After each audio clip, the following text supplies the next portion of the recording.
sinner.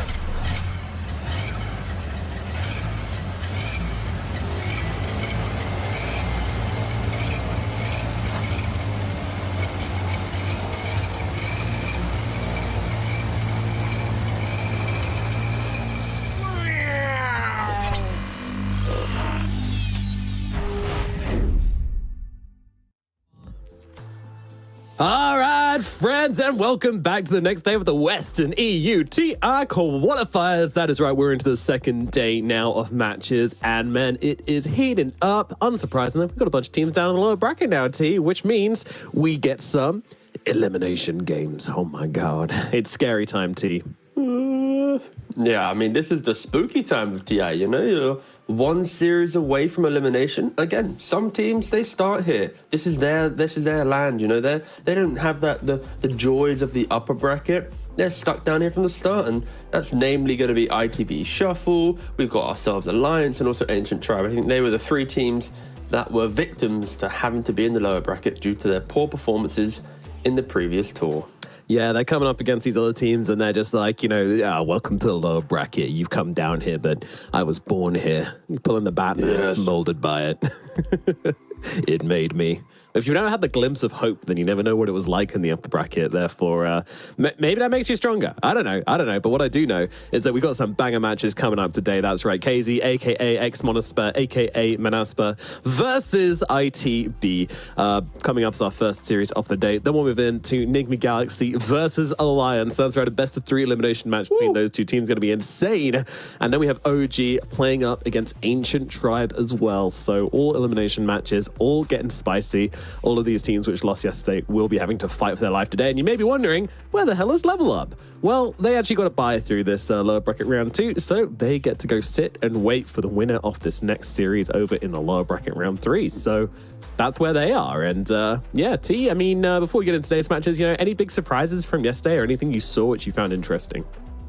Surprises, you know, fair play to Nigma Galaxy. I always feel like when you look at them, you're like, nah, they shouldn't be able to do it. Like they're decent for their region, but do you think that? And then boom, they just slap Level Up to the lower bracket, and yeah. So I think they're like a pretty fun team to look at. I think drafts will really lean into their playstyle, and I guess maybe Nigma. You know, I feel like every time we see them play, it's like, okay, they're like so close to being there, but then they don't, and they just lose. So it's like, oh well, they're like maybe a little bit inconsistent. Maybe they're still months away from their final form, but they're going to have to make the lower bracket run now. So yeah, fair play to Entity as well, stepping up. Entity looked, putting it bluntly, atrocious at the end of that previous tour. They were just not the Entity that we used to love them for, but some of their games, running out of the steam, spark that they had some spark and magic in their series yesterday. So I think the glow up from Entity and the Nigma constant awkwardness, I guess, is the key thing. Yeah, but as we all know, upper bracket is for bitches, as we know and love. So Nigma Galaxy, you know, they're home now. So yeah, they're going to be trying to make the lower bracket run, which they almost always seem to do. And yeah, it's going to be a very interesting ride to TI for any of these teams. But yeah, let's focus up. Let's get into our first series of the day, T Governor. We've got KZ team versus ITB battling it out here. And the first thing I want to talk about is, of course, ITB, because, you know, we talked a little bit about KZ yesterday. We saw them play as well. So let's give people a little bit of history. Who is on ITB at the moment? That's actually a kind of difficult question, because these guys, well, they haven't exactly been consistent in their roster throughout the year, T. Yeah, so of course, I think I want to start this by saying ITB was 1 game away last TI qualifiers from qualifying. They just lost to Secret 2-1.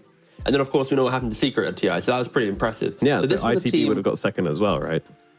Yeah, pretty much, yeah. And this was, of course, they had Ari instead of Immersion. That's a pre-tour one, but that was incredible. And then since then, they picked up Immersion. Ari then moved off to TSM, and then Ateka, Supreme, Jibe, Kadaro. This was kind of like the new foundation. And I think as each tour progressed, they just weren't getting the results that you expect from a team that was 1 game away from TI. And when you have that in the back of your mind the entire time, specifically Supreme and Jibe, who have been like the foundation of this team, you are going to want to try and make changes, but have they made too many? I feel like they've maybe lost their identity of a team, and now they've ended up with, they had a Tour 3 Nande experiment where he's now back off with the Greeks. You know, he's just See you, mate. He took a tour off from the Greeks. He was like, I need a break. Guys, I need a break from you. And then came back now for the qualifiers, back reunited. And that's a team they're going to be playing up against, in fact. But what worries me about this is like 2 tours, and then obviously now TI qualifiers, and you have an entirely new carry. And, you know, these are very different carry players as well.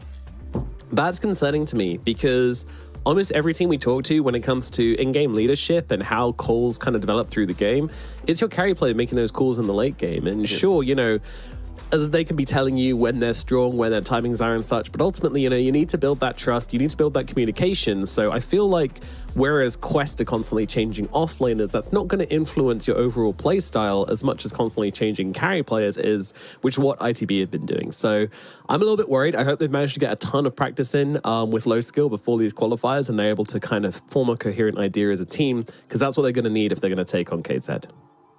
Yeah, and also briefly, I think literally less than a week, I kind of worked with PuckChamp in a previous tour, and Low Skill was on the team at the time.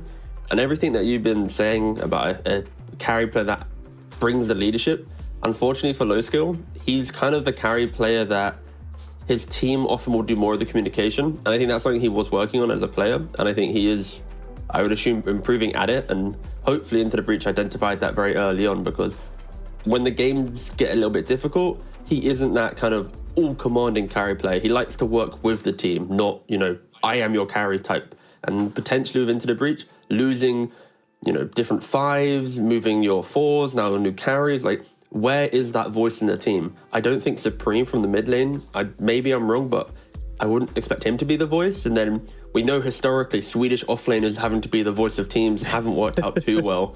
So I don't know if Jibe, again, so that's where I'm like, I'm really excited to see where they found their voice as a team. I'm expecting the combination of Merlin and Respect, the 4 and the 5, to kind of bring that to the team, and of course Low Skill to have improved since the last time that I saw him play.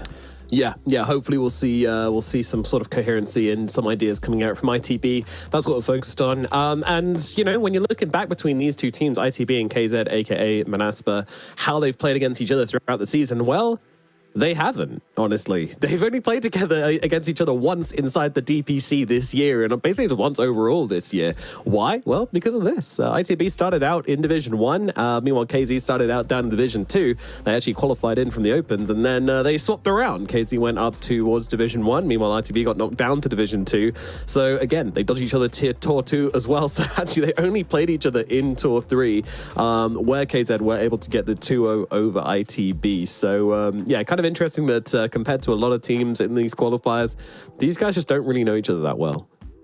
Yeah, and that'll be interesting enough. I think when you look at the two teams, though, the rosters, they know each other incredibly well, because these are some, you know, foundational Western European DPC players. Like, ever since the inception of DPC, we've heard of Supreme, Jibe, we've obviously had the Greek stack. So they've been around for 2-3 years, but of course, being that like fringe team where you're not top 6 and you're not bottom 6 and that awkward bubble, you're going to be passing each other in the ups and downs of the tours. So yeah, finally we get to see them battle out again. But in the lower bracket, oof. Yeah, what a time to do it as well. It's going to be an absolute battle between these two. I mean, how would you give me one word to describe this matchup to you? Do you want my first word that came to my head? Do you want like that type of game? Or you want me to try and think of a good one? My answer just said sloppy. Sloppy? My head instantly said to sloppy. Dude, yeah, that's fine. Yeah. It's lower bracket. Things are going to be sloppy. Things are on the line here. The pressure's going to be on. I'm not expecting either of these teams to play up to their full potential. But talking about tease talks, you know, the work you've enjoyed throughout the season. Yeah, you know, you're well known for your dialect, T. So I thought, you know, we got one of the interns to comb through every single broadcast you've been on.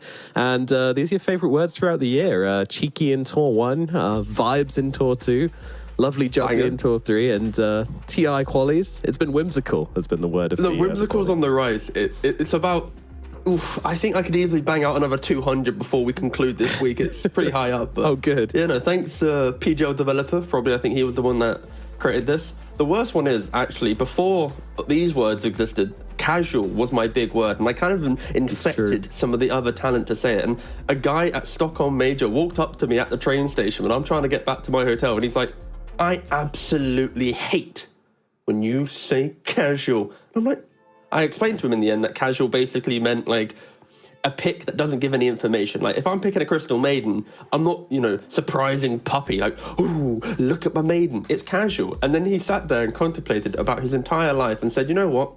I'm sorry. I like the word casual. So now I need to do that with all the other words and then we'll be fine. Basically, whimsical has just replaced casual in terms of meaning for you. Yes.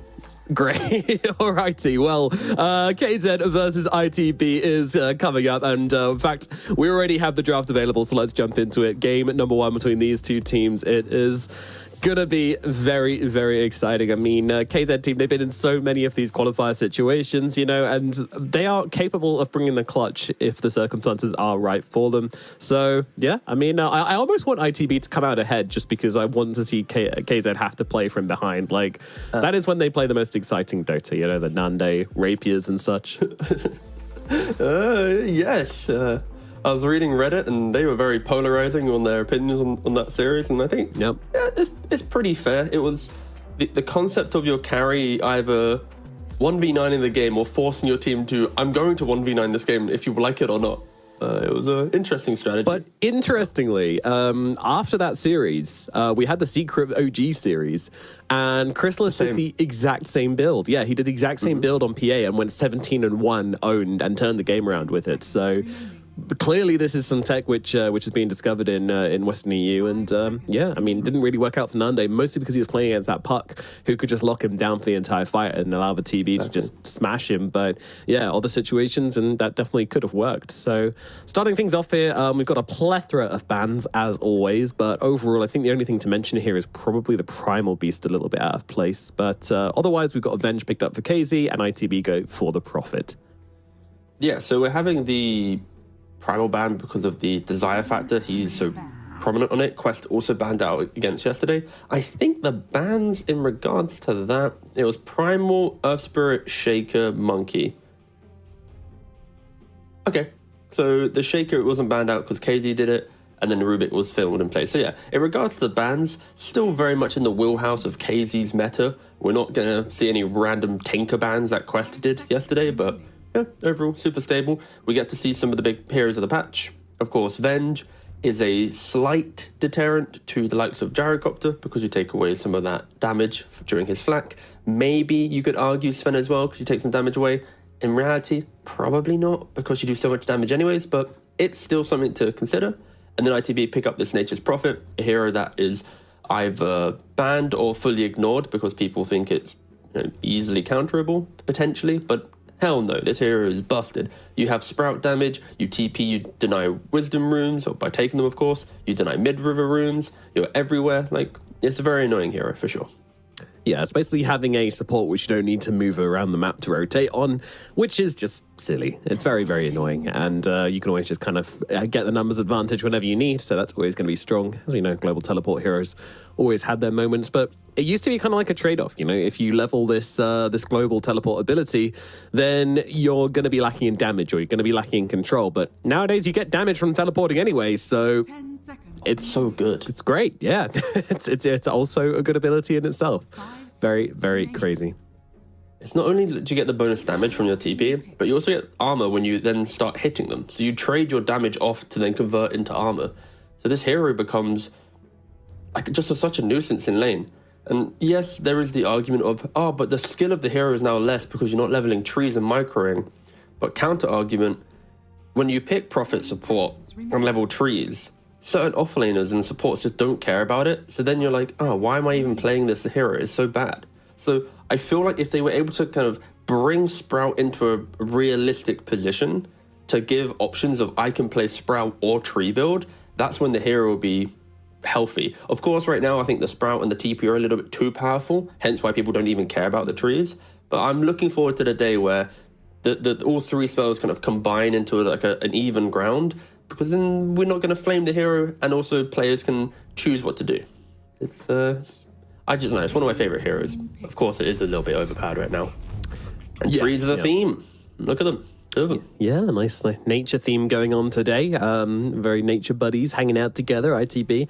Yeah, I mean, not a duo we've seen a lot of, to be honest, but I suppose it makes sense. You know, you've got the aggression of the Prophet with the defensive capabilities of the Treant Protector. Seems good. I think, if anything, it's a big indicator of this Nature's Prophet being a 4 position or maybe even offlane. I feel like with ITB at least, Jibe is a big fan of it. I think we've seen Supreme play it a couple times. I wouldn't be surprised if it's available to be picked up on that 4 position, but not having it in that 5 already just because of this tree pick, it's okay. KZ, look, they don't have hard lockdown right now. We can maybe punish this a bit, and they haven't jumped on it yet. They are going for a tiny. I'm really happy that KZ banned out the Invoker. I just don't want to see Wish play it. They are banning for themselves, it seems. Crapper. No, Supreme's a very good Invoker player, but it's Speciality. Wish is such a high skill player, and I feel like yesterday he was put in a position of buying Vessel 4-star for Invoker, which is the current build, and hoping his team's ready for him to fight with him. And if they don't connect, he has no scaling potential. So I really hope today we see Wish scale with Nande into the late game, because these two are monsters of the game if they get their farm. Yeah, I mean, yesterday was weird as well, because I looked back on those Invoker builds. In game 1, where he goes for the aggressive no Midas build, he's playing with 2 supports which can't really do anything. It's like Coddle and I can't remember the other one, but he just didn't have a team which could actually make movements with him. And then game number 2, he did have a team which could make movements with him, and he goes for the Midas because they kind of had this later game angled draft anyway. And it just felt very confused. I didn't really like what was going on within the mid lane yesterday. So hopefully, Wish we see a different version of him waking up today. And he can kick some ass like we've seen him do many, many times before. And KZ, they're using that because it's tiny. Easily could be flexed to mid. They can put it into 4 position. I think right now they are going to be putting that tiny in 4, because when you pick up an offlaner like Tide, he's just going to exist by himself. There is a little bit of awkwardness here because Treant Protector is relatively good against Tide because you have that grasp. You can't cracken that off. Of course, you can cracken off the Leech Seed. So depending on the carry from ITB, this Tide might not be able to be left alone if there is a level advantage going to the side of ITB. And the Supreme Storm Spirit. All right, this is a high-paced, just pick-off heavy lineup. Wow. You're going to have Nature's Prophet TPing in, plus a Wrath of Nature from just global damage, Treant Protector with his shard invisible, and at any minute, Legion and Storm just jumping in, dueling and zipping on you. Like, this is a very kind of macro, high intense draft from ITB. Yeah, and then they go for the Templar Assassin on the side of KZ, so their read is kind of to match the aggression, and we love it when KZ come out with a more aggressive lineup. I am a little bit worried about this TA though. It does feel like they have a lot of in terms of control, and they're going to be able to make a game awkward, I think is what I'm trying to get at here. Like, if you get this Aghanims on the Nature's Prophet, you've already got the overgrowth on the tree, and you've got the duel there as well. Like, there's a lot to just kind of control up this TA, stop her getting off that refraction in the middle of fights and kill her off. So I'm a little bit worried about this pick. I feel like they've got good heroes to defend it though on the other side. Yeah, it's the beautiful balance of picking TA, because if you control everything in the early game to get that quick Dragon Lance Deso, you get that first Aegis pre-20 minutes, you're going to be hitting those tier 3s with confidence. ITB, yes, they can push out lanes really quickly, they can pick off a single hero, but if they don't kill within that duel, there isn't really a lot of damage after the fact, right? Storm's a setup hero, Legion executes one hero, and then Tree and... both trees, actually, what am I saying? Tree and Tree, but they just enable the fight, kind of. They throw slows, they sprout. If it is a core Prophet, he will need a couple items. So for KZ at least, the minus armor of Gush on Tidehunter, Wave of Terror Revenge, the meld of the TA, like these heroes, they can just obliterate the earlier fights potentially. And ITB, even though they're high pace looking, there's a lot of scaling built into these heroes to really get them online. So I think KZ should be relatively comfortable with what they picked up here. And yeah, I'm not opposed to the Slark ban. It feels like KZ wants to try and get through this game by, let's say, 25 minutes, and they don't want to have that one hero who's hard to kill or who can body these early moves. I don't know what the other ban would be, though, because maybe something like Naga Siren, potentially. Because for ITB, if you have one hero that just delays the creeps, whilst the rest of the pick-off boys are farming, this could be too much for them to deal with. Yeah. What about something annoying like Morphling, which they don't seem to have like super good options for. No real vessel builders at the moment. And okay, Pudge coming out from KZ. Where is that coming from, and where is that going? Yo, this is surely gonna be the carry, right? We're gonna see some like Wish TA in the mid lane, and then Nande picking up the Pudge carry. We saw it do pretty well in the upper bracket with Entity, so why not go again here? Sure, okay, all right. Yeah, I mean, I'm kind of thrown for a bit of a loop here, but Troll is going to be the answer from the side of ITB. Okay, well, it's not that kind of wave cutting, playing deep hero we're looking for, more of the traditional carry, at least in the sense in how it plays the map. How do you rate these matchups for him? It is going to be Nande on the Pudge and Wish on the TA as well. So yeah, you're absolutely right. Carry Pudge coming out from the side of KZ, following in Entity's footsteps. I think for ITB, the draft looks good, but very exploitable. Like the scaling needed for their heroes to get to what the heroes together do could be too long. Like for KZ, it's like you buy some Vanguard Ags on Pudge, Deso on TA, Meteor Hammer Blink on Tide. Like all of the items for KZ to play as a team is maybe 8,000 gold total, 9,000 gold. But for ITB, I'm looking at 12k plus for a Troll. I'm looking at, sure, Legion's one of the cheaper options. Storm could be around 6,000, but I feel like for them to be truly online, it's 1.5 times more gold needed for them to really get into the game. So their laning phase, how they pick their fights will be key. And for KZ, they're the ones who should dictate this game. And we praised them in previous tours of being the team that wins lanes and dictates game. This is the draft to do that. This isn't some sit back and farm and hit creeps. This is get to your timing and break the game, break your opponent. Yeah, I want to see them go. I want to see some action coming out from these guys. And, I believe they can. We've seen it in the past. They can't let the fact that they're in the lower bracket get to them now. They just need to get for the kind of clean mental to come into this series and, take it with some aggression. So very excited to see how they play this one. I have to say, though, like a Nande Pudge is, I'm not sure I've seen it before. There's something in the back of my mind rattling around there saying that it's happened before, but it doesn't feel like that Nande hero, right? Should I stat you up right now? Yeah. You want a dose of stats? Yeah, hit me up. Give it straight to my veins. All right. Where do you think it is, like, in regards to his most played heroes? Bottom 5, top 5? Are we talking pubs or are we talking officials? Competitive games, officials. I'm not going to tease you with the pubs. Oh, I reckon, like, maybe he's outside of his most 10 played heroes. Okay. It's his second most played hero competitively. Really? Yeah, it is. It's That 33 games. Yeah, I know. 3 games. I've seen him play it like a couple times, but maybe I've had the same like deja vu. Oh, I've seen him a couple times. I've seen it a couple times, and suddenly it's 33 games, 69% win rate. Pretty nice. Very nice. Yeah, it's very nice. All right. Well, the Nande Pudge then, a comfort pick for him for sure. Like that actually blows my mind. We've cast so much of The narrative has and like, yeah, that's okay. Well, so they'll be very comfortable playing around this then, and the Pudge can be that kind of staple pick for them to go to when they're in this kind of position. Just want to point out as well, nice amount of party hats coming out on the side of KZ at the moment. Wish has his on, Spartan has his on, Nande has his on. These are the important things. So you were able to get PGR to do the, how many times did I say something? How about you get the stat of how many party hats win games? Yeah, the party hat win rate, that could also be very important stat. We can get our best men on that. Nothing particularly exciting happening over the runes here as both teams just kind of posturing over on their side.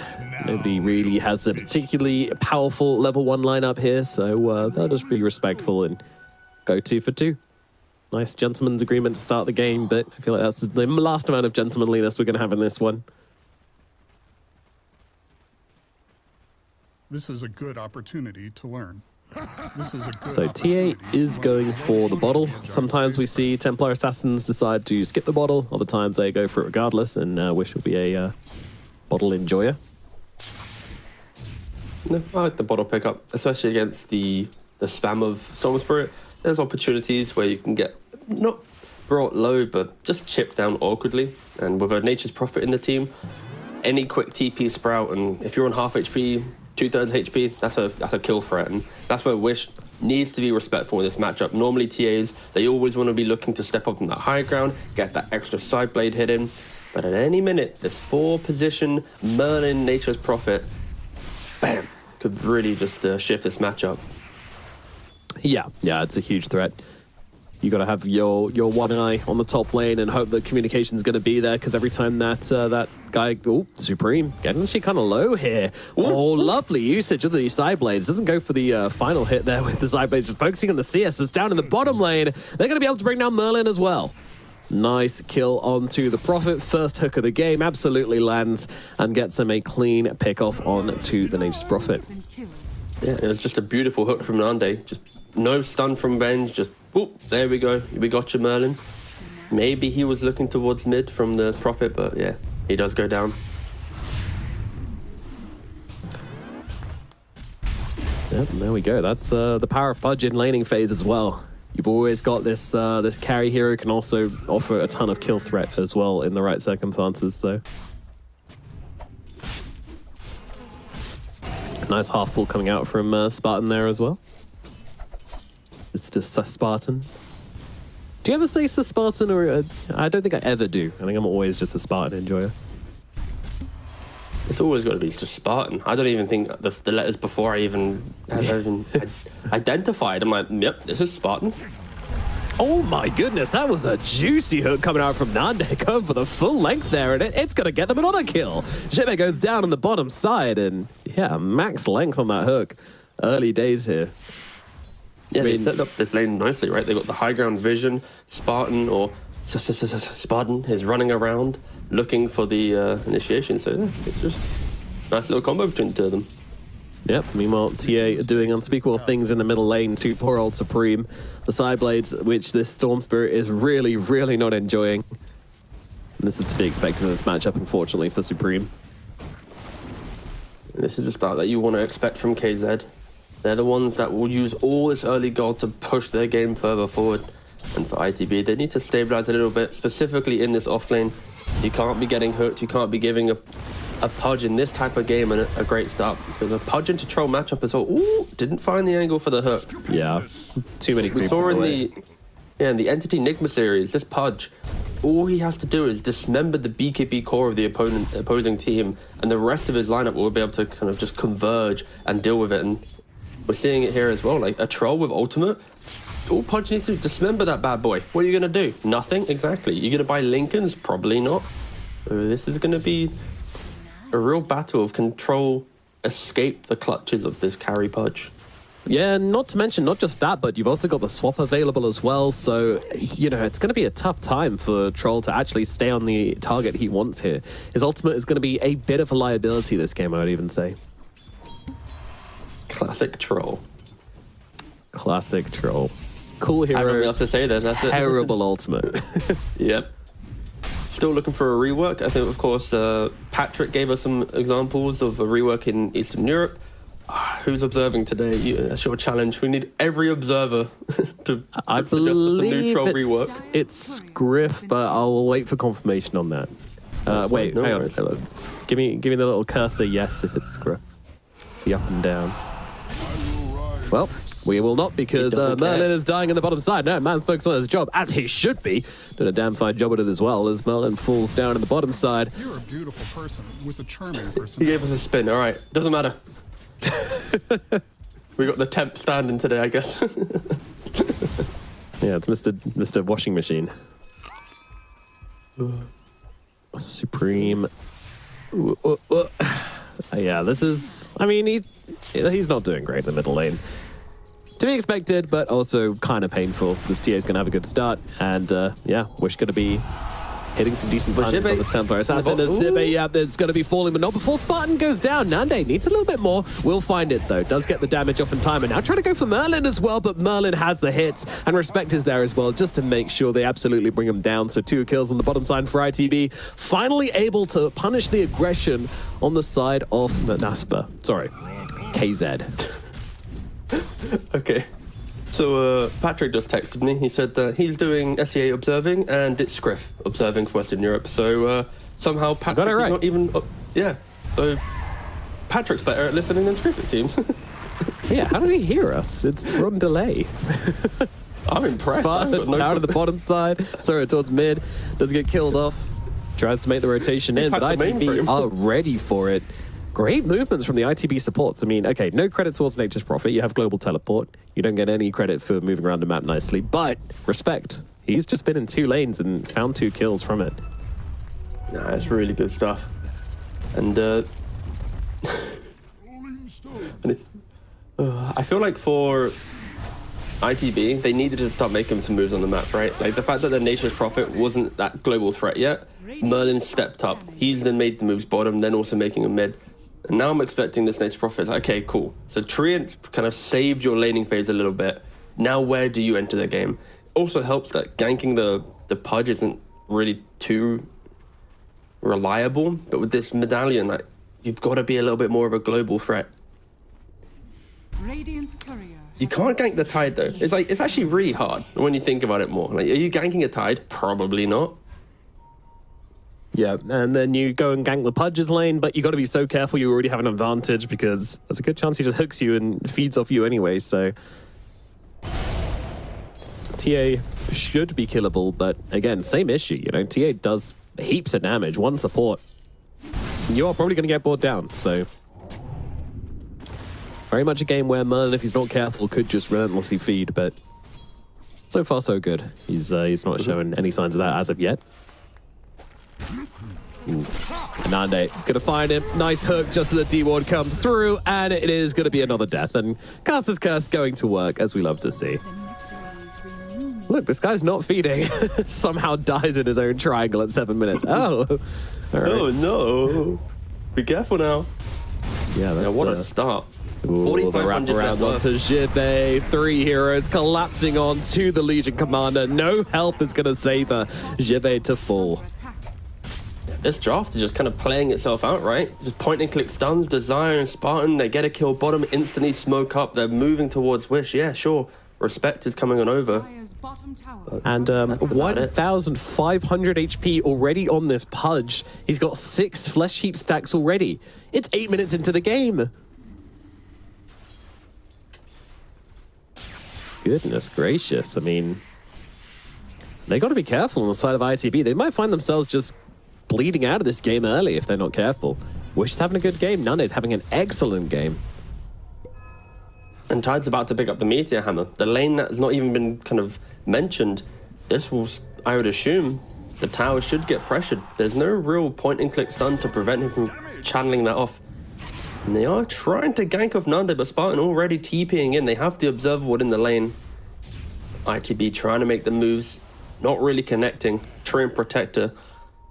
Respect. Having to do a little bit of the heavy lifting, but again, it's a one-time gank from Tree. You know, you get the kill, back to your lane, and that's about it. You can't replicate the twin gate gank that reliably, and we are seeing it now. Where are the moves from ITB? They just don't really have it. It's all on Supreme.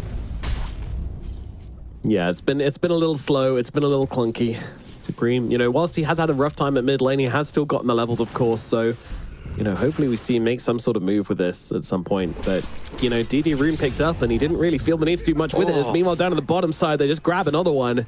The moment they leave ITB, they get picked off as Nande gets yet another kill. 7 stacks now. Mid lane, Desire. Yeah, Wish and Desire all both in some trouble. One coming out, though. Can he get himself away? I think he's going to be able to escape.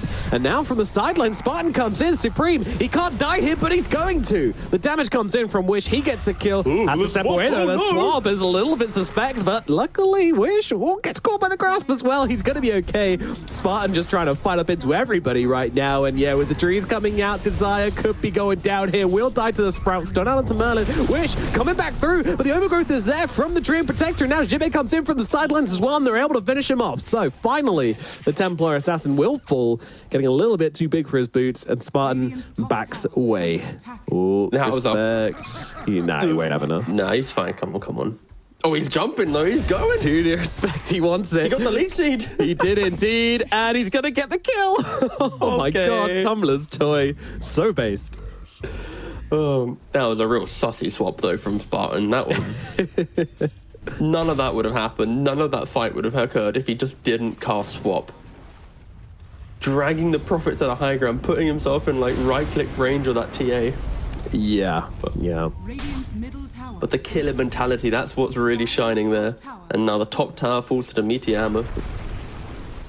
This is a near perfect start, I would say, for KZ. Especially when nowadays rushing this Aghanim. So he's not going for like a Vanguard first or a Hood, something cheap to give himself more survivability. He identifies the fact that there's going to be an Aegis in play in the next, 6-7 minutes most likely due to the TA. So get to my big ticket item, and how will they kill me off? And they're smoked up once again. Yeah. I feel like every time there's an engagement, Spartan's grabbing a smoke and getting the boys together. Yeah, he's definitely being the leader through this early game, no doubts. Yeah. This is starving the net worth, though, of Desire. He's not able to play that static farm game that you'd like to see from Tiny, where it's like farm a lane, TP to an engagement, maybe smoke once. He is getting dragged into the sloppier side of Dota, and we're not going to be seeing a blink quickly from him, but that's where the other 3 cores who are farming will need to step up.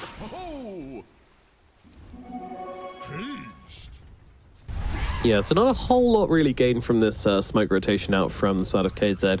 Mostly because ITB are just kind of huddling back on their side of the map. No one's really extended far forward enough to make themselves a target except for Jibbe, which they just smoked away from. So things should be okay for ITB, at least for a bit.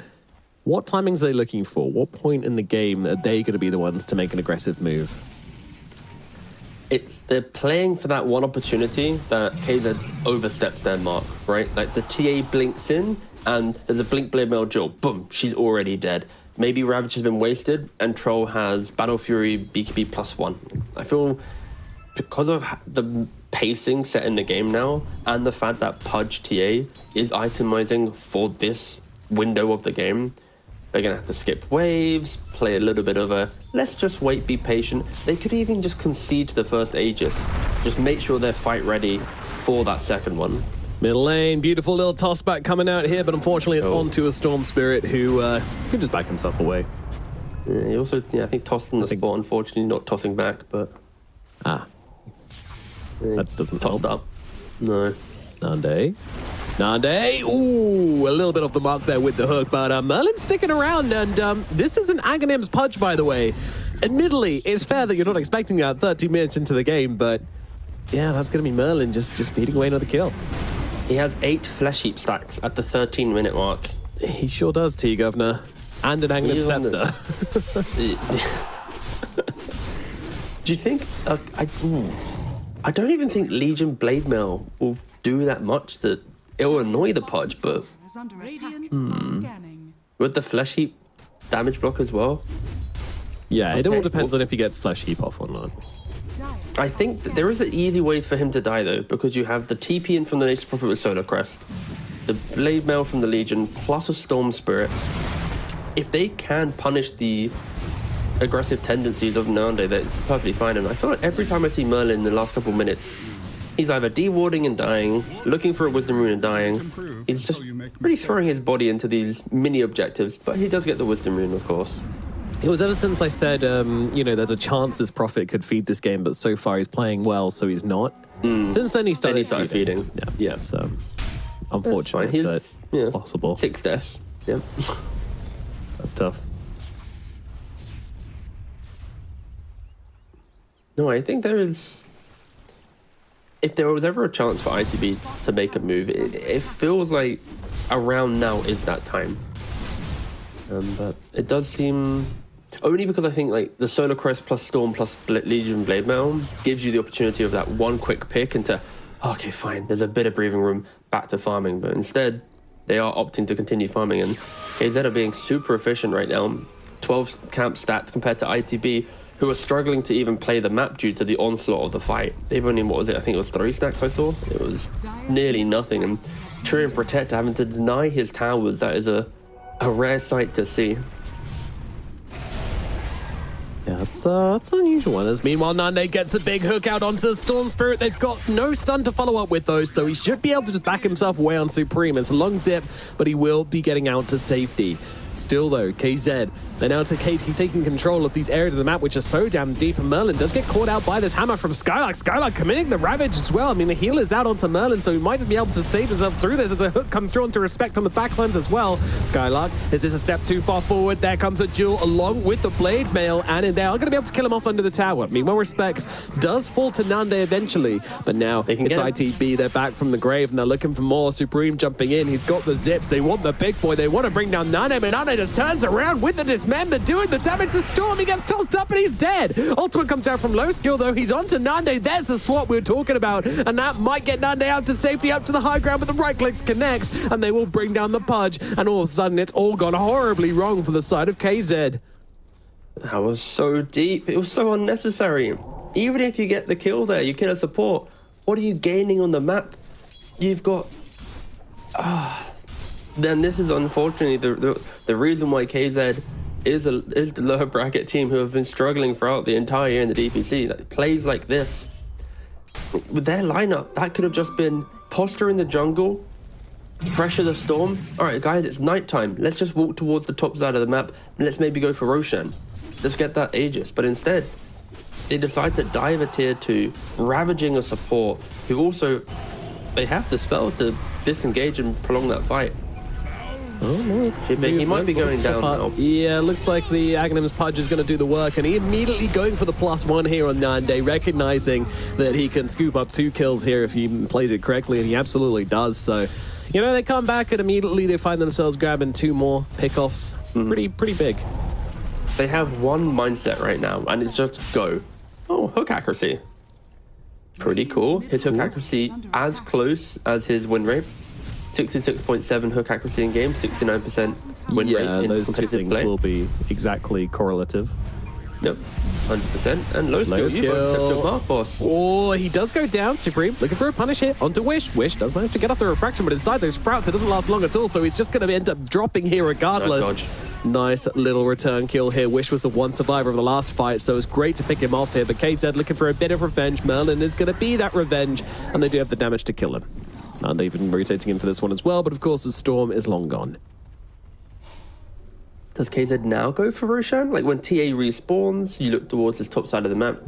Like Troll, he is gonna become a force to be reckoned with.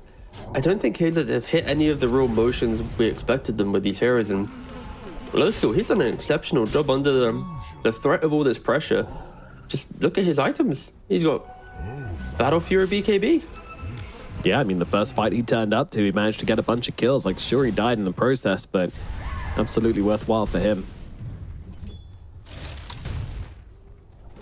It's all, when you're playing carry, it's all about that first fight you decide to join, and yeah, low skill. He found an exceptional one.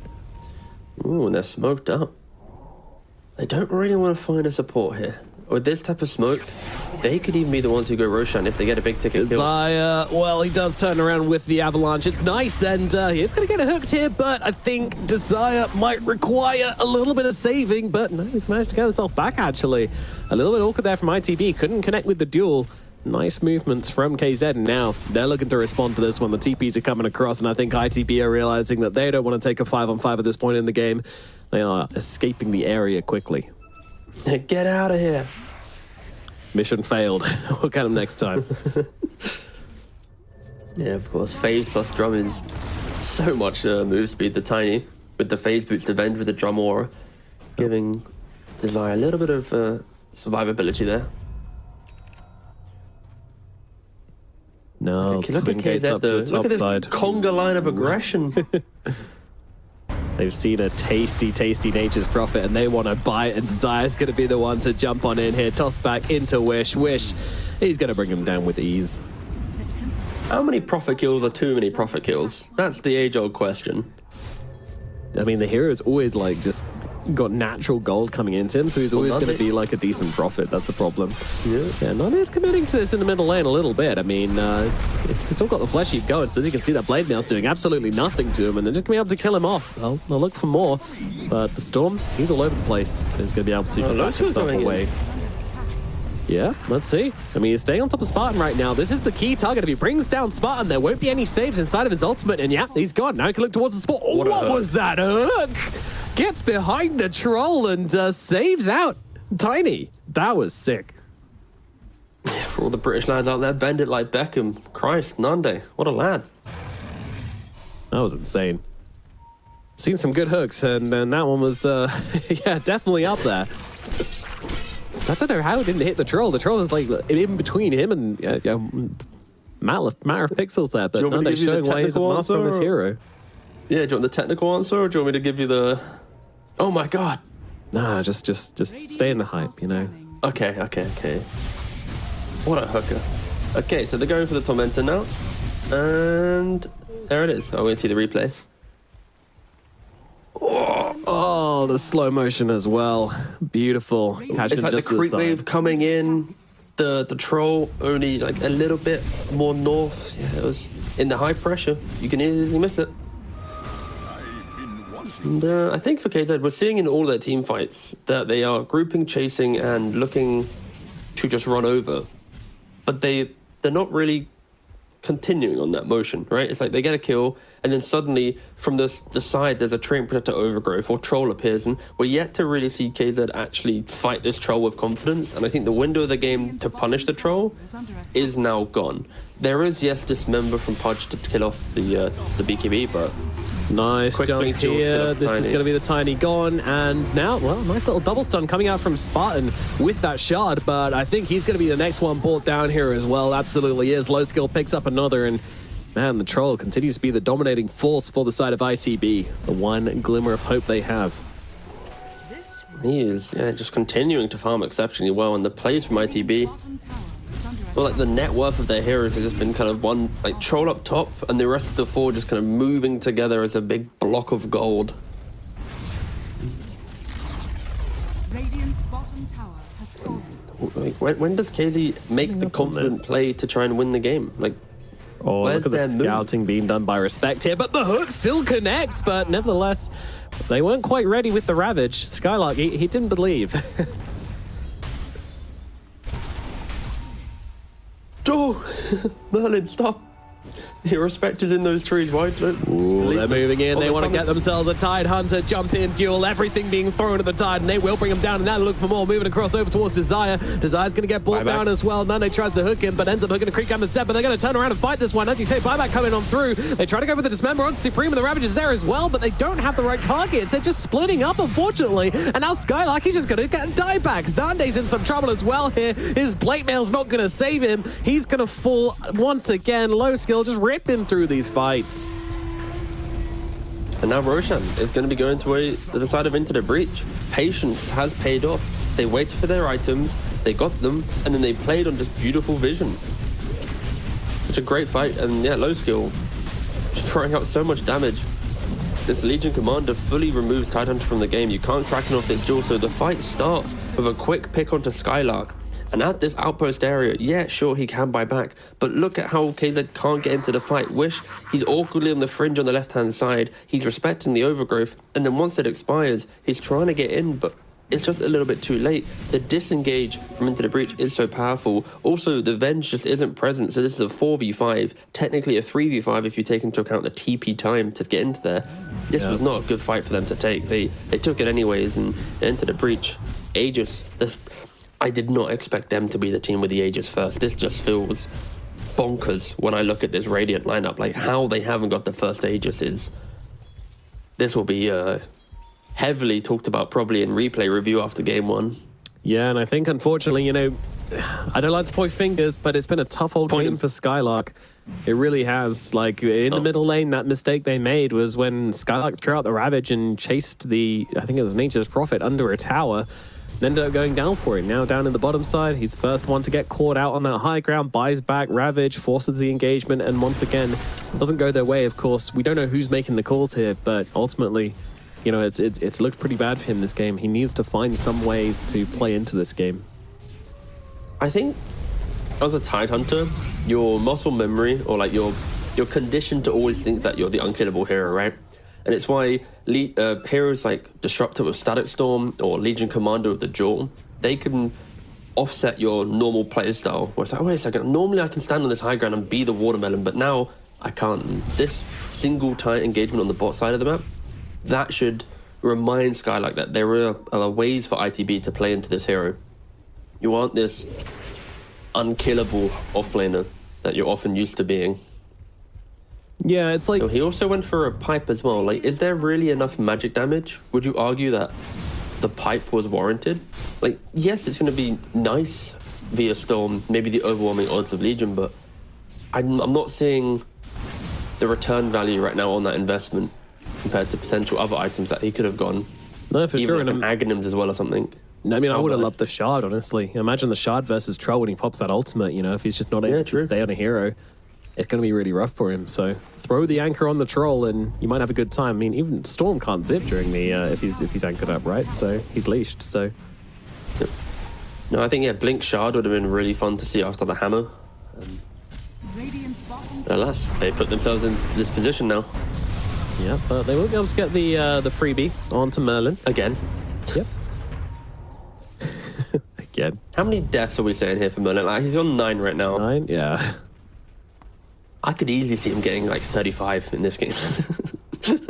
Jesus. How long are you expecting to be here for? Oh no, this game's ending in like 12 minutes. It's Merlin's got an eye out for those ones. Yeah. Pedal to the metal. Well, Wish as well, you know, he had this great laning phase, and since then, you know, yeah, he's been pumping out the damage in the fights, but haven't really seen any like kind of game-defining moments coming out from him yet. He's a TA, so, you know, now he's hit this timing of Desolator, Dragonlance, Blink, and BKB. You know, these are the 4 horsemen of the apocalypse for TA, so hopefully we'll get to see Wish opening up a bit more in these next fights. It's not that simple for him as well, because if he's the big physical damage source, at any minute, he blinks in, there's a Sprout. Sure, he's got a Quelling Blade, but he doesn't have the Hurricane Pike yet to disengage from that Sprout. It's going to be that clunky, oh, let me cut the tree. There's the Overgrowth to go through him. There's a duel. If Troll locks onto him, there is no way TA wins the TA versus Troll matchup. And it's where you expect the Pudge and the Tide to tank those spells for them. They die too quick. So the whole argument of you need to body the spell for me to fight, it's like, yeah, but if that happens, we're going to be 4v5 in the fight. And that's why you see KZ so awkward to approach it. And it's not as if they're really picking up any big items either. I think maybe the 4-star from the Glimmer getting picked up for the Venge and the Tiny. They're identifying the fact that they need to survive the initial jump of ITB, kite it out a little bit, and then look to take the fight after. But at that point, this Troll, 20,000 net worth, Satanic, SMY, Battle Fury, BKB at the 28-minute mark. He is 1 item away from, I just think, being unkillable. He could easily go Blink as well. I think Blink in this situation could be perfect to punish how Wish is positioning. But maybe he just wants to stay within the team. I think the Blink Dagger could also be fun, where he blinks in, his team's not ready, and then it's like, oh no, low skill, you've done it again, you've died. But that's not happening. He's having an impeccable game so far. Yeah, he's absolutely been the MVP so far. Nande, he's even bought himself a Ghost Scepter, so went for the Shiva's Guard and was like, yeah, the armor's not really enough, let's be honest. And he grabbed himself a Ghost Scepter to go along with it, so that he's going to make sure that when he's in deep, he's not just going to get chopped up by the Troll ulti. Now, will Low Skill pivot his build then? Seeing the Ghost Scepter come in, seeing the extra utility the supports are buying, will he look for the Nullifier? Nope. Okay, he just bought the first component. Bashabar Supreme, that's a big boy zip. He's in the middle of him. Yeah, it certainly is, but he's got the BKB and he's willing to use it. Jumps through onto Spartan, the hood comes through, but I feel like it's delaying the inevitable. They want to keep Spartan alive so that he can get off this swap, but not going to be able to do so. Now Pudge is going to be the target. Immediate Ghost Scepter coming out from him. The duel comes in though, and now Pudge, he's in some serious difficulties. He's going to get himself run down. It's another hero dead. The carry of KZ has fallen, and ITB once again take another engagement, which they are the victors of, and now they come charging down this bottom lane. Tower going down very damn quickly here. ITB controlling up the area. They've even picked up a gem now as well. That's just showing you the confidence they have in their ability to dominate this map from now on. Yeah. And even if these fights were to be a little bit closer, 1 second, let's look at Skylark. Will he be going down? Finding no Skylark. Yeah, doesn't matter. They're going to be able to take him down regardless. Takes a bit of time. Oh, full stuff, not bad. They can throw in a little bit more. Nope, no toss available from the Tiny. Already forced off him out and blinked himself away, so rest in pepperonis. Skylark is dead, and now the middle tower has also got the carpet laid out, which ITB will tread on with ease. Low skill, looking for the next objective here and just absolutely shredding these towers. You've got Pressed Attack from Legion Commander, the Solar Crest from the Nature's Prophet, Living Armor as well on the Treant Protector. Like, all these heroes are going to be amping up this troll to stand his ground and take the fight. Like, we're yet to really see all the heroes amp the troll because the fights have been so one-sided. But this is... Whew. I do not want to look at this troll. If I'm Radiant right now, I'm just kind of closing one eye. Like, is he there? Please. I'm going to go push a wave instead. Yeah. How do they kill him? How do they stop this unit of a hero? I think, if anything, you're hoping that his ultimate, the fact that he gets forced to attack, maybe he steps up to the high ground, you can toss him back with a tiny, force the ultimate, kite him maybe further into that kind of fountain area. But outside in the open spaces of the map, I don't think KZ can ever take a fight now. They've lost all their timings. Yeah, and this is the timing I was looking for in the Nature's Prophet. Aghanim Scepter finished up by Merlin, so this is going to give him so much more control in the fight, and this is what Troll loves, you know? If someone can just be a hand of God to him and lock down the target he's jumping on, then that is going to be pretty amazing for low skill to have in these engagements. Anytime he drops that ultimate, he knows that someone is going to be stuck having to face him, and that's exactly what you need on this hero. Everything that ITB are doing just feels like it's all for low skill. Do it for him. Yeah, and KZ, they had so many opportunities to dictate the game themselves, but it feels like maybe the calls were diluted by the need for aggression compared to Into the Breach. You could feel we're waiting for this moment. Like the Blink, the Blade Mail, the BKB on the Troll. There was a team understanding what they need to do whilst, yeah, KZ, it just felt more they're playing from the heart than from the mind. And of course, that is not how you win games nowadays. And ITB, second Roshan, this one should in theory be fully uncontested. Aegis and Cheese going the way of the dire side. Yeah, it does feel like low skill is just way too farmed for them to play into at the moment. It's level 22 right now. It's got a Satanic, Sanjin Yasha, BKB Skullbasher, Battle Fury. It's just so hard to fight into. Abyssal Blade now comes out onto the courier. My goodness. Yeah, when you click between Pudge and Troll at this stage of the game, it is very concerning. When you say, oh, let me see what my carry has. Oh, okay, yeah, he's got a Shiva's, a Ghost Scepter, Blink, okay. And then I click on Troll and I'm like, oh. Yep, that's the carry that I kind of want to have. Well, so why is Nande in this position? Because hero can farm pretty well with Rot, right? Yeah, it can farm really well, but often you buy items to be survivable, and you look to take a lot of cheaper engagements, and someone else on your team steps up to kind of win you the game. And of course, that's where the TAs comes into play. But because they didn't get that Aegis themselves, the first one, all of these items from Pudge never felt like they were really packing a punch. And credit to ITB, they have a lot of subtle kiting built into their lineup, either the survivability of Troll Storm or the fact that they can just annoy this double tree and support, or not tree, the double tree supports of Prophet and Treant Protector, Overgrowth and Sprout. This Pudge, he's not as mobile, even if he rots you down and slows you. One Grasp, one Overgrowth, one Sprout, his fight's kind of over. It's a layer of things, but it's kind of KZ self-inflicted, if anything. They are smoked up on their own high ground. I still feel their only chance of hope is... Sorry, as I said, again, the chance of hope is you need to get this Troll, buy the tier 4s, use the forced movement of Never Swap or Tiny, and hope that that position gives you a good fight. That's all I can see them doing right now.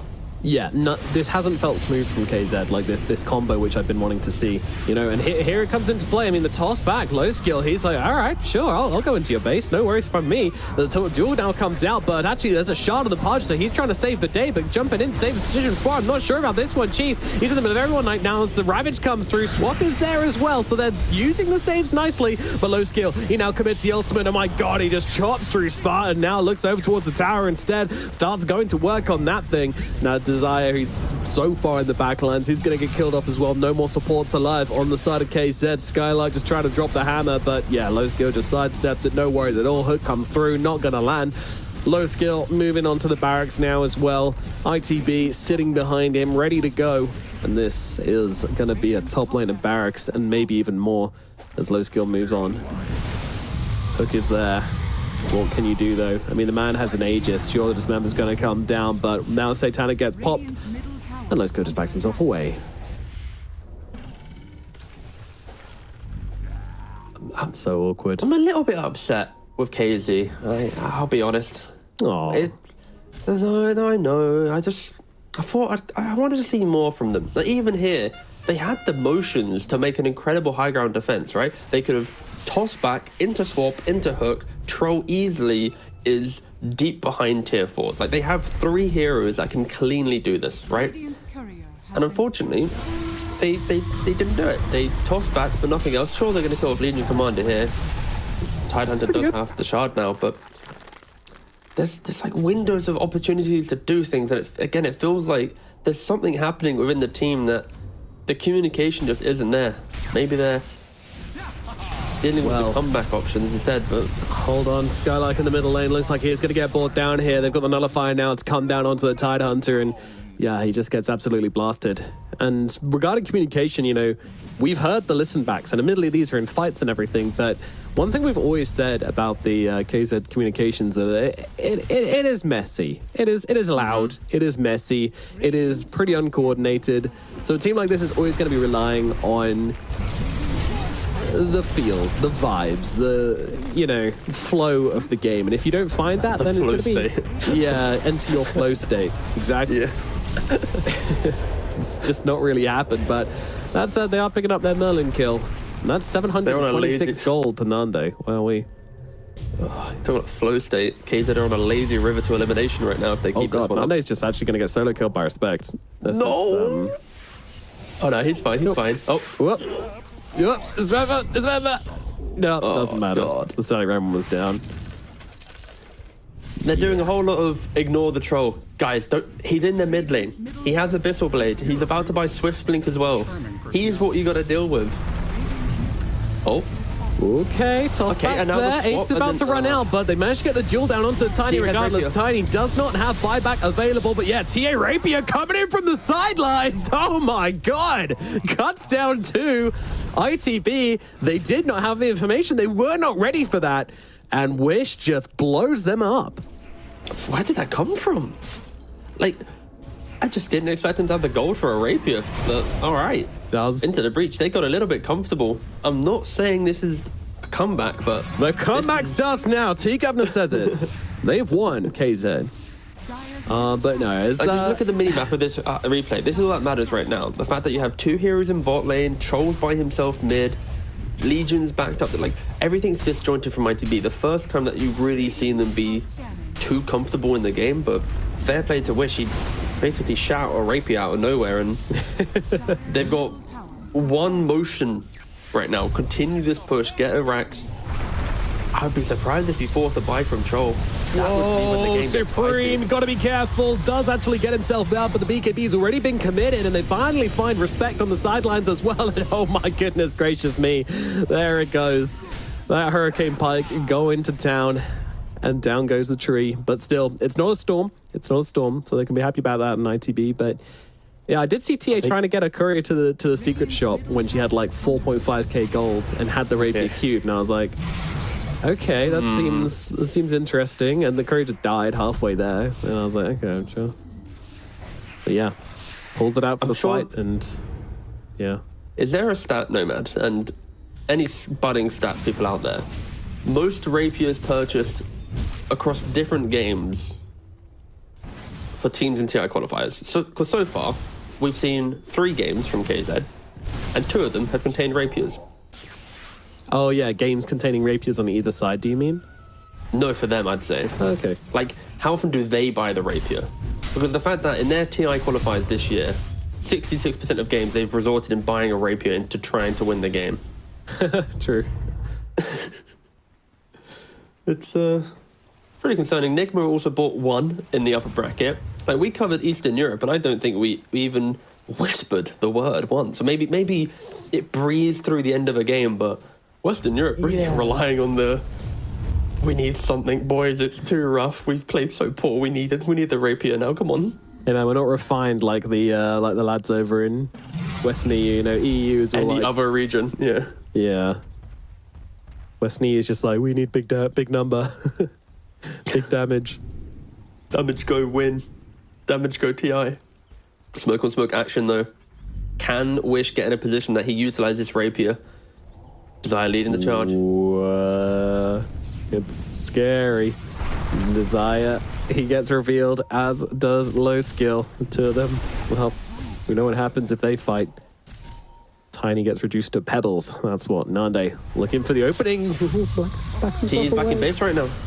Storm, he's going to jump in. He's going to be the one committed to the fight. They found the Venge. That's a great target. Shimei trying to find Nane on the sidelines as well. If he can get up this duel, it could be disastrous for the side of KZ. Nane trying to get away, but can't quite make it. Ravage comes through, though. Damage towards to Shimei. He might be the one going down instead, and yes, he is. Troll, he's got to get himself back. The TA is here, but she doesn't want to step too far forward to this fight, but Spartan, he is nearby. Available with the swap. Beautiful little hook across onto Low Skill, just trying to drag him out of position, trying to create an opening for Wish to engage, but they don't see it just yet.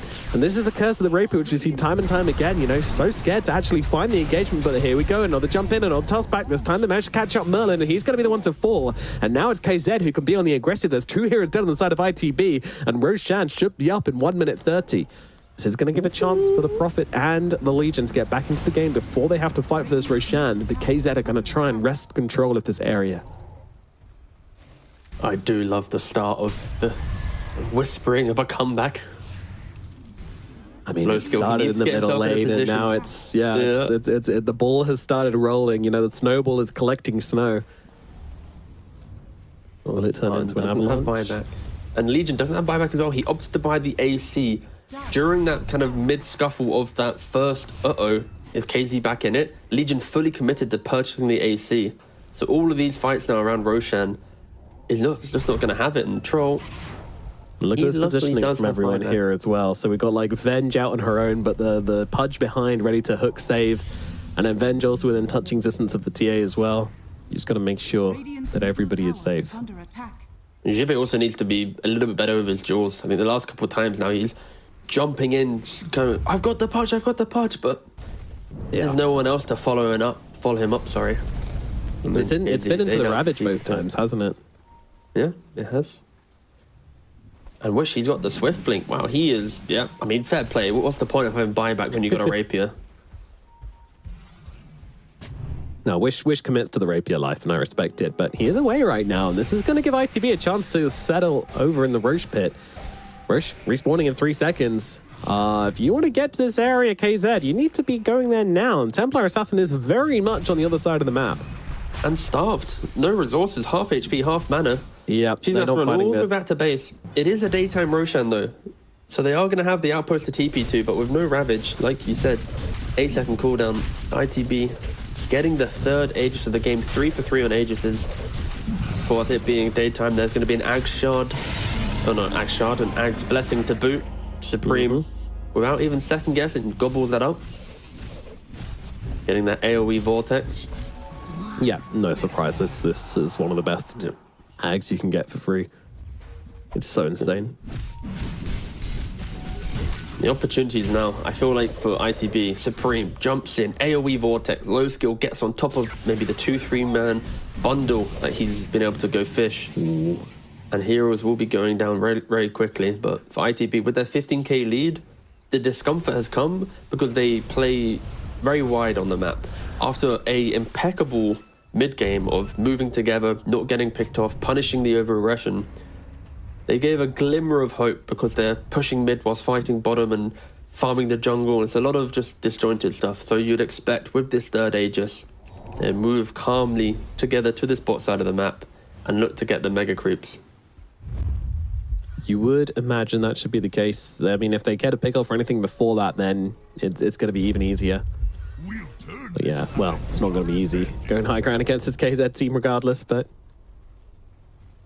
they would like to make it. I just want to see the toss back swap hook once. I think everyone wants to see it. Oh my god, we've just moved thousands of units away from my team. Are scanning. Yep. 3 heroes just to replicate a tusk kick. Get someone into the fountain. I'm here for it. Like how TA's doing a bit of a bit of house managing as well. Placing all these traps. Didn't like one, so just denied it and replaced it as well to make sure it's not replacing a more important one. The seeds of fortune. Traps, traps, traps. Traps all over. Of course, with that shard as well, it's very important to have as many up as possible. If they do die, you want to be able to catch them out. And yeah, Spartan finds Jibbe here. Jibbe immediately jumps away. Gosh, ITB, they are being so cautious here. You can't improve. I think they now respect the high ground because even with the lead, they understand that Wish, a TA position behind her tier 3s with the armor aura, this is not the fight that's going to be too easy. And you would expect buybacks. I think when you look at the wider buybacks of Radiant, everyone's got it in play other than Venge, who's of course on cooldown. Yeah. So you know that Wish will probably only enter the fight if Jules down, if Troll Ultimate is at least positioned on someone else. That's his kind of big ticket to, okay, I can blink, swift blink, and just meld strike someone down. Yeah. Are scanning. Are they too cautious? Is ITB too respectful? I mean, they do have respect in the team. I really do think so. Yeah, they do have respect. The problem I see is like low skill just doesn't die, right? Like he's got a satanic, he's got this 25, which means that he can just break out of any, and yeah, that's a lot of gold, Scriff. It's a lot of gold indeed. You can just break out of the dismember. So what's the caution here? I mean, I guess they're just respecting KZ. They know how good they are at comebacks, but you know, once this Aegis runs out, I'm pretty sure your game's just going to get even harder for you because you know you don't have an easier time of going high ground than this. Let's see. Yeah, Tiny, of course, level 20 with a toss requires no target, which will simplify that fishing tactic that I'm looking for. I'm trying to see, there's no real levels or any... Like, that's the thing, when KZ are trapped in their base, they're not farming up, they're not gaining major levels. They really are in a stagnant position. It is... But they have the tools to punish ITB if they mis-execute. And this Aegis, I think we've seen 4 minutes of farm come into play. It's now... I mean, I'm trying to think about like why they're not doing it, and it does come down to that, right? Like how punishing it is. You've got swaps, you've got tossbacks. That's what we've been talking about on this exclusively. Throw in the silencing traps as well, and it's just a minefield which ITB, you know, are not comfortable fighting into. So they're going to say, ready? we're not going to fight you until you're out of the base. I got a power play. It's a low skill. You got like 6,000 gold to your name, boss. Why not just buy like an Aeon disc? Of course, once you have buyback, but use that Aeon disc to get yourself in the high ground. You get swapped back, sure, whatever. You will probably have to eat through a Ravage as well. Like, there's so many things to get through it. But then again, maybe one TA Meld Strike will proc that, so it's kind of bad. Probably, yeah, now that I think about it. There is one item for him to buy, though. I'm trying to think, like, what's the item that gives him confidence? And yeah, I guess the Rapier just kind of is annoying in all counts. Oh, there's a BKB. Was that? Oh yeah, Jibbe. Jibbe just using it. The TI pressure is getting to him. Yeah. One game away from qualifying last year. Now, in the lower bracket, starting out. Toss back onto low skill. They're going to yield themselves up together. Hook comes through as well. Low skill thrown right out of position here. Of course, if that dismember comes through, low skill can ulti, but he's silenced at the moment, so there was an opportunity there for a very small amount of time. Goes Scepter out onto Skylark here. Still staying in the front lines, though. Oh, Skylark, they found that. Wait, where did he come from? All right, a Rogue Nature's Prophet just found on the back lines. Fair enough. The 12th of death on Prophet, by the way. Pointed out, it's got to be done. It all stems from the fact that Spartan places this ward earlier that we just saw on that camp just outside of the bottom side of the map. This is a beautiful ward to place when you're under threat, when you have only one lane of racks to protect, putting these weird and wacky wards around the jungle. Like, the map's so big now that unless you have a gem and you're sweeping through, it's always going to help you get that one little pick off. And of course, Prophet TP'd in. There he is, get the kill. And ITB, they are really just outplaying themselves, it feels. They're in their own heads. They're second guessing pushes. They're waiting out Aegises. They're getting Aegises and then waiting out their own Aegis. They're BKBing when they don't need to BKB. It's everything's kind of getting to them. They have a 22,000 gold lead, but it kind of feels, I don't want to say even, but the momentum, the shift, it feels relatively close. I'd be interested to see what the win probability is now. It was 95% around about the 37-minute mark, and I think it's slowly creeping up. Yes, 87% for ITB. They are. Yeah, look at this. Not Mistake dirty after yet. mistake. It's not okay. I thought it would look a little bit cooler, but it literally went from 9% to 12%. So it wasn't the biggest number. Whoa, 33% shift. It, for the position that Caleb was in, I think any shift in their direction is a big W. Yep. Side the Vice now picked up from Skylark, so Daedalus on the TA as well. can't troll all together. My God, she just wants to one-hit someone. That's all she wants. He's got to wish this game. Good one. I got more. Don't worry. We're never leaving this game. Yeah. I made the joke earlier about TA having 35 deaths, and look at us now. We could be in that scenario. The Prophet, yeah. I mean, that's the crazy thing about Prophet, though. Like, he's been dying so much this game, but when you have map control, this hero just farms. So he's got an Can we axe, look at he's got all a the Scythe of items, Vice, actually? he's got a Nullifier. Crazy. Absolutely insane. I think at this down point, let's look at all. If we can open up all items, please. I need to really digest what's happening. So let's look at ITB quickly. They've got Hex and Nullifier and the Prophet with the Aghanim that we mentioned. Supreme now got the Philosopher's Brooch. Stones. 2 Philly Stones. So ITB, they're kind of getting close to being fully capped out in regards to the items. And Spartan, oh, he's got the axe. Did he sell something? No, he didn't. I was just trying to work out how he got that gold for that, but he just has Philly Stone. But no, yeah, JB just picked up the Hex as well. We are at boiling point for this game. There is we're good. Like, there is no real crazy stuff to. I don't know, the Revenant's now. Brooch on the Storm Spirit. That's kind of insane, right?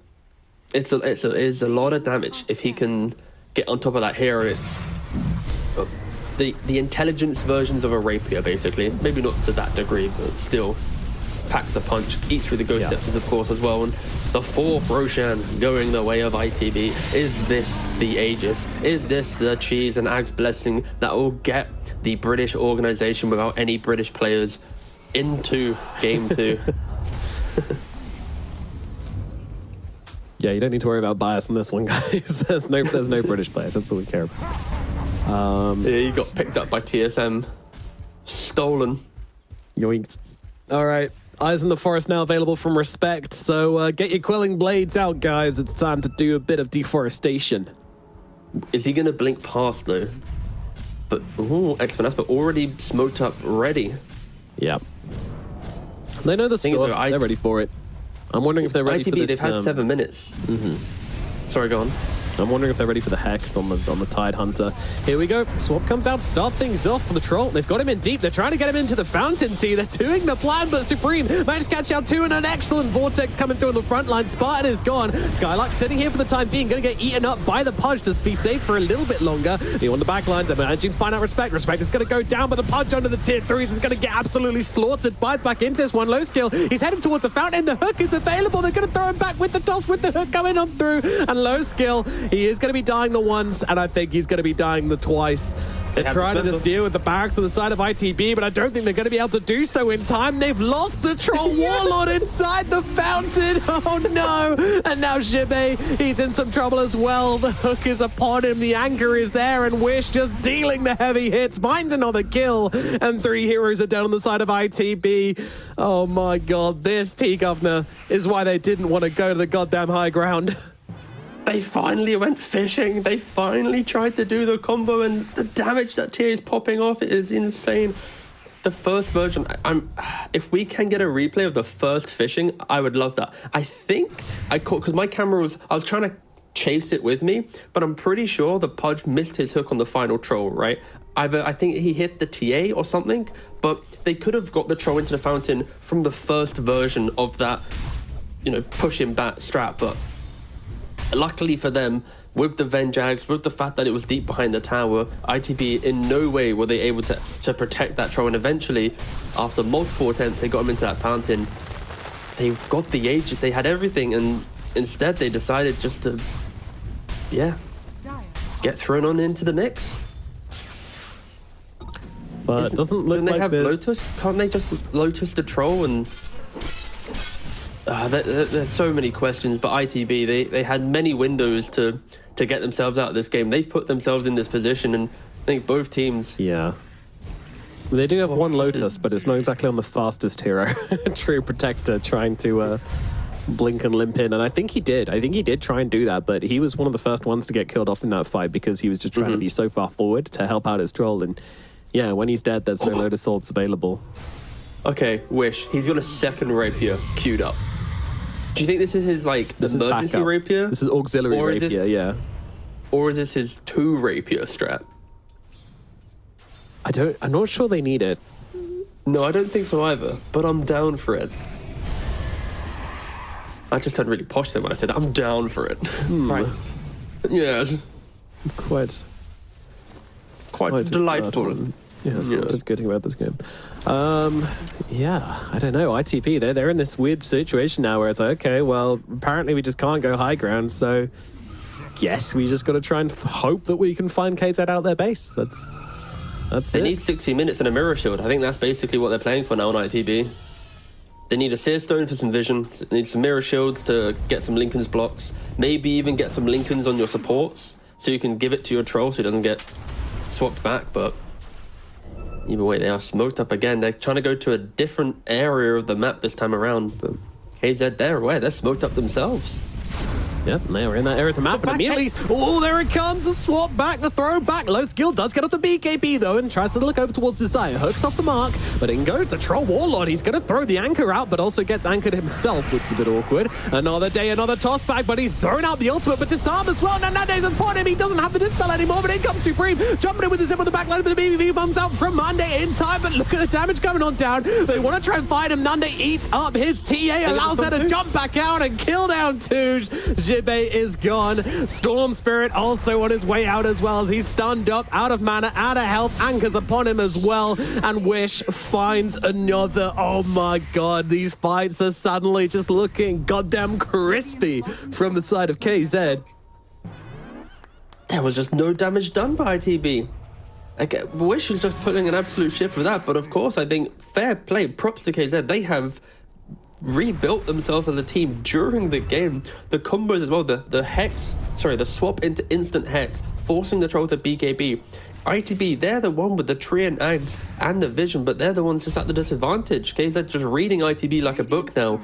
They've been behind, 18k gold, then 30k gold, bringing it back down to 15. Like, this is just a really impressive showing of backs against the walls.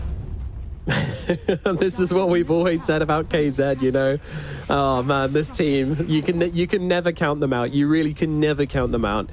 They always, it's when you stop believing in them, and when you stop believing there's a way back into the game, they will I had find no it. belief in them. I'll be clear, I had like 1% belief in them to win this game. This was Troll's game. They just, it was one barracks this remaining. Was ITB's game? Do you remember how easily they took top and middle barracks? Like, it was like, it was me trying to do those shapes in the holes things for kids, you know? It's simple. Yeah, then then suddenly you got to the square and circle option and you just ate the brick instead, Nomad. Yeah, didn't go in. Now he's in the A&E, and ITB, they've got to make some serious corrections here because now they're the team which are 2 barracks down as well. It is entirely even, and not often we get to see this, but both 2 lanes are barracks as well, so it's entirely even. And yeah, when you pause, it does freeze. Oh. And we do have a listen in, so let's take a little listen as what went on in the last fight. Visible seduce. I will touch him, guys. He's guys. I halberd him, he cannot hit. I eat him. She's avalanced. Nice. I need help, I need help. I eat you. Fine. I hex storm after. I hex storm. Nice, try to dip us. I yours him, he was not DP. Silence, no trap push. I silence. No mana. Yes, big lotus. Oh, Yeah, he's dead in the water though. Go. There we go. Yeah, dead in the water indeed. Once again, the entire team just communicating. But I don't know, is this cleaner than we've seen them in the past when it comes to communication, T? Was that KZ we were listening to? It was. That was a step above from any other listening I've ever heard from that team. Like normally, it's Skylark just screaming like, "Nice, we got them, kill them," all this. But no, that was clear communication, toss back. That was refreshing. I've got a smile on my face hearing those communication. I've had so many interviews with Spartan over the years now where it's like every time I'm like, at what point are you going to take the emotion out of the game to be able to not take it fully out of the game, but just kind of bring it down a little bit so that you can control it, clutch players as a team, control what you need to do. Yeah. Exactly. And every time he's like, we're working on it. But that communication, when you're down 20, 25k gold, I think any Dota player in that situation, you can feel the wind going to your side. The fact that every fight, you're just 20, 30k down, killing off the troll, killing off the storm, and not a single drop of a scream, a cheer, fair play. That is as much as it might look really weird for a new viewer to the scene or to the team, but that's actually really cool to see. So maybe that's what's allowing them to get back into the game. Their comms just feel a lot more professional now. Yeah, no, great calls coming out throughout the entire time. Like everyone on the same level, just sharing the important information. Even dead in the water. I've never met a player who actually calls it that and not just anchor. But Skylark was calm. I think he's dead in the water. I was like, wow, that's very a graphic thing to say about him, And then it turns out he's actually talking about the spell, and I was like, all right, yeah, that makes more sense. We've caught the storm. Yeah, he's dead in the water, guys. No chance getting out of this one. It's really. They went from screaming like barbarians to over saying everything. For I shall hex the storm upon his initiation. It's like, we got him. Like a fish without fins. Alrighty, well, back into the game. The pause is over. And we are now hitting that 60-minute mark once again in the Western EU qualifiers. Well, for the third time, I think? It's at least the second, but this is crazy. Day number 2, and it's off to an absolute bang. Okay, perfect. We got some pauses. This is where... Just as building the hype, building the momentum, and of course, gotta pause it out. No, I need some more time to talk about neutral items. So right now for KZ, I think they need a Book of the Dead, of course, because they need some true sight to at least see some of these trees from the Nature's Prophet. From the Tree and Protector. So Book of the Dead, for me, is a must for the Radiant side. I think for Troll, they need a Mirror Shield or the Ex Machina. But I think the Mirror Shield could be better to at least pop one of the swaps or dismembers, or just in the fight could be kind of clutch. And then the Seer Stone that I mentioned a little bit earlier, just have vision on them. Just make sure, okay, this is where they are. We can now get a clean draw. So I think there's actually some pretty fun options, I think, in play. But other than that, there's nothing that's really screaming at me. All right, I'm here for 2 things, T. I can tell you what the people want. The people want Giant's Ring Pudge, firstly. Yeah, and Tide. Yeah, maybe. Definitely the Pudge, though, because... Okay. The carry Pudge just running over the hill, Giant's Ring, BKB. You're not going to be able to see anyone else in the fight, so we're just going to have to be casting a Pudge kind of wandering around, and everybody's fighting inside his belly.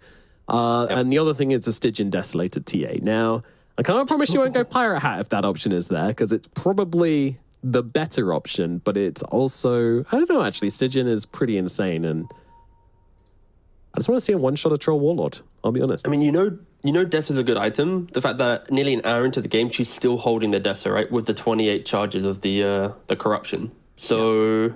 Oh, not the corruption, the Soul Sealer. So I'm pretty sure Stygian, if in play, would be a banger. Like Divine Rapier, Stygian, plus Deso with the Daedalus. She's already got pretty decent attack speed from the Swift Blink. I think the Pirate Hat would be a little bit too far to that side.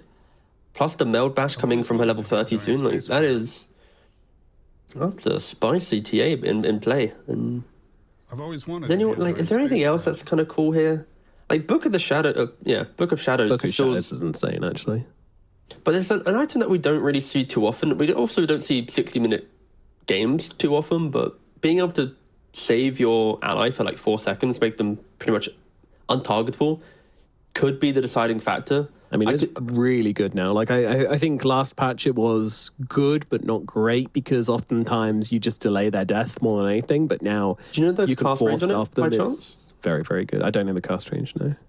Because like right now, I see that could be a really, really good option where support picks up Book of Shadows, and then Troll goes to hit the high ground. You see the tiny blink in or some extra vision. You throw that Book of Shadows to prevent the Troll from getting tossed back. And as soon as you combo break that repositioning, that's when I think ITB will finally win a fight. But they're yet to combo break the toss or the swap or the hex or the hook, right? And that's where I think ITB, the 60-minute mark, could be their best friend. As there are, I mean, we've just described, 3-4 different tier 5 neutral items that could potentially assist in that combo break. Pretty hype. Pretty hype. I'm looking forward to seeing what everybody goes for and what everyone gets as well. There's a bit of a raffle after all. Yeah, there's many different options, but Nande is reconnected to the game now, so hopefully we'll see him coming back in. What are our buybacks looking like at this point in the game? We have all of them, but we don't have Nande still. So this game's been so chaotic that I've also missed Prophet going back for a Midas. And I'm sorry if this was pointed out earlier, but I just saw it now. Like I've been so focused on. Did he buy it for did he buy it for the nitrums? Yeah, I mean maybe, but he's already used the charge of it, so I'm guessing he's already used it a little bit, right? Actually, no, he hasn't. Yeah, he probably just bought it for the tier 5s, right? Yeah, he absolutely did. Which is very cool. Again, just in case you're not aware, a Midas does automatically give you the tier 5 neutral item. So my assumption is, yeah, I think he probably just picked up in anticipation of the tier 5s. Anyone else got some spare gold to pick it up? It is kind of a funky play to make, though, because Dire owns the entire map. So it's not as if they're going to be starved of the jungle. Normally, this Midas play is when you're the team that's like trapped in your base, because getting that 1 tier 5 or that extra something could be enough. But we're not going to probably see that from the Radiant side. They are too starved on the economy, and every item they buy needs to be this is how we enter the next fight. We picked up the Hex, we picked up some Wind Waker or something. Surely the only way this pays off is if they immediately use both charges, which they won't be able to do because neutrals are coming into second and they've only got 1, and then immediately charge and try and catch them with a neutral deficit, which feels kind of unhinged, if I'm being perfectly honest. Yeah, it's a bit unhinged. No, again, he's got so much gold. It doesn't really matter at this stage of the game. I think this is all about making the choices as a team, deciding how you want to approach the siege.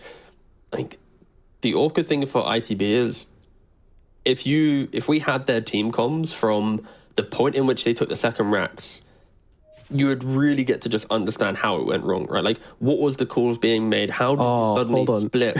What's up? TA has put in neutral items into her quick buy. Yeah. Is this her like a hierarchy? Yeah. I mean, Force Boots are sick, to be fair. I mean, she has no boots at the moment, so you're talking about Stygian for damage. She might just want Force Boots. Well, I'm an idiot. The fact that she needs a nice stack on the Ancients. That's so important to do. All right, here they come. 60-minute mark. Okay, they did get 2. I was about to say, if they stack the Ancients and only got 1 or didn't get any, then that's a disconnect, but they do grab them. And look at them. They're swarming onto their Ancients. ITB. They're looking to try and starve them here of getting any neutrals. And Wish, he's making his decision now with his tier 5. Oh, it's so awkward. It's going to be all Apex. The 3 cores are holding. There it is, okay. Giants ring punch, let's go, baby. Yes. Woo! Look at him. This big boy. He's fucking Look at the massive. hat. The hat as well. It's reaching the gods. It's reaching us. Hello. The spectators up in the booth. And tiny as well. Oh, yeah. Not so tiny anymore. Oh, wait, give it 4 seconds. I just realized it hasn't kicked in. Okay, Mirror Shield for Storm. That's not bad. What did Troll go for? Are you still thinking? Oh, he's a big boy on the tiny. Mirror Shield. Huge. There we go. I love when we get to see like the good choices come in. I hate it when we get to this stage of the game. It's like they just didn't get them. I want both teams to get the items that we're talking about, so they both feel confident entering the 60-minute mark. Yep. Mirror Shield on both the Storm Spirit and the Troll Warlord. Oh, it couldn't be better, actually, for the side of ITB. That is so huge for them. So we're just looking for Skylark, we're looking for Venge, and we're looking for Treant Protector. There's a chance, yeah, Treant's going to pick his up now as well. This is like, it's like Christmas Day. All the options. What did... Tide and Venge are still pondering on their choices. Pirate's Hat for Spartan. Okay, okay. Get some gold into you. And Tide still thinking he's... Pontificating, yeah. Yes. And Force Boots. Okay, so 2 Giants Ring, an Apex for the TA, so not seeing the Force Boots or Stygian that we mentioned, but still amping up the damage a little bit. And Spartan fixing the economy with some Pirate Hat. They're smoked up. They're happy with their tier 5s. Happy enough to cross the river. Force Boots out on the Tide Hunter. Yep. And a quick update on the side of Dive for their tier 5s. A Book of the Dead for the Nature's Prophet. Already a nuisance on the split push game. Is going to be amplified by that. 2 Mirror Shields on 2 big cores, the Troll and Storm Spirit, helping do the combo break that we're mentioning about. Jibe with an Ex Machina for double Hex, double BKB, super powerful, and Tree, whatever, mate. You got a Force Boots. Cool, congrats. Not the most important. But he can apply it. Can he give it to his allies? I can't remember. Yeah, it's targetable. Okay, so in that case, yeah, got an extra 4 stuff. Wait, Honestly, I can't remember. It's not often we get to 60 minutes. Pushes them. Oh, maybe you can't use on other people. Is it only? I think it's only himself, right? Just double click it and you push yourself. Can't Now we'll see if it happens. Either way, they're in Roshan. KZ hitting Roshan. The Yeah, fifth Roshan falls to KZ. This is the Roshan which will end the game. And they don't have enough slots. They're like, I don't know what to do with this Aegis. I only took the Aegis. Yep. Oh, there's a cheese in the pit. No, the cheese! Oh, they forgot the cheese. Oh well, who cares? Meanwhile, they took some heavy damage onto their tower and the barracks there as well. So it wasn't for free, but it was pretty cheap. The cheese is trapped in the Roshan pit right now. Will they go back for it? Cheese cam.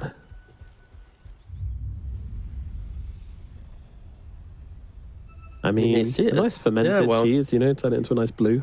Lovely. This will do nicely. So, Okay, so with the gem, they're gone. Force Boots. Ah, look at the combo. Just at this point in the game, just take it away from ITB, because a team that's had the 25k plus lead, that's tried to end the game, get the mega creeps, has failed miserably. There is no chance they're going to be going again into an Aegis on the side of KZ. So this just prolongs the game a little bit longer, and that is a big tiny. But yeah, so Tide Hunter with the gem and the Force Boots, he'll be able to combo break, and they've just found respect awkwardly in the tree line. He's got a gem. He can't really afford to lose it here, but at the same time, he's still got 2 seconds so he can get out, but with the Force Boots, he can just slide out regardless. And yeah, getting in some deep trees was the attempt, but yeah, they're going to try and get rid of that very quickly. My god, Desire is so massive. This is insane. Oh, never mind. Apparently didn't like that comment. Oh, fine, I'll be little again.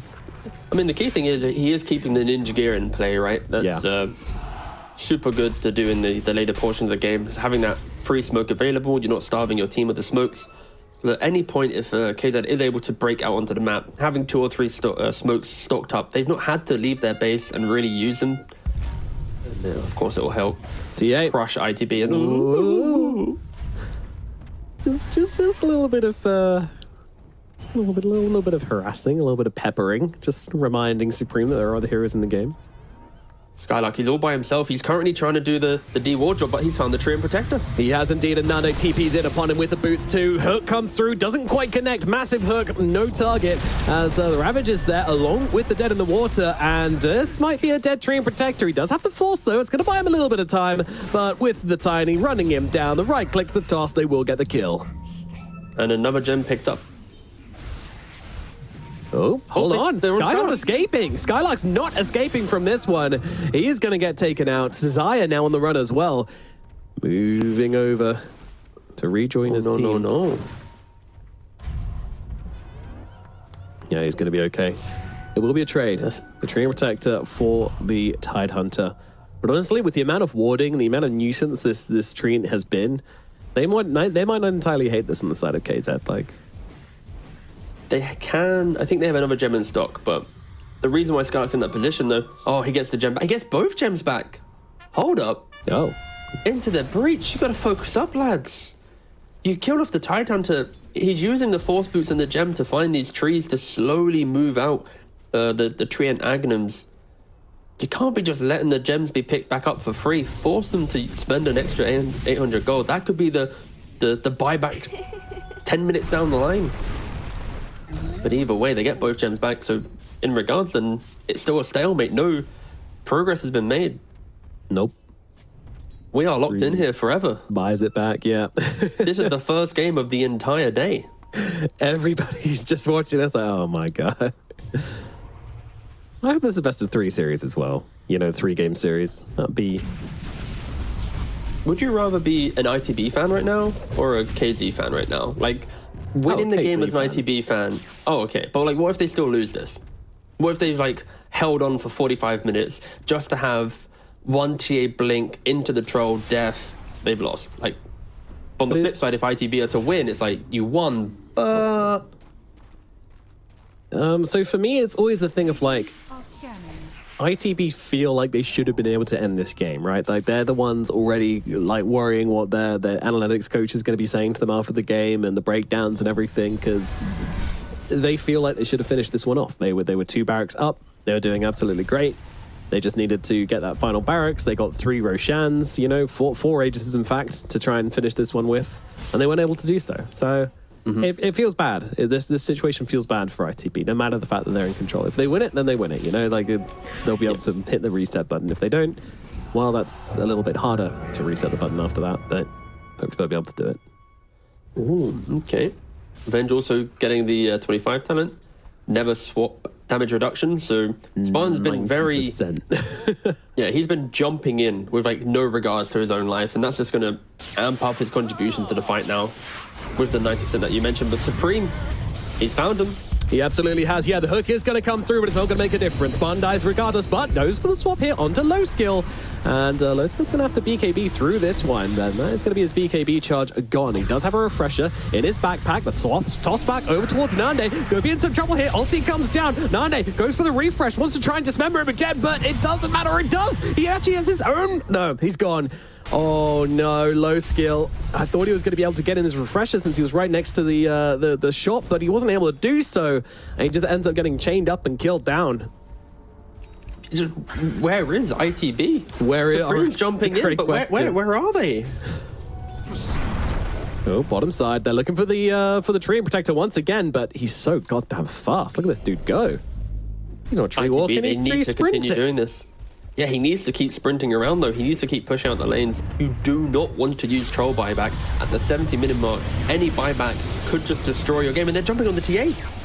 They are. This is a huge target if they can bring her down, but it's kind of just Supreme ruffling some trouble. He's got the anchor on it. Hello, this could be trouble. Comes Sibay from the sidelines. He doesn't have a ton of mana left. The stun is out on him. The stun's to follow. Supreme is gone as well. 100 seconds.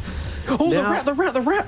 Hold on. Yep, Merlin, he's going to get caught out. Does he get the barracks? No, he does not. His creeps are gone as well, and yeah, double rapier now queued in for the Templar Assassin. She is committed to the damage life. He's got 17k gold. What the fuck? She can buy another one and another one. She's got 1,040 CS. Oh, I wish. Maybe put a cause for concern for some fans yesterday, but today he has put his team on his back. The decisive rapier, the better rapier buyer in the team. Nande, of course, not able to use it yesterday to full effect. Yep. ITB, they didn't have to use the trial buyback, but Nature's Prophet and Storm most likely will if they are to keep themselves in this game. And here we go. This could be KZ trying to pressure the end here, or maybe not. Moving down to the bottom side. Merlin. They have to be so careful. At any minute, this Prophet, if some creeps get into the base, they can get mega creeps. Of course, 71 minutes into the game, mega creeps aren't going to be that impactful, but it will just slowly annoy KZ as they get... They just got the net worth lead for the first point. 2,000 gold. Wow. They've only gone and done it.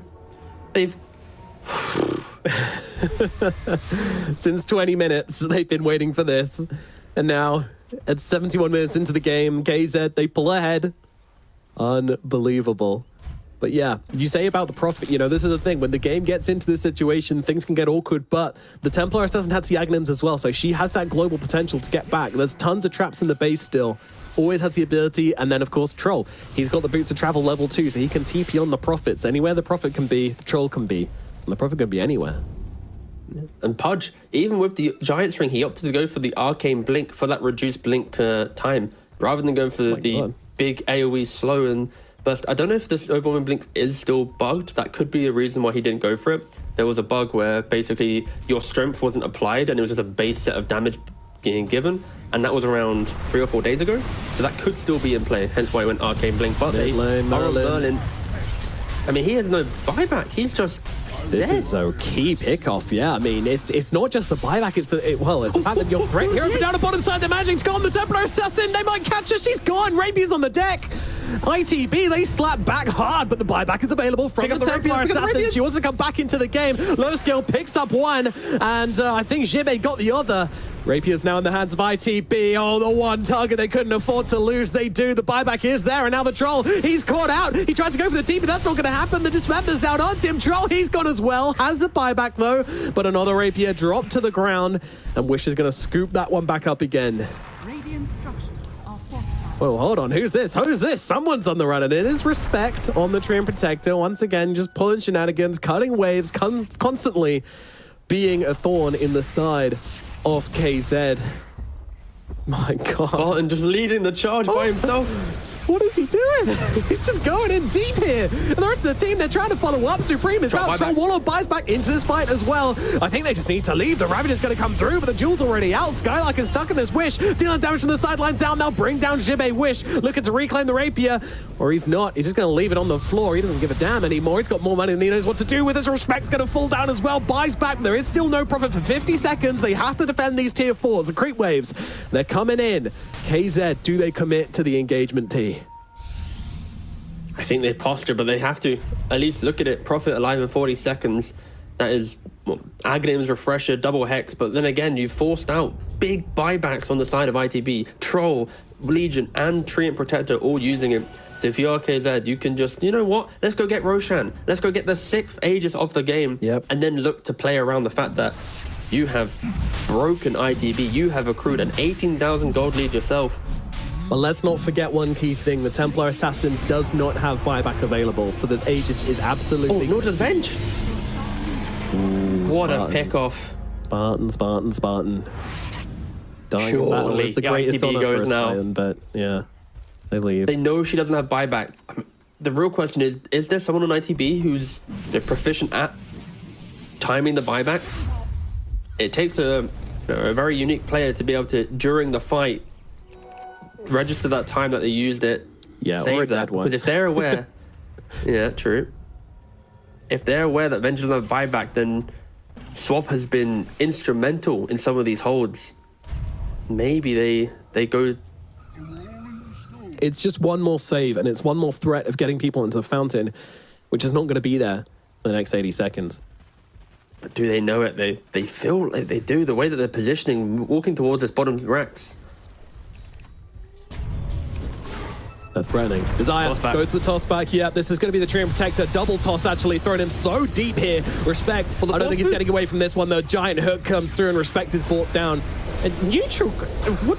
How? Well, I mean, Skylark, he's in some trouble right now. The duel comes out onto him. The hook. Oh, it's onto Desire. They both try and save him. And they are not able to do so. Skylark's going to fall. Another hero dead. Has the buy. Let's not forget. That was... No. That's insane. The Treant Protector died because he overgrowth, and look at the tree at the top Tormentor. The Aghanims, which puts the overgrowth... No, the dire one. The overgrowth proc the Tormentor, What and he the took fuck? 70 damage from the Tormentor. Look. Oh, 90 damage. That's Okay, insane. it means almost nothing, but by far the most insane That's neutral so cool. deny in history. In the history of Dota, that's the most insane neutral deny in the history of the game. It means nothing, but holy shit, that is hilarious. I'm like looking around, I'm like, neutral creeps. Okay, what's in play? Tormentor. Okay, check for tree. Tree's there. Check that. Yo, okay. again, doesn't change anything in the state of this stalemate of a game. We're going to the 80-minute mark, but low skill, if I'm you, boss, you just can't kill this Tormentor. That is embarrassing. Just use your ultimate. I mean, I don't even think they're killing Tormentors. The Tormentors are insane at this point in the game, right? Yeah, the Storm and Troll just tried doing it, and both of them had to retreat. If only you could harness the power of the Tormentors, send them into the enemy base. There was the bug, though, right? When it first came out with IO Relocate plus Primal Beast, you could ultimate on the Primal, and then during the Relocate, you'd literally just drag it with you, so people would place it in the enemy base, and you could kill off the Ancient, so then they wouldn't have the regen effect. It was a very brief bug that occurred. Yeah. People would respawn or like run back to base and they'd be on 100 HP. It's like, oh, why am I not regenning? Oh, I just don't have a fountain. Yeah, it was pretty interesting. Imagine a slow Tormentor just walking into your base. All right, are they going to go round 2 on the Tormentor? Ramael. You can't bring it down. Is this even a... There's no... I mean, they get a little bit of gold, right? I'm assuming everyone has shards at this point, right? Everyone, yeah. Yeah. Okay, Everybody has a shard in the game. It's a gold-based...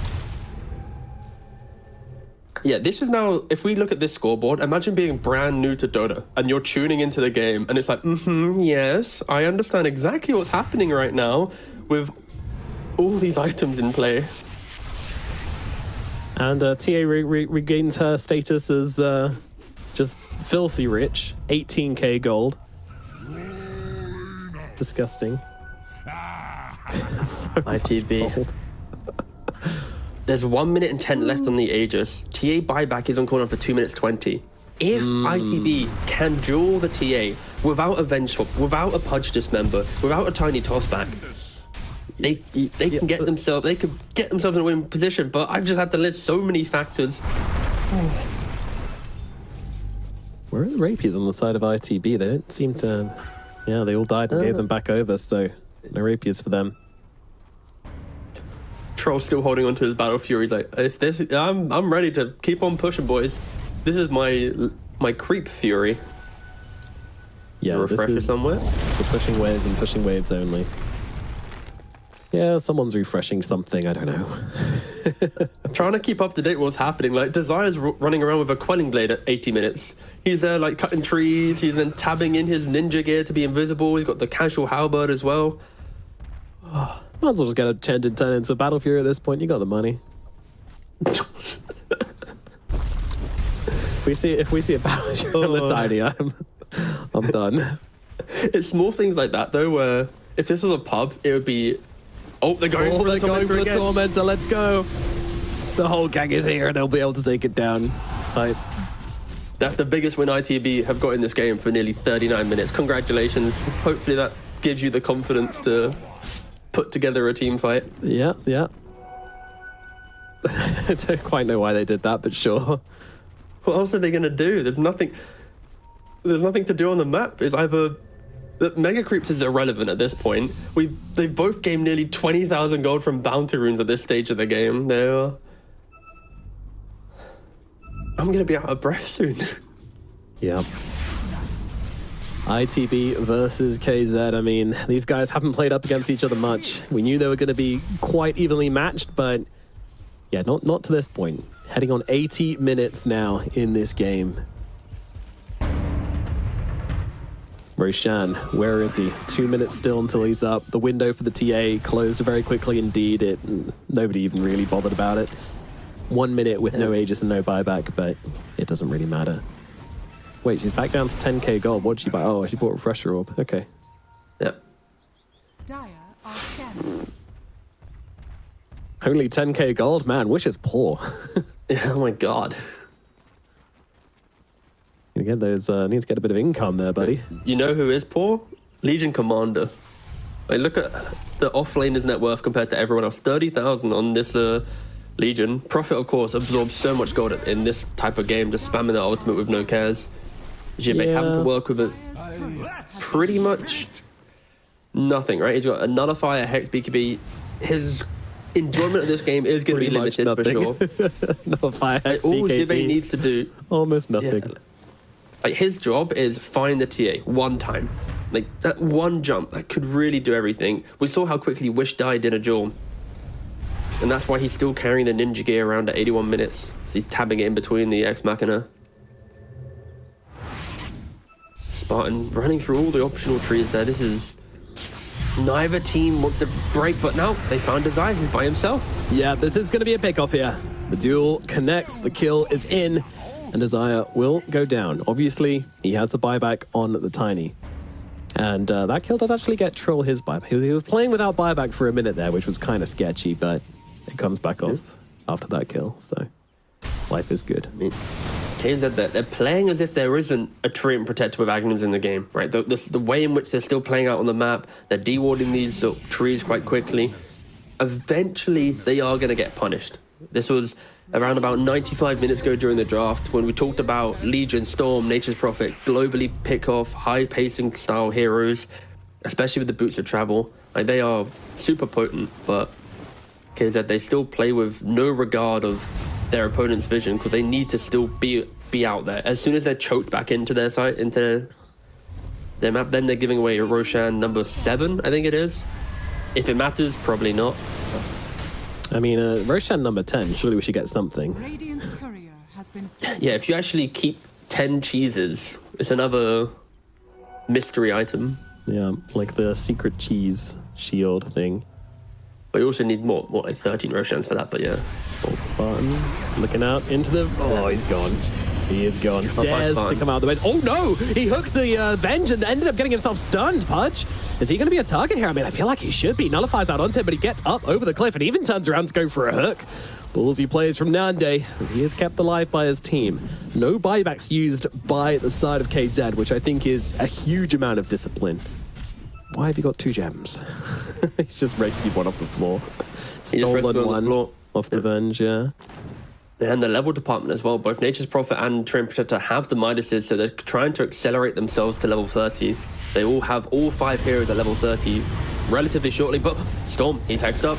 He is, but the damage isn't there, and now actually Control Outwish. His first BKB is going to get used here, and, well, might be in a second situation. Low Skill gets the corner. Here comes the ultimate from Low Skill. He's trying to find the targets. He's not doing much. Finally gets on top of the Pudge. Pudge turning around, trying to get swept, but the Mirror Shield comes out in time, and Low Skill's be able to fight through it all. Wish is down on the backline, so Jewel comes through as well. Supreme up to the high ground, trying to control up Nande and bring him down. Respect does fall to Nande's damage, but Nande should finally fall here, but he's actually not. He's gotten away. Storm's the one who dies instead. Buys back, comes back in. Rapiers everywhere, littering the ground. The Hex out. Beautiful hook from Nande, though. Saves the TA, gets into safety. Nazaya trying to fight up into this, but I'm not sure he's got the health to be able to do so. Everyone from ITB still alive, still healthy. Hooks back, though. The pressure is consistent. In comes the Hex out onto Skylight. The toss back as well. They need to kill off this troll, and they need him now, and they're not going to be able to do so. Nande, he's going to fall in the middle of all of this. Turns around, though. He gets up to dismember. That's going to kill off the troll. Troll buys back to try and turn the fight around. Desire fighting up into all of this, but it might be a little bit too little, too late. Nande once again on the front lines trying to fight up. Low Skill just taking chunks out of him at the moment. They're going to jump in. They have to try and find the fight, but they won't be able to do so. The Pudge is dead. Wish still cannot commit to the fight. He doesn't have any rapiers. His courier is dead. He's just trying to buy any damage items he can find inside the fountain to try and make this final fight happen for them. ITB, they cannot lose this fight right now. They have to commit to this. And everyone's used buyback, but there's just Pudge and Venge are dead. It's so hard without their saves. Desire is all that's here right now. Skylark, he's going to get hammered down as well. 2 heroes left. It's looking so unlikely. They're going for the H and they're going for the end. They'll turn their attention towards the TA. The toss is in, but it's too late. Down goes the Templar Assassin. GG is called, and ITB finally find a way to finish this game at 85 minutes. Oh, look at Jibe's face. He is not happy with this win. They honestly, they feel defeated in victory. They were in a commanding position. Props to KZ for even getting this game to this point. This was 45 minutes in the game, 95% win rate to ITB, and then they claw it back bit by bit with the rapiers, and eventually with the support duo Respect and Merlin, the Treant spam, the vision from the Treant Aghanims. Oh, this was an exhausting game, and I don't think either team will be too excited about having to play another game, potentially another one for KZ, to put so much mental resource to try and claw out a victory, to then find defeat in the final moments, and then for ITB to be in such a commanding position to be throwing it away. and then having to find a way to find victory. It's like both teams, different narratives, but equally mentally drained. They're going to have to reset for game 2 because so much resource was used to get this one over the line. My God. Yeah, we'll turn to the highlights. It's just going to be this final fight, which lasted about 3 or 4 minutes.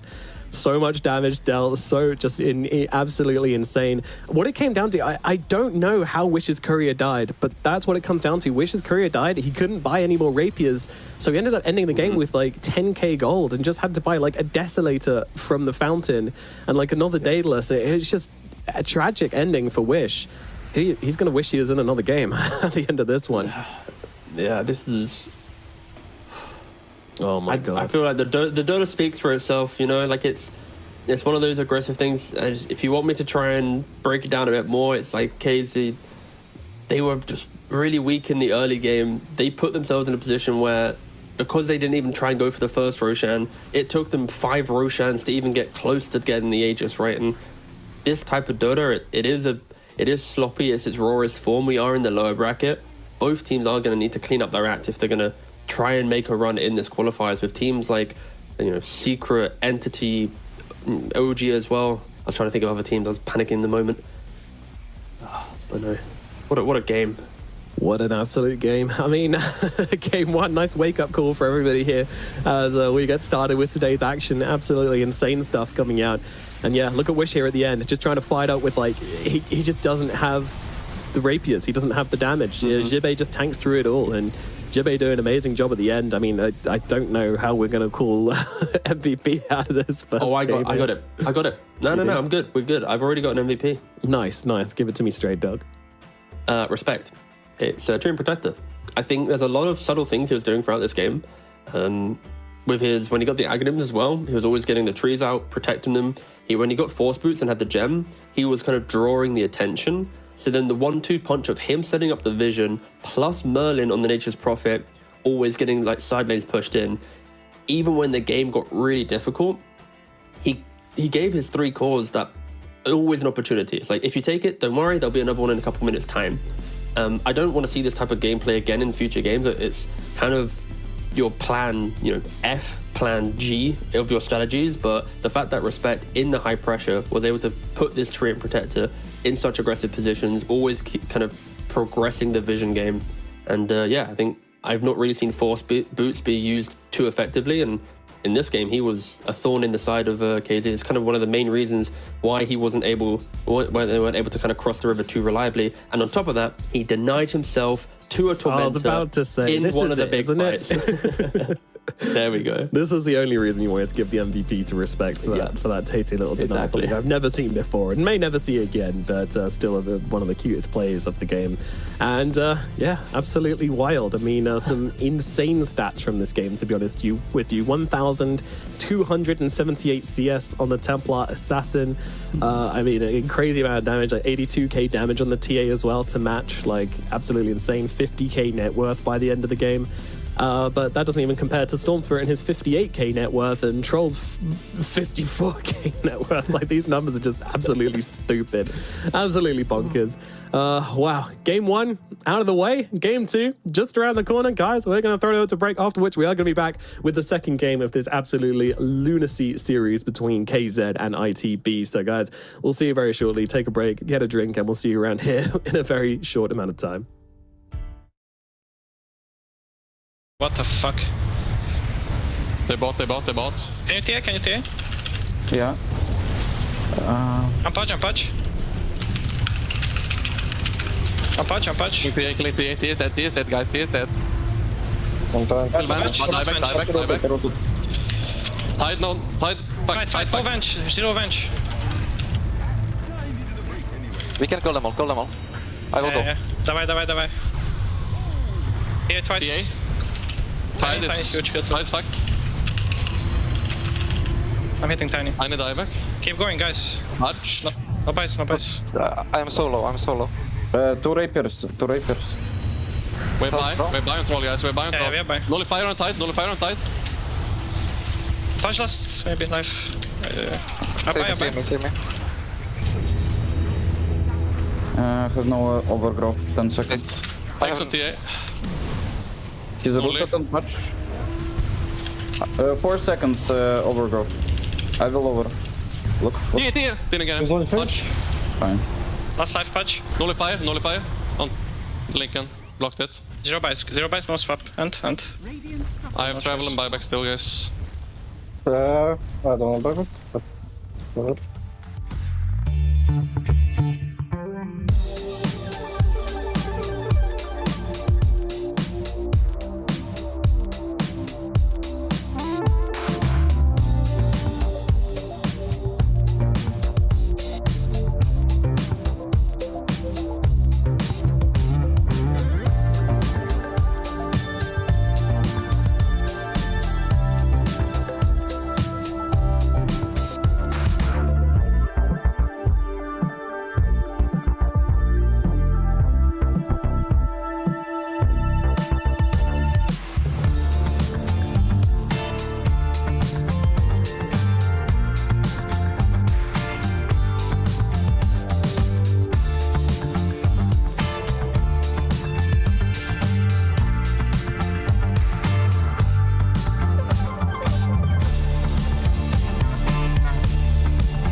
KZ versus ITB. Game number 1 goes on for a almost 90-minute duration. Will we get the same thing in game number 2? I don't know, but these two teams certainly seem very evenly matched. But one thing which shocked me there was the calmness of the in-game comms for ITB at the end there. I mean, what does that tell you about this team, T? Oof, I'm also at a loss for words myself. I need to reset, but I'm, again, kind of impressed that we're seeing these teams have such calm communication. I think there's a lot of passion in this game, and in 90-minute plus games, 80-minute games, you easily can see teams lose the kind of professionalism just to get like, we finally got the TA, we finally killed the Podge. None of that. It was overgrowth up in 10 seconds, nullifier available, hex up in 3. Like, it was really impressive, and I think both teams are presenting very good communication with the two listenings that we got to hear. Now I go back towards, okay, communication's good. Let's get some clean execution, boys. Do we need to go 90 minutes? Yeah. We're looking back at certain moments in that game. We're looking at KZ's dives. When they go under the tier 2 with the Tidehunter ravaging onto a Prophet, and then you're just opening the door wide open for ITB to come back into that game. That's what's title. And with ITB, we're looking at these high ground attempts. They showed a lot of respect, but where were the Lotus Orbs? You knew what the problem is. You knew why you couldn't go high ground, yet I don't feel like they addressed it particularly well in the mid to late game, and that's why we're kind of in this situation. And I don't know what the real solution is. I think Lotus would have helped, but I don't know. There's probably a good reason why they didn't build them. But yeah, I just want to see like a slightly more advanced way of taking the game, and hopefully not stuck in this stalemate again for ITB, because it was very stressful for them, and certainly a game they feel like they could have ended maybe like 20 minutes ago, or 30 or 40 or 50 minutes ago, to be honest with you. But nevertheless, it's time to wipe the slate clean and get into game number 2. But can I? Do I have the ability to wipe the slate? I'm still thinking about that previous game, and that's going to be hitting the players too, because in that type of game, I'm still thinking about little moments like, oh, what if they didn't do that ravage? What if they didn't do that play? If they smoked differently here? And now I'm just, okay, I need to also reset. The players need to reset. I'm really interested to see how they're going to shift up the draft a little bit in this next game, because again, after such a chaotic game, you need to calm yourself down, reset the lads, get the coach involved, decide if anything in the draft needs to be changed, and then also make the adjustments. Like, there is so much to do in only 15 minutes. Of course, more work towards KZ, because they're the ones that did lose the first game. So this is potentially their final game in the Western European qualifiers. Yeah, it's really time to pull it together and put your best dancing shoes on. Again, that last game, they went for this kind of higher paced draft. They went for this aggressive draft where I wanted to see them moving, and they were making those moves, but then they kind of went too far.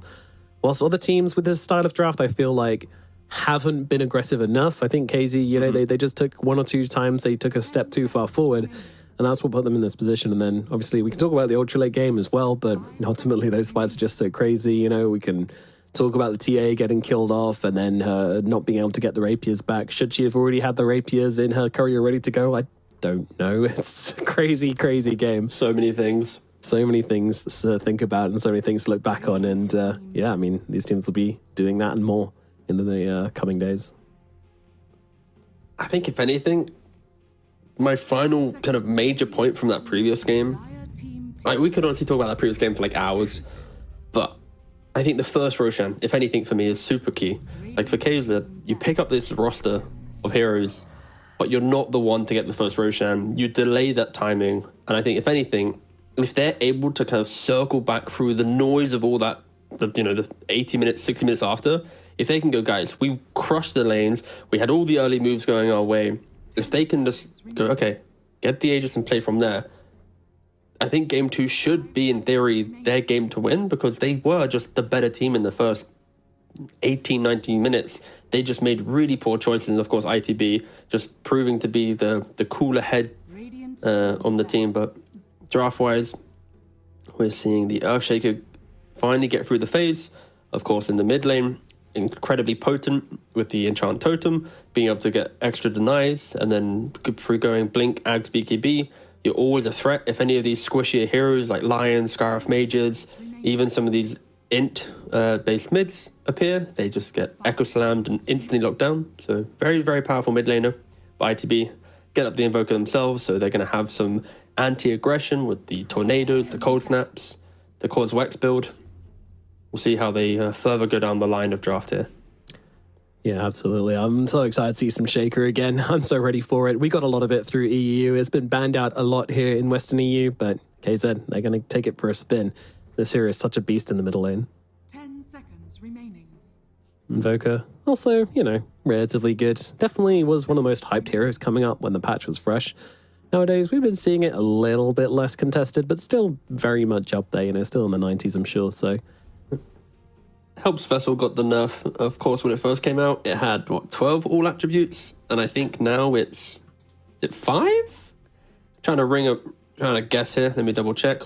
Vessel +6. I just got halved. All right, fair enough. Yeah, so it was too good, especially because Invoker is a universal hero.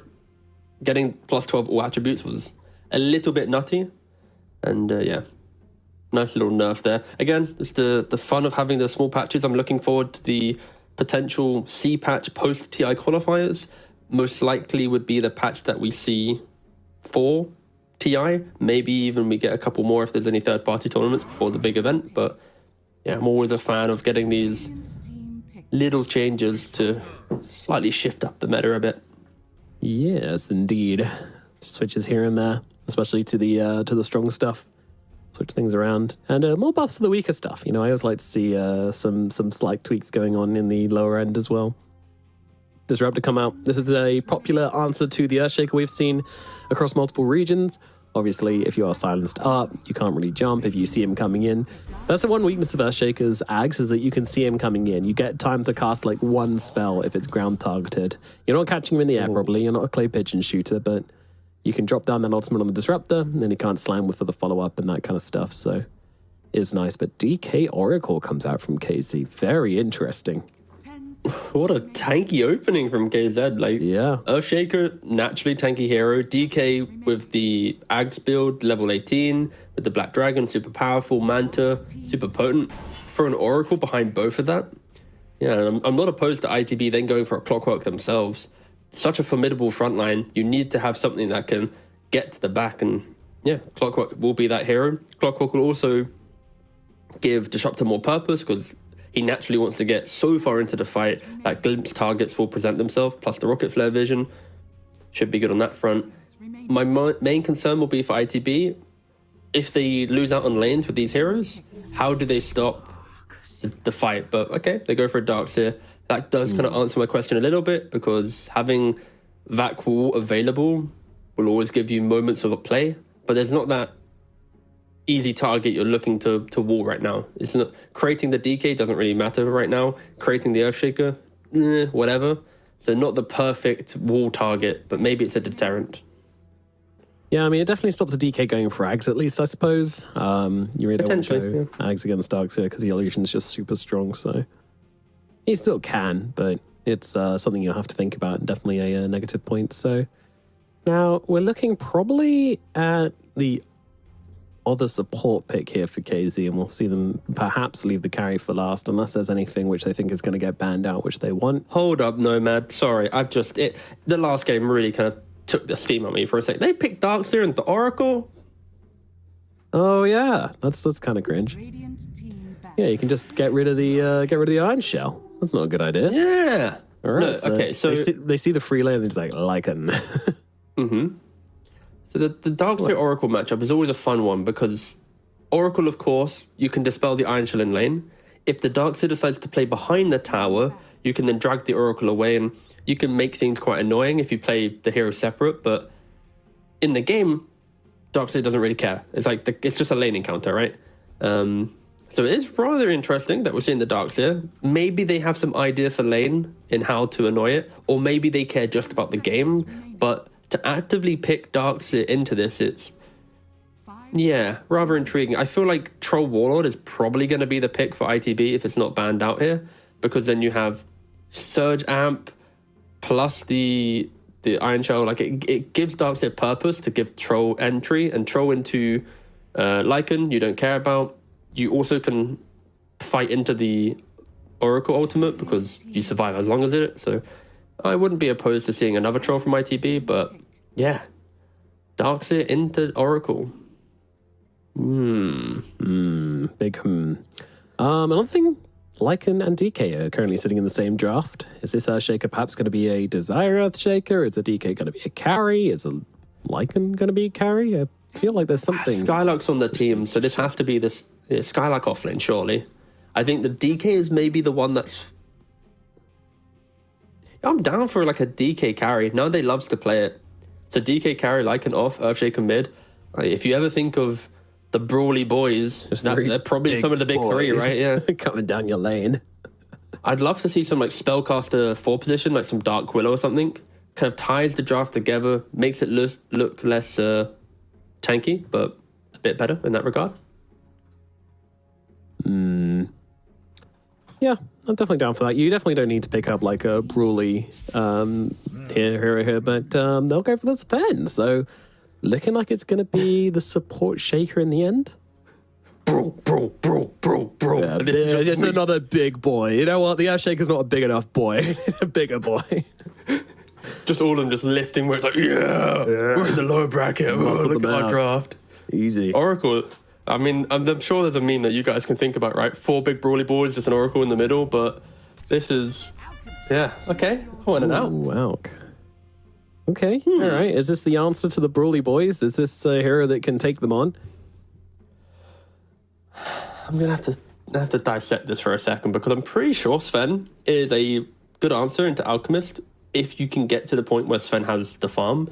Because with the BKB, you don't care about the Radiance, or at least the active component. Sure, there's the passive evasion built in, but you do a lot of damage, and Alchemist naturally doesn't like playing into the heroes that can threaten his HP. He likes to play oh, you're tickling me a little bit. I've already got some casual plate mail. My ult's running. So this Alch pick it either crushes the game, super like on momentum base, like Darkseer behind, or it's always behind. Because don't forget, this is a Darkseer into Oracle, so potentially could be a bottom net worth of the cause, having to struggle play catch up.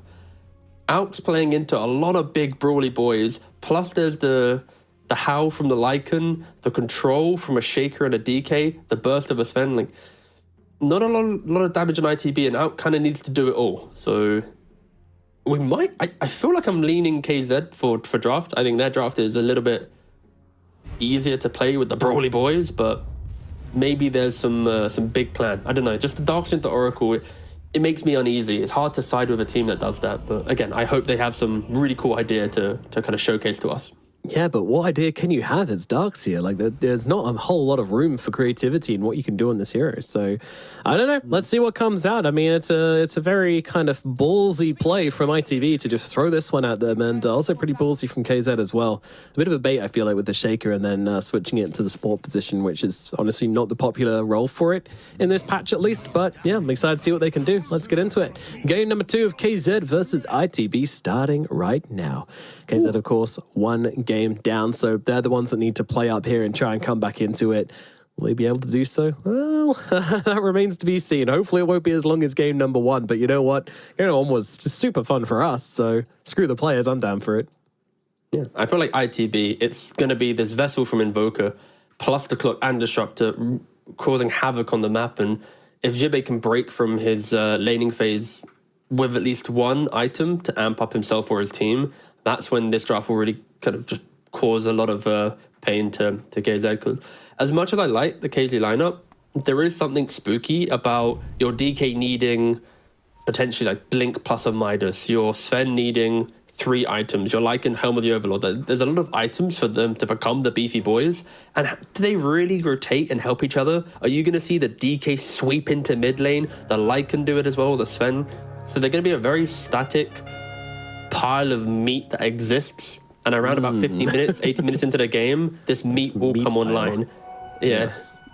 But they're going to be super static, and that's where ITV, they need to identify that and try and force some TPs, force the overlap of the farm, and then that's where Out can build up that net worth lead and maybe just take over the game. So yeah, ITB, they're the ones that need to set the pace. Unlike in game 1, where they were kind of scaling, this is their time to punish from the lanes, and already Respect putting a little bit of damage into Desire.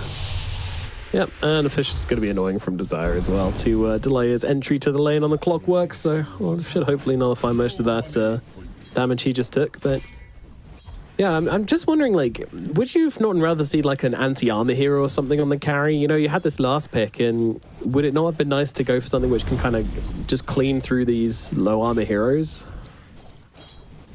In regards to the AUG pick instead? Yeah. I mean, he kind of does do that, right, with Acid Spray? Oh yeah, I guess. Plus the concoction. He is pretty good at doing that role. 6 minus armor in max level, actually, that's no joke. Yeah.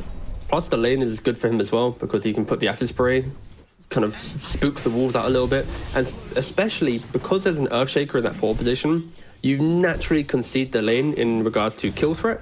And that, of course, for Alchemist, is like, wait a second, if you can't kill me, I will always get to my first farming item. And you already see it here. Respect, bodying a little bit of the damage. Low skill, happily CSing. I say happily, he's only got 3 CS to his name so far, but he should slowly start getting a little bit more comfortable as the levels come in. Indeed. We're going Battle Fury here on low skill, right? Like, there's no Radiant shenanigans coming out. On Alchemist, sorry? Yeah. I think Radiance could be good because I of can the see Zoo. Yeah. I don't know. I'm 3 torn. melees, lots of Zoo, missed chance against Ben. Like, there's some plus sides for sure. We'll see what his choice is, I guess. The built-in invasion of just the item build-up, but then you get the active as well. Like, I could see Radiance being good. Battle Fury could make him a little bit too squishy. Yeah. That'll be interesting to keep an eye on. He's actually fissured off beautifully here by Desire, so he's going to be taking a lot of extra damage from Desire and the Wolves. Radiant's courier has I don't want to step too close with this Clockwork and the battery cell, but yeah, Clockwork's kind of been denied from the lane just from the amount of fissures which have been coming out. Very annoying. There's down at bottom. I've not seen a Shaker be this aggressive in lane before, so a change up in playstyle. I feel Desire kind of showcasing what a Shaker can do if you play inside the lane. And yeah, 11 for 8 on the Lycan, the 7-on-1. This is not what you expect from the Alk vs Lycan matchup, and I think Desire really kind of overperforming on his hero right now and just the pressure he's applying. And bot lane, this is what we expect to see. You know, the Darkseer into Oracle, especially with a Sven as well. Only 10 CS for the Darkseer. Ooh, damage coming out. Might even be going down. Yeah, they've got the blood grenade upon him. Right click's coming through and they catch him beautifully. Purifying Flames does the job. Spartan lands a right click. The timing is brilliant there. That gets them the kill. Oh, top lane, respect. He might be getting run down. Skylark and Desire just trying to finish the job here, but he's still got a Fairy Fire in his inventory, so actually respect is completely fine as it's down in the bottom side. Get baited, Scriff, as Merlin falls again. Top side, respect and Skylark just kind of trading some hits here. Nice little brawly start. Ooh, will he get the current? Oh, don't get baited. Cogs up in 1. And the blood grenade as well. Ow. Did you get baited, Desire? Ow. Ow. Ow. That results in an annoying ability. But that's a Enchant Totem. He didn't get baited either. Nope. There's a lot of annoying spells that are insane. Like, Totem's annoying, Wolves are annoying, Battery Assault's annoying. Like, that entire top lane is very annoying to look at. And, like I said, pulling ahead in the CS, all of their 3 cores of the 20 CS ITB, relatively close to be fair. Yeah. Of course, the denies are also pretty much Radiant favored as well. Yeah, it's not a smackdown, and when you see these like kind of equal laning phases, it's always important to look towards what moves the teams can possibly make. You know, are there any twin gate rotations which anybody can particularly do? Is there anybody who can move towards the middle lane? And the answer in this game is yes, on all accounts, yes. Yeah. Clockwork Disruptor, very good at using the twin gate Shaker. Yeah, he's pretty good. Like a well-placed fissure into then follow-up damage, and it'll be interesting to see which support wants to break from the aggression of the side lane to overwhelm the other side of the map. But so far, of course, at the 5-minute mark, they're going to continue playing in their lanes. And this mid matchup of the Invoker and the DK so tanky with his 3 points in his passive, can never really get shoved out of the lane. Likewise for the Invoker. So if either hero wants to be threatened, we are going to need to see supports. And Darkseer once again under constant threat. You picked this lane, buddy. You picked the Darkseer into the Oracle. You decided your fate here. Certainly We're going to have to make some big plays in the mid game to make up for whatever this was. And to show us, you know, show us why. And now he jumps in, trying to save Merlin, but it might be too late. Merlin, he's already dead. Respect comes in with rotation through the back lines, though. This could be beautiful. Trying to finish off Spartan here, though. Spartan, he's hiding in the creep wave to make sure that he doesn't get hit by all of these cogs. And now, well, they're in the cogs together. They've got no choice but to try and fight up into him. Spartan keeping himself alive for a very long time. Nande looking to finish the job onto Respect, but the Iron Shells, they're doing work, but not enough. Nande gets the 1 kill, and now she's able to outpace the Darkseer to get away from the second. Merlin, even with 2 points glimpse, wasn't able to respawn a TP in quick enough to get the glimpse back onto the Sven. So constant aggression. You spoke about the rotations from the supports. Clock does rotate earlier, but to his own demise. And in doing so, this Lycan will continue to hold the wave in front of his tower. You do not want to see at the 6-minute mark your Alchemist having to awkwardly pull the small camp, in which he doesn't even pull the small camp. That just further gives KZ comfort and Desire. I'm loving how Desire is playing this Shaker. He might die now because I said that I liked it, but he's just annoying. Sure, whatever. I don't care if he dies, but I'm still loving how he's doing it. How dare you? Maybe not, but it was very rude. Maybe I saw the clock and I did this on purpose. Maybe, but probably not. As low skill is probably not surviving this engagement. There you go. There is the damage coming out from the Oracle. You know, I talked about the rotation potential of the Clockwork and the Shaker, but you know what, Spartan, he's the most high damage support you can probably have in the game. Double Wisdom runes for ITB. That's something. That's definitely going to put them back on the map. But look at this pressure in the middle lane from Wish. It's going to be coming on all fronts. DK from mid, Lycan when he gets his dominator at the top. How can ITB defend their towers? Their offlaner isn't that traditional stand in front of tower protector here, and you're going to be losing out. It's good deny at least, but still, 7 minutes, you lost your mid tier 1. Yeah. And this makes Supreme so vulnerable to rotations as well. Like, there's no chance of TP support coming in for him. So top lane, yeah, they're making the rotation. You love to see this from the Sven. You hit that level 6, you move over to the top side, you kill off low skill. And that is an exemplary move from Nande. But Respect, no, you can't run him down. There's too many heroes around here for him to actually go aggressive. So they're just going to have to accept this. And beautiful use of the Twin Gates so far from the side of KZ. Dire's structures are Moving up and down, making sure they're applying that pressure. Nande gets the kill. Guess what? See you, buddy. Thanks for playing. I'm going to go straight back to bot lane. You want to keep this Sven versus Darkseid matchup. Keep the lane pushed out. It's such a good Sven game, actually. It's so insane. Like, he's fast as Darkseid, a great matchup for him. He's got the Oracle to help him out. There's so much going for him. Yeah, I don't think you're going to be killing Wish. I think the only way you kill Wish right now is Clockwork, Disruptor. I mean, you'd need both supports plus Invoker and a lot of time. And I don't know if you're going to really be able to get that, especially with just one Oracle TP to disjoint that damage. Radiant's middle tower is under attack. Yeah, and that's the thing. This Oracle's always going to be a threat, especially with the start he's had. He's going to hit his 6 at like around 10 minutes, which is pretty decent, but now he gets killed off. Merlin and Supreme do find him, and that is going to be the earn charges muchly needed for Supreme here, which he will now pick up. Yeah, the race for the vessel is so key for Supreme. If he can get the vessel in the next, let's say, 4 or so minutes, that'll give him purpose to rotate.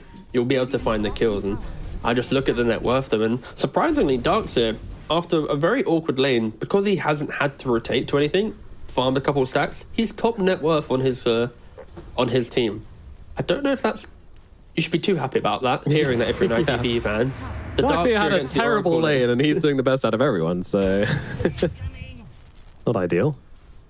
But he's even net worth with what Lycan, who had a complete free farm, but either way... Nande, I mean, he cogs them, and he just pops a contract and said, I'm not stuck in here with you, my friend. You're stuck in here with me.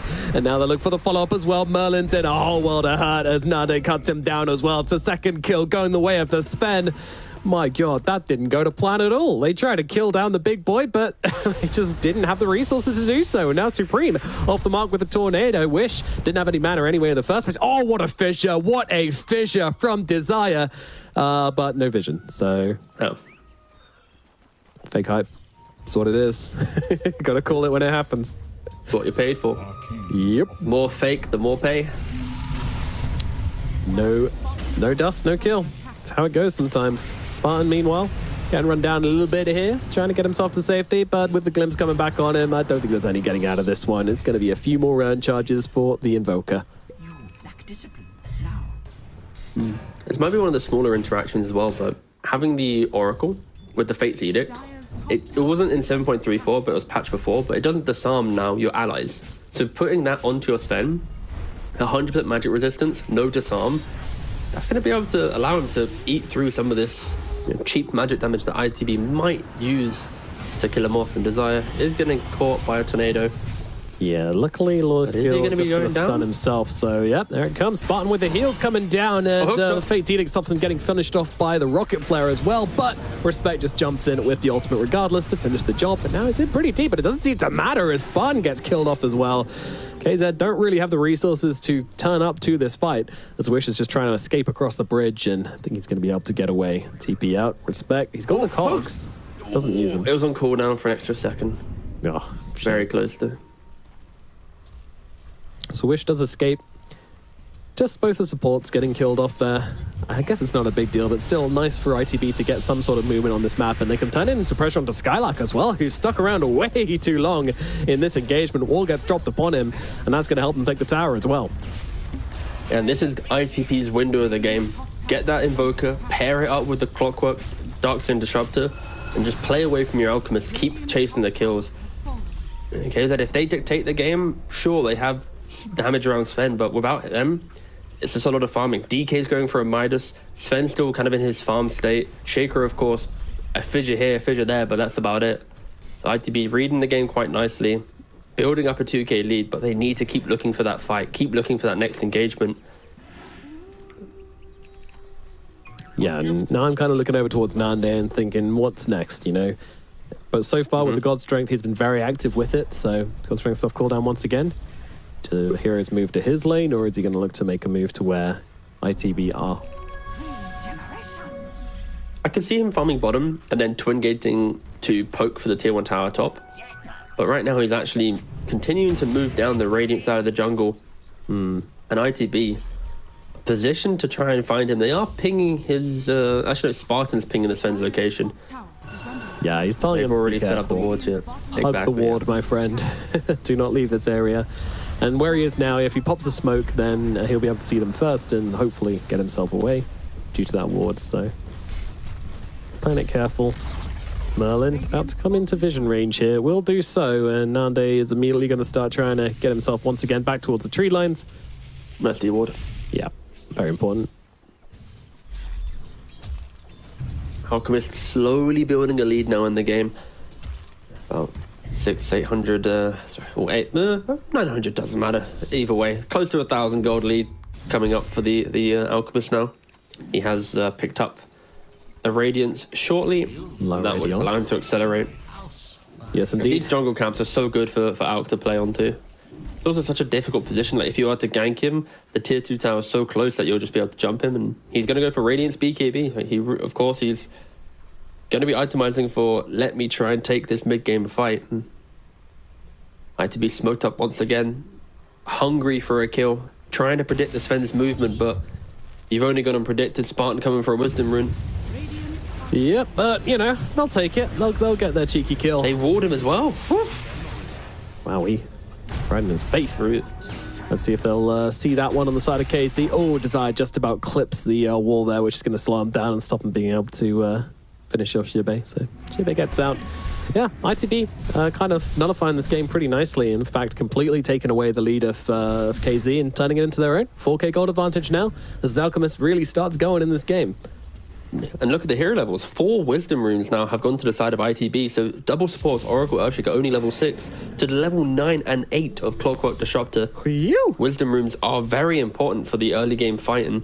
Maybe that's why KZ have not been too crazy. But also, Shaker Oracle, levels are great, but it's not as if they are crossing the river to look for an engagement, right? So luckily it isn't too detrimental for their game plan. They are still in their kind of farming window. I emphasize the fact that DK did go Midas. Your Sven has a Mask of Madness, Echo Saber. Your Lycan is still slowly creeping his way to the Helm of Overlord. So this is ITB's time. Come on, let's go, let's fight. Yep, and whilst Invoker is also pretty far behind as well on the Invoker, he's going to be able to pick up this Hand of Midas, so Supreme will have a way back into the game, at the very least. Yeah, I'm happy he's not going 4-star, yeah. The 4-staff build, it's only good if you have like the Sven on your team, right? Or that hero you know is going to win you the game. And right now I think there is a little bit of concern for the late game. So Supreme identifies that, goes for the Midas. We'll make sure he can buy blinks and hexes and all the fun items that we love to see from specialty Invoker players. Yep. And most importantly, the XP that gives you an Invoker as well is really, really nice. Gets you to those damaging levels all the quicker. Very true, very true. 5k lead for ITB. Of course, Alchemist is helping here. But still, Vijay's done a very impressive job in this game to just continue farming up. He's joined his team a couple times for the fight, but he's not shied away from hitting the creeps. Oh, So bye, Merlin. It's Merlin to fall. It's the blink reveal. Upside. Yeah, it's probably not the ideal blink reveal, but a kill's a kill, and Nande will take it. Allow him to get to his BKB. Ooh, movement towards the middle lane. Respect thinks he's going for a nice little pick off here, but instead it's going to get picked off himself. How the picker becomes a piggy so quickly. Is under attack. DK, 100 gold away from blink himself, so you're going to have 2 blinks up on the Sven and the DK. Desire, unfortunately, on the Gyro Shaker. Didn't really get a lane to farm, so he's now getting whatever he can from the jungle, about 1,000 gold away. So probably about a 21, 22 minute blink dagger coming from them, but still, entering the mid game with 3 blink daggers, ITB need to be very careful with their positioning. And that's also the reason why Shaker is so good right now in the patch. Having that instant blink slam stun, any mobility hero like Quap, Storm, Ember, heroes that require BKB to be relevant in the fights like Alchemist, if they get chain stunned beforehand, of course they can go down. ITB smoking up. They haven't really been able to find a big call with their smoke so far. They've been finding supports here, supports there. Skylark, he is positioned, but under the cover of night, he's able to evade the moves of ITB. Yeah, that wasn't ideal. It's just breaks his smoke in full vision of the Watcher, and that means that he can't get close enough to the Lycan to actually spot him out. Lycan just walks away. Doesn't never realize how close they were to him, I don't think. Middle tower is under attack. Spicy. Oh, he's actually still going for the Hurricane Pike on the Invoker. But I guess it's fine to still buy it after the Midas, right? Yeah, universal hero, gets a lot of stats, gives him a 4-star. If Sven initiates, that extra little bit of movement might help his teammate out. Not opposed to it. I'm just happy he went Midas earlier. Yeah, definitely. It gives him that scaling into the game, which with an Alchemist you always want to grab. And yeah, he's going to be a bit of a beast in the late game. Hopefully we'll see some nice spell casting coming out from him, as we expect from Invokers of this level. Meanwhile, Nande, he's just looking. He's just looking for his BKB. And once he has it, I have a feeling KZ are going to be looking to take the fight to the side of into the breach, but they know something's up here, and yeah, they're just going to take down Respect as quickly as they can. Respect, I don't think he realized that he was going to live through that stun. I mean, there was a chance he could have gone for a hook shot onto a creep camp or something, but oh no, the creep camps are nearby, we're all dead. That's probably what he was worrying about, trying to figure out. So yeah, let's just die. Is he looking for Roshan off this? Like, Nanda's giving me some like Hector kind of vibes. You know, South American Sven player. Like, he would always pop God Strength. One quick kill straight to jungle. I don't care. Nanda's kind of doing the same. He sees support. Yeah, sure, I'll take the free gold. And now God Strength will cooldown for 60 seconds. The BKB timing that you mentioned is available. He'll need to go back and farm an extra 400 gold for his Echo Saber. But if you're KZ, this is your time to go. In game one, they struggled to connect their early game timings. They didn't find the balance between fighting and going for Roshan, and this is their window. They have everything I've been talking about is accrued to this very point. Blink daggers on the heroes, Helm of Overlord and Lycan.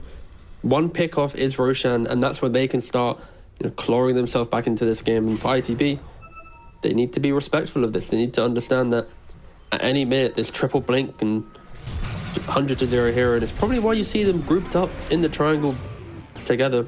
They themselves might even look to take a fight. BKB is available on Alchemist. Yep, dual BKB timings, always exciting to see. Yeah. Oh, Supreme's also changed his itemization. He's not going for the 4-stuff or the Hurricane Pike. He's going to go for a Lincoln's. Maybe he puts that onto his Alchemist. Maybe he keeps it for himself. But a lot of point-and-click stuns are used for KZ to get into the fight. Sven, DK, really do rely on that. Okay, they're the ones to go to Roshan first. Straight Fair into enough. the pit. Yeah, KZ, this Asset is spray. where the game has to be, scanned out immediately. Okay, good. They have the awareness. Now, do they have the capabilities of getting over? They're going to have to bring the Shaker in through the gate. Meanwhile, Roshan is already so damn low.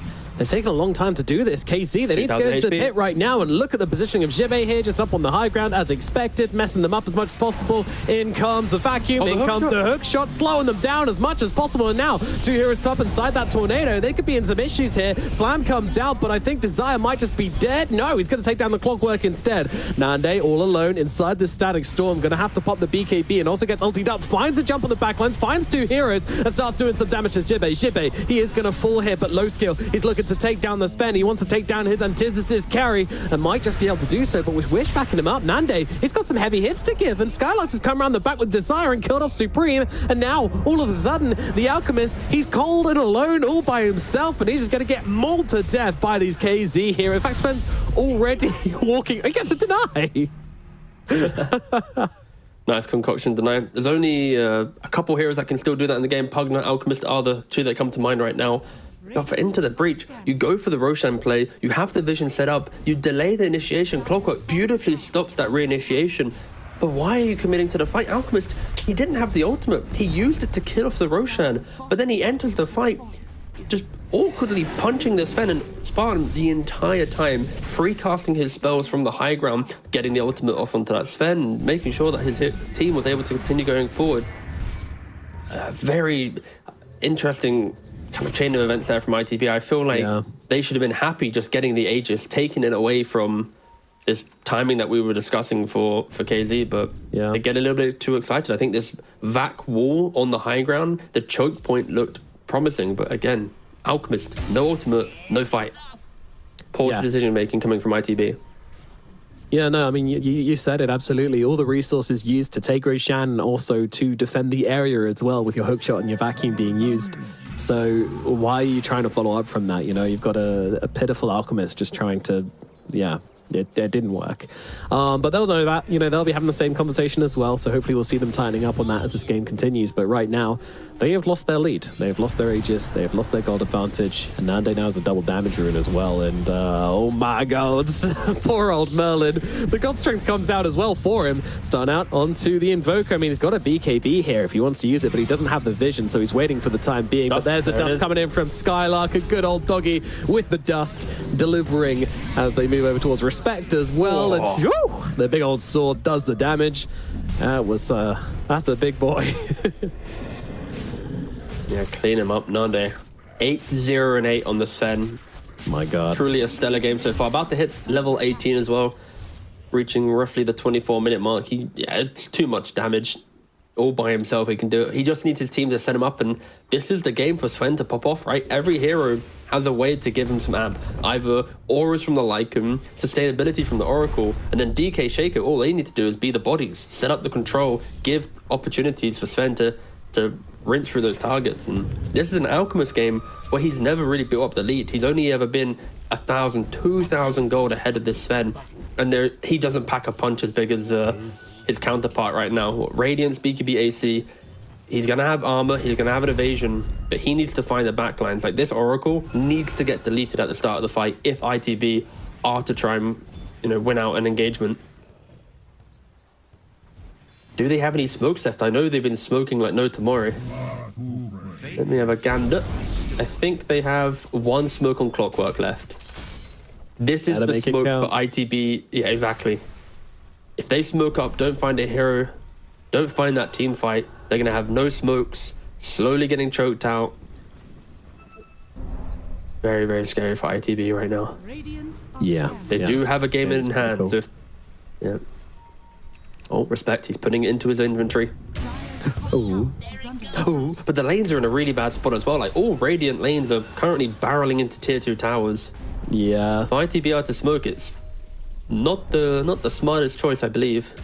Yeah, and low skill. He's going to want to clean up these waves, surely. Like, he sees these big waves at bottom, big waves at mid, but no, he's moving up to join his team. But there's nobody really in this area at the moment. KZ, they are making some movements of their own. My god, there's just a Silver Edge being whipped out by the Sven here. So, like, He finished his BKB like 4 minutes ago and all of a sudden just had a full Silver Edge to boot, but that's what happens when you go 8-0-8. Yeah, he's eating up supports. It's just free gold at this point. God Strength is like deceptively low cooldown as well. Like 80-second cooldown at level 18, 35-second duration. Not a lot of downtime. Ooh, Desire, you cheeky devil. Are you finding the slam or are you just annoying? Okay, you're just annoying them. Fair enough. Yes, Nande, he's gone deep into the backlines here. He's going to steal low skill, blinks across. I don't think they actually laid eyes upon each other. Silver Edge in 2. Lovers in the night. Ooh, they don't know. They don't know. He would have gone for it. If he saw that out, Nande would have been the player to hit that break. Yeah, Nande's a killer. Of all the carries, I think Nande has that killer instinct perhaps more than any. Other than when he buys Rapier on PA, then he becomes a little squeaky mouse who just wants to hit creeps. Yeah. I wouldn't want to lose my Rapier. Uh-oh, low skill. Might not be so lucky this time. Nande, he's testing the waters, but actually doesn't want to engage onto the Alk. He sees this as a target which is too big for him to take on, so... Oh, it's about to run out. It's about to run out. They'll see him. They go, what the hell? There's a spin in our midst. And now the stun comes down to the Dark Seer, and the God Strength is used. Bye-bye, little blue boy. As the stun comes down to Skylark as well. Slide in from the Oracle. Full staff aggressively forwards here. I mean, KZ, we talked about getting a bit carried away with the initiations, but you know what? This is an initiation. This is a tower. They're turning this into a push right now, and for good reason. They've got so much damage coming out. A DK hitting level 18. The Lycan as well. Jump in from low skill there. They're going to start the fight. Nice hook shot in the backlines onto the Oracle as Merlin just gets absolutely annihilated. The Sven is chasing supports in the backline. They'll have to deal with this on the course, and they will try to do exactly that, but you can't fight into this KZ lineup right now. They don't have the resources. With 3 heroes dead, Wish on the front lines, it is too much to them to fight into. Creeps coming to break the high ground as well. There's a big old dinosaur on the top. Desire looking to try and get in range for a slam. Can't quite do so. Stun out onto the Lycan. Lycan, it does hurt. It really hurts, but Spartan's behind. Back wall. Very nice. Does catch out both the supports, but again, the follow-up's just not there. They're low on resources. They've still got cooldowns coming on in for the Invoker. He's struggling to really get into this fight. In comes the Alchemist, does go for the 2-man stun. It's not bad. 3-man tornado to follow up as well. But once again, Spartan's just in the back. He's holding on to this false promise this entire goddamn time as well. So no one's going to die here except Skylark, who doesn't get saved by Spartan. Spartan still looking to try and help out. Yeah, the Earthshaker could be in a spot of bother right now, but Nande again through the backlines. Wait, has God Strength off cooldown again. That level 15 talent doing bits as Desire tries to TP's back to the fountain, but it's too much damage onto him, and he will be dropping. Nande, no way do you go for this one. Hook shot off the mark, but he's still able to force stuff himself out of the cogs. BKB out from Nande, but he's being beaten down by the Alchemist. Right clicks coming in from Supreme as well, and the Sven will finally fall. He pushed the limits so far there. Because they were in such a good position. They were punishing.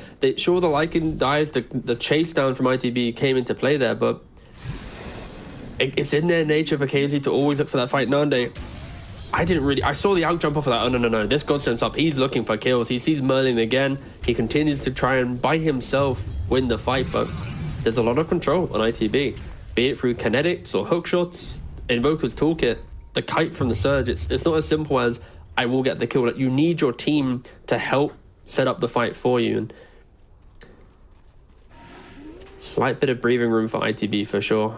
I don't think this should really change the state of the game, especially when you put the Oracle behind the DK. DK with his Aghanims now incredibly tanky.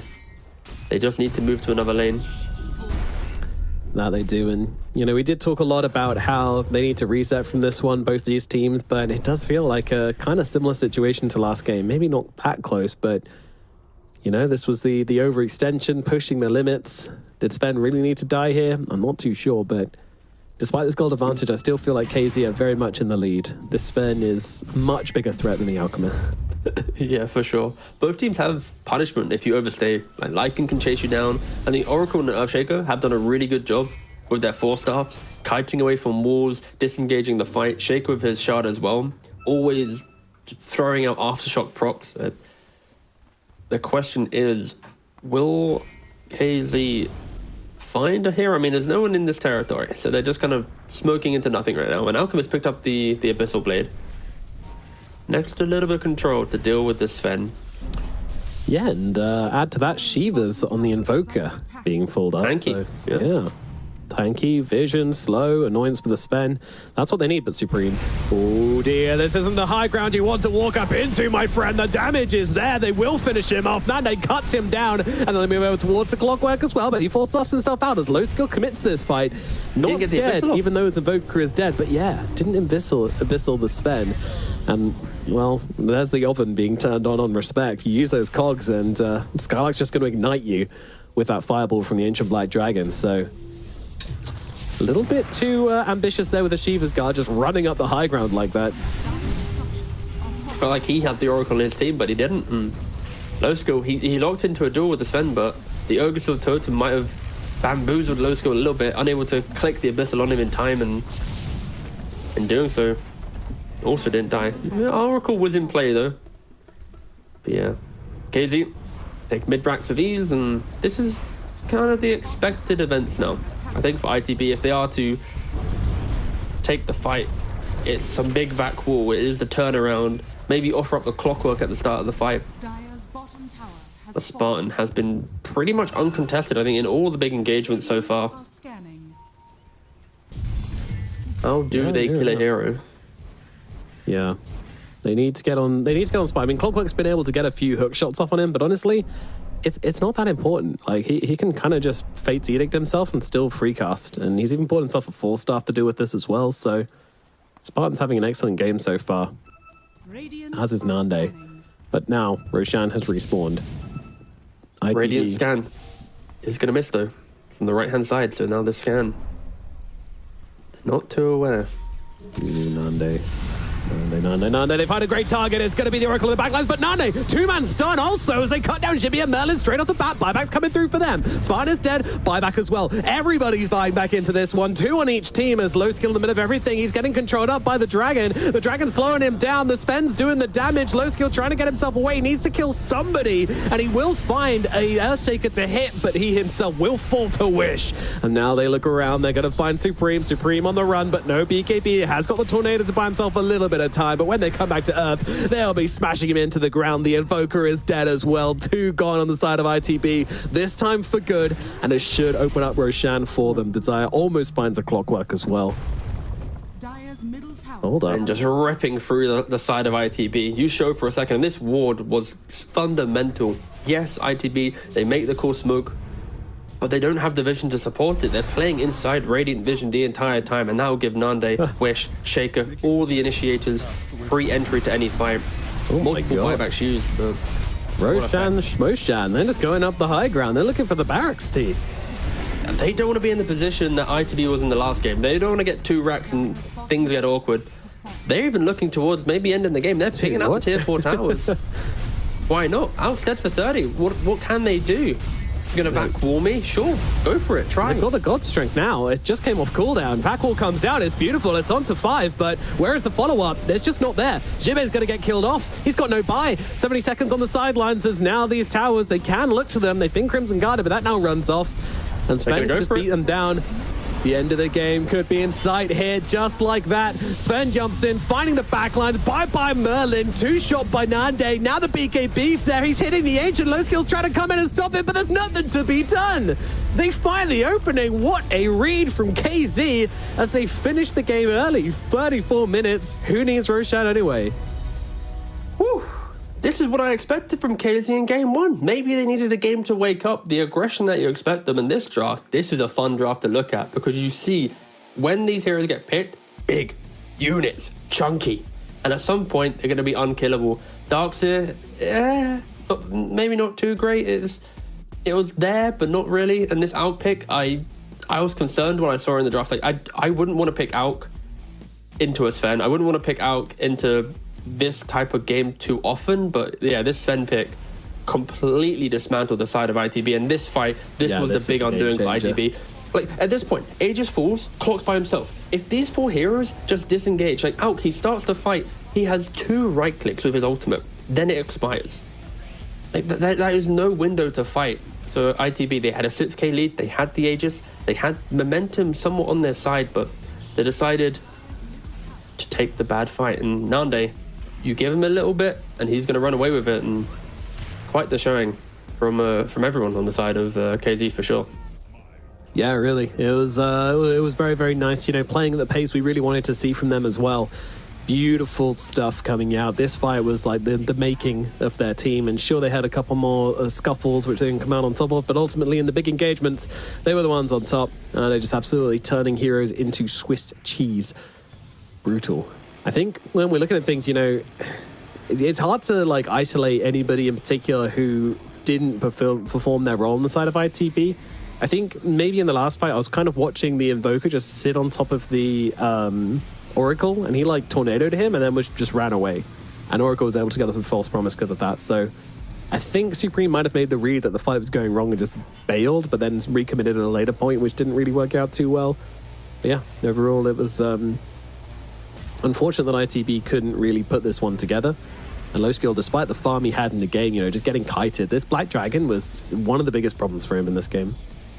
Instrumental. And this is a DK pick that was relatively early on in the draft, but I guess that's what happens when teams pick Invoker so quickly. If you can't flex the Invoker to a different position, you are going to see the counter matchups come into play. And DK, it's a counter matchup due to how it just whittles down the map. Invoker, he can't really defend his tower by himself. On top of that, you can't then rotate heroes in because Sven's free farming, Lycan's free farming. So if you bring supports to the DK, are you really going to kill him off? So 2 games in a row now, ITB. They draft themselves a lineup that needs a lot of scaling for the damage to come into play. It doesn't just inherently appear with levels. And finally, KZ was able to capitalize on that in this second game.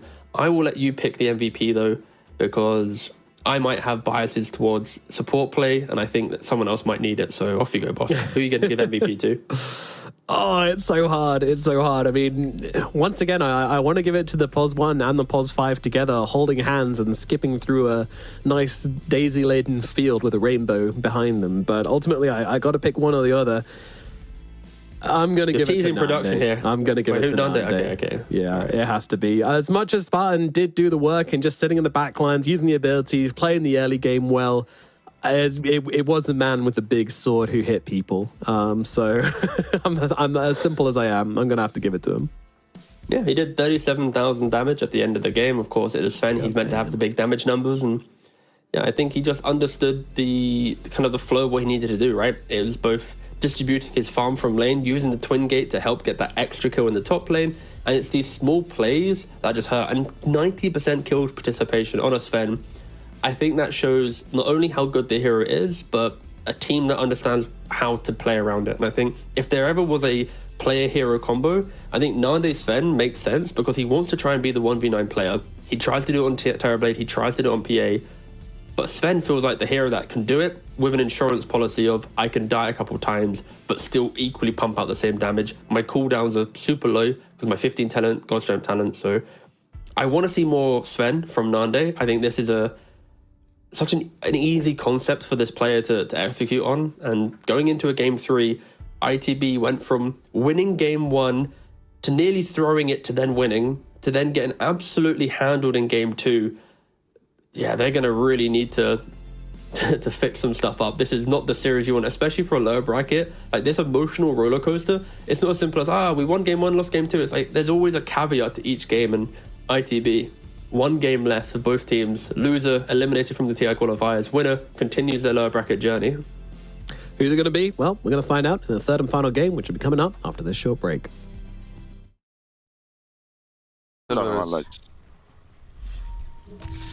Here, left side.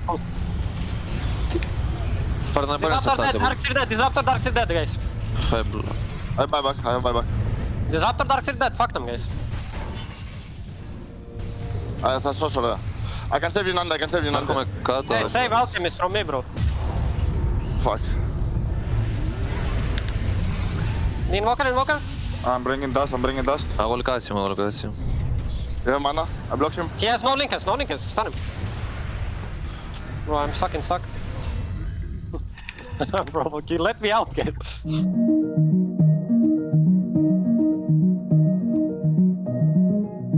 Every day for 3 years, a secret team met across Europe to hack one of the most technologically advanced cars in the world.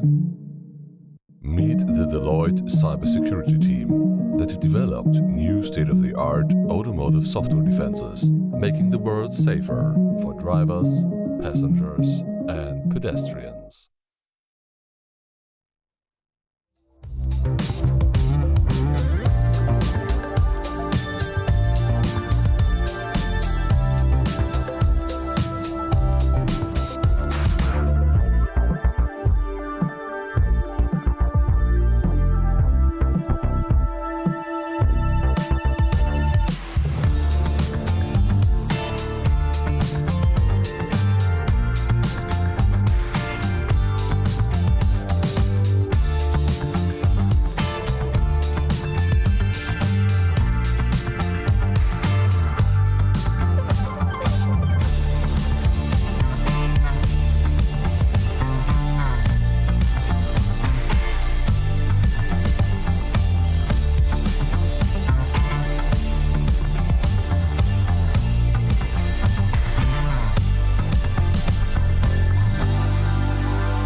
Welcome back, friends, to the third and final game of this series. Is of course, ITB versus KZ, battling it out for elimination here at the TI Qualifiers. That's right, they are both 1-for-1 at the moment. A massively long marathon. Game number 1 led into a slightly more convincing game number 2 as ITB and KZ battle it out Game 2 was certainly a weird one as well, because it was very even up until the point where it wasn't. And KZ just smelt blood, realized they could win, and just went for the Ancient and got it before they could do anything about it on ITB.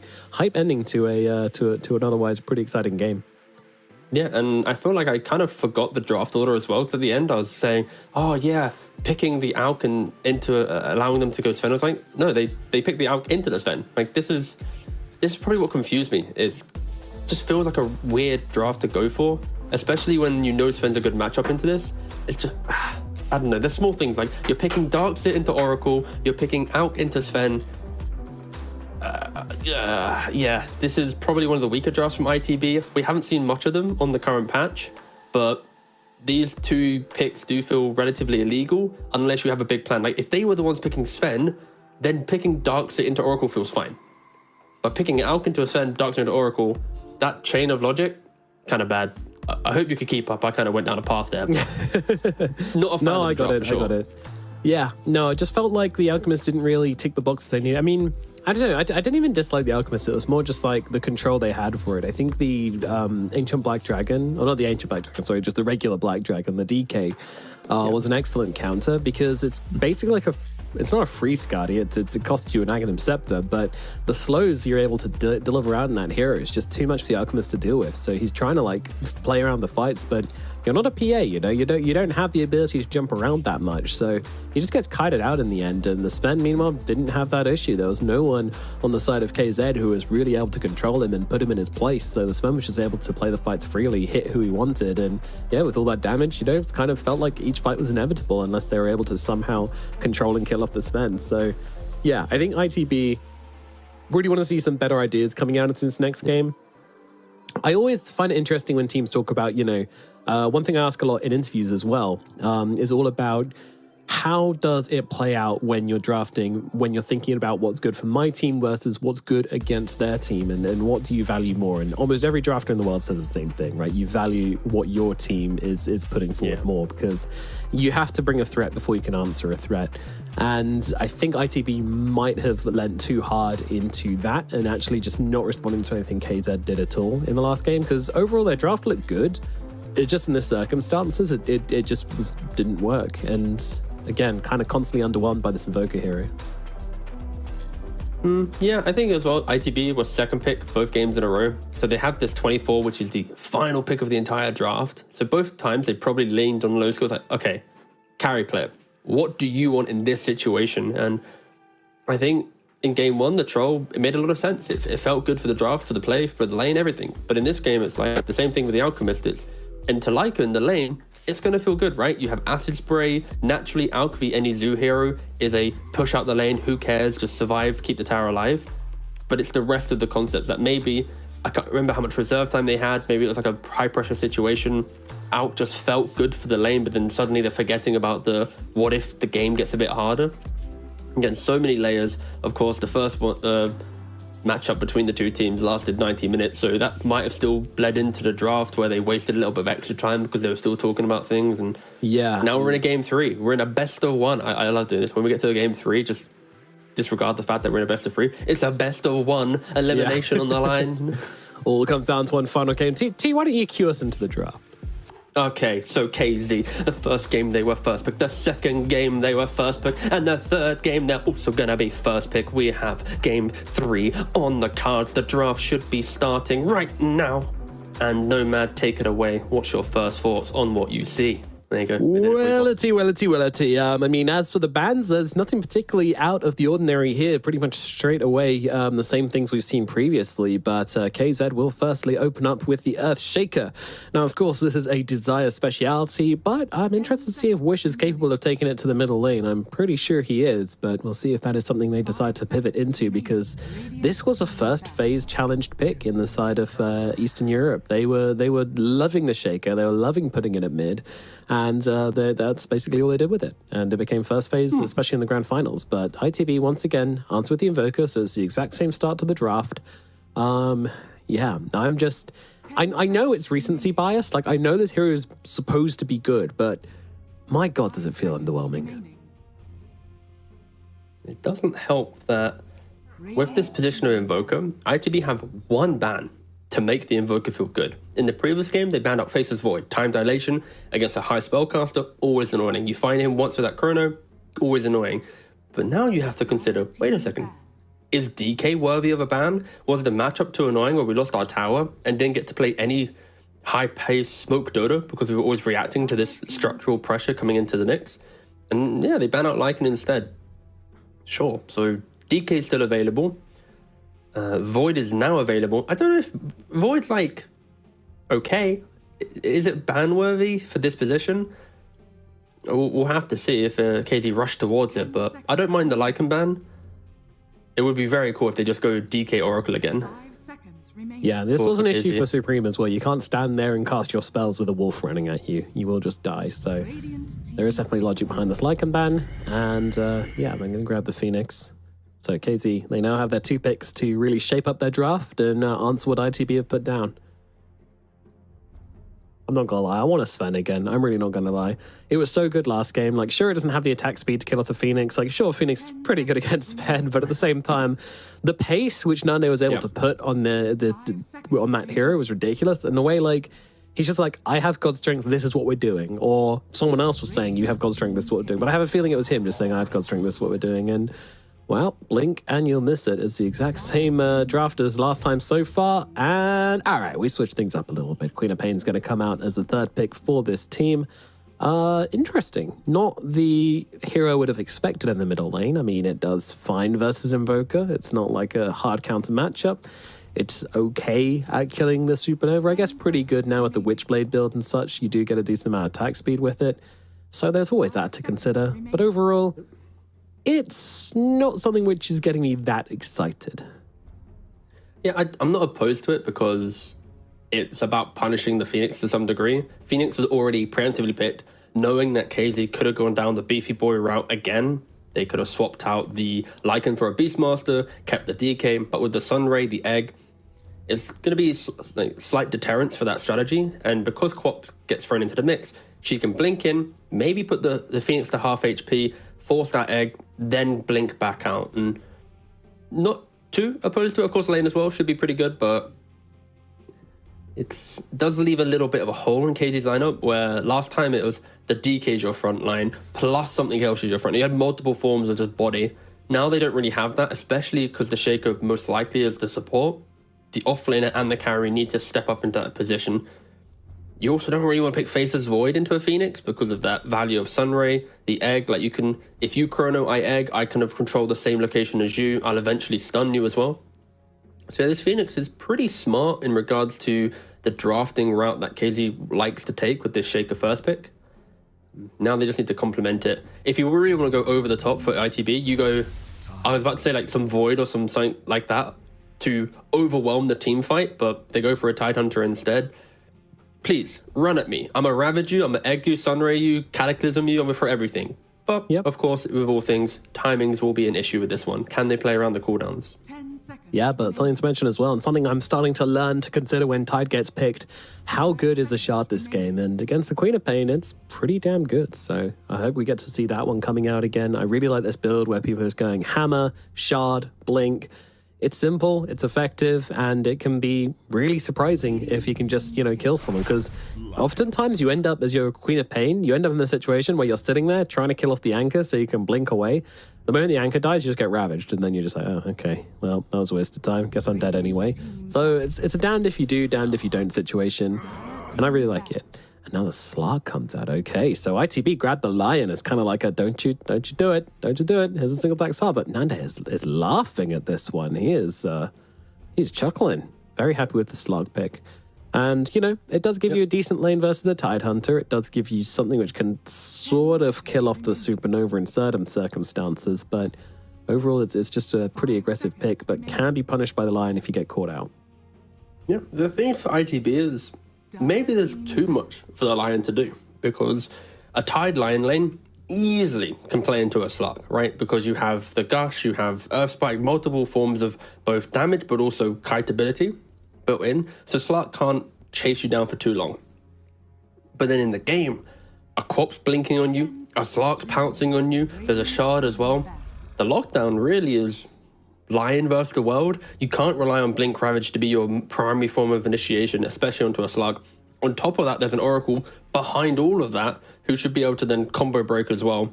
Yeah, you mentioned in the Tide Shard being pretty powerful against Slark as well. Very good. He can't dispel it. He's going to have to turn around, maybe use his Echo Saber proc to get 2 hits on, then another 3 afterwards to kill it off. But if anything, I feel like ITB 3 games in a row now, their drafts feel like they lack a lot of damage in the kind of early mid game. Like they look pretty cool for big wombo combo late game team fight, etc. But it always has that, how do they get into their game? Like if their opponents don't make a mistake, their draft might never come online. And that's my concern here. Supreme needs to play a very active Invoker, but also Low Skill needs to step up and play a carry that can join his team. Because if he's a farming carry with a Tide and an Invoker, plus 2 supports that don't really make crazy moves, Nande, that's why he's giggling potentially. So final pick's very, very important right now for ITB. Yeah, we'll be seeing one more hero coming out from KZ, and that'll be their offlaner. What's still in the pool? Somehow, well, Beastmaster made it through to be a final ban of the game. That's kind of insane. But they will be able to grab their Doom. Okay. Nice spell to throw on the Invoker in certain situations. Good to throw out on these team fighters as well if you can catch them before they use their big abilities. It's always pretty hype. And yeah, just gives you a bit more scaling as well. So final pick from ITB. This is the important one. This is a carry. I feel like you either go for like the kind of CK Spanish direction, or perhaps you can move to something like a PA or something along those lines, but that feels very high risk. You need that damage. You need something with some punch here, guys. That's what I'm feeling. Give me the Ricky again. No, to be fair, Ricky could be pretty OP, not OP, but dude, Ricky would be great. Smokescreen shard against Oracle, yeah, messes him up. The shard stops the saving, the jump, but it's not your traditional carry. And in this position, with 1 game in the TI qualifiers, unless you practice it, calling for a Ricky could be game losing. Because on the flip side, a lot of farm, right? He needs to farm an Ags, plus a Crystallis. Low skill, it's a really easy hero, and the guy's name is Low Skill anyway, so it should be the perfect combination. That's true. But PA is the better version of that, and if anything, I'd argue PA takes even less skill to play because she always crits. Whilst Ricky, you have to farm the crit. So I think PA is more low skill than a Ricky, and with that logic, we do see that hero come in. Yep. So the thing about the PA is that, you know, as I mentioned, it's a little higher risk because there's a chance you just don't really hit your timings. You don't get that, you know, you are slow. You're slow as hell. So yeah, it's really on the other 4 heroes to make the space and kind of allow Low Skill to get into the game when you hit those timings, the Battle Fury with the Desolator, maybe even a BKB, maybe even an Ags, depending on what Low Skill feels he needs to be active in this game. And that is not going to be super easy. KZ, you know, we know they're going to run at them. So, yeah, I think it comes down to trying to maybe abuse this Doom pick and play fast on your other heroes. I think maybe it's Jibe has to step up to the plate here. Yeah, I think for ITB, at least as PA, like you were hinting at, it gives them the insurance policy where if KZ make that inevitable we overstepped our mark that they have done in 2 games in a row now, there's always that one little fight. It's like, wait a second, we traded 3 heroes for 1. We kind of need to recalibrate a little bit. PA is the hero to capitalize on that, right? Especially if he already has Battle Fury Deso, gets a couple of those stacks up on the Desolator, then suddenly she's at a BKB. This game could quickly become, has Doom found the initiation? Can Desire hit the slam? And Earthshaker's not going to be too powerful in this game. With a Ravage turnaround, with an Egg turnaround, I think Low Skill's positioning will be either, it will just be make or break pretty much. And this is the game for Low Skill to really do everything for his team. He called for an Alk pick in the previous game, wasn't very good. He's now got a PA pick in this game. He can 1v9 if the game goes 35, 40 plus minutes, but it's all about hold your map, protect your line. And for KZ, they need to win as quick as possible because this PA, of course, such a scary hero in the late game. We saw Secret with Crystallis pop off with it. We saw Nande hold a team hostage for nearly half an hour with it. Like, this hero can just obliterate games if she gets to the big ticket items. Yep, it's all going to be on Low Skill. And, you know, we saw in game number 1 in this Troll Warlord as well. On these hard farming heroes, you know, he can do it. if you give him the space. He will be able to be that kind of be-all, end-all, alpha and omega carry, which you want to see in your carry player, but at the same time, it's getting there, which is the issue. And that kind of comes down onto the other side, that comes down to KZ. How aggressively can they play? They do have a Doom, it's not the fastest offlaner compared to a Lycan. How is that going to play up into this draft, which kind of wants to be shutting down this Phantom Assassin team? I think the Doom complements the Slark a lot, because the weaknesses of Slark is often you want the fights to be drawn out, and sometimes you don't always pack the biggest punch. So Doom will always give you, if you take the fight correctly, numbers advantage. So Slark has a bit, okay, don't worry. I don't need to worry about X component of their lineup. And it pushed them a bit further. So I like the Doom pick for that regard. If the game goes super late, we're going to be seeing very cool combos where Doom level 25, he'll probably go for the break talent, so he can just throw it onto the PA, buys an Aghanims for himself, so now he doesn't have to care about finding the PA, he just needs to be in proximity of the PA. I think both teams can scale really well into late game. This easily could become another one of those 60-plus minute games where they're really fighting for their TI qualifier life, but KZ, of course, should scale a little bit easier into this game. So that's all their moves to make. It's their game to decide if it is going to go late or not.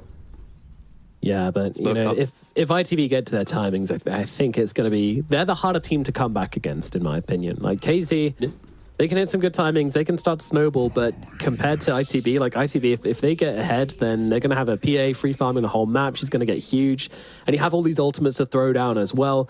And this egg is so safe. Like, this is the most well-protected egg in the world. You've got like 3 AoE stuns to help you keep this egg alive in the middle of the fight. So I think Respect has to realize that and utilize that in the mid game in order to make the best use of their heroes. Will he be going for the Hex build of Kaori? Slark did scout out the ward at least, so they have a little bit of information, but a lot of options for ITB. And I think fundamentally their lanes need to go well.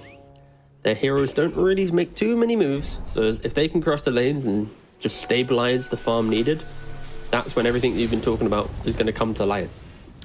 Absolutely, but it does seem like ITB are going to be able to scoop themselves up 3 bounty runes to start off this game as well. Level 1 on the side of KZ, just not very potent, so they're going to have to just tank that one. 40 gold each, an Iron Branch here and there can make the difference.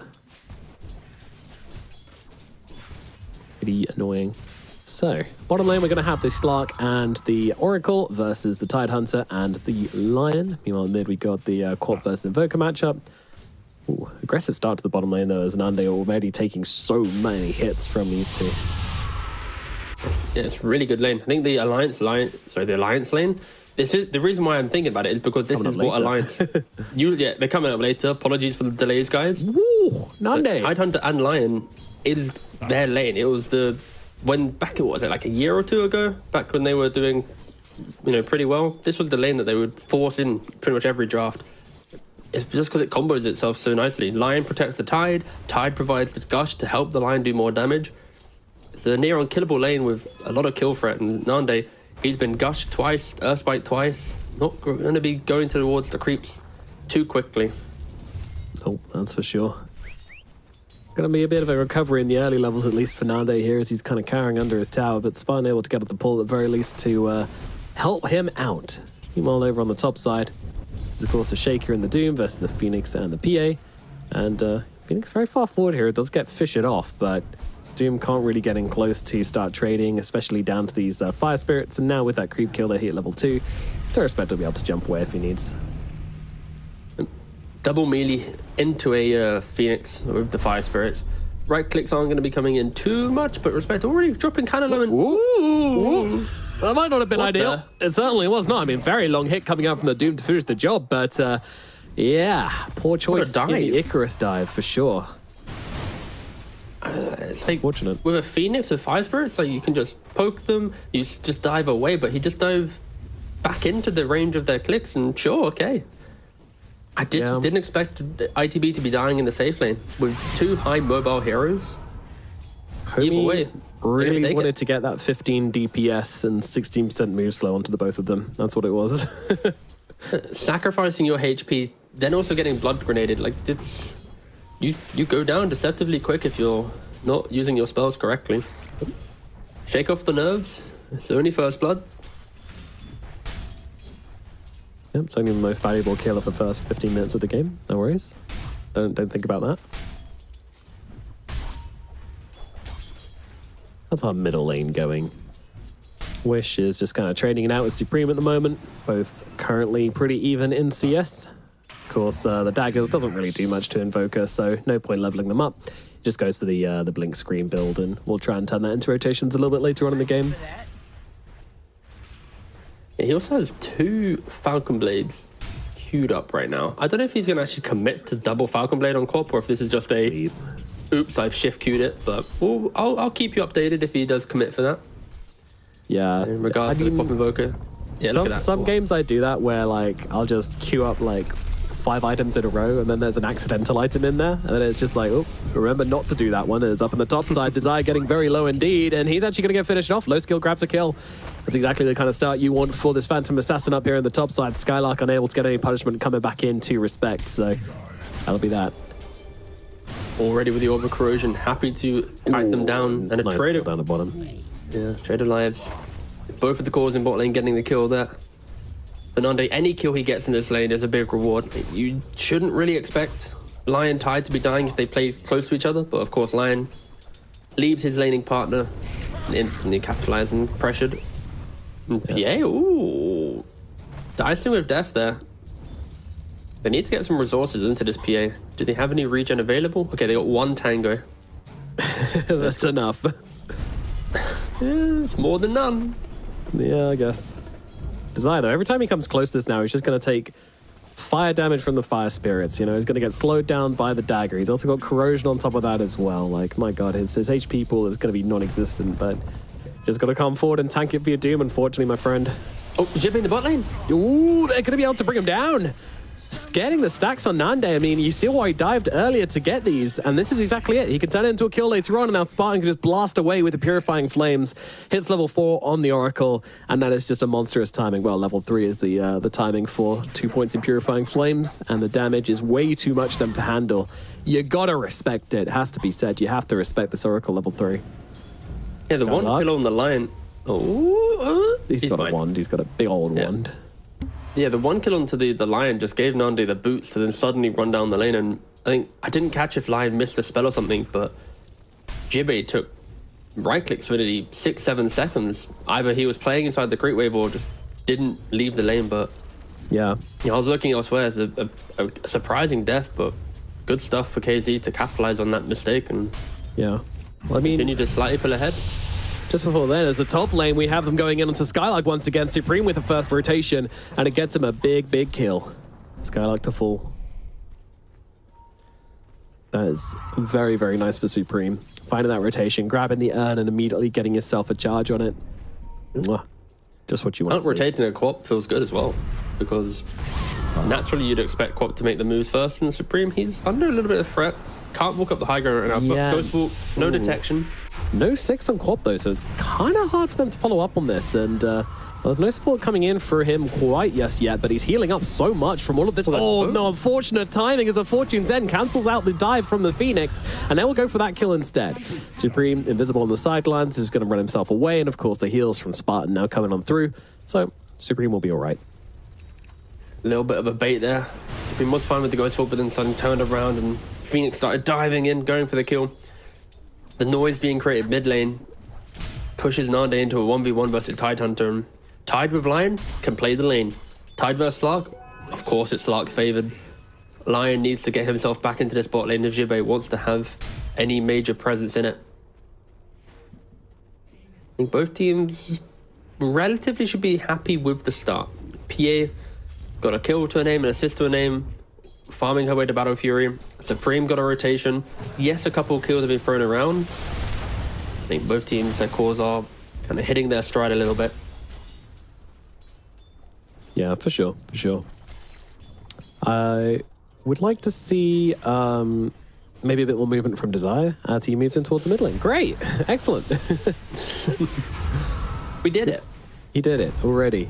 Button ticked. Yeah, level 6 on Wish, so I feel like the two of them are a pretty brutal killing duo, but they do need to secure the runes for Wish to be able to get the mana up. But the bottle refill helps out a lot for him, so yeah, want to see some just some Earthshaker and some Quap best buddies skipping around the map together. But Wish seems to want the farm for now. And disappointingly, it's not going to be the double Falcon Blade. I was just looking at that as well. I was like, it's only one. I just don't think there's no logic in the world to ever go for 2. But if he shift queues it up, I'm going to talk about it just for a second. Merlin being so annoying, denying the power rune, but Nande with the early rotations. Once again, we saw it last game, we'll see it again this game as he runs down Merlin. And now looks for more, he's going for the mid laner. This isn't a fish, this is a shark. Searching for his prey.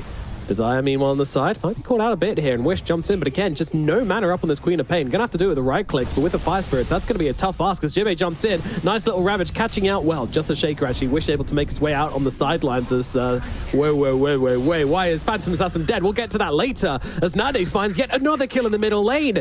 Surely they can punish this. Surely they can catch the little fishy and put him on a little dishy. But no, he's gone. They don't have any more catch. They don't have the speed to catch up with him. The Slark will get away. But T-Governor, what the fuck happened to the Phantom Assassin?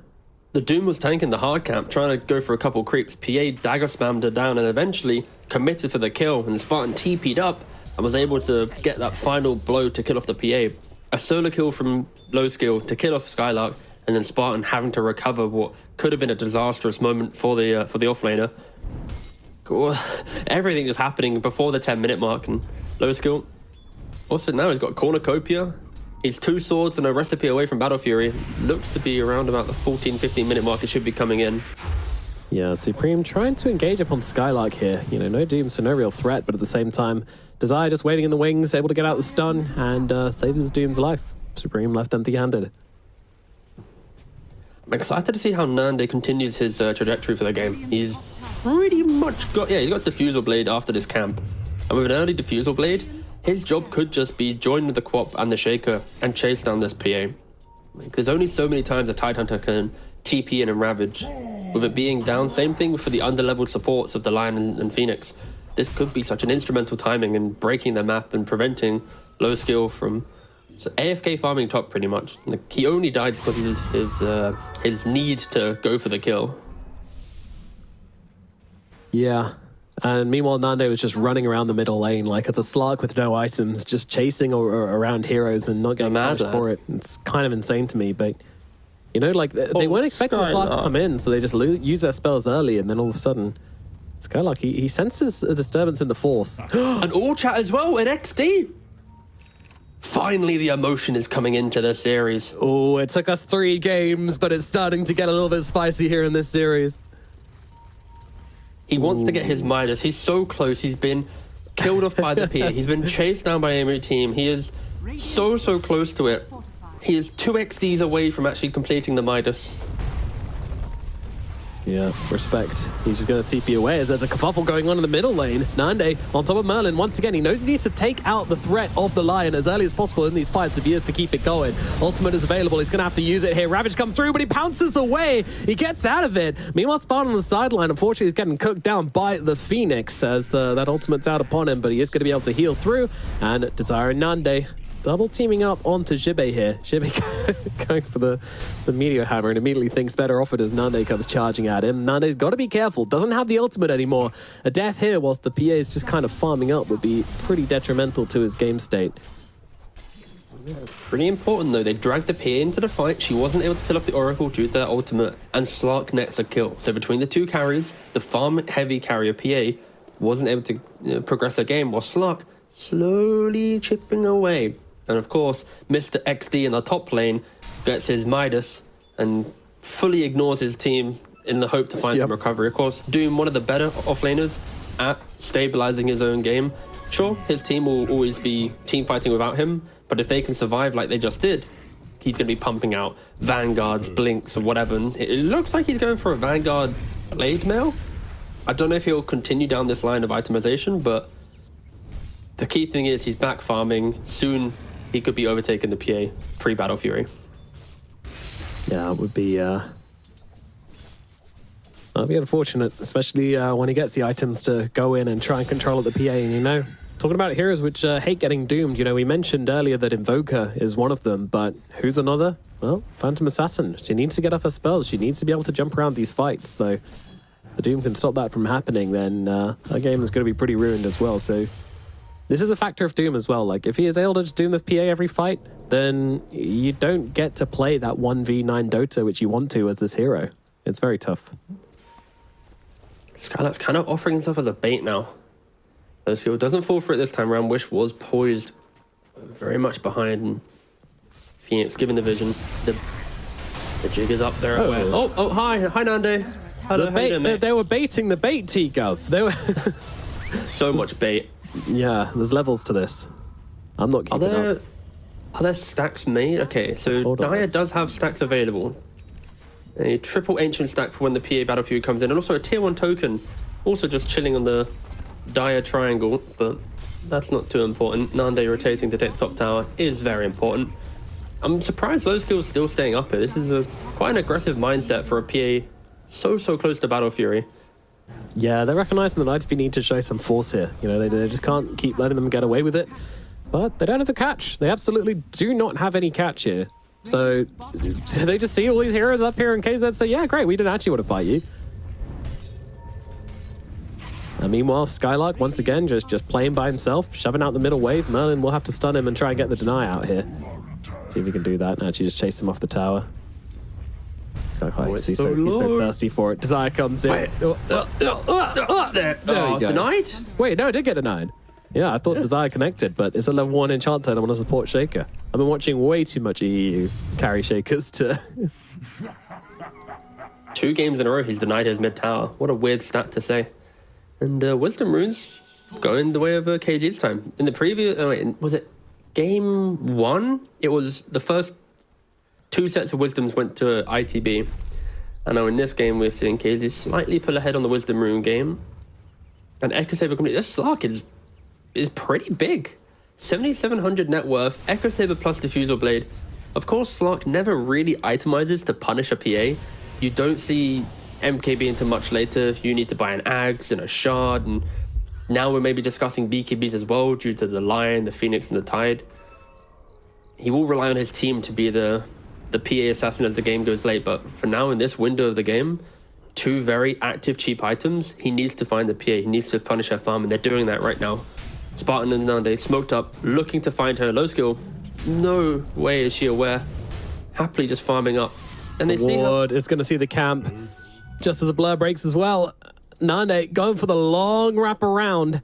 Low Skill senses something's wrong, but does he sense enough? The blur's going to get popped through the trees. Desire, he finds him. Jump away to the creep line, though. Oh, Low Skill might still be getting out of this one, but the slam comes through. The damage is there. Tornado from Supreme. It might just save the day. The root is out from Spartan. He catches him with the Purifying Flames. Great play coming out from Spartan at the end, but now they look for a bit of revenge. The Ravage comes through, catches out the Earthshaker, gets the kill, but Merlin's already gone, and all that lockdown is suddenly lacking. Nande, his fight's going to be pretty free. Doom wrap around on the sideline. Skylark casts it onto the Invoker. He's now just a useless guy. A mage no longer, as Jibe gets cut down in the middle of the lane.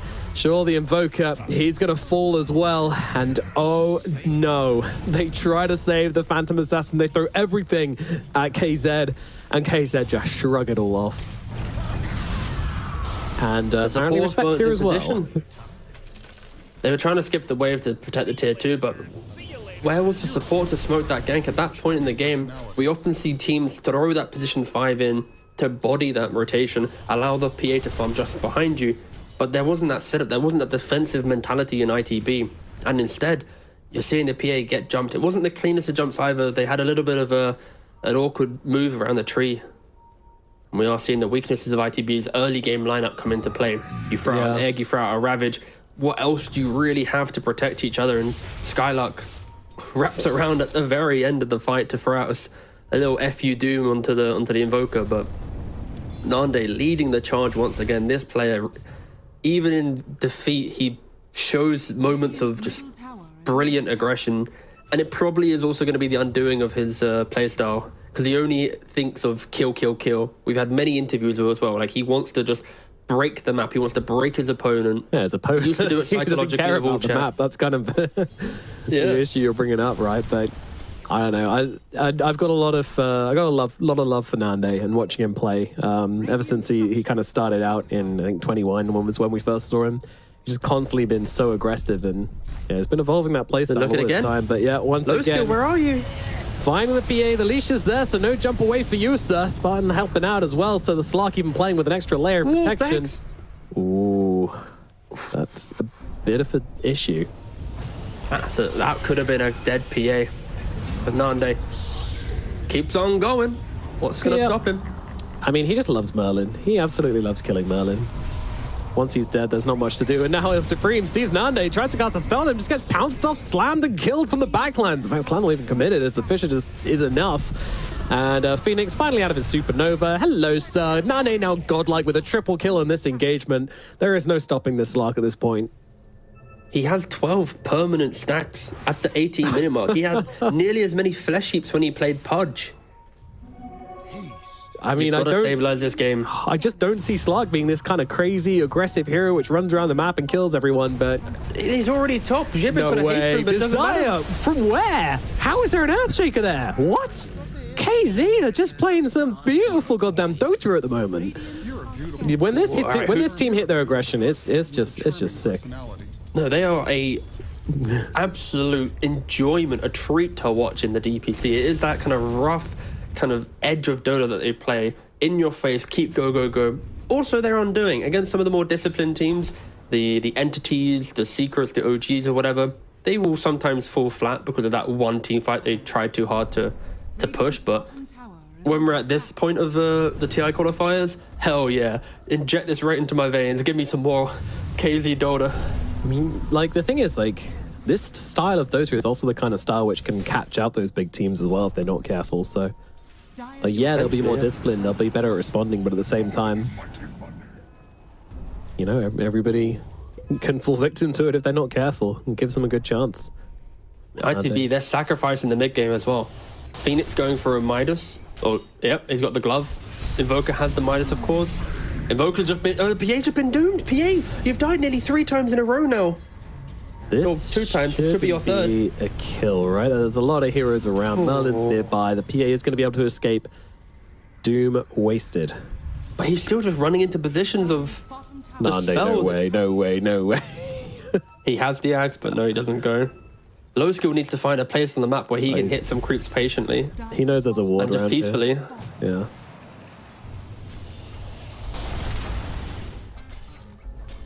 So Nande is going for the anti-PA build. I mentioned that MKB is slightly uncomfortable for him to buy, but he's going to go for the Axe first, then the Harpoon, to then go for the MKB. So he'll get a lot of tankiness for the stats of the previous items, which will give him a little bit more breathing room to actually get clicks off with the MKB. So yeah, nice little read there. And PA, how far away is she from BKB? Okay. A Mithril Hammer away, basically. She has the recipe if she wants to buy it. Yeah, about 1.4.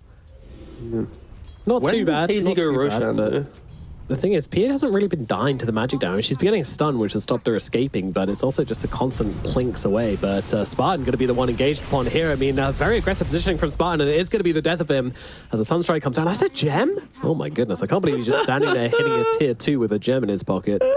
Can you say that again one more time, Noom? I don't want to pinch myself. Yeah, Spartan was standing there hitting a tier 2 with a gem in his pocket. Oh god, I absolutely love KZ Dota. Yeah. There's a lot of ups and the occasional down. That'll help. I mean, that'll really help, honestly. Having a gem now on the side of ITB.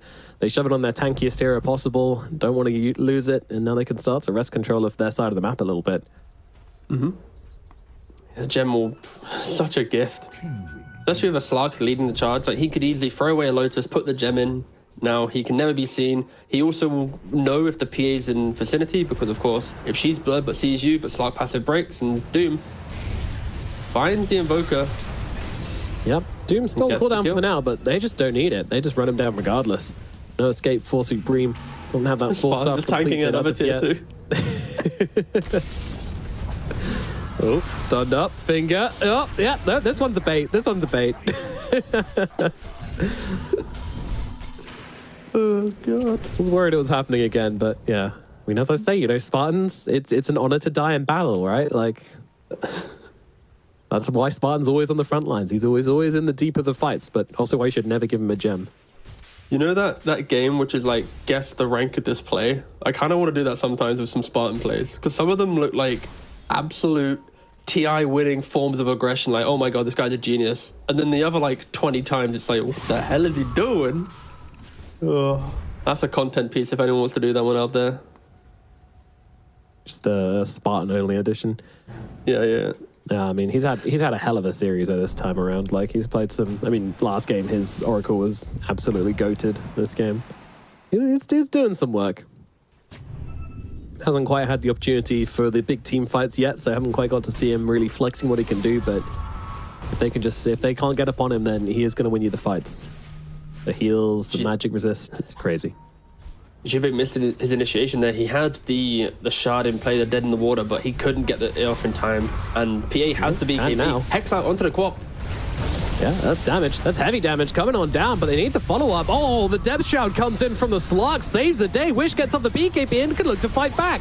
They'll look onto the PA. PA does have this BKB up right now, but Nade doesn't care. He's going to keep trying to run him down. Pounces in deep onto the PA, who's, never seen that before. But needless to say, she gets away, although that's that Skylark still trying to come in onto the high ground here. Surely he's still going in? Again, Spartan just sitting from behind, and they kill off Merlin again. Nande finds his favorite snack and brings him down with ease. Once again, Spartan just in backlands, keeping everyone healthy, keeping everybody healed. And yeah, it's a very solid line KZ are keeping here, and they don't appear to be breaking it anytime soon. That was the BKB removed from the PA, and it didn't really net her anything. Doesn't really have the damage, of course. Going Battlefield BKB, you're missing out on that Desolator, missing out on that minus armor. They're going to try and go for Nade this time, but again, they're dead in the water, just a little bit too slow. Travel time, yeah. And it's a big anchor. I can see why. Yep. You ever tried throwing an anchor at someone? It takes a while. I mean, maybe you just need to get like right on top of him, but I mean, the range isn't exactly big, so. Faith in fate restored. And once again, Nande. Oh my god, this guy's so annoying. Yeah, I mean, I don't even think he's going to get punished for this. Merlin goes in and goes down. 18 permanent stacks of Agi at the 25-minute mark. Of course, low skill, he's trying to farm a couple lanes without the blur, so he's also giving free information to the side of KZ. He's that desperate to get that next item. He's foregoing the defensive farm capabilities that the hero has. And Nade, of course, with the Aghanims, with tier 1 towers still alive, he's able to breeze across this map. 3 tier 1 towers alive at the 25 mark as well. It's just simple Dota coming from KZ. See hero, run it hero, keep going. They're behind the tier 2 as well, using Nande to check for the vision. Oh, look, they don't see him. Oh, guess what? There's a range creep. He sees you, buddy. There we go. But ITB, they have the defense in them, but they need to execute, but they're not. They're just getting picked off. Oh, Merlin. Oh my god, they're going in for more as well. Jive, he's going to get picked off now as well. I mean, that's just that. He's like, all right, I'm not leaving the base. I'm not getting killed off there. He gets killed under his tier 3 at 25 minutes into the game. You can't even hold him accountable for that. That's just Jesus Christ. It's less than ideal, T. And Skylark's hitting another tier 2 in the mid lane. Doom out onto low skill. Wish is there, but the Slark is not just yet, so it might take a little bit longer to bring him down. Of course, can still use a BKB inside the Doom these days, but a lot of damage going through for the Sonic Wave, and it will be enough to get the kill. And now diving under tier 4s nonetheless, looking for Supreme. Nande's in, and they will bring him down. 26 minutes, and they are just eating up these ITP heroes. Merlin, surely he's safe inside his fountain. Wait, there's a gem there. There's a gem. Why is there? They got it. Courier comes out. No, Nande, don't do it to him. Oh my god, he's not safe inside his fountain. Oh my god. Lion. Poor little Lion. They just didn't expect the 26-minute behind the tier 4 fountain dive, so they just threw the gem out anywhere in their base and... Woo-wee. Yeah. I mean, this is just sad, honestly. 11 deaths. 0 and 11 on Merlin.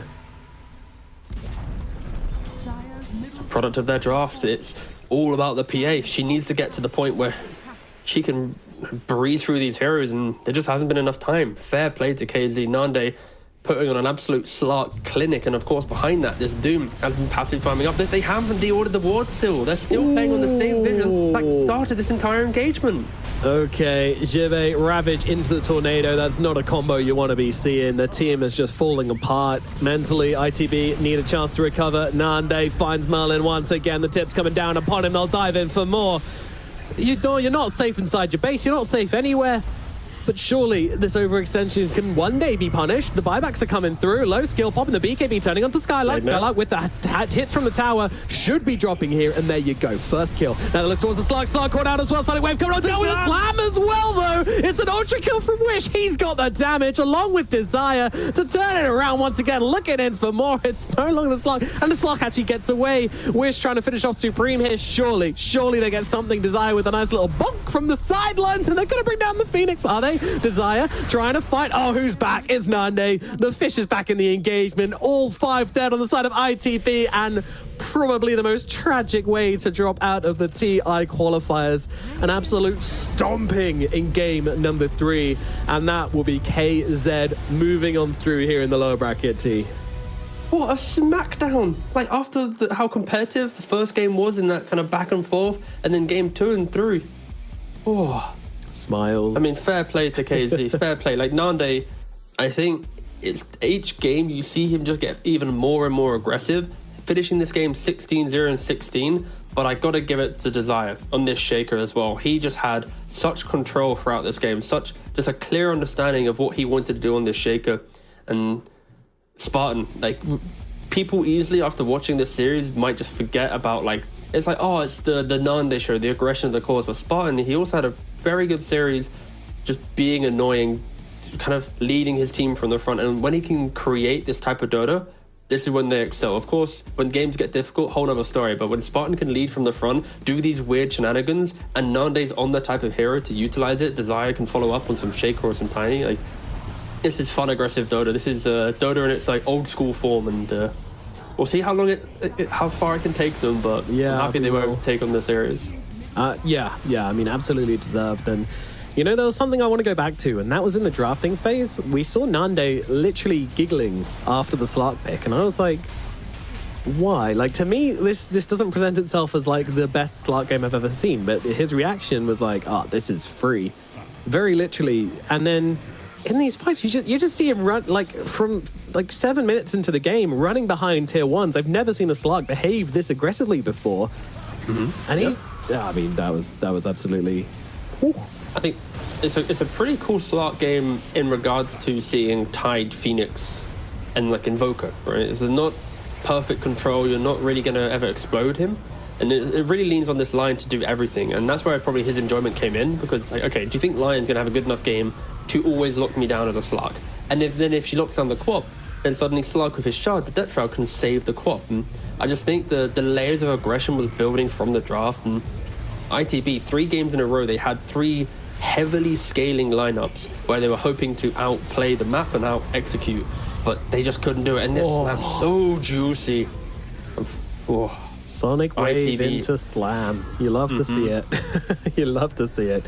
Absolute banger. Yeah.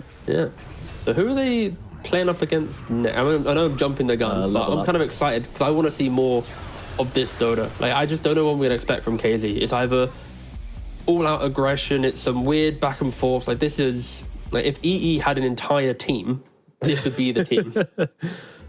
Yeah, they would like be. This is young EE squad, definitely. I wouldn't be surprised to reveal he was coaching them, but yeah, definitely vibes. This is what the scoreline looks like, and I think one of these scores sticks out probably. Bro, it's illegal if we don't give it to him, and it's why Skylark gets it for XD. 0-16, not a chance. Holy shit, Nande. Yeah, Nande gets it. One of the most dominant carry games I've seen in a while. 16-0-16. Like, I mean, how did he even find 16 assists in this game? That's the crazy part about it as well.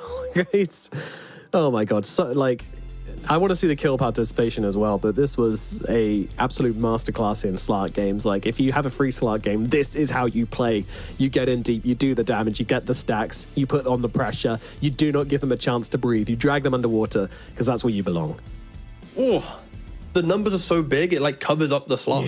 Like, this is like all these bars are just maxed out. It's like, yeah, sorry, we didn't expect it to be this good of a game. We couldn't afford the extra 200 pixels because he's just that good of a Slark player. Absolutely. Oof. Jesus. I mean, fair play.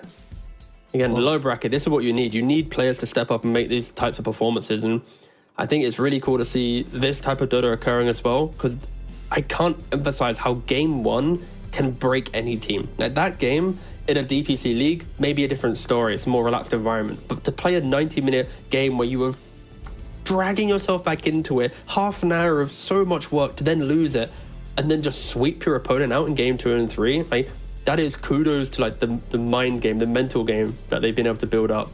And playing up against Level Up in the next round, also quite a spooky showing, but not a crazy opponent for KZ to potentially beat.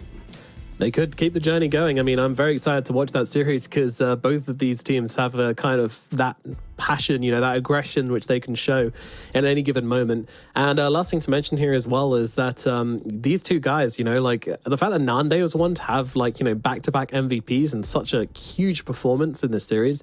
This is a team he played for a season as well. Like he did one tour, with the side of ITB. And now he comes back and just slams them out of the qualifiers like this. Like, what a statement. What a statement. So, yeah, that's going to just about do it for the first series. T, any closing thoughts before we move on to the next one? TI qualifiers are always spooky, scary places. And if teams slowly get eliminated over the upcoming days, be nice to them. And know that they put a year of work into it and they weren't good enough this time around. And yeah, that's about it. Thanks. Yeah, it has been a disappointing season for ITB and definitely a disappointing ending for them as well. So hopefully, you know, they can pick themselves up. Obviously, all great players on that team. And obviously, of course, show them some love. You know, the players deserve your respect at any given point, no matter what point of their career they're at. And who knows, maybe next year they'll be on the main stage. But this time, their journey for the year ends here with this defeat, which means that KZ move on to face some Level Up. And they're going to do it for our first series of the day. But of course, don't go anywhere, as we've got some very, very exciting series coming up today with some very beautiful casters as well. As of course, Nigma Galaxy versus Alliance coming up next. So guys, stick around for that one. We're going to throw it over to a break, after which we shall be back with plenty more Western EU action. See you in a bit.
Welcome back to the Western Europe TI qualifiers. We're back with the second series. That first one was a long one. That first game going quite some time and had some Divine Rapiers, just like the pub I just played. But, you know, a lot more control of Divine Rapiers, I would say. But now we're on to the second series.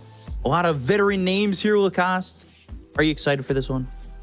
Absolutely. I mean, it is year 2023. Ooh. Alliance and Nigma Galaxy are battling it out. Like, one team goes home without nothing. The second team will manage to survive for another day. Alliance, you know, starting in the lower bracket and, you know, a team that didn't look as hot during the DPC. They got that 7th place in Division 2.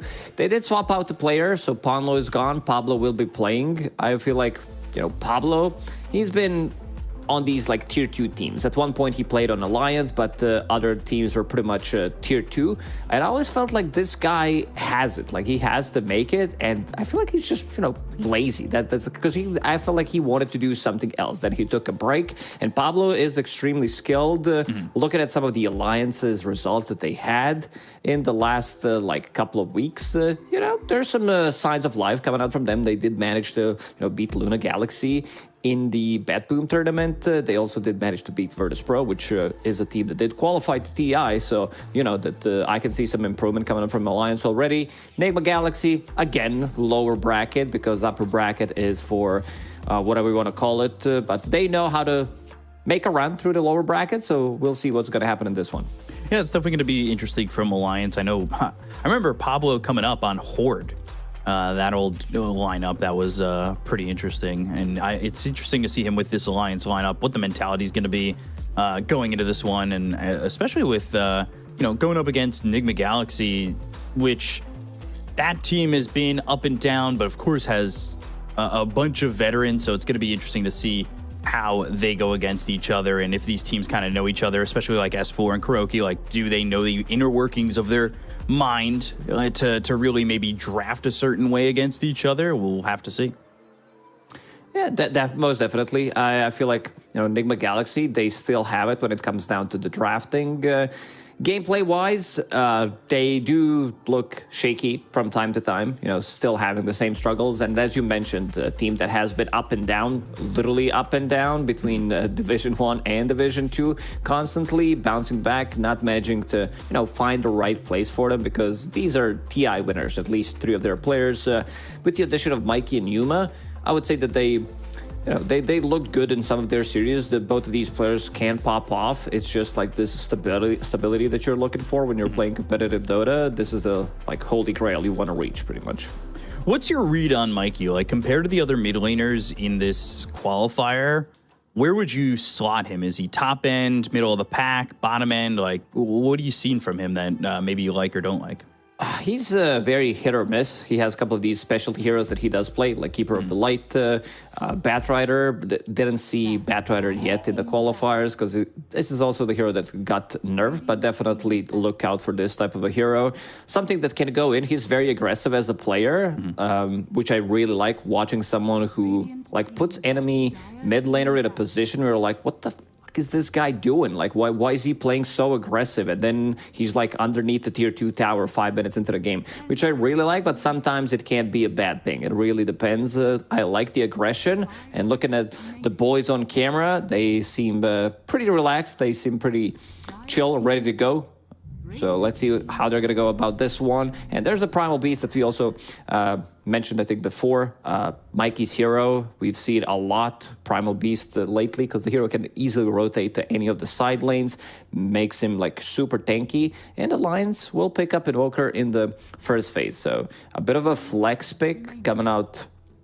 Most likely just going to be that mid, but, you know, there's flex potential. We've seen it in China, position 4, position 5. I think there was even one offlane invoker, so pretty much can be played at every single role, except position 1. And this Pangolier is potentially, most likely, high percentage mid, which is a little bit surprising, because the question I was going to ask before that Pangolier was picked up is, how much do you think is it important to have a flex pick in that first slot, especially with the heavy amount of bans early and then the bans that come after, just this singular pick for both teams?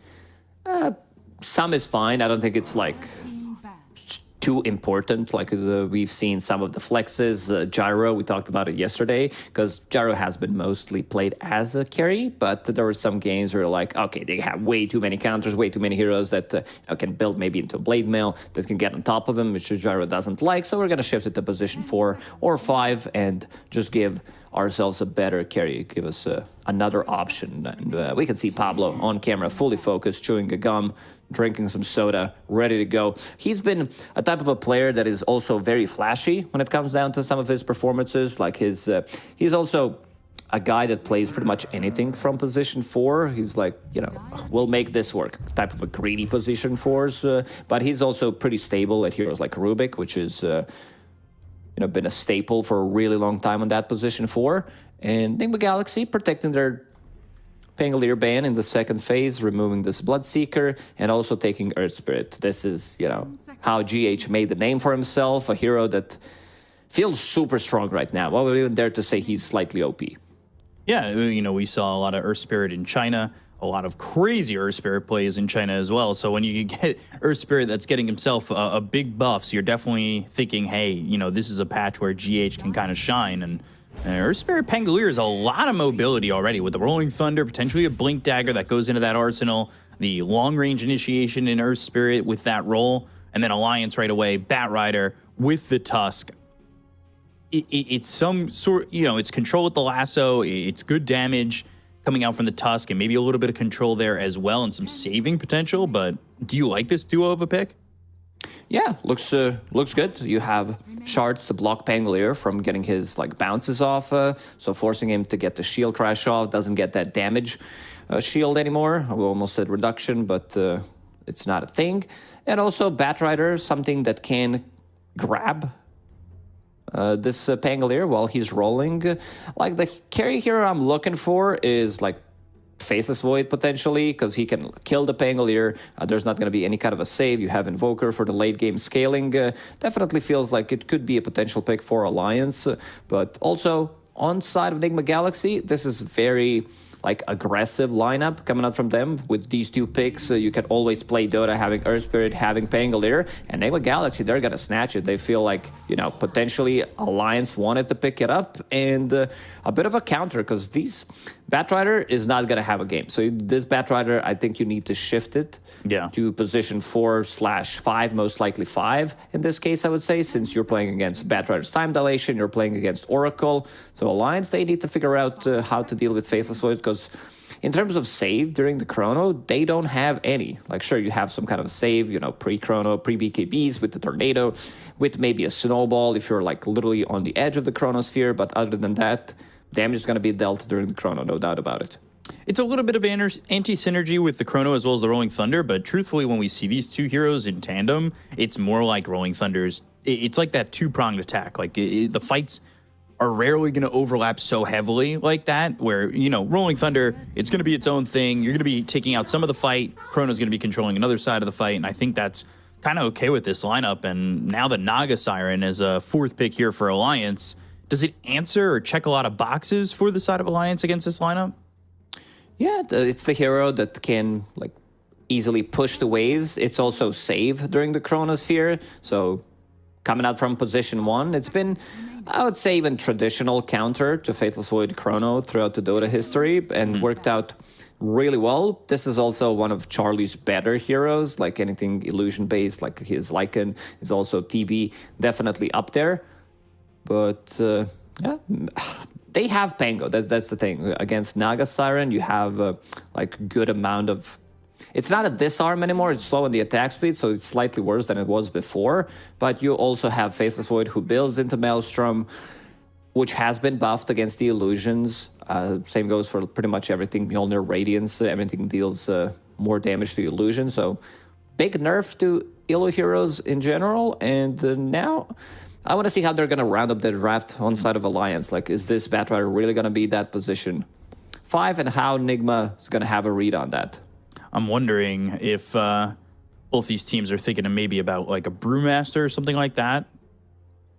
We've seen how strong that hero has been and offers control, offers a lot, truthfully.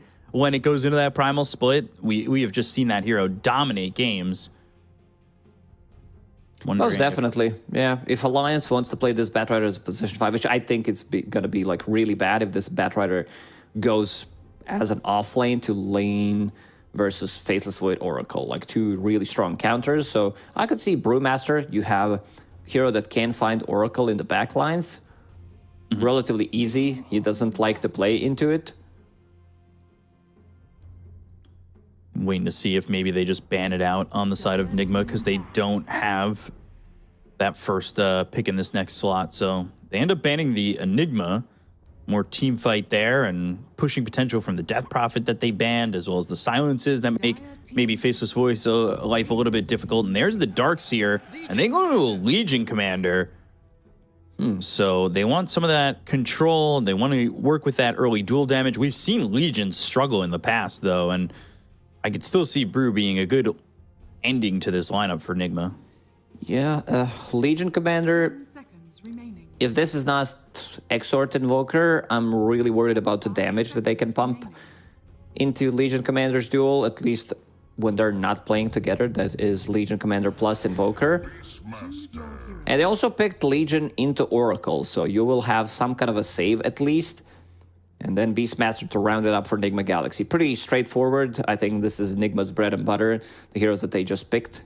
GH on the Earth Spirit, Mikey Pango. Mind Control played like 10,000 games on the Beastmaster throughout his career. Not the Vision hero anymore, but it's also a hero that can build into Aghanim's Scepter. You can like get the Crimson Guard for, you know, some Naga Siren as well. And Alliance will shift that Batrider. As we talked about, Pablo will be playing Tusk. Yeah, go ahead. No, I was going to say, I agree. I like Nigma's lineup a lot. I'm wondering how Alliance are also going to deal with these Hawks, too. And I know it's such a small thing, but I feel like the Hawk is just so... Like, people who just don't play against the Beastmaster well enough. The rooting mechanic with it is just so tough in a lot of the chase potential that maybe Alliance are going to go for. Yeah, it shouldn't be too bad in the lane since you have Naga Siren. Riptide's going to keep proccing. You have extra illusions to kill it, so... I don't think it's that bad. I think they have a lot of kill potential in this lane with Naga and Batrider. As again, Charlie, one of his better heroes. This is elimination game. If you lose this BO3, you're donezo, so you better bring your A game to this one. Yeah, you definitely have to bring your A game. It's hoping to keep the mental as strong as possible in lower bracket, knowing that there's just so much on the line. There are 2 slots for Western Europe, so like, you do have a chance to come through this lower bracket and maybe not think about those people who are up in the upper bracket to just go through this and potentially get yourself a victory. But it starts here. It starts with this game 1. So we're going to have to see who can go through it. And I truthfully, I am leaning Nigma Galaxy like 60-40 with the lineup that I'm seeing from them. It's very, I would say, easy to execute lineup on their side. It's pretty straightforward. They have a lot of boxes checked. You have good scaling, tower damage coming up from the Beastmaster as well. Pango. Mikey is going to be playing against the Invoker. It's going to be, in the end, seems like Quas Vex Invoker, maybe like a point in Exort just to have that little bit of oomph on the side lanes. You have Ensnare. You have later on Legion Commander with the dual shard block plus a snowball also is set up for it, but Invoker, ever since the changes, like you need to build into some extra region of your own, so there's going to be like a bracer, and then I think Pango overall just does better now that he did before. Even though like Shield Crash, it is still dispellable, it feels really nice against Invoker. So like playing into Tornado might get dispelled, but I think you put a lot of pressure on Invoker nowadays because he doesn't have that extra region. Yeah, we'll see how well the Invoker ends up doing, and if we're going to see any fighting coming into this first little bit here. Huntskin just looking over at this bounty rune with Charlie, so let's see who grabs it. Ooh, good flame break, and Esports matches it. He's in some trouble and is going to get run down here with the EMP, and first blood going to the Invoker. Maybe not the combination you want to be giving away, especially first blood to the mid laner. A good start for him. That's immediately Bracer bot on Chuen.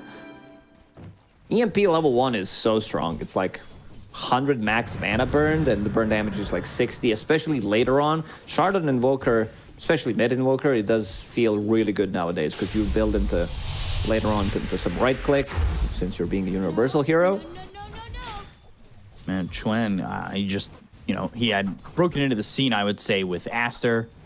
And I really thought there was going to be a lot there for him in terms of where his career was going from Aster, but that was also during a time where they were going through mids like candy. You know, they went through Chuan, they had Love You Love Me, they had D-Stones play for that team, and he's now ended up here against Alliance, or on Alliance, and it's just, I'm happy to see him back, but interested to see how he does here against Mikey. So far, so good. And Mind Control actually taking a lot of damage from this Bat Rider. Lane breaks coming in, and he's not exactly having a free time in this offlane. Already that 1,000 net worth lead for the side of Alliance. First blood, and I believe they picked up 3 bounty runes. Plus also lanes are going well, yeah. S4, also very cool set. What is that sword on S4? Never seen it before, looks really nice. Forget how to do the showcase mode without the little button there now. But S4, a little bit low as Yuma on this Faceless Void, just trying to stand his ground at the moment. He's 7-1.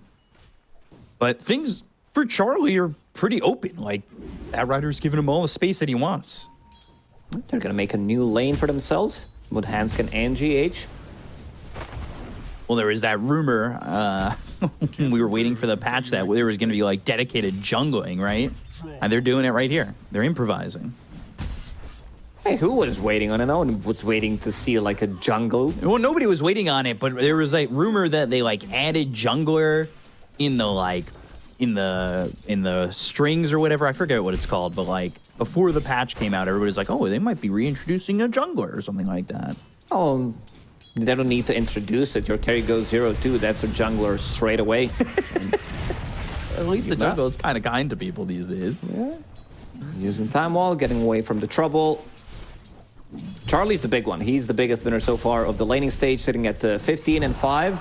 Yeah, everybody on the side of Alliance is actually CSing really well. It's been a struggle for Nigma in all 3 lanes, and you can see just the pressure they're putting on all these lanes is really forced. You know, Yuma hasn't gotten a CS in a while. He's 11-1. Charlie's got it wide open. Now finally Mikey's topped the chart in CS.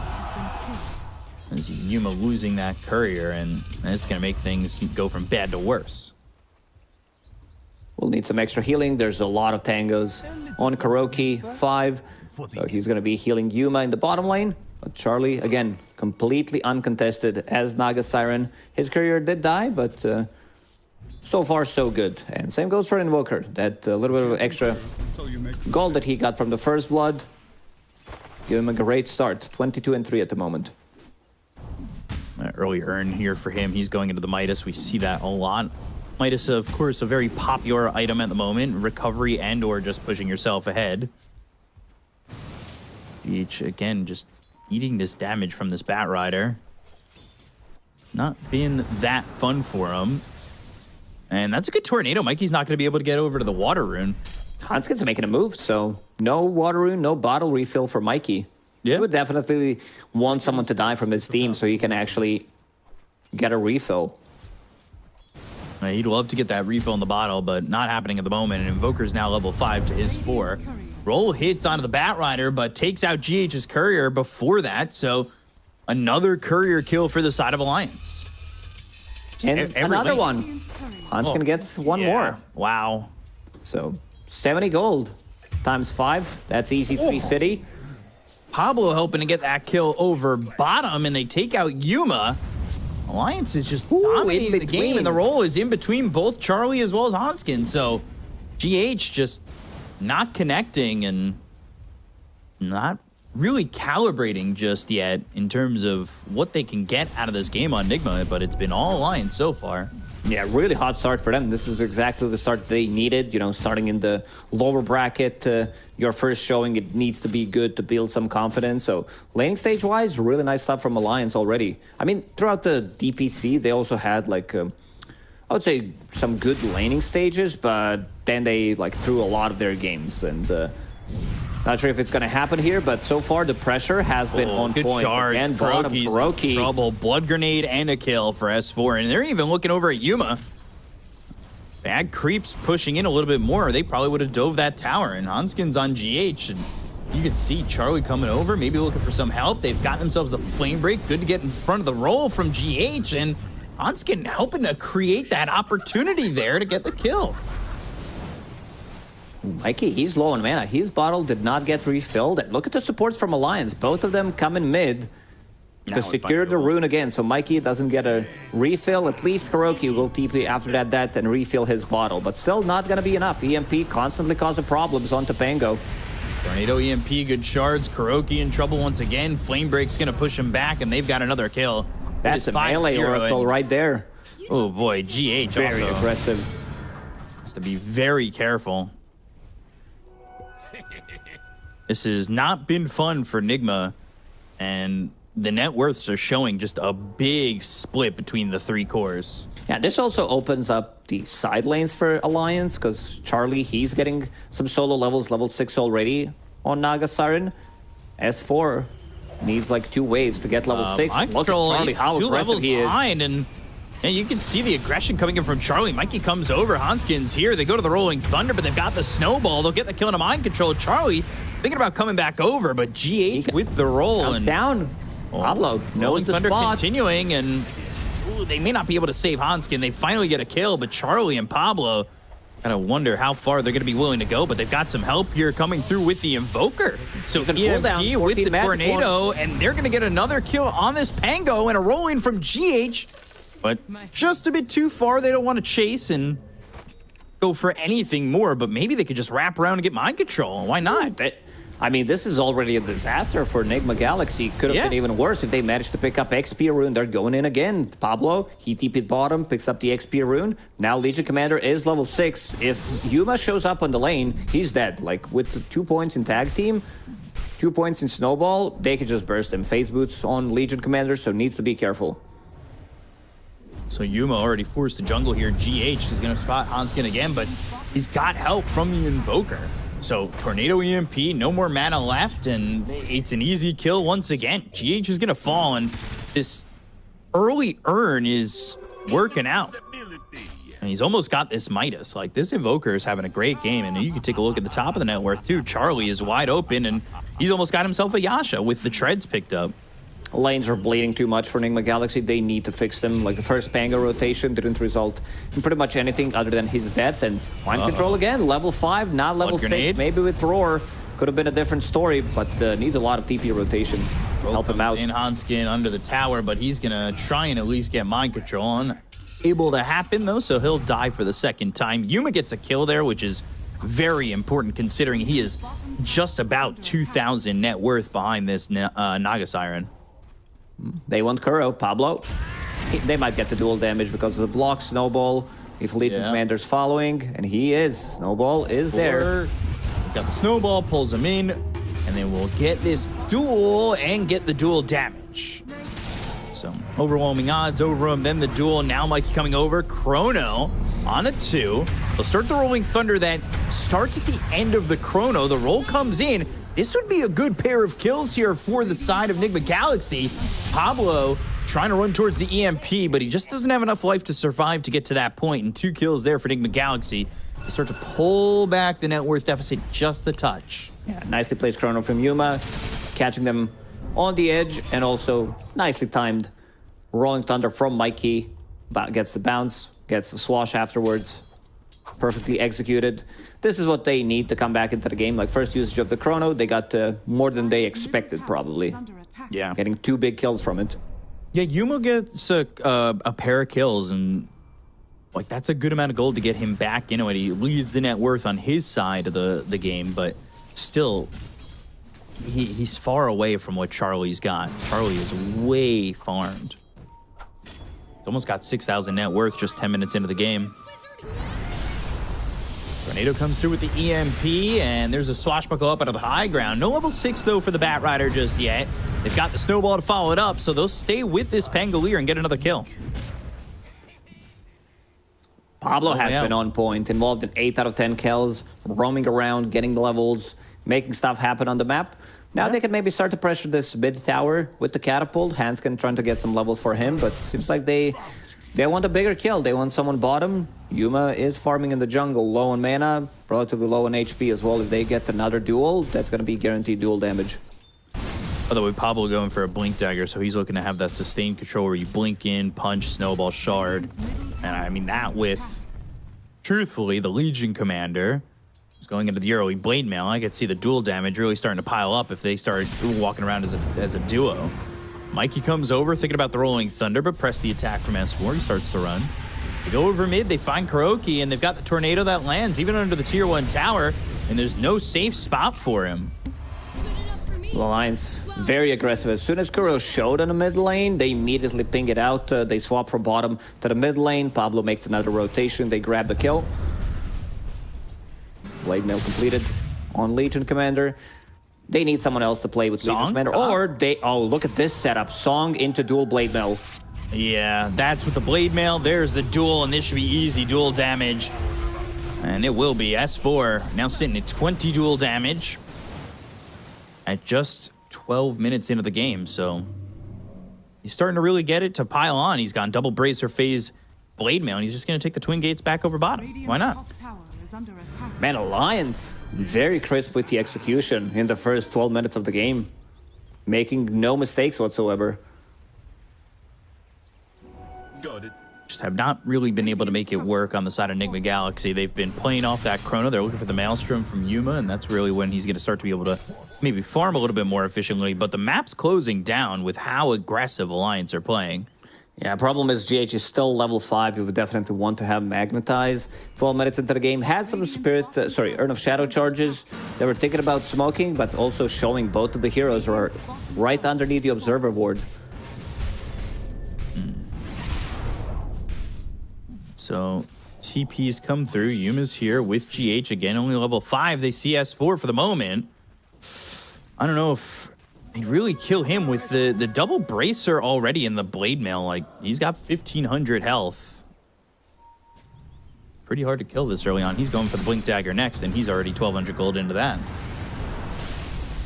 Tusk almost has his own blink dagger, like we were talking about earlier. Very close to it. 500 gold away. Has Trust to Shovel 1-2 bounty runes that he manages to dig from it, and that's going to be blink very early on. Beastmaster. So, mind control going into that Ags to start.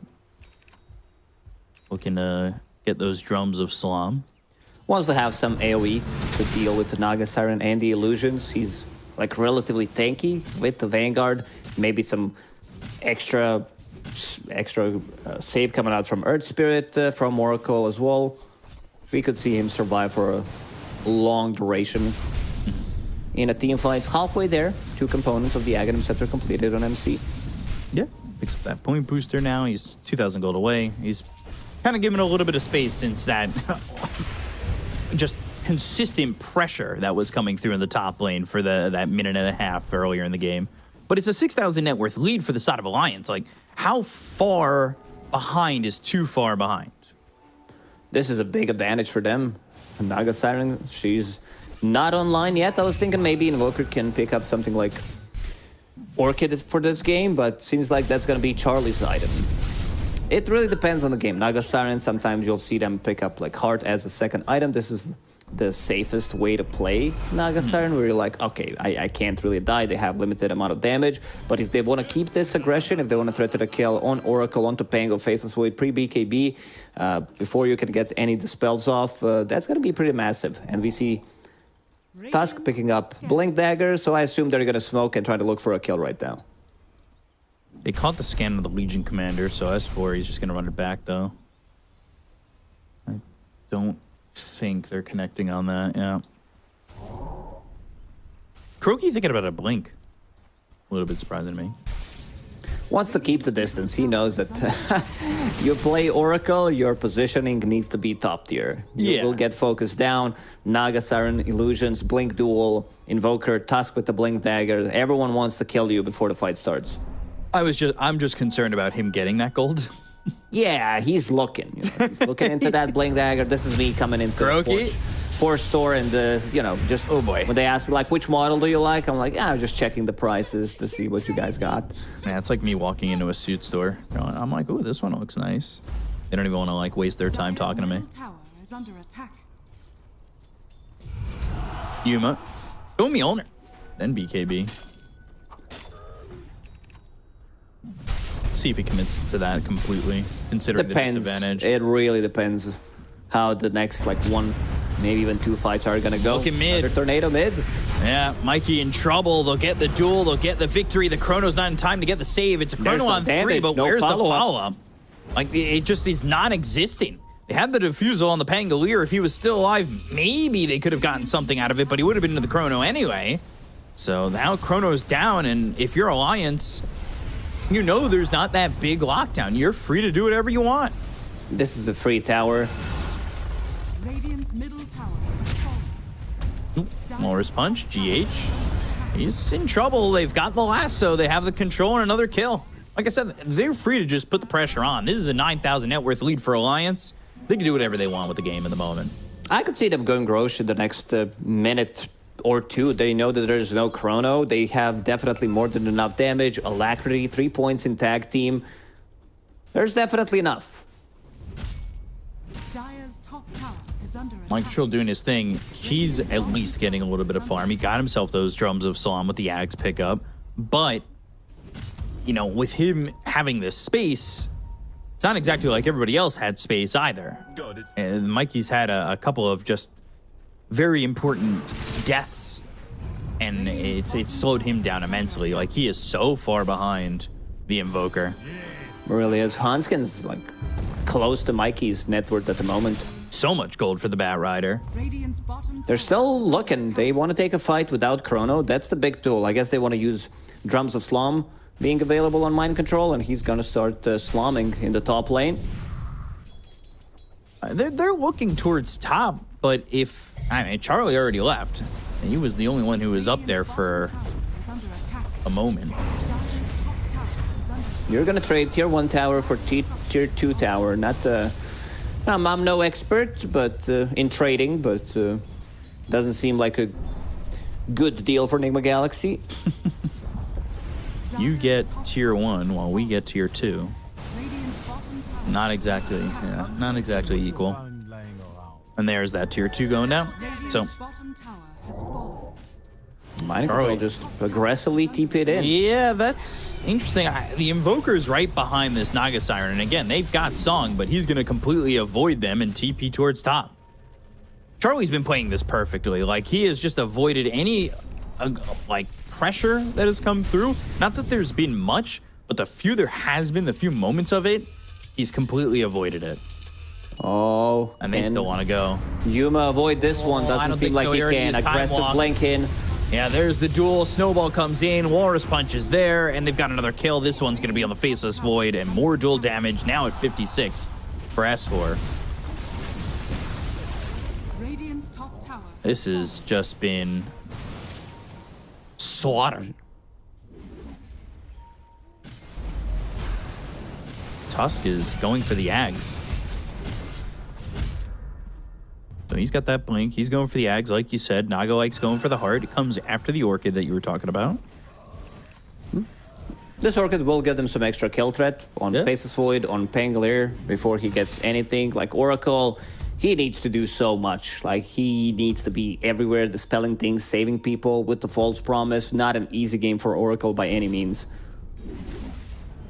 It felt like it could have been an easy game for the... Or not an easy game for the Oracle, an easier game for the Oracle when we were in the draft. But with the lanes breaking down as horribly as they did for Nigma Galaxy, the pressure to just be perfect for Oracle, for really everybody now, is just pretty immense. Like, Kroki's got that Philly Stone, big boy Philly. Trying to get that Blink Dagger, and maybe he will with some time. But... again, compared to the supports of Alliance, who are ultra farmed, it just doesn't look that great. They haven't slowed down. Like, they've continued to farm. They've continued to find those kills. And Mind Control walking over with GH. Maybe they can get something of their own. They've got a lot of heroes in this general vicinity. But they were walking through some ward vision, and Huntskin's going to be able to just stay safe. Any pressure that Nigma Galaxy have put on has either been answered or avoided. There's always going to be like at least one lane pushing in, because Naga Siren's going to take care of that. Then you'll have Invoker using his abilities, sending down Forge Spirits. If he shows here, they might jump him. S4, he's ready to go. Looking for the duel, gets it, roll off the mark again. Sunstrike looking for the victory, and there's another one. 84 dual damage for S4. Tornado comes in again. They've got the Time Walk as well as the Time Dilation, but the Snowball hits on a Yuma. They look over at Pablo and put the Spirit Vessel on him. The Chrono's going to be committed onto the Invoker, but they've got the Song, and they've got the save, but the Primal Roar, and the damage. Can they finally get the Invoker? No, not yet. Time Walk's still looking, but he gets Invis. He gets away. Kuroki's going to die. They've got the lasso on a Yuma. They'll get the kill on a 3-4 heroes now on Nigma Galaxy gone. S4 to the Spirit Vessel will die. Mind Control's the last one alive on the side of Nigma Galaxy, but Charlie trying to stand his ground and fight. Really low. He's low. There's slamming over here, and they need to be careful. The Hawk hits on a Pablo, and these heroes on the side of Alliance are low. They need to just run away as they get what they came for and some more. Ooh, they're like this fight, if they have a couple of extra rounds of Swashbuckle, if he like doesn't die immediately, you could see Nigma Galaxy punching back. Like most of the damage coming out in the fight was from Beastmaster, like 8,000 damage coming out from him. Like that's almost the exact damage coming out from the whole Alliance squad, so... That is Drums insane. of Slum, still really good ability, and now he's building into aura items so to be like more survivable. With Pipe has 20 magic wand charges going into Guardian is just a recipe of A. Now, does that give you a glimpse of a potential timer that's on this Alliance lineup? They've got not Siren, like they've got late game. They definitely do. This fight, it's gonna be with Charlie having Heart, so gonna have that extra region. Chronospheres have not been on point. Like, there hasn't been a single good Chrono in this game where... I mean, there was one when they caught, like, 2 of them at the start, but other than that, it's a difficult one. You have 3 melee heroes in the team. Oracle doesn't deal damage inside Chrono. He wants to keep the distance, and now they're gonna go inside the Roche Pit, take care of the business, give this Naga Siren Aegis. I don't even know if she needs it, to be honest. Like, she's super tanky. I don't think they can burst her down from 100 to 0, even in the Chrono, but seems like they want to play it safe, give it to Naga Siren, maybe threaten the high ground with the first Aegis even, considering the amount of lead that they have. When you consider the item difference, like, Void's just got Maelstrom, BKB. Meanwhile, Naga Siren, Orchid, Heart, Manta, now an Aegis, going into the Bloodthorn. Like, Yeah, you don't have to do him dirty like that. It's all right.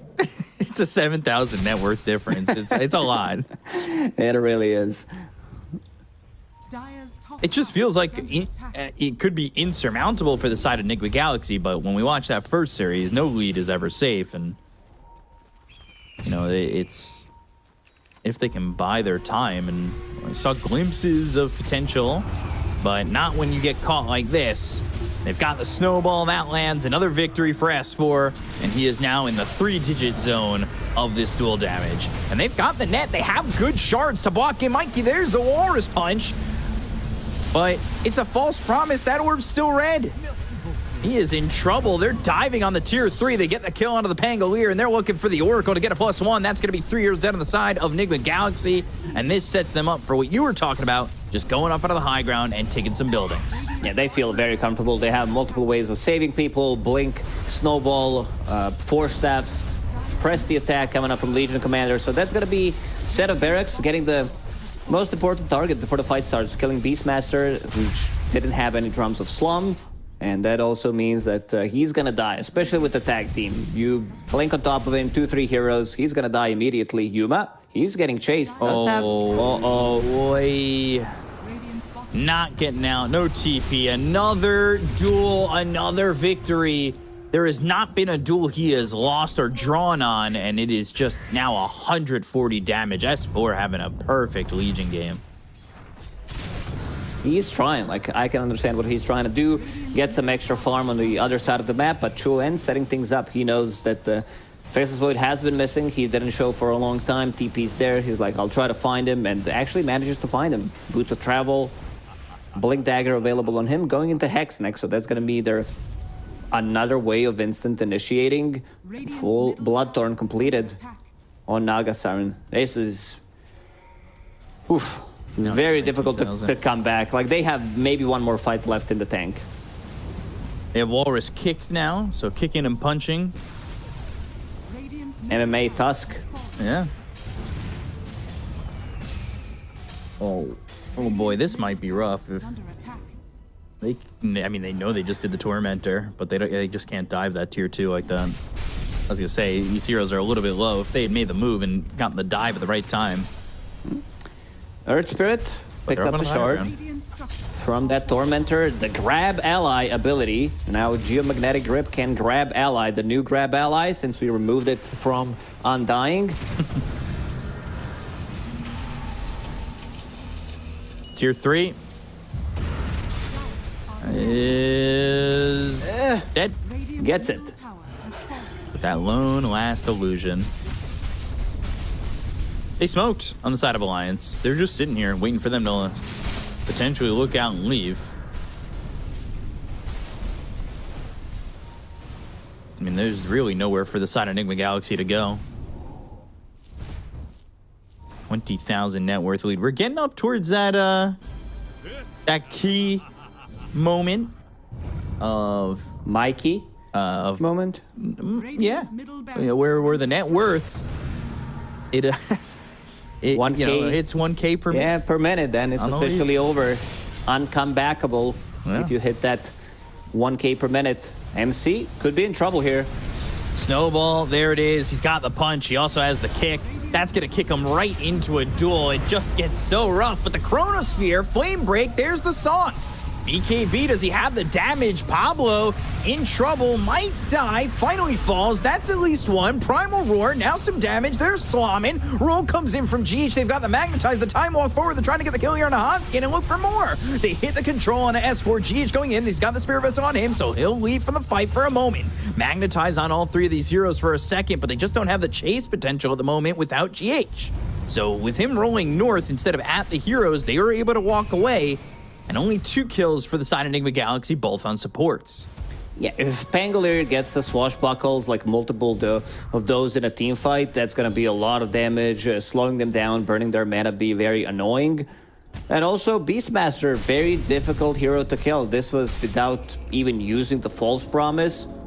So I think they tried, they invested too much. It was dual kick, punch, lasso, dragged him away, and then the rest of the team, Nigma, this time they were ready to back him up.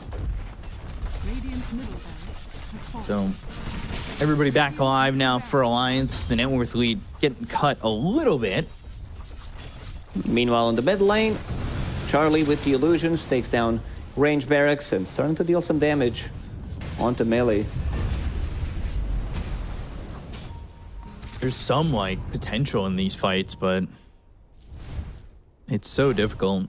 Win probability is 97%, now 96% for Alliance. Oh yeah, that 1% change, huh? Hey, you know, it that's went copium down. right there. It's oh gosh, developing some easier ways to get your copium. Show that probability on your screen. As long as there's a green bar there, it's always possible. But with so much of the map just taken over by Alliance, they can continue to just farm up as much as they want. They're going to extend the lead just doing that. Bottom set of racks are gone. Mid, or like you said, the range racks are out of there. So lanes innately pushing mid and bottom. They're going to take a top tier too. They've got Charlie ready to go. And Roche is up in another minute and 30 potentially, so we'll see how long that extra timer is. Yuma still outside of the base, trying to get some farm. With how the last fight went, seems like Alliance will give them slightly more respect going for the high ground. Charlie will start to use illusions again, try to kill the tier 3 tower, deal some damage to it. But if they want to play this one safe, it is elimination game. This is lower bracket we're talking about. Wait for the next Roche. Yeah. I don't really think there's any reason not to wait for that Roche. It's not like there's much of a panic at the moment with how much of the map you have to farm. you're still very far ahead of the Faceless Void item-wise in terms of where the Naga Siren sits, and I think getting everybody their next item or so is fine, especially also, if it's going to need us. You're controlling most of the map. Naga Siren takes a lot of farm, rest of the team can farm, and they are also not getting that much gold. Like mid lane, they're getting less gold from the range creeps, bottom lane from both melee and range ones, so eventually this net worth is gonna be even more. But Nigma Galaxy, they definitely should try to contest next Roche, which is gonna be on Radiant side, so start prepping for it. Start getting ready. Invoker making stacks for himself. Throwing down these meteors, just trying to farm what he can. Full efficiency. Yeah, why not? He's got that Hex. He's going into a Yule's next. Ready to go. That's a Wind Waker, if I've ever seen one. Against Faceless Void, against Beastmaster Roar. Wants to be that saving guy during the Chronosphere. So Sunstrike sees the Roche is up. And they're going to start heading towards the pit. Everybody making their way over there, and this is going to be Aegis and Cheese. So it should be theirs. I don't really see Nigma Galaxy having the ability to contest this. Maybe if they went for it and got a lucky chrono or something like that. Where Yuma's drawing on a minimap, showing where they are, but Mikey, he wants to fix this bottom lane, push it out, but this is going to be a freebie one more time. So Aegis, Cheese. Yeah, Aegis for Charlie, Cheese for, well, right now Pablo. And they want to go through top. That's the last tier 3 in Rax. Well, you're still the melee Rax mid, but you want to go through that top lane. And okay, so they're going to go and I almost BKB and 4-man smoke. Why not? S4 is kind of away from the team, but he doesn't exactly need to be right there with them, as he's going to take some of these creeps out over mid as well. He'll eventually join up. Alliance pickoff is really good. Blink Hex from Invoker, Lasso from Hanskin, Blink Duel. What Nigma needs to do, like, they need to hold hands together. They can't allow, like, one guy to show up on a mid lane, someone's going to be bottom, so right now, Alliance are going for the high ground. They're starting to deal with those illusions. Now we see the power of Pango. Aghanim Scepter, Shield Crash, and Beastmaster Axes. They immediately kill off the illusions. Even Mikey decided to go for Maelstrom on Pango to deal with those illusions, since it has been buffed in 7.34, because it deals 150 damage, 150% to the illusions. Yeah, he was able to just clear it out, having that Ags, just using one Shield Crash, so not the worst idea if you're trying to defend this last set of racks, this last tier 3.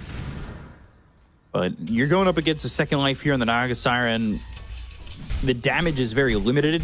They finally have the Mjolnir. They're trying to get a Manta style on the Faceless Void, but even then, like, he still needs that item and maybe plus 1.5 more items to feel quite strong here on the Faceless Void, all things considered. And Charlie, he's got a Bloodthorn he could just place on Mikey to make him feel uncomfortable enough to have to walk away from the tier 3 for a second, and Charlie's just going to stand his ground to the high ground. I think he knows that really Chrono may not be enough damage with the control there, and he's got saves. Took them some time to figure out how they want to siege. They tried with the illusions. That was not working, so Charlie was like, you know what? I'm just going to do it myself. If they use Chrono on him, ooh, S4, he tried to go for the Blink initiation, but look at the top lane. Charlie, he's ratting. I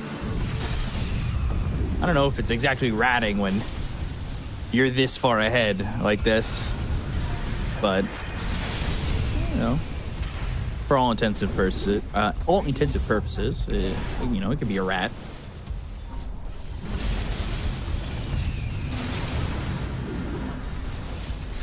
It is slow and painful death, it seems. Yeah, I'm death by 1,000 cuts, made by illusions. Left of that Aegis. Charlie, a bit low on mana. These swashbuckles, shield crashes, burning his mana constantly. Radiant are scanning. They've got the scan. It's yeah, that really showed them. Yeah, kind of hard to think that Alliance is gonna just back away for free like that. they didn't go too far, and they're still looking to just take this second Rax up here, this melee Rax.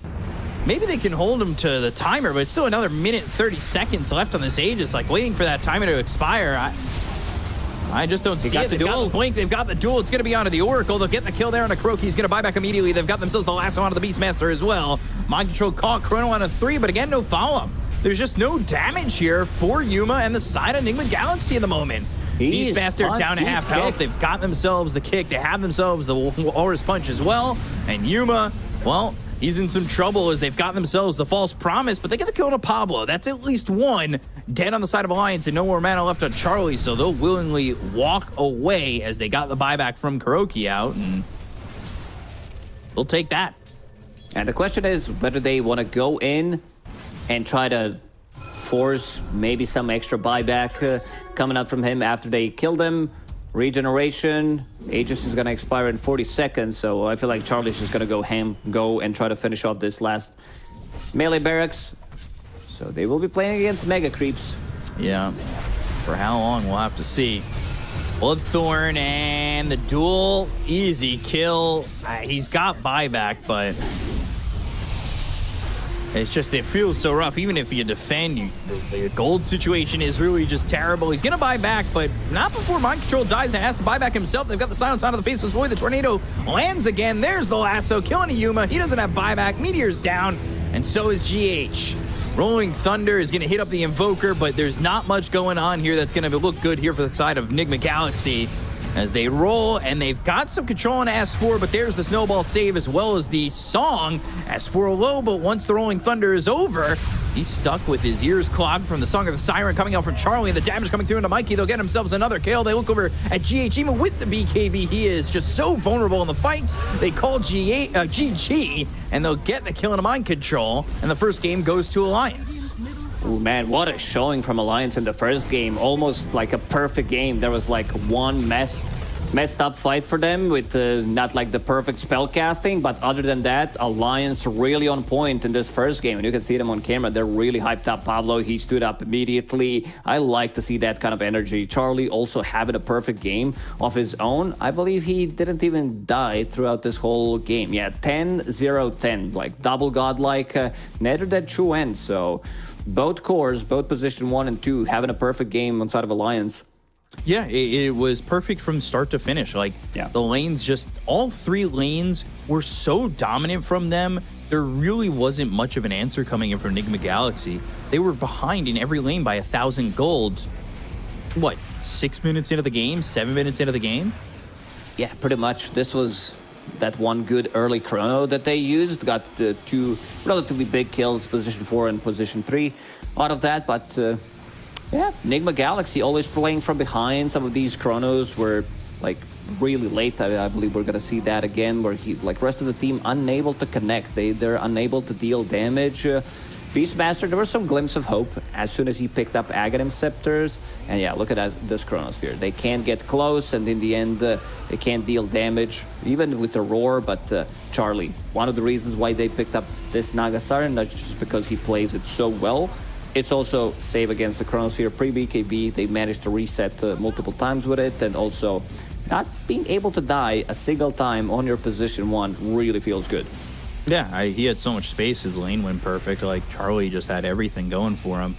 Close to dying there, gets under 100 health, but he's fine. He walks away from this one, and it's just so rough for the side of Nigma Galaxy, who can't get anything done, right? Like, you're coming into game number 2 getting beat this badly. The mindset has to be perfect, because if you have a laning stage that looks like that again, I think there's just no chance of them getting to a game 3.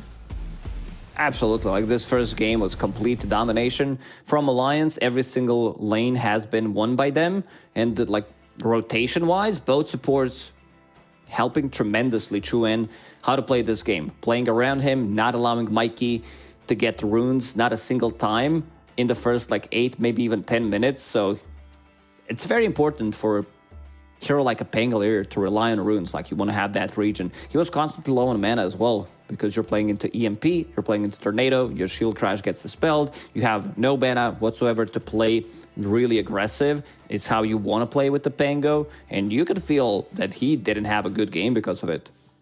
So, if you had to pick an MVP, I mean, Charlie has just the perfect game, but is it, he plays the carry the way you're supposed to play the carry with a perfect game like that? Is there somebody you'd give the MVP to other than him?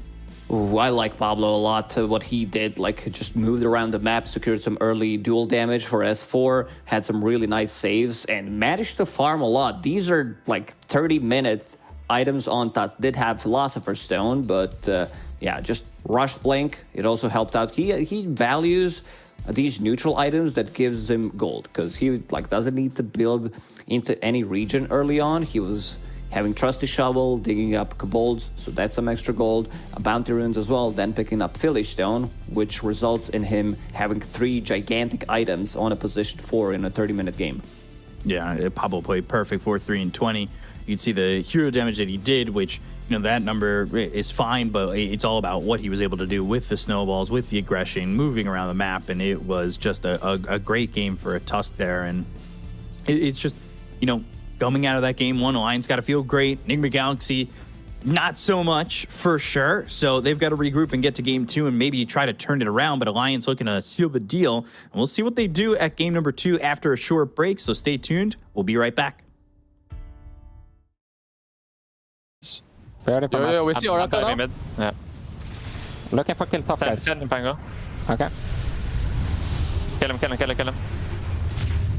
They're gonna respond all. I'm showing top, guys. We don't want to fight. I'm running. They want. No, we have help me. Look, wait, Naga, connect. We can fight we this. have song. I'm coming slowly. Song the Chrono on Nigma. Yeah. Trying. Radiant's bottom tower. Hey, looks fine. We can turn this soon. I'll heal you on my walk. Heal you. This way. 2 seconds. Can't. Hey, use time out. Use time out. Kill him, Void. Void dying. Void dead. He's the strong. Push him. Yeah. I don't use Illus. You can just get out. Just run away. He's too strong. I get Tornado. Try to run. I'm fine. Perfect. Good job, team.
Welcome back to the Western Europe TI qualifiers. We're here for game number 2 of Alliance against Nigma Galaxy. Right now, Alliance have a 1-0 victory after a very dominant game number 1. And I thought the draft looked better for Nigma, but when the lanes were finished at 2 minutes into the game, it was all Alliance at that point, right? Yeah, they got themselves to a good start and they did not let go. Nigma Galaxy, they're gonna need some kind of miracle to happen in the second, potentially a third game, because this first game really, like, they were all over the place. Like, there was no synergy whatsoever. Lanes were bleeding way too much. They were trying to fix it, but definitely didn't feel like there was a lot of team play involved. Let's see how they're gonna approach it, if some of these heroes that they played so well are gonna go on side of Alliance, because Pablo on his Tusk caused a lot of issues, and same did so did Charlie Chuen on the Invoker. So that's a lot of heroes that we just mentioned that they need to go. At least now you have like 3 and 4 bans in the first phase. It's a lot of bans in the first phase, and this Dawnbreaker's been a first phase ban a lot. For a good reason. Yeah, I was just about to say, can you like elaborate? What's like, why is it always like first ban? Like, is this hero really that crazy at the moment? It is super strong. Strong laner, you tend to scale. There's like so many hero combos that you can play with Dawnbreaker and still win your lanes. You have a global presence. They try to play aggressive, especially if the enemy team like doesn't have that much damage early on. So they know like, oh, Dawnbreaker's gonna come through. We need to bring one extra person for the gank. Maybe if the stun connects on multiple targets, you're still not gonna be able to get the kill. Just the overall super strong, like it's just the lane, like strength gain, really nice. Soul Ring back in the meta, so you get like Bracer, Soul Ring, Phase Boots. You're on Magic Wand, you're unkillable for a good 10 minutes. Damn. So Venge is the ban afterwards, and not seeing any signs of those bans of the Invoker yet or anything like that, but we'll see. First pick is for Nigma Galaxy, so we'll see if Alliance maybe feel the need to ban Invoker instead, not wanting to give it up. Radiant team ban. And there it is. They ban Invoker. It's the Alliance who bans it. 10 seconds remaining. Yeah, not having the first pick. I think they just didn't want to give it up at all. Remaining. Even though last game they didn't have first pick either, right? And it was the Invoker second. After this performance, Invoker's definitely on the radar. Yeah. So. Doom first pick. This has been a little bit of a flexy hero. We've seen players like FY played in the 4 position. Zoraing. 3 as well. And the team that did qualify to TI through Chinese qualifiers, they did exclusively play Doom as their position 4. So let's see what Nigma Galaxy wants to do with the hero. Whether they want to flex it a bit, keep that thing open for a bit, or if they just want to slam it down on mind control position 3. Here you go. Definitely going to be a question we'll see get answered as the draft goes further and further. But Nature's Prophet was that ban there for Nigma Galaxy as well. We'll see what Alliance want to pick here, and we'll kind of get a glimpse of something in what they want in the draft. And it's going to be Lion, so maybe they've been talking to Kaka a little bit, because Lion gets picked up for Alliance. Yeah, Alliance. They are opening up in the first phase with the hero. Lion has been super strong. This has been like the hero that to watch out for in the last couple of months, I would even say. Feels really nice to play, good scaling. You can now replenish mana to your allies without even having a 15 talent. That's always great. Give over that mana. Ban that Naga Siren. I don't know if Pablo was upset about that. Gonna put his head up into the air. Oh, I can't believe they banned Charlie's hero. We said that they need to make some adjustments, try to put them in a more difficult spot compared to the first game, because they had pretty much a freebie in all 3 lanes, and now they're going to try to shake things up with this Doom pick, but this is going to be Pablo on Lion, and So this is going to be another ban into multiple round of picks coming out after Alliance finishes with their ban. So banning out Batrider as well. Nigma Galaxy, they're just banning out all the heroes that they played against in the first game. We didn't like their draft, so let's get rid of that. Get it out of here. I think that's fine. But it does open up a lot of possibilities, right? Like, if you're just going to ban the last draft, it's not like it's the only draft they have in their mind. And there goes the Chen. Chen getting banned in both these games between these teams. I think both times by Alliance. Giving respect to Kuro. You know, you mentioned Chen. There's going to be Puppy, Kuro, the old rivalry. But Alliance picking up Treant Protector. I think this hero is just straight up first phase material in most of the games. You don't lose the lane. You can't really trade Doom if this is going to be 4 or position 3 Doom. Trying to play aggressive with the Scorched Earth, Treant Protector. He stands there, throws Leech Seed. You're not going to be able to punch back. Especially if Treant Protector hits level 3, then most of that damage that you deal is going to get negated by it. Yeah, and he's got a 72% win rate. Like, this hero is no joke, and it's not a 72% win rate with, like, a small sample size of games. He's got 36 picks with that win rate, and that's the highest pick to win rate combo with, like, picks that high. Yeah, for a good reason. It really is insane how strong this hero feels in some of these games, and it's also, it gives that what we know and love of Treant Protector too. The living armor, the healing of the towers, the keeping the push away from some of these, maybe more aggressive lineups. And they go IO Phoenix for what now seems to be their support duo, unless maybe they want to go like Phoenix offlane or something like that. But these three heroes kind of lack control.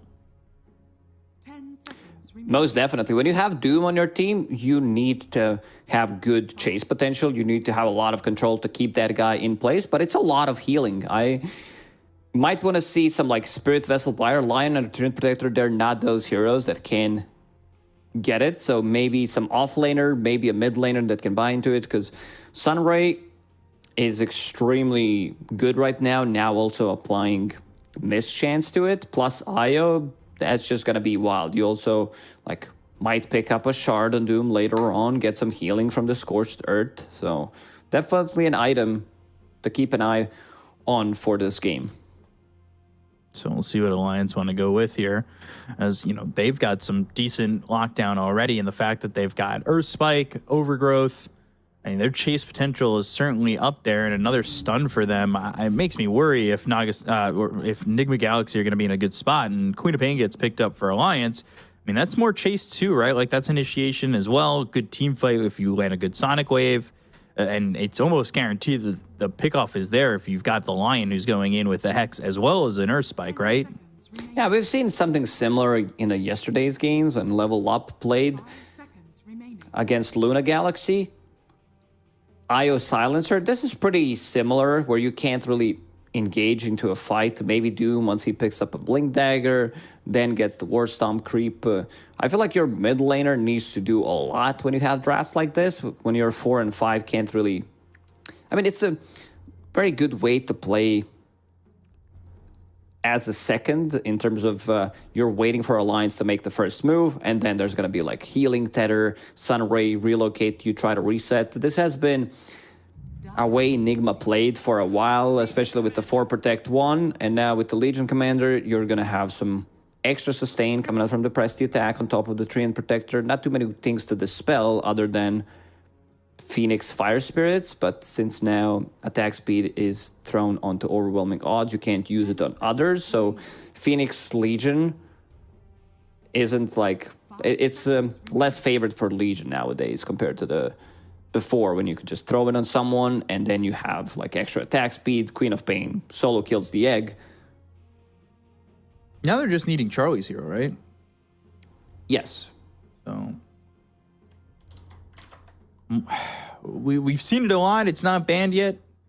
Terrorblade's one of his best heroes. Would you potentially want that here for Alliance? You need some kind of a catch. Nigma Galaxy picking up Slark. So this is going to be Slark with a lot of sustain, a lot of heal. This is also Slark into Legion Commander. Usually it's the other way around. It's also into Queen of Pain. There's burst damage coming up from Lion.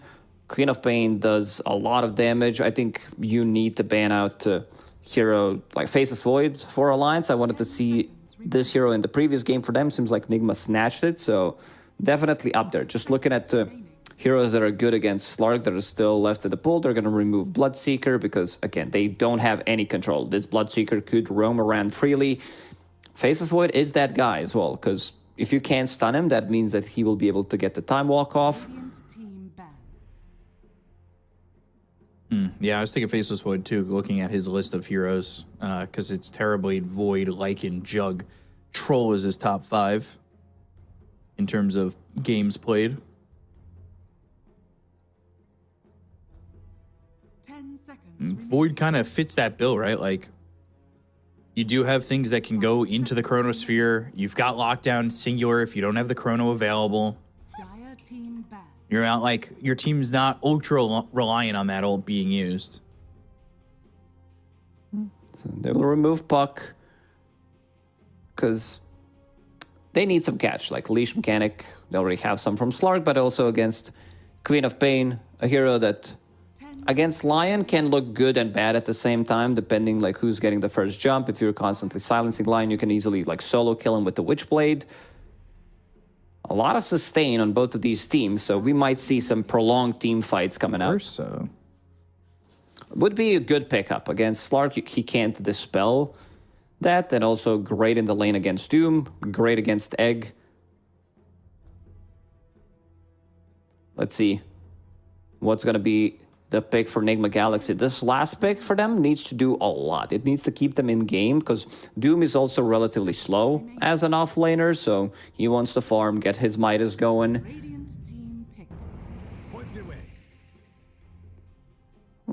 Pangolier again. I feel like this is a godlike Faceless Void game, game, yeah. just to miss out on it. It just screams Faceless Void game. What do you have on Nigma Galaxy that really does anything into the Chrono to defend? Like, yeah, you could throw an egg down, but it doesn't exactly. It also depends, like, because they have really good backline jumpers. Okay. Luna, I wasn't expecting it, truthfully, but it does kind of fit the farming style of what Charlie likes to play. That's an interesting one. I just took a second.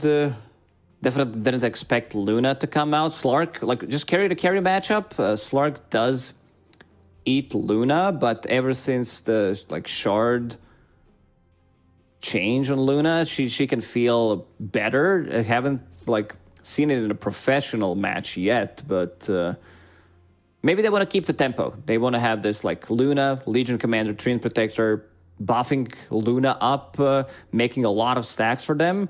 I feel like there was a better pick for Alliance, but Nigma Galaxy, they also made some adjustments. So this is going to be like 2 item time first with the Diffusal Blade picked up on Pangolier. And then like Slark gets 2 items. You have 1 item on Phoenix, you have Mech on Io, and they're going to be ready to go. So if Alliance misuses their abilities, if they don't get the kill during the duel, Luna uses ulti, nothing gets killed by Queen of Pain combo, I feel like Nigma Galaxy can easily, maybe even out-sustain the damage coming out. So they're going to be looking through these longer team fights, resetting multiple times with Slark, with Phoenix, Io healing coming out. Also want to see if anybody on side of Alliance will pick up that Spirit Vessel that we mentioned, because it's a really good game for it. Yeah, it's going to be interesting to see here. There was a lot of words coming from March, all right, after they finished that draft. If you were looking, he was definitely emphatically saying something. I'm always curious to hear what coaches are saying, especially after a draft like that. Like, obviously, this game is very important for Nigma. You have to win. Otherwise, that's it for you in this qualifier. Maybe that's what he said. You must win. That's it. You know, a lot of emphasis on Yuma this game, because in the previous one, He had a couple of bad chronos. Now with the Slark, no cooldown whatsoever. So even if he makes a mistake, he's going to be able to reset, come back in. Aghanim Scepter there as well. So definitely, I feel like Nigma, with the draft that they have in this one, they could kind of punch back, because after the laning stage was done in the first game, the game felt completely over.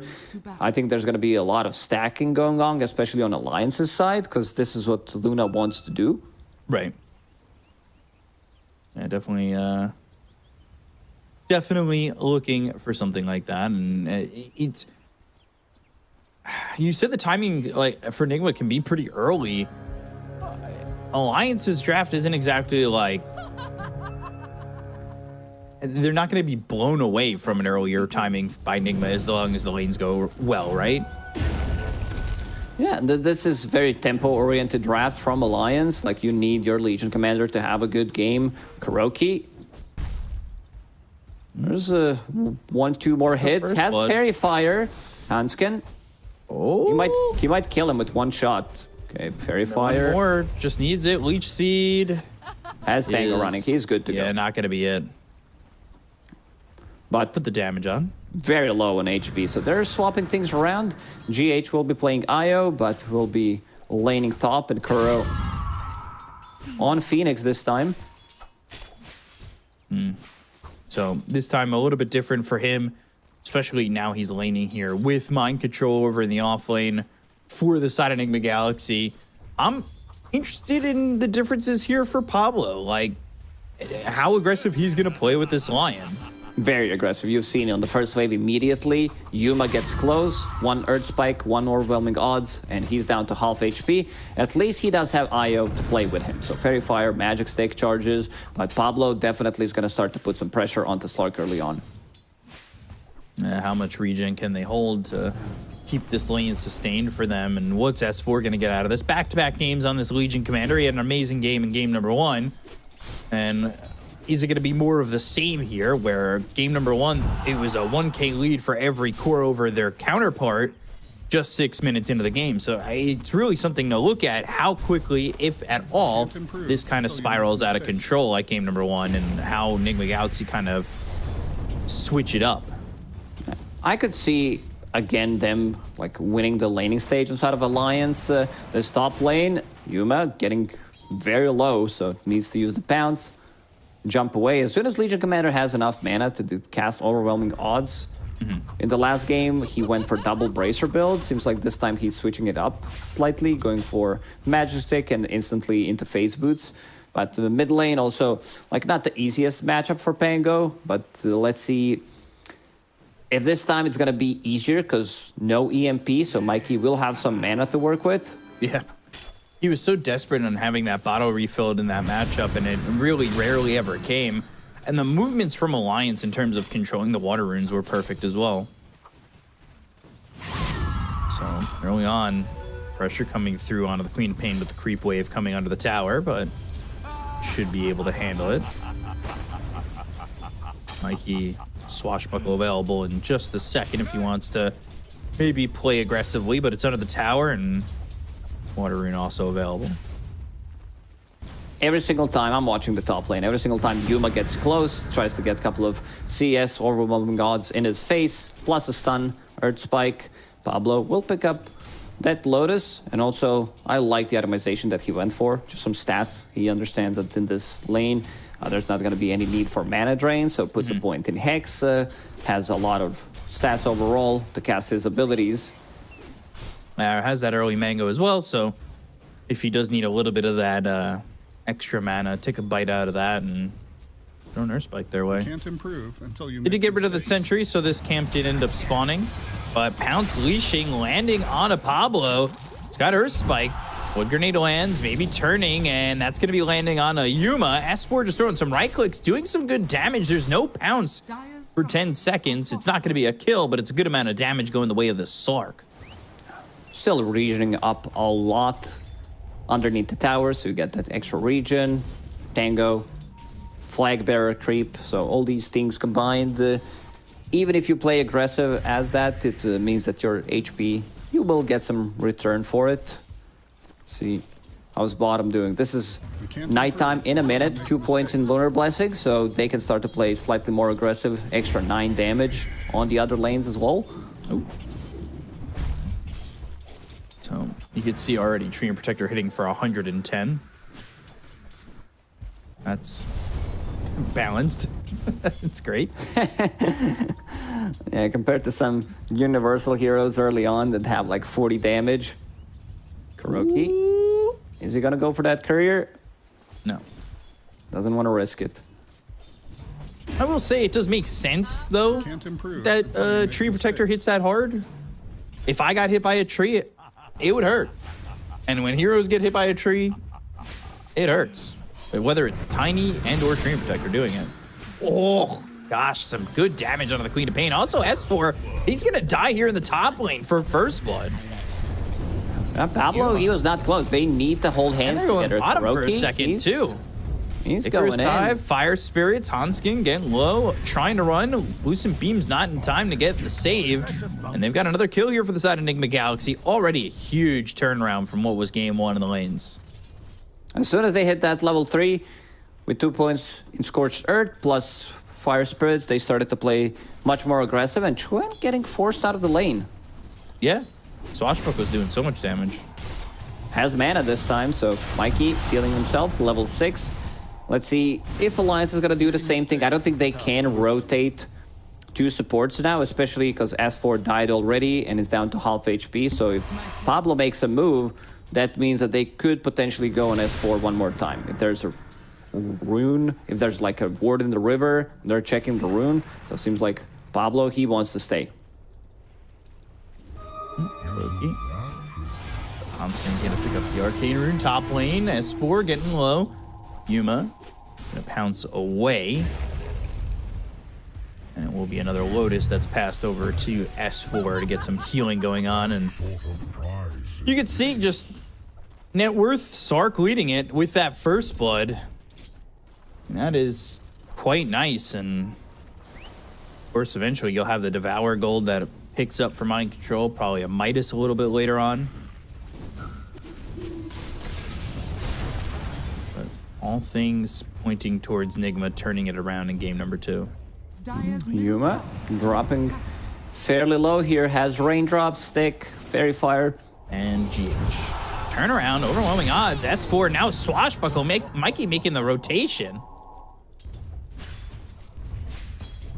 Chuen needs to make some kind of a move. If they decide to dive, his TP rotation needs to be available. 7-minute rune.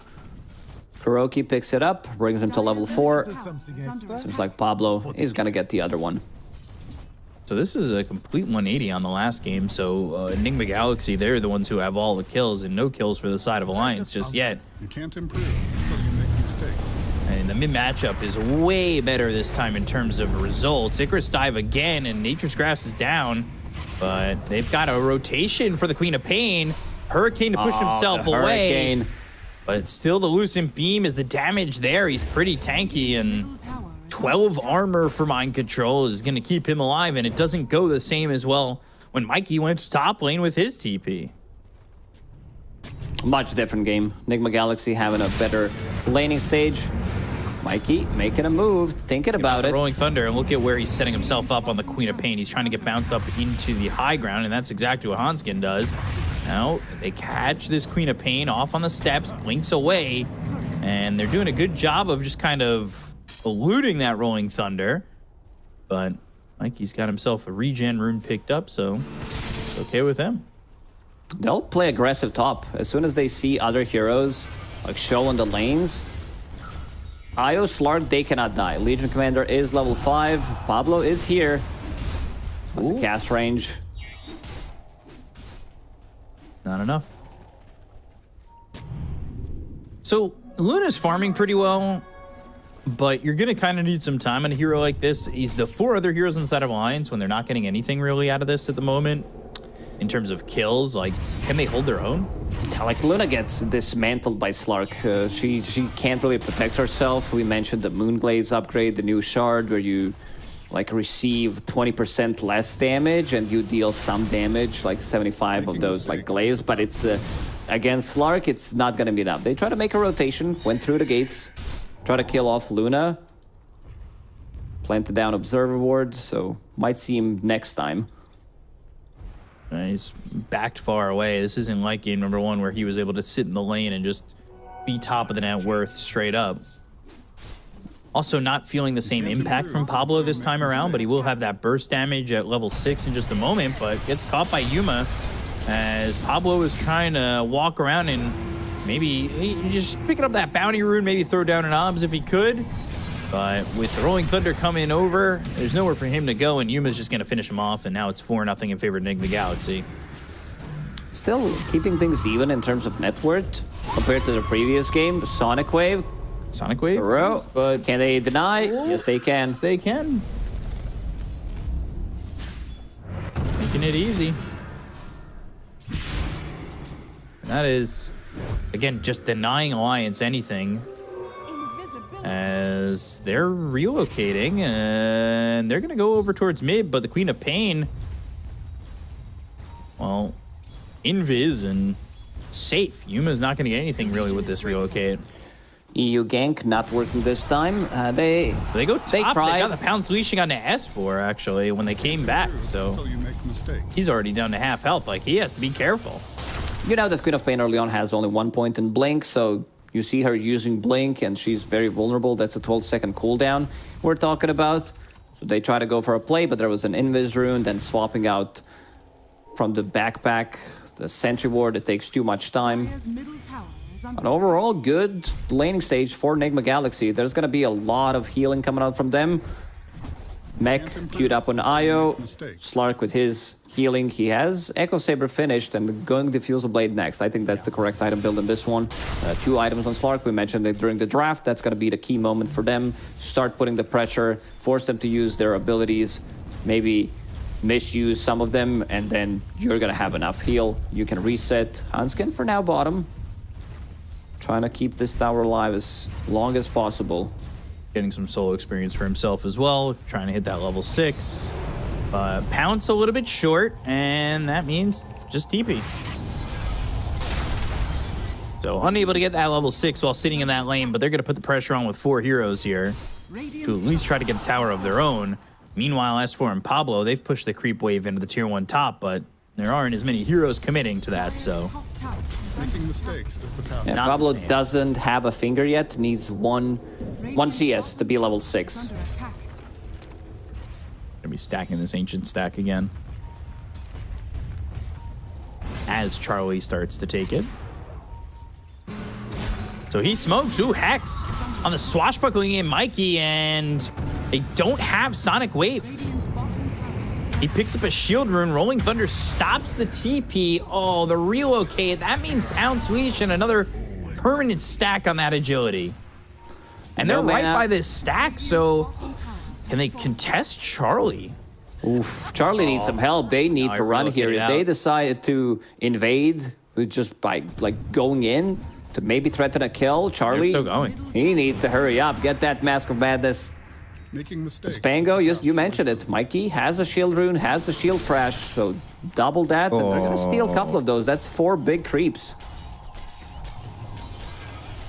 Nigma Galaxy, like I said, just complete 180 from game 1 at the moment. And it's Mask of Madness Yasha now for Charlie as he sits equal with this Slark in net worth, but the other 2 cores on their team just aren't getting that much gold. And what was 20 dual damage in game number 1 in 11 minutes is 0 right now for S4 overall. It's a complete change of pace. Making mistakes. Yeah, I don't know if it's going to get much easier for them. Yeah, Luna not the hero that plays. Like, every single time there's Luna in the game, it feels like she can't carry the game when it comes down to super late game. The other carries just out-carry her, especially Slark. She's very timing-based, so you want to, like, group up, have some auras around her, try to buff her up, and we can see the gold distribution. It's almost the same, almost exactly the same. Yeah, it really is just about that equal. How close is this diffusal blade? It is 450 gold away. So there's some time there. Wisdom Rune swiped there by the Treant Protector, but Hurricane pulls him back. He's trying to find an escape, but the relocate stopping his path. As Yuma's coming over, he wants that permanent agi once again. And gets it. We're at 5 already. Yeah. Diffusal Blade now finished on Yuma. This is Nigma's timing. Like, they need to start running at them. They have mech going available again. Going Thunder in 200 gold. This is another easy pickup for them. Pounce missing, not going to matter. GH gets the kill. That's another permanent agility there for the Slark. And the way that Alliance were doing it to Nigma Galaxy is what they're doing to them, and they are just running around, putting the pressure on, not allowing this team to farm. And it's starting to show some signs of crumbling for Alliance overall. Yeah, Alliance needed to do better in the lanes. Like this type of a lineup wants a snowball, and now Nigma Galaxy, they hit their timings, they hit their items as well. Mech completed, and you could see them, like they're gonna start to play aggressive. Doom, what is he going for? That's a very greedy Doom, like we've seen that before. There was a build on Doom like 2-3 months ago. Just rush that Octarine core with Hand of Midas, lower the cooldown on it.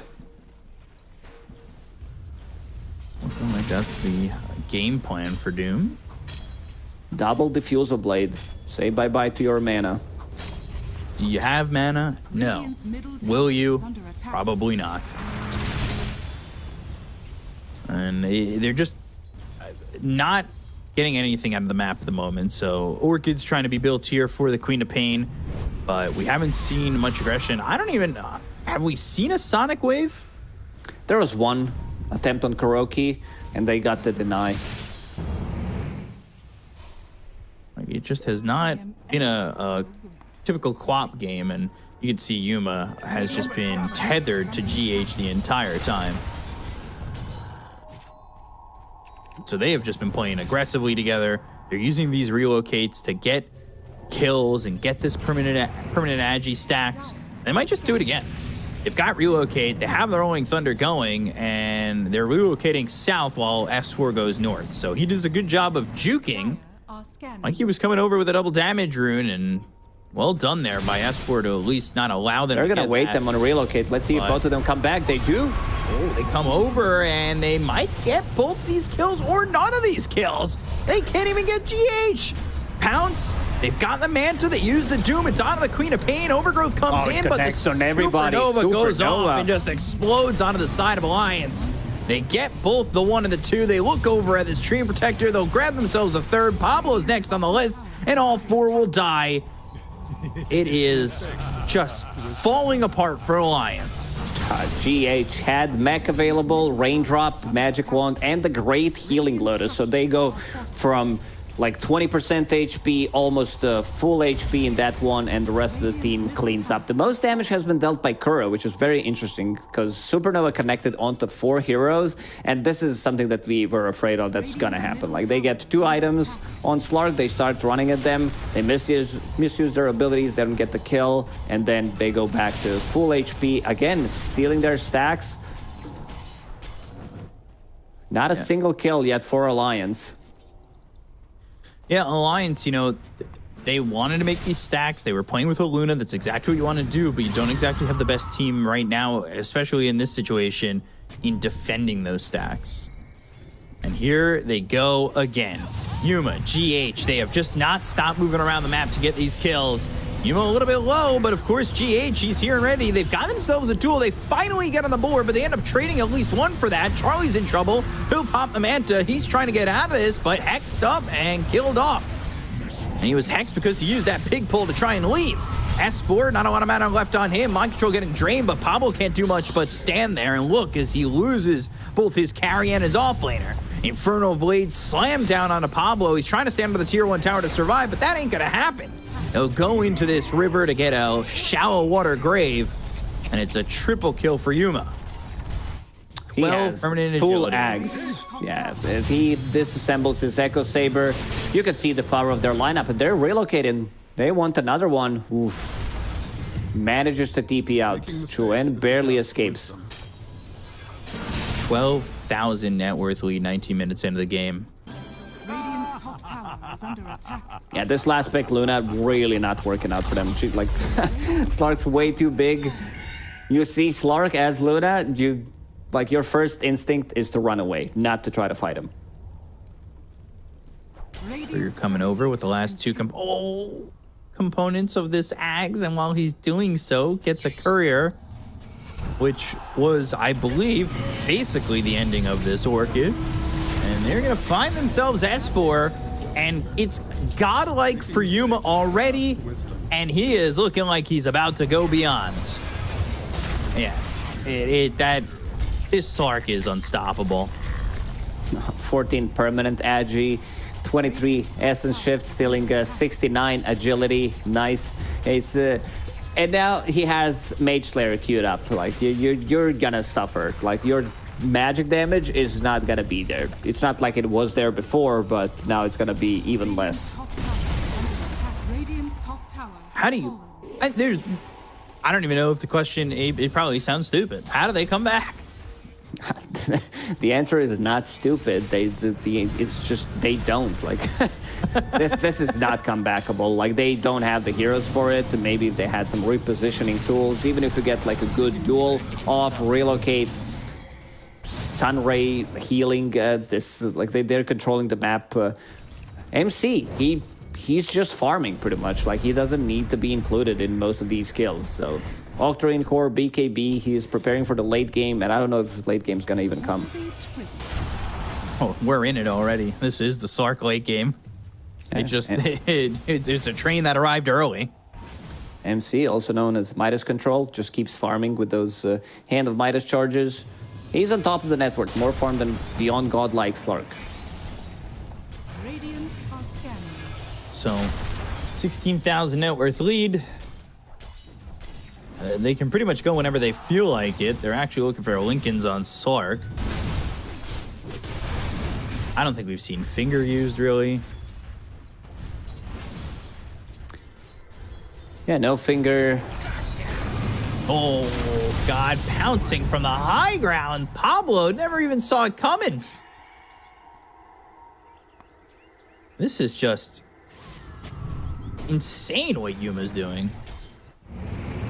Also having Slark, getting rid of enemy vision. Stealing stacks again, and another relocate. Yeah. This is the kind of stuff we used to see with like that, like Lesh and Io, or the Sven Io. Kuroki's not even gonna die here. Dual damage, never heard of it. But Kuroki, he finally dies to a blinking in Queen of Pain, who has blink again, but no mana afterwards. It'll be troublesome if they just keep an eye on to this Queen of Pain, and that's exactly what they're gonna do. Another blink, but TP attempt and gets away. Oh, another pounce, defusal, and here come the right clicks. Blade Mail, it's not gonna matter. You've got an IO tethered to you. Has that Holy Locket, heals him up, and he gets yet another kill now. 12-0-7. They're drawing on a minimap, just like push out all the waves. And they're gonna hunt Slark IO. There's also Mikey getting close. Blink Dagger, Aghanim Scepter. We didn't talk too much about him because GH and Doom, they stole the show pretty much. They have vision on Charlie. Well, he thought he could get out of this, but there's just no chance. It's run down by Yuma. I know it's early, but you gotta think that the mental damage a game like this could do, it might start to build up when you're just getting run down by this Slark who feels like he's everywhere on the map all at once. Now with the Aegis, Radiant are using the scan, making sure that they can get like extra 2 creep waves farm in the mid and the top lane with it.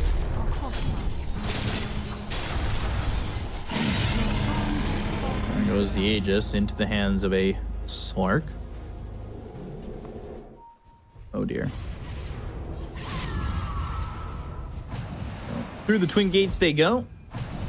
And oh boy, Queen of Pain caught again, doomed, which I don't even know if it is even necessary, but not a spell we've seen much usage out of. Might as well just go for it, right? Slark was orchided, so couldn't use another pounce, which would get her out of the trouble. So Hurricane into Doom, making sure that they get another kill. And again, we are in that 1K per minute territory, which is gonna come in pretty soon. Lotus Orb for Kuroki.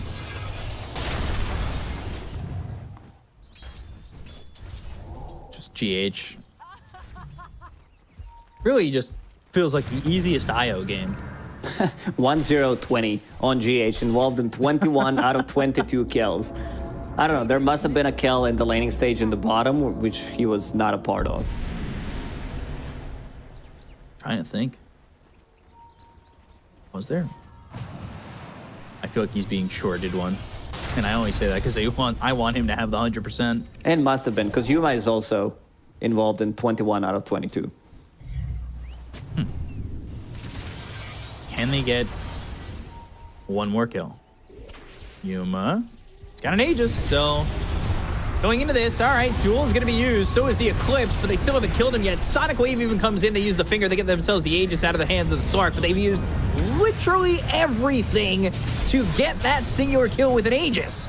Charlie's going to be forced down to the low ground, but Yuma's going to pounce and follow him. They look over at Hanskin. They're going to chop down this tree. A bunch of lumberjacks the side of Nigma Galaxy are. And they get 3 kills, and they just lose an Aegis. They used everything. They were mad at Yuma, and I get it. But to win a fight, they might have wanted to hold a spell or two.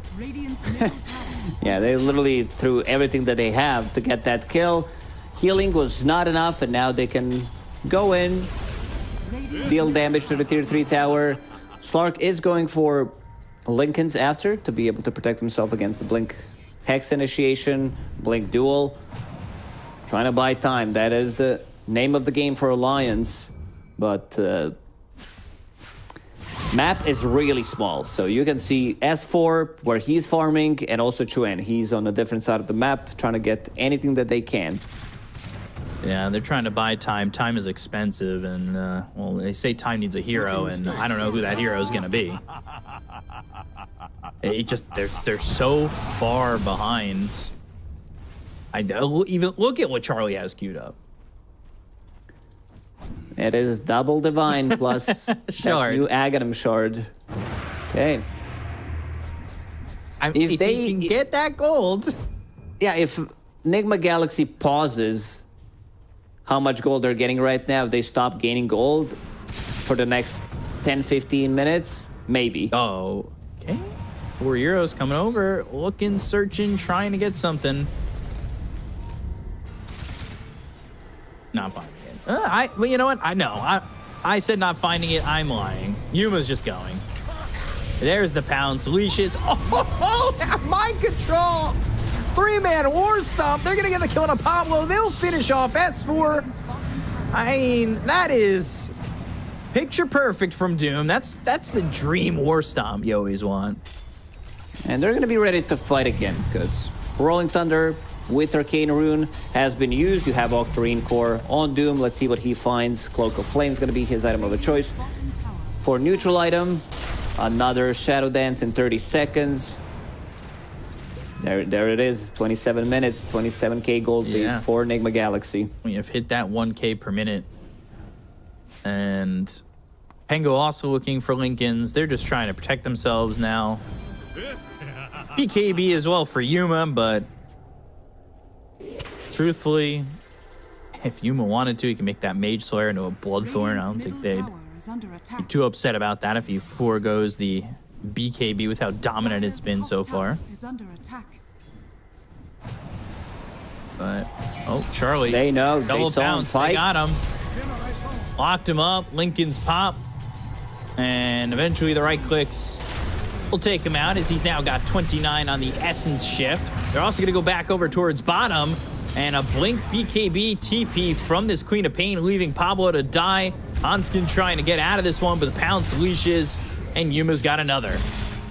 24 permanent agility. Yeah, I mean, he did that all within the countdown of a relocate. Hurricane Pike proccing the Lincolns there, so he stays in the spot as Luna dies in like 3 hits. Oh gosh. Oh, the pounce leashes. And he's dead. Just so quickly.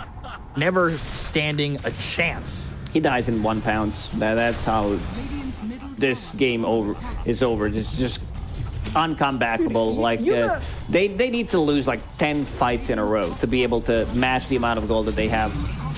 Yuma's pouncing over here, doing these like 90-degree tricks and leashing like he's on X Games. Like, this is insane.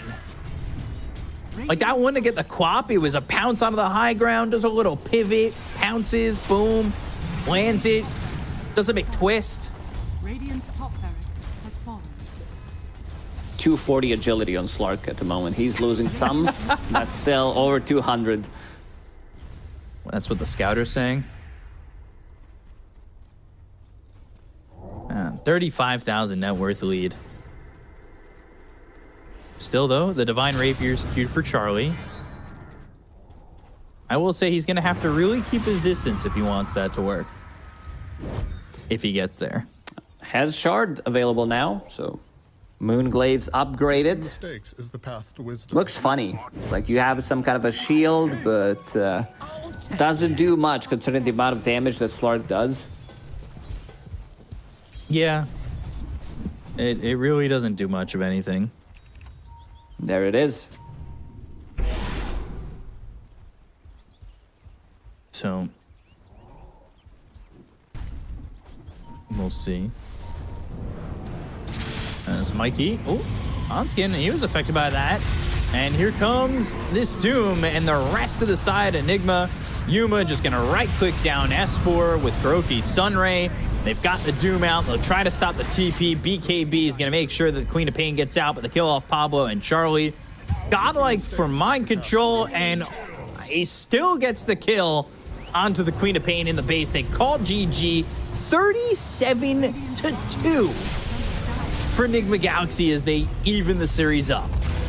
Yeah, Nigma Galaxy is like, you dismantled us in the first game. You know what? We'll show you what dismantle means in this second game, because this one was even worse. Like, Alliance didn't get the chance to play the game. This top lane just snowballed out of control. Lion was not there for stun to protect the Legion commander. They did put a lot of pressure early on. Slark was constantly low, needed to use pounce multiple times to get out of the trouble. And then afterwards, after he gets the first blood, this lane is not playable anymore. This time also Mikey having a much better game, not getting his mana burned, and mind control just chilling. Like, that was pretty much what he did throughout the whole game, being the late game security, throwing a casual Doom here and there, and just continues to farm up. This was the big fight where Alliance was supposed to get the kill, and you can see the healing coming out from Io, Magic Stick, Magic Wand. I love that you... And the Healing Lotus, that was a great Healing Lotus and beautiful Supernova from Kuroki. I love that you're like, yeah, mind control just chilling casually, by the way, 10-0 and 11, like, as a godlike spree himself. He's like, his game was so open for him and easy that he could just casually walk into having a godlike. Yeah, like, he was, why I said it is because he was 4-0-4, while the rest of the team was like godlike. He was, doing his own thing. Doesn't need to join the fights, which are completely over. No need to bring an extra hero, because both Slark and Io can deal with like 3 heroes on their own, and Yuma just popping off completely. We said that he needs to carry this one. Also, Luna last pick from Alliance, we were not feeling it into Slark matchup. Felt like it's not gonna go well. Didn't go well. They also stole some of their stacks. This is the kill that they got on Slark, but they used pretty much everything. Fingers, Sonic Wave, Overgrowth, Eclipse, Duel, like every single ulti possible in the game. For an Aegis. That was just for an Aegis, exactly. By the way, the only one who died, that feeding over here for the side of Nigma Galaxy was Kuroki. Yeah, has nobody 3 deaths. He does have 3 deaths, even though Alliance had 2 kills. So he got denied once. Rest of the team without a single death. So pretty much a perfect game. First one was perfect. I don't know if there's a better word for perfect from the side of Nigma Galaxy point of view in the second game, because they really just pedal full gas in the second game, completely stomped them. Yeah, Yuma. it's hard to choose like who's the MVP, whether that's like GH who's been healing them a lot, but I feel like Yuma with the pounces, these angles with the Aghanim Scepter, it's difficult to get the angle right, but he was on the money with it. I was gonna say, is it possible to just show a picture of the whole team? Because it felt like they were unanimously all tethered and MVP'd together. 19-0-13 though is definitely a good stance for being MVP. It was insane, 86.5% kill participation, a lot of net worth, a lot of hero damage, never really stopping. This is, this is the best Sark game you could ask for, right? Pretty much, like he could get out of anything other than duel, but there was this extra healing coming out with mech again, like relocate saves.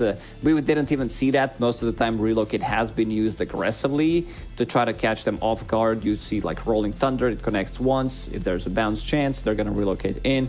With the Doom, a Queen of Pain, even just like using early point, level 1 blink, they're gonna relocate, try to get the kill. But yeah, some good stuff coming out from Nigma Galaxy in the second game, and now it's down to BO1 pretty much, because both of the teams got that one dub, and you got to bring your best strategy. So I want to see what the Alliance has prepared for the last game. Yeah, so game 3 is going to be coming up next. We're going to take a quick break, so get yourself a snack. We'll be right back. Stay tuned. Go in the back. I'm TPing. Just go, just go, I will roll. I have mech for you. I'm tipping too. LC dueled me. He dueled me. No duel. Kill Luna. Luna. Keep going. I'm coming. Get the one. Finish Luna, guys. Going LC. I have heals. I got the queen. Watch. Okay, it's fine. No more heals. Okay, I'm chilling a bit. Only a bit. I have now. Smart. I have now, so. Let me get IG voice. Well played. Hey, spot.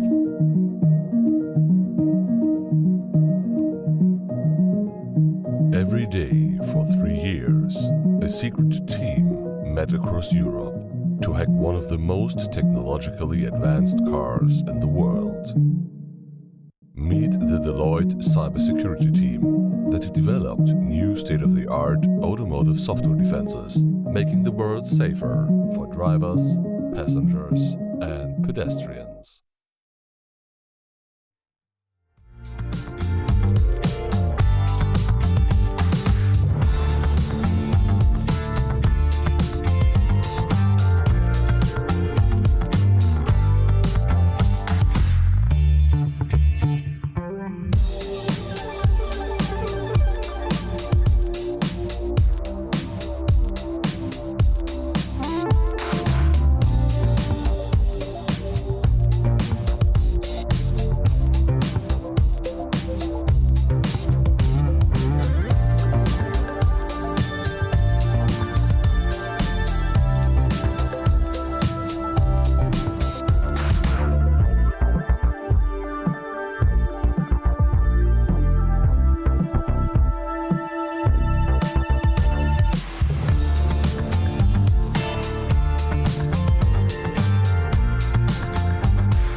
Welcome back to the Western Europe TI qualifiers. If you've been watching this series, it's been one stomp for the side of Alliance, one stomp for the side of Nigma Galaxy, and now game 3, which is obviously going to be a 3-hour close matchup, and tier 5 items definitely coming. It's just how it has to work, right?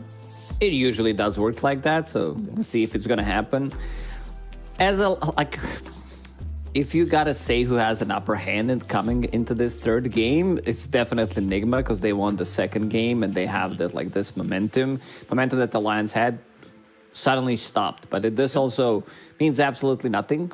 Maybe, considering that both of these teams got completely destroyed in one game and then destroying the other team in the second game. So it's gonna come down to picks. Alliance, they need to figure out how to utilize this last pick, because in the first game they did have 23 Legion Commander. In second game, 24 Luna. After seeing the whole draft, we did expect something different. This was Slark on 18th, so I think you had a lot of different ways to prep for it, but they tried something different. It didn't work out. Even if it was a different carry, I think the outcome would still be the same. It just wouldn't be as bad, because Charlie, he ended up the game with 0-6 and 0, which means that you didn't get the chance to play the game at all. It was just some random deaths that you had, and always trying to catch up. So gotta scratch that one and start fresh. Want to see what that fresh start for Alliance is going to look like. Yeah, you gotta wonder what March said. he was yelling at everybody, and then all of a sudden you had a slaughter like that. I mean, that is words of wisdom for sure. No matter what he said, it was probably it worked. So I wouldn't be surprised if after this draft we see him absolutely just yelling again, as that would be probably, now it's the lucky charm. They won a game, you gotta yell after every draft now. Don't want to throw your voice out, but I'm still wondering what's going to be said. And I'm wondering what's going to be drafted, because it was such a slaughter in game 1 that we saw a lot of what was played by Alliance in game 1 get banned. And now game 2, it was a slaughter the other way. Are we going to see Alliance now in game 3 ban a lot of what was played? Are they going to ban the Slark? Are they going to ban the Phoenix? No, I think Io has to go. Heroes? Io in the first phase, it has to go. This is the adjustment that you make. Other heroes, I think, if you want to play with against Pangolier one more time, I think that's fine. I just think that Io caused way too many issues. If we take Io out of this equation, it would definitely feel much different. Maybe a different carry for Alliance, as we mentioned, but then you would be able to put the pressure in the lane. Slark would definitely not get as much this extra region that he was providing in the lane, in the mid game, those relocates, popping the mech on top of Slark. You gotta separate the potential combo coming out in this third game again. Yeah, so we'll get into the draft and we'll see what ends up coming our way in terms of the first bans in that singular pick in the first phase. But first ban of the Kato comes out from Alliance. So I wouldn't be surprised to see Invoker banned by the team that doesn't have that first pick. So I'm expecting Nigma to kind of ban it out, because you definitely don't want to be giving up that hero.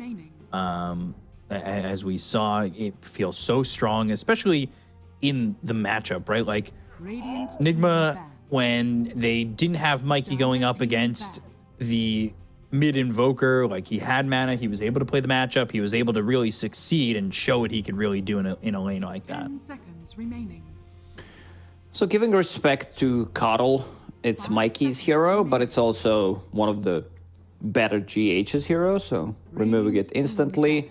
Primal Beast has to go. Nature's Prophet, I think everybody who's playing Dota in this new patch has experienced some position 4/5 Nature's Prophet, where he, his stats are insane, stats gain as well, right clicks you down, doesn't have to commit to anything, forcing you to buy Quelling Blade on supports, which you don't want to do early on, and then you harass him, he maybe gets the kill, TPs to base, comes back to lane with full HP, nothing of value has been lost, and Invoker banned by Nigma Galaxy. And Nigma banning out Doom as well. I just want to see that Io ban. Maybe not necessarily in the first phase, but I want to see it removed, because this is the hero that tied everything together for Nigma Galaxy.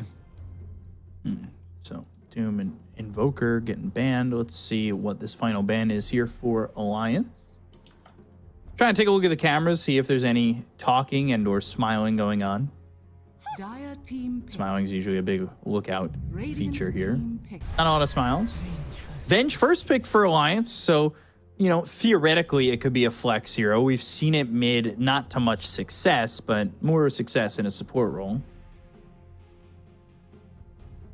So what will Nigma respond with? Remaining. And is it going to potentially just be an early Pangolier?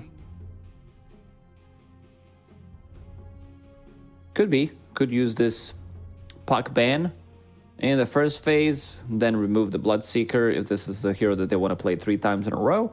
Vengeful Spirit, insanely good hero. Like, this hero is just bonkers.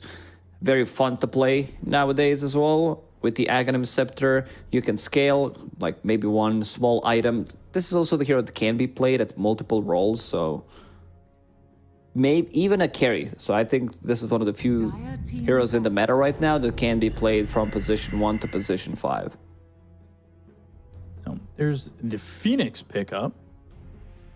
Saw Kuroki play that last game. He also played in the off lane with that hero and played with Mind Control and the Doom. So at least coming back with something a little bit similar, but they banned the Doom. So that's not going to be the combination that we see again. And I wonder if Kuroki is going to be back under the Phoenix if he's going to be in that offlane once more with that hero. It really obviously depends on the matchup, right? Yeah, Phoenix. Kuroki played it really well. That 4-man Supernova did change things around. It was with no real setup. Like, they didn't have any stuns, so they try to group up. It's also an alliance where they're like, oh, we're gonna try to get the kill on Slark. It was a good attempt, but way too much healing coming out from GH. So let's see if that IO has to go. Alliance also needs to have a hero that's gonna kill the egg. Gyrocopter already gone. Maybe some like Medusa later on for Charlie. I wouldn't mind seeing that. Charlie loves to be on the game-winning hero, where he's the one, like, if it comes down to the mid and super late game, he can carry the game. Sometimes when a Phoenix pick happens, we see a lot of the teams going up against it with this reactionary Snapfire pick. But I know you don't exactly like that hero at the moment. Would you mind seeing it for Alliance? As a support, yes. As a core, since you swapped level 20 and 25 talents, it feels much worse nowadays. So right. And not just that. You also, like, your itemization was Road of Atos, so it was like set up for your cookie. You can stop the stuns.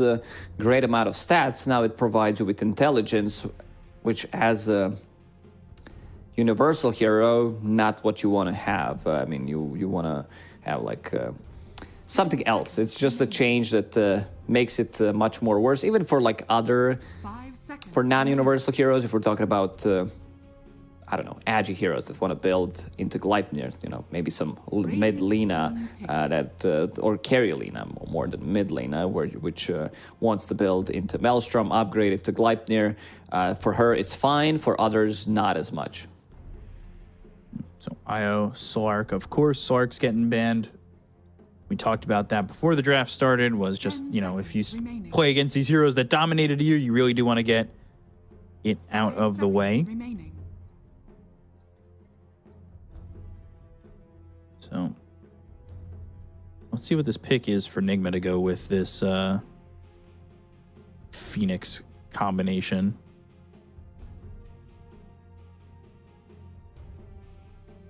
With them already dipping into this reserve time and maybe looking towards getting GH and Mind Control their heroes.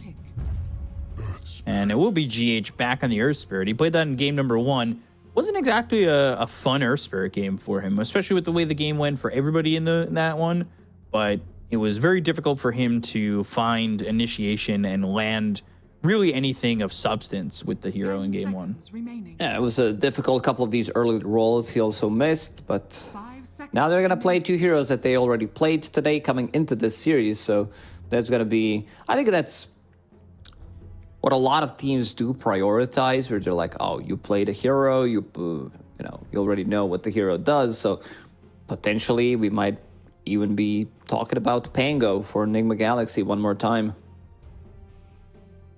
Yeah, it wouldn't be too surprising. I wonder if also they're gonna try and go back to the Legion a third time for S4.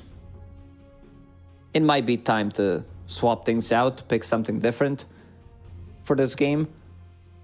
Even though he did good, like for the first 3-4 minutes, they did put a lot of pressure onto that IO Slark, but never managed to get the kill. Always leaving at like 20% HP. Alliance really taking their time. All their reserve time already gone. Dire team pick. So they early pick Faceless Void. This is the hero that I wanted to see in the previous game as the last pick. Didn't happen. Now they're gonna second phase it.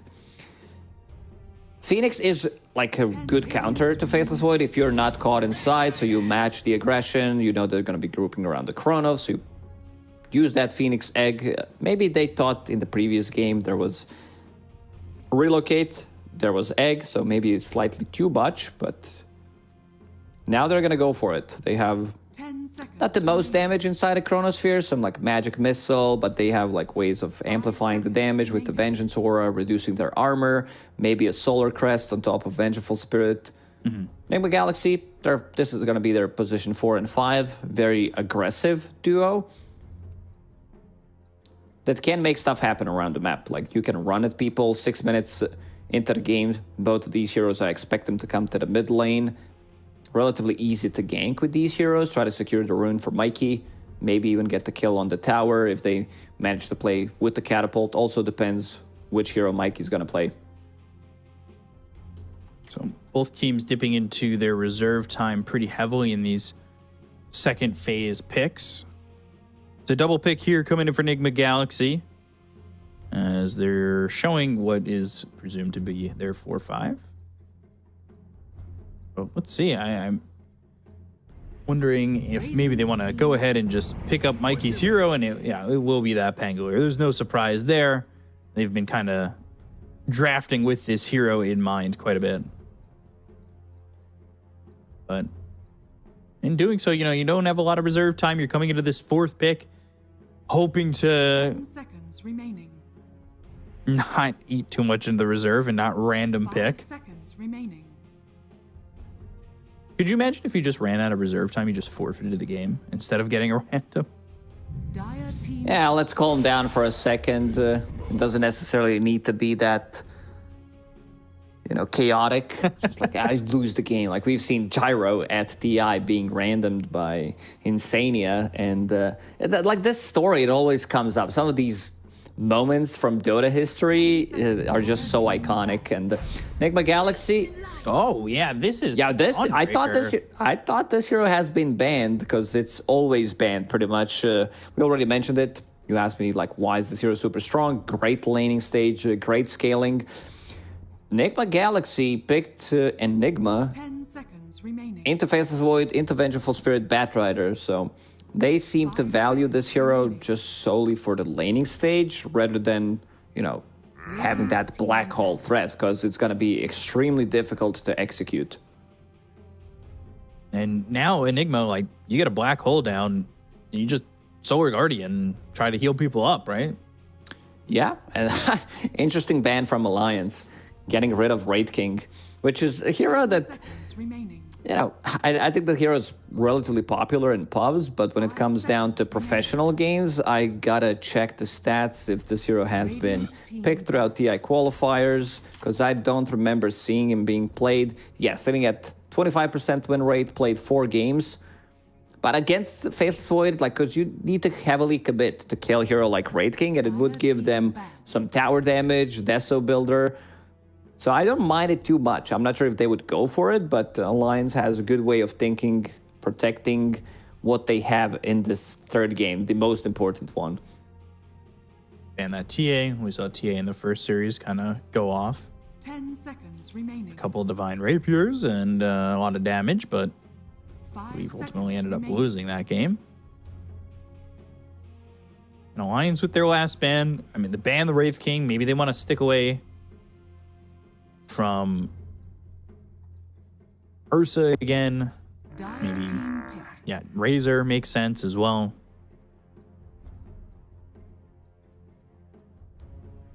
If you're lining up this draft for Nigma Galaxy, like, what's the final pick you want to make? They're gonna see. They know what they're playing against because this is most likely gonna be 4/5 Venge, and they're looking for a mid hero. Ooh. So Leshrac in the end. There was something cheesy potentially with Meepo maybe, but then again you would play it into Dawnbreaker, but against Faceless Void, something that Nigma did do like 2-3 weeks ago, and they did manage to get the dub when they played, I believe, against Level Up, and Alliance running up their draft nicely. It's a lot of magic damage. They don't have a lot of cooldowns other than Chronosphere, Dawnbreaker ulti, but still Leshrac having 0 cooldown whatsoever. All he needs to have is mana. So I feel like they run it up their draft nicely. Yuma with the Monkey King as the last pick. Yeah. Is that something you wanted to see? Is that fit their draft? Like, how does this hero go against the 3 cores that are coming out from Alliance? It's a lot of circles, a lot of team fight on Nigma Galaxy with Enigma, Earth Spirit, Phoenix, Pango. Like, their team fight, I would say, is much more superior to Alliance, even though, like, Alliance, when you look at their heroes, you're like, that's a good amount of team fight with Dawnbreaker, Faceless Void. It's just that Enigma, they double down. Like, every single hero has a lot of team fight threat, a lot of team fight presence. I want to see how this one goes, because Chuan's going to be playing Leshrac against melee hero like Pango. Sure, Pango has this shield that allows him to be more tanky, so he's not as bad as some other melee heroes. S4, I think all eyes on S4 this game. It's going to be him and Vengeful Spirit playing together. So I don't think Monkey can easily square up against Vengeful Spirit and Dawnbreaker. So I want to see if they're going to be able to like put the same pressure as they could in the first game. It looked really good for them. S4 was having a great time. Pablo made some really nice rotations. For Alliance, it feels like they need to get a lot from the laning stage. Again, slightly putting themselves on a tempo, even though they do have Faceless Void. It feels like they want to be the one controlling the pressure first, like they want to be the one making the first move, getting these ganks going. But definitely going to be an interesting game.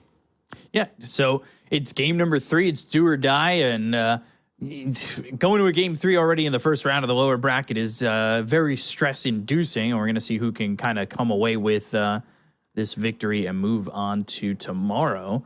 But it's going to be tough, and we'll see. I'm really hoping for a closer game. Both games 1 and 2 were slaughters, respectively, for both teams, and I'm hoping for something a little bit different now. Sentry getting placed down by Yuma. Right over mid, I believe. Actually, got both down, right? Sentry and the Obs. I think so. Full wraparound from Alliance. Fire Spirits for Kuroki, level 1. Oh, already decided to go for it. Ooh. Almost killed him in the second game. Like, he was 1 hit away from dying. 30 seconds to battle. Unfortunately, not going to get him. I love looking at just this floating Ironwood branch bottom. Just, it just looks so weird, right? Has extra movement speed. This ability got buffed. 363 right now. Not sure where he's going, but he threw his sentry down. Now he's a tree. The battle begins. Okay. Charlie, flame break. This is how they got first blood in game number 1, was with that flame break, and it was, I believe, on GH, right? Yeah, GH adjusting his item build in the first game. He was starting with more components for his early Urn of Shadows that he wants to pick up, but now he's gonna get some extra sustain in the lane for Enigma. Because Enigma now on Demonic Summoning, it consumes HP. And I like the biggest part, like this is why I love Dota, like some of these changes. It's like it's not called conversion anymore, and people are whining about it on Reddit, and now we actually changed it to being demonic summoning. This is what I love about the community and about the game. Demonic summoning. God. It's just it's the little things that change. What was the one you what ability name change is the one you've been most upset about? Oh, well, I can't think of anything right now. I'm glad it's back. Repel. Repel is back. Okay. Yeah, I wanted Slardar a little bit. I wanted Slardar to just be called, Bash. Now he's all fancy. Bash of the Deep has like corrosive haze. Before it was literally called Ulti. What? I think it was called minus armor or something. But he had sprint. Now it's Guardian sprint. Like he's all getting all fancy with the words. And that that pizzazz, that zhuzh. That Slytherin crush knows. Yeah, it's not just stun anymore. It was literally stun, bash, ulti, sprint. Oh, Yuma? Yeah, balance strike, but still some trouble with the blood grenade thrown. With the fire spirits, S4 can't get a right click in. As soon as they get level 2, they start to play aggressive. This is the killer lane for Alliance. We said that S4 needs to do well in this one because he is playing Dawnbreaker. Monkey King, even though he's playing into melee offlaner, Dawnbreaker packs a punch. 2 points in Celestial Hammer on level 3 Starbreaker, so you need to save your Boundless Strike until she starts to use it to be able to cancel it, because Phoenix can do it. Now, something we were focusing on in the first games, or in the second games draft, was a lockdown. That's not as much of a problem here for Alliance. They've got Chronosphere, Starbreaker if it lands. They've got Lasso, Magic Missile, as well as Split Earth. A lot of options, potentially. Whereas Nigma, Balance Strike, Black Hole, Rolling Thunder. Not as many, right?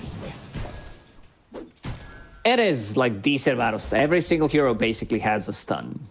Yeah. With Supernova being involved, so. True. Supernova too. As well as the roll, I guess. Yeah.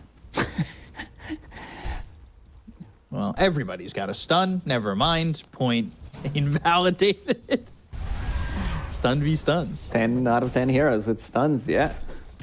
Would play again. So already a 1,000 net worth lead here for Alliance, and you've got mid lane, at least Mikey, he's CSing really well. Once the EMP was out of the equation, he's had a lot better of a time with this hero. Mind Control, though, he is in trouble, and the roll is not going to be in time. So he just gets run down here by Charlie, and there's a blood grenade. He doesn't have a time walk, and these Eidolons are going to start to put the damage on, but they stop going after this Void. Level 30 Faceless Void. As soon as Earth Spirit left him, they're like, yeah, we're going to go on him immediately, and Enigma can't really protect himself against this aggression. A point in time dilation. Really value. Real value coming out from this spell. Yuma.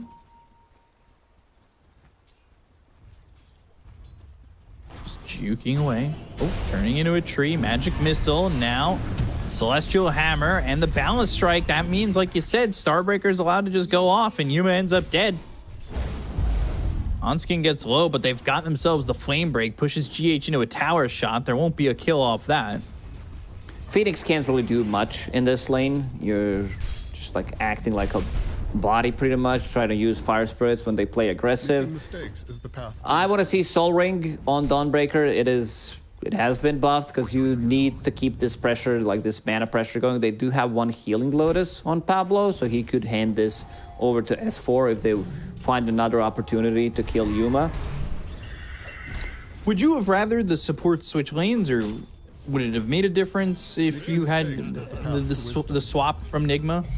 We might see GH making a rotation, try to give that extra presence with just being in the lane, go through the gates. But the thing is, you can't leave Enigma alone. Enigma, it's not a conversion anymore. It's now a summoning, so can't use it on creeps.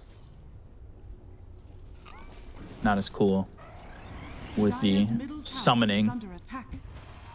Summoning sounds pretty cool. It's scary. Yeah, but converting somebody into Eidolons is pretty cool as well. Starbreaker lands and Yuma's in trouble. Dodges the damage, but didn't dodge a stun. Blood grenade. Fire spirits now. He's got the Jingu.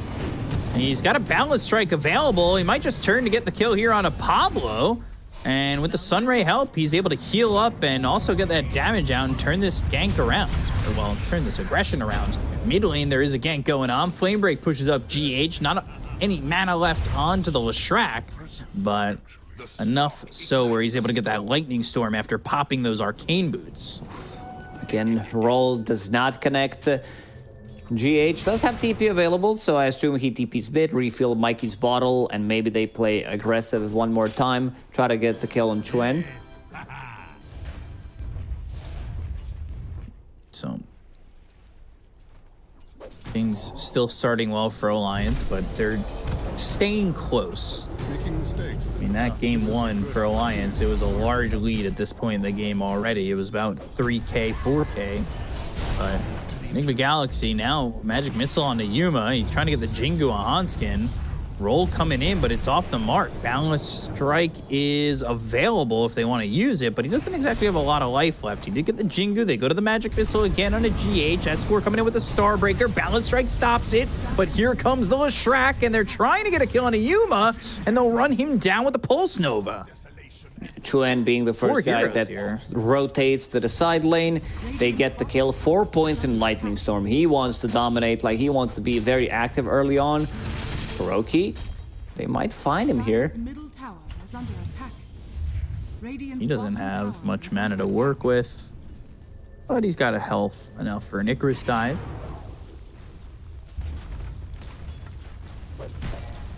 I've won though, as that is a Wisdom Rune picked up for GH. The other one's still available on the other side of the map for Alliance if somebody wants to pick that up. Mikey's down here and is gonna see the Leshrac as well as this Venge for a split second. Potentially be careful. All that going on, we really haven't talked much about mind control. We talked about just the difference in converting and summoning. Yeah, we talked about the important things.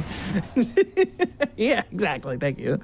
But he's got Arcane Boots. He's got the early Chainmail. You know, assuming that's going into the mechanism. This is like life for him is okay. Mech pipe type of a game from Enigma because you're playing into Swap, Chronosphere, Lasso. Very difficult to get the Black Hole going, so probably just gonna be auras for this game. And Charlie's having an easy game at the moment. He's going into the Midas, maybe expecting this to go later. Radiant's bottom tower is under But attack. Midas Maelstrom BKB. Already knows what he wants to go for. Monkey. Roll. Black And Hole. Monkey There it here. is. Black Hole's used. Geomagnetic Grip got the silence, so there was no time walk. Flame Break's not going to stop that. They get the kill on a Charlie. They might turn it for a kill on a GH as well as Yuma. He's got the Jingu, but he has no one to right click when he's stunned up. So a 2-for-1 trade, a kill on a Kuroki Courier. That's, you know, it sucks to lose your Faceless Void, but it's great to get a return to. Yeah, and you can see Charlie already hitting them with well played immediately. Knows that there's not much he can contribute with, so pops that well played. S4. Rolling Thunder. Celestial Hammer, can he get out of the trouble? Get slowed down.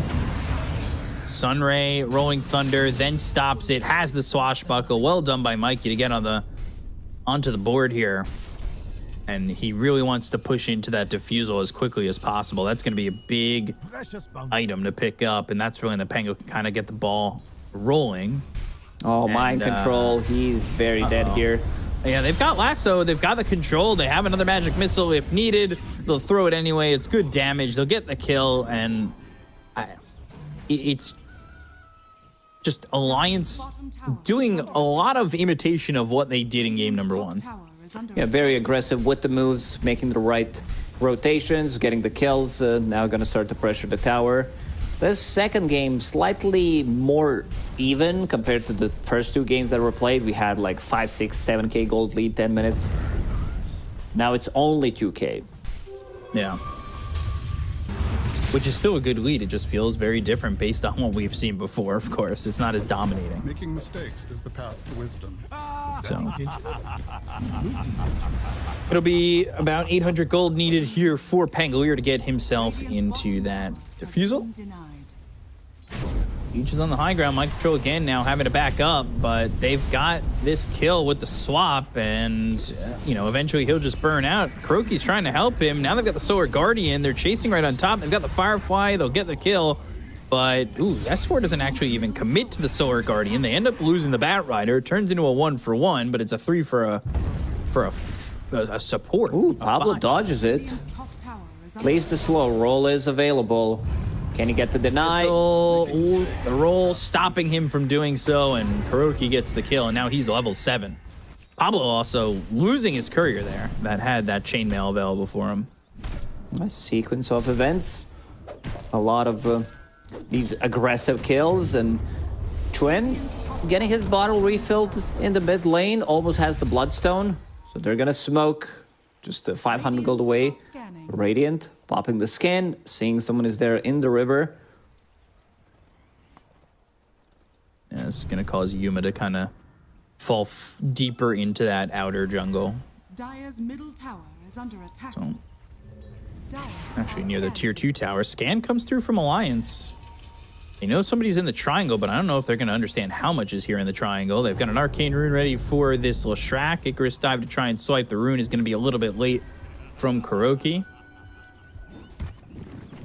And the 3 cores on the side of Alliance lead the net worth, but Mikey, of course, can break into that with a Swashbuckle, and he's 25 gold away from having this Diffusal Blade. So that'll come through, and maybe they can start to fight with that as a trio, because Mind Control, you know, right now he's just trying to farm and look for a Midas post Arcane Boots mech.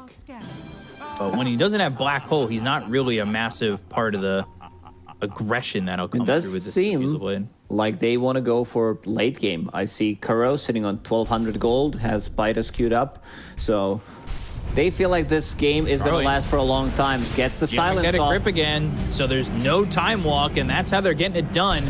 The level 1 of the Solar Guardian's just not enough. Celestial Hammer back up out of the high ground, and he'll leave. But they're able to kill off Charlie again, and that's slowing down the game plan of Alliance. This is the second time. I mean, Charlie's still in a good spot, even after dying on the second on the network chart. Has that Hand of Midas, the early pickup. S4. Roll missed. Yeah, I thought about the Boulder Smash. Mid lane, though, Pablo, he is in some trouble. As they will get that kill, Mikey's got another, and I believe, I want to say he was trying to TP over to help out S4, but that got stopped. So he was trying to get over there and ends up not being able to do so. Nigma Galaxy, they're recovering nicely. Like, they're not feeding away any kills. Nice dodge by Mikey. That was really impressive. Now they've got the Boundless Strike. Rolling Thunder's coming through. Wukong's as well, and the Supernova. How do you pop this egg? How do you make an omelet? You just run from it. I don't even want to go. But Diffusal Blade slows down S4, who tries to come in with a Celestial Hammer. That was Wukong's usage, and it doesn't get them that kill on the Leshrac. That would have been a good chunk of gold to get. Their team fight is just way too strong for Alliance at the moment, especially if Charlie doesn't come with Chronosphere. Having Black Hole, Wukong's command, Supernova, like, who do you focus? You can't focus Monkey King. You need to kill the egg, especially if the egg is inside the Wukong. So how do you get to that? Other heroes, like, it needs to be Faceless Void killing this egg. Otherwise, I don't see them doing it, because Dawnbreaker doesn't have the attack speed to do so, neither does Batrider or Vengeful Spirit, and Leshrac, he also doesn't want to be that guy. Radiant structures are fortified. Still sitting in that 2K net worth lead. Charlie backing up into his own outer layer on the jungle. Trying to get into the Maelstrom as quickly as he can. He's also got that Midas that we talked about. And well, yeah, Kuroki, he bought out on a full Midas. I was going to say, I believe he's got the gold, and that's exactly what he's got. So he's going to be getting some item progression there as well. What are you looking for from a Phoenix that has Midas like this? I want to see Shard plus Hex. So this seems to be like the superior build on Phoenix because you can get the instant initiation, get that first jump. Something that Corey from Quest did so many times. Like he was the one starting this trend. We'll see what Kuro decides to go for after finishing off Midas. Chuen, really low on mana, does have Bloodstone available. This will secure them the tower. And the whole time, Mind Control's just farming top with these Eidolons. He's going into the Blink Dagger. You know, we talked about the counter of the Black Hole with Solar Guardian potentially being a heal enough to keep Charlie alive. But the 2 times that they've used that Black Hole, the Solar Guardian hasn't really done enough. In level 1, he was already not dead. Nearly as strong. And yeah, he's also already dead. And they're going to smoke his 3 on Alliance, try to come towards top and get something out of this. And they might find themselves GH. But the magic missile follows him, and so does Hanskin. As they've got the flame break, they'll hit the lasso, they'll get the kill, they'll take out at least one. A lot of heroes up top in this area, as it's going to be Kuroki taking the twin gate towards bottom, but also leaving time for Mikey as well as Yuma to continue to farm away from this aggression. Yuma is getting his items. Big timing will be this Deso. Finished on him, Echo Saber Deso Monkey. It deals so much damage. Extra minus armor from Orb of Corrosion. Right now it's only 1 point in Lucky Shot, but he will start to max out to that after hitting level 12. So watch out for that. Like one of the reasons why Pablo decided to go for Solar Crest. He needs to buff his teammates up to have some extra survivability. And now going for Aghanim Scepter. All he wants to do right now is find Philosopher's Stone on Vengeful Spirit. This hero doesn't like really thrive when it comes down to farming. Can't really push the waves fast. You can stack and you're really good at fighting, but other than that, the hero doesn't get the gold. Hoping to get that Philly Stone, maybe hoping to get a kill here. Magic Missile, and there's another one. Just catching Kuroki in no man's land. They're also looking over mid because they want to save Hanskin. They get the roll, but there's a lot of TPs coming in. Geomagnetic Grip gets the silence onto this Bat Rider. And they go to the Solar Guardian. Now they've got another on GH. They've doubled the net worth lead from 2 to 4,000. And no kills there for Nigma Galaxy. Have we seen Chrono being used this game? Not yet. So Charlie's been in the farming mode, both him and Chuen on top of the net worth. At least for now, yeah. Just the farming mode. Yuma's got Deso coming out. So they have 2 big items right now in Nigma Galaxy. Enigma with the Blink Dagger and also Deso ready to go. So they want to use this timing. Maybe even go for Roche afterwards if Phoenix survives. Maybe with the mech. Really depends how many heroes are going to be alive if they win a team fight. But I could see them smoking to the top lane since there's still like a minute left on Roche. But they also need to take the mid tower. Looks like Eidolon's going to take care of that business. Chuen does not get to deny. Yeah, I'm thinking whether or not, you know, you were talking about how you wanted Kuroki with this Midas to go for the shard, but he's definitely trying to get it from the Tormentor once it's available. Because he's got Hex Shiva's queued. He wants to play the long game. Philosopher's Stone, Hand of Midas, position 5. I think he's going to be like more position 4 in this game. So GH might be buying some extra sentries, buying some detection, whatever it's needed. Smokes. Well, he's got this early vessel, so at least he's got that for now. But again, we'll see what he ends up going for. They're looking to get the kill onto Charlie once again, but they've got a swap available from Pablo, who's been really just sitting there with him. It's a great swap. They get this Faceless Void out. They end up losing Pablo, but that's well worth it. Blink into the lasso. That's going to be onto this Monkey King. Now the time dilation, but Hanskin taking a lot of damage by jumping into the Wukong's command that never breaks. Now the black hole is down. Void walks into it. Solar Guardian's there. Mike, Control, and you are going to die. They go to the Chrono, lands on 2. Charlie going in, looking for Kuroki, taking out this Phoenix, gets in front of the roll, and they'll take out GH as well. A good turnaround there from Alliance as Charlie comes up on top. And they really do a good job of getting themselves even further ahead after what looked like a good jump from Nigma. It definitely did, but Charlie very patient with how he's gonna use the chrono. He understands that this chrono, he needs to get them a lot. Like he just secured them 2 kills. Great swap coming out from Pablo, even using the buyback. Still yet to find a tier 2 item. With this buyback, he's gonna lose a lot of gold, and we'll catch that again. Like Yuma, like the execution was good at the swap, like right outside of the Wukong's command, and you can see how fast they die. Like even Batrider Hanskin, he jumps in, and these Deso monkeys, they rip him apart. Mind control, black hole, it's a good one. It's just that Solar Guardian gets on top. We said that it's not gonna be the easiest game for Enigma. Also, Chrono was still available, so Charlie, he just waits. Like, understanding that they use most of their abilities and he can get to the time walk off and use the Chronosphere. So 7k gold lead for Alliance. It's a big lead as it's going to jump up even further with them getting that shard from the Tormentor. You got to think that Nigma probably want to get their Tormentor as well. And that's the big difference too, right? Like from the level 1 to the level 2 Solar Guardian, it did so much more in that fight. Coming down. It's a good upgrade. It's almost like double the healing coming out from it. Yep. And that level 3 is going to be even more. Like they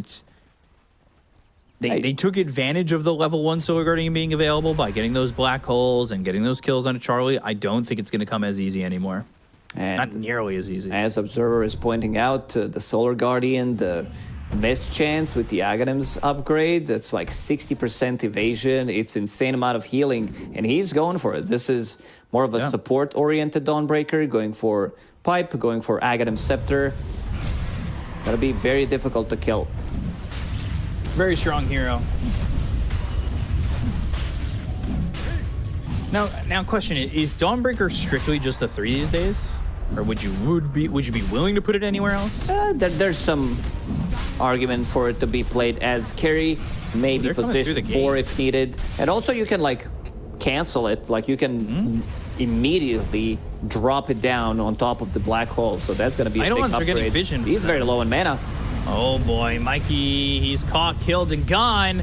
And GH is next. BKB was used. They're going to look over at Kuroki. Yuma looking for this Chrono into the Wukongs. It's going to be a fight, but it's one that Charlie was winning, and he bails. But still, they get the kill on a Yuma with Pablo going in and throwing in the magic missile. They came through the Twin Gate. Nigma are in trouble. Kuroki TP's out. And that just all falls apart for Nigma, who tried to stop this Roche attempt, and now it's very simple Aegis for them. Some beautiful execution from Alliance. Again, Charlie on point. Lands a good Chronosphere, catches Monkey King, gets out of the trouble. Chuen will be the one picking it up. I think second Aegis, if they manage to get the hands on it, does belong to Faceless Void. They feel like he can get away with the swap with the BKB, so cannot be bursted if Vengeful Spirit is behind him. It's gonna be Chuen blinking in aggressively. He's massive right now. Blink Dagger, Boots of Travel, Casual Kaya, and then going for a BKB Shivas to provide some vision, reduce the healing, something that they desperately needed in the second game.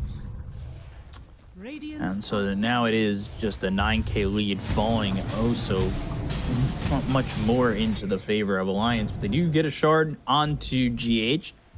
Probably would have really liked that to be on Phoenix, but he had already purchased one, realizing that, you know, things aren't coming so easy in terms of the way the game's been going anymore.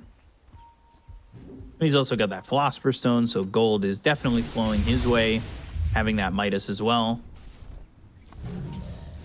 We'll say, though, Batrider doesn't have a Midas, and he's still ahead of this Phoenix. Blink Dagger, Force Staff, got that shard, of course, for free.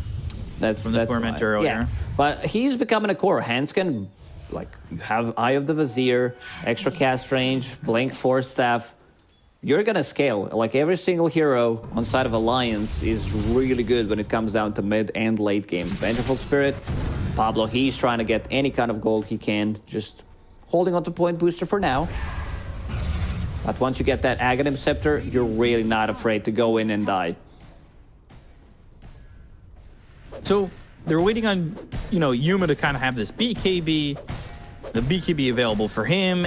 I believe it's Ags next for Mikey. Like, is this an item timing that's gonna have Nigma able to fight competitively against Alliance? Not necessarily. There's still like multiple abilities that go through debuff immunity, Chronosphere, Batriders, Lasso, Swap, Edict. There's way too many. I think it's a very difficult game for Monkey to like carry the game from position 1. It needs to be also Pangolier doing a lot. Same goes for Enigma. He needs to catch like multiple heroes with the Black Hole.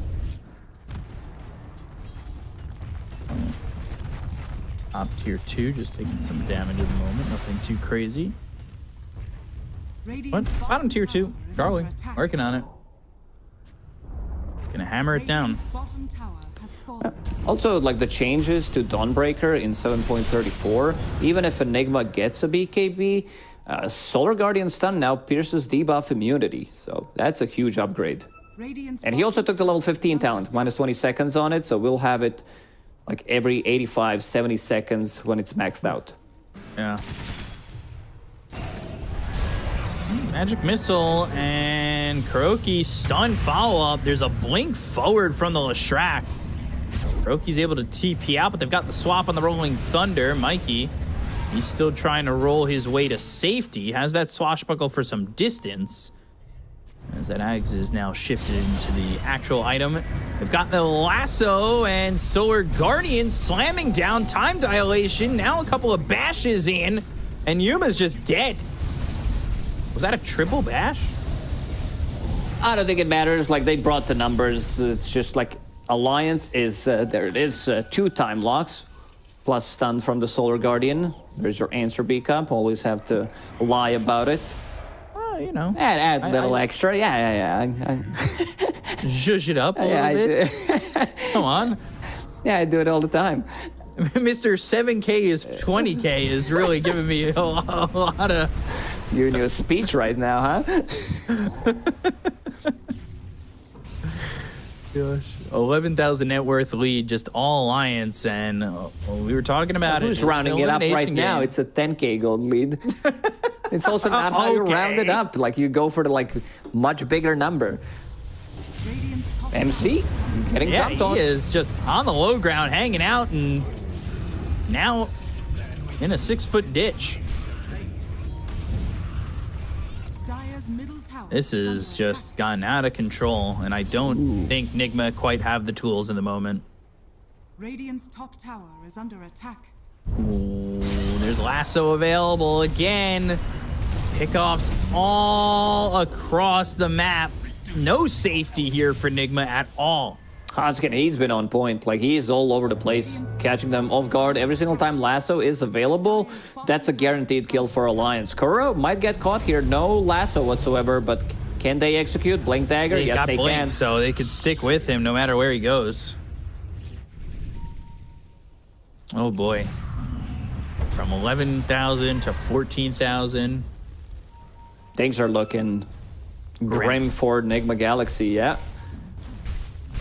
Gonna be another tower, it seems. Roshan, potentially in 2.5 minutes. Chuan TP's in aggressively. Super tanky. You have, like, multiple heroes that can save you. Solar Guardian, Pipe.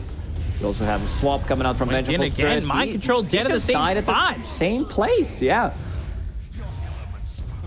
I had to double check, just making sure that they don't have any kind of vision inside the enemy base. Oh, I thought you meant if that was going to be a replay.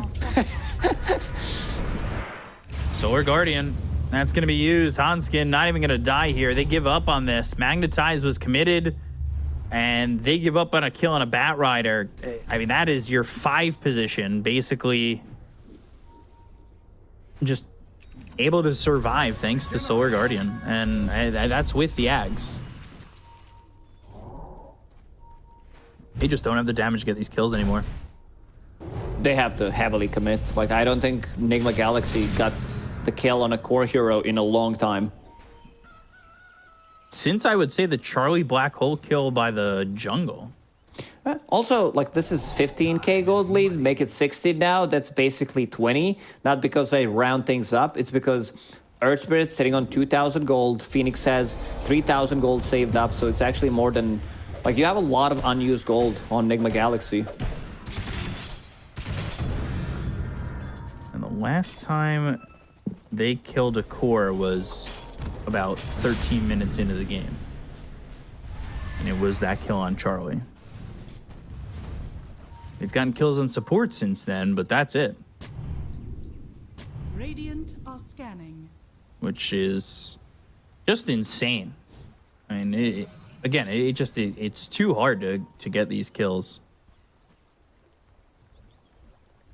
They've got some deep vision down, but I don't think it's really going to help them to do much of anything. Like you said, just the heavy commitment that needs to be there is so much for them, right? It's very difficult. Like, looking at Deso charges on Monkey King, he has 4. This was his basically like second, third item, and they didn't gain anything in a long time. So now that's gonna be Tormentor. Pablo managed to find the gold. Oh, he's gonna die if he stays there. Needs to get out of the range, but does have enough for Aghanim Scepter, so even if he dies, there's gonna be an illusion. S4 gets the shard, so Dawnbreaker debuff immunity. That's always nice, having that shard pick up. Of course, Pablo would have loved to maybe get his own, to have that magic missile upgrade. That might be something he purchases. He's been getting a lot of gold. And look at where they're playing in terms of trying to farm. Like, you've got Mind Control and Kuroki here just trying to farm this part of the jungle, not feeling safe on their own side of the map, and also trying to give that up to the Monkey King and the Pango as much as they can. But they might just get spotted. Sunray still off the map? Yep. He's out. Fair, it feels like this edge of the map is much bigger. Yeah, it's much bigger compared to the previous patches. Like, this is massive. This is like half a screen. Yeah. So Roche is up at 30 seconds. I mean, we'll see if maybe there's any contest coming in from Nigma, but it just ain't that easy. They're so far behind. Like, their team fight on paper should be stronger, but then again, with this kind of network deficit, it's really difficult. And I see Charlie going into Refresher on Faceless Void. This is the massive timing for him. Since he went for Scotty as his 3rd/4th item, you do have enough mana to cast both of them. Refresh as well, and Roshan is there. Aegis plus Cheese. I don't think Nigma contests this one. They want Scotty on Monkey King, but he's 2,000 gold away from them. The GH is looking for a BKB, and that's a little bit of a distance away. Basher's being built here for the Pangolier. I hear a lot of going for, thinking about it, has queued up, but none of these items are actually real. Chuen almost gets it.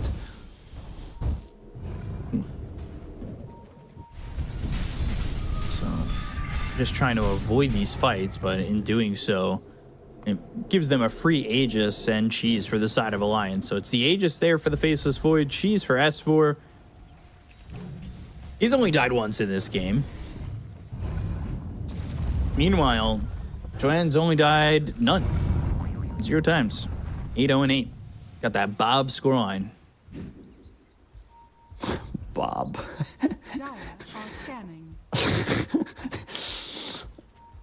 Took me a second. I'm like, is he actually talking about the 8-0 and being Bob? It's not Bob from Execration. No. Wasn't he on Vice Esports as well? Bob? I think so. Not sure. Anyway. Let's see if Mind Control can die one more time. Same spot. He's sitting a little bit further away. Yeah, blink, lasso, and dead. No supernova, nor would you probably want to use it in a spot like that. Also, he invested all of his gold. Doesn't have enough for buyback. Purchased that Shiva's guard. And now he's got nothing to come back with. Yeah, that's... I mean, he's 130 gold short. It doesn't look like they're going to defend this anyway. Yuma's not even coming back to the base. He's still trying to build and finish off the Scotty, so they're going to give up the top set of racks to try and fight this at a later point. Radiant's top barracks are under attack. But that's not exactly great. Yuma was able to steal the opponent's Wisdom Rune, so this does end up being one apiece. It's not awful here. They are getting some sort of experience out of that. Yeah. But the Tormentor looks like it's just going to be taken by Alliance, so they are going to lose out on that on the side of Nigma. Lost set of barracks. Lost the hero and the Tormentor, but at least you got that XP rune. So a lot of copium coming out in this third elimination game in the Western European TI qualifiers. Yeah. Hey, you can sell copium for high prices if you can harness it. Looking at the shards upgrades, there is every single one of them except Pablo. Pablo's pretty mad about it. He's like, are you kidding me? You're telling me they just gave it to Leshrac, the top net worth hero in the game? What am I? My joke to you? Yeah. It's a good shard in Lesh. It helps them siege much better. Like Earth Spirit rolls in, he gets stunned. Same for Monkey, like even Pangolier, Enigma. Does have BKB available, but one more time, S4, this is pretty similar to how Global Silence works when you play against Enigma now with the BKB. Since Solar Guardian now goes to debuff Blink immunity. Lasso. And that's onto the Phoenix again. And now he's got buyback, but still, I mean, that is... They've made it look easy to grab those kills, and Alliance are looking to eliminate Nigma by going up onto the high ground. Time dilation with the time walk in. Swashbuckle not really taking a lot of that mana away from Charlie.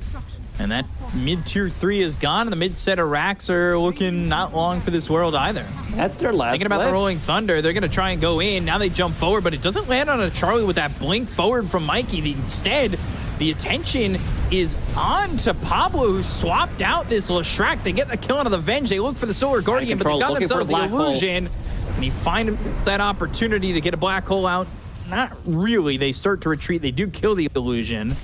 And at least they defend in that sense by not losing the mid set of racks. So buyback from Kuroki. This is a very expensive one. If they manage to get the jump on Phoenix, it means that there's not going to be this huge team fight. There's not going to be healing reduction, vision from Shiva's guard.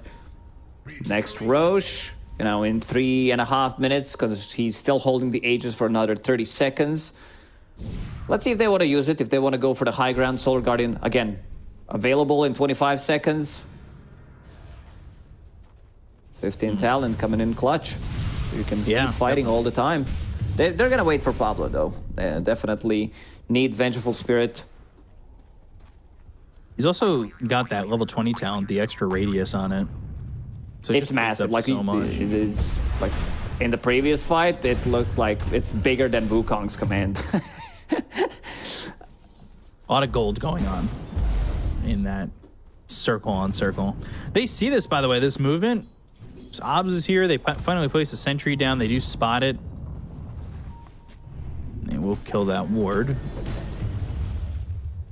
But there's an idea of where they're going, and it's Yuma who maybe find... Ooh, Trickster. Or gets found by the Leshrac.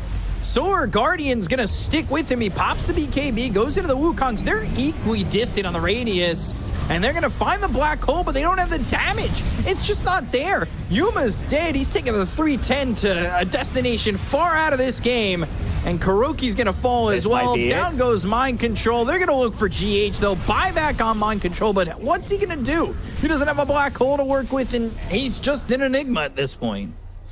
Yeah, this Solar Guardian's causing a lot of issues. He's just waiting until, like, maybe Enigma wants to get in.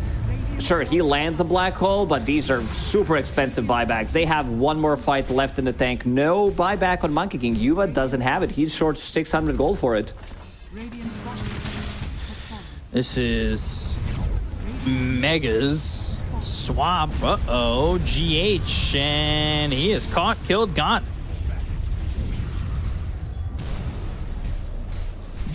And this is it. Like, they can't punch back. No black hole. Monkey King is dead for 20 seconds. You're playing against Mega Creeps. They're going to go in and try to end it.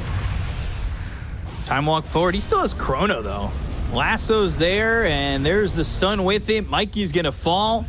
He's dead, and he's got buyback. He's going to be forced to use it to line up here with the Monkey King, but they're still working with the fact that Charlie's got Chrono. He has double Chrono. He is double. He's got Refresher in just a second. Chuen, level 25 with Diabolic Edict Explosions, cleaning up these towers very quickly. They can go in and they can just end Swap, with Chronospheres. BKB, Chrono on the edge. There's the Refresher. And the Solar Guardian right on top of Yuma. He's never really been able to react. They'll get the kill on the Yuma. He's dead for 80 seconds. Icarus dive, and now the time walk in. Again, they get the kill on the Kuroki. They look over at Mind Control. Hanskin's going to fall, but he's going to buy back into this one. They've also got Mikey trying to defend as much as they can. They don't want to call the GG. They want to make them work for it. Swashbuckle, there's the bash, but there's the inhibit for the defusal. It doesn't matter with the Starbreaker coming out from S4. There's another Chrono, and 3 right clicks to get the kill on a Mikey. They'll take out Mind Control. They'll call GG, and Alliance eliminate Nigma in the first round of the lower bracket. Yeah, it seems like Alliance was much better prepared for it. Like the first game, they looked really good, and look at the boys, all the smiles on their faces. This was their first showing, because Nigma, they started in the upper bracket, but they did lose to Entity 2-1 yesterday, and now they're completely out. So, a way to go, unfortunately, for Nigma Galaxy, but for Alliance, yeah, good start. Like this team, it seems like they needed to change some things because the DPC, like at least the last tour, didn't work out for them. And bringing in Pablo, this seems to be the missing piece pretty much. And everyone is playing much better, especially the offlane. As for having a banger of a game on LC in the first one, and also on this Dawnbreaker in the third game. Just like great atomization coming out from him, getting the pipe, getting that Aghanim Scepter, completely nullifying the presence of Enigma in the team fights. This was all Alliance after a certain point of the game, and you know, you felt some of the presence of Nigma early on with the black holes, but once Solar Guardian hit level 2, it felt like that was the turning point, right? Like, Solar Guardian hits level 2, the heal is just too much for them to handle on Nigma. They wanted to play this aggressive lineup, they didn't have the damage to beat the heal, and fights turned around with every Solar Guardian that was used, and it was all Alliance from start to finish afterwards. And like, it just, you know, they get caught here. Yuma's trying to do anything he can. He's only got 6 charges on that Deso at this point, and he had that Deso for what, 20 minutes? For a really long time. This Ether Lance on Mind Control, you see why he bought it in this fight, but it's not enough. That they just have way too much disadvantage. They're 30k gold down in some of these fights, and it's just very difficult for them to make it work. Faceless Void, one of the better late game, if not the best late game carry in the game once he gets to that Refresher shard later on, level 25 with the backtrack. Like, we didn't even see all those things combined, but having a blast of the game. Same goes for Chuen. He was all over the place. Like, he was ganking this Blink Dagger pickup, to be able to follow his team in the adventures. Batrider, Hanskin, so many good initiations. Every single time someone shows in the side lanes, Hanskin had a pretty good read where the heroes are going to be, and the rest of the team ready to back him up, having that global presence for some extra damage or stun when needed. As for, again, contributing a lot in some of these engagements. Yeah, you know, I personally, I feel like I want to get Hanskin the MVP. It's really hard to choose. Everybody on Alliance had extremely good game. Chuen, he completely dominated, but Hanskin, he was the one picking people off left and right. Every single time someone shows, it's like guaranteed kill pretty much. And definitely didn't feel like that position 5 with the items that he did have. Blink Dagger, Forge Staff, Bongo Boots, shard that he got from the Tormentor, and just... Yeah. Like getting stuff done. Like this position 5 Batrider did work out in 2 games for Alliance, and coming into the next series that they're going to play against either OG or Ancient Tribe might be ban-worthy. Yeah, I mean, look at all the vision that he's placed down in a game like this. 39 wards placed. He granted them all that vision, not only for his team, but for himself. With the pickoffs that he was making, kill participation upwards of 90%. I'm rounding that one up. But it feels like just he was everywhere. And it's a perfect Batrider game. It really was just such a great performance from Alliance in game number 3. And it's kind of crazy. The series just goes stomp one way, stomp the other, and it's just 3 stomps down the line, right? Yeah, pretty much. Alliance, what I seen from these 3 games that they played today, that they can be very patient when necessary, but they can also be super aggressive when they are like building this momentum, when they're keeping the not allowing Nigma Galaxy to come back like 2 times in a row. These 2 games that they won were stomps. Like they did get stomped in the second game as well, but when they are playing from ahead, they look really good. Yeah. So Alliance move on to the next round, and they're going to be finding out who they're facing after the next series. But the next series is OG and Ancient Tribe. So we'll be taking a quick break. We'll be back with that in just a moment. Stay tuned. Yeah, I'm not throwing. They want to make it, bro. Oh, no. Come. I'm popping you. Low top. Careful, Black Hole. 10 seconds on me. I can start. Okay. I have the Black Hole. Go. I'll pipe you. They're all gonna die. I'm getting it. Run, Phoenix. Got two. Yeah, Go. Oh, okay. Under spirits. I fuck. Block him. Good shit, boys. Yeah. Good shit. Nice patience.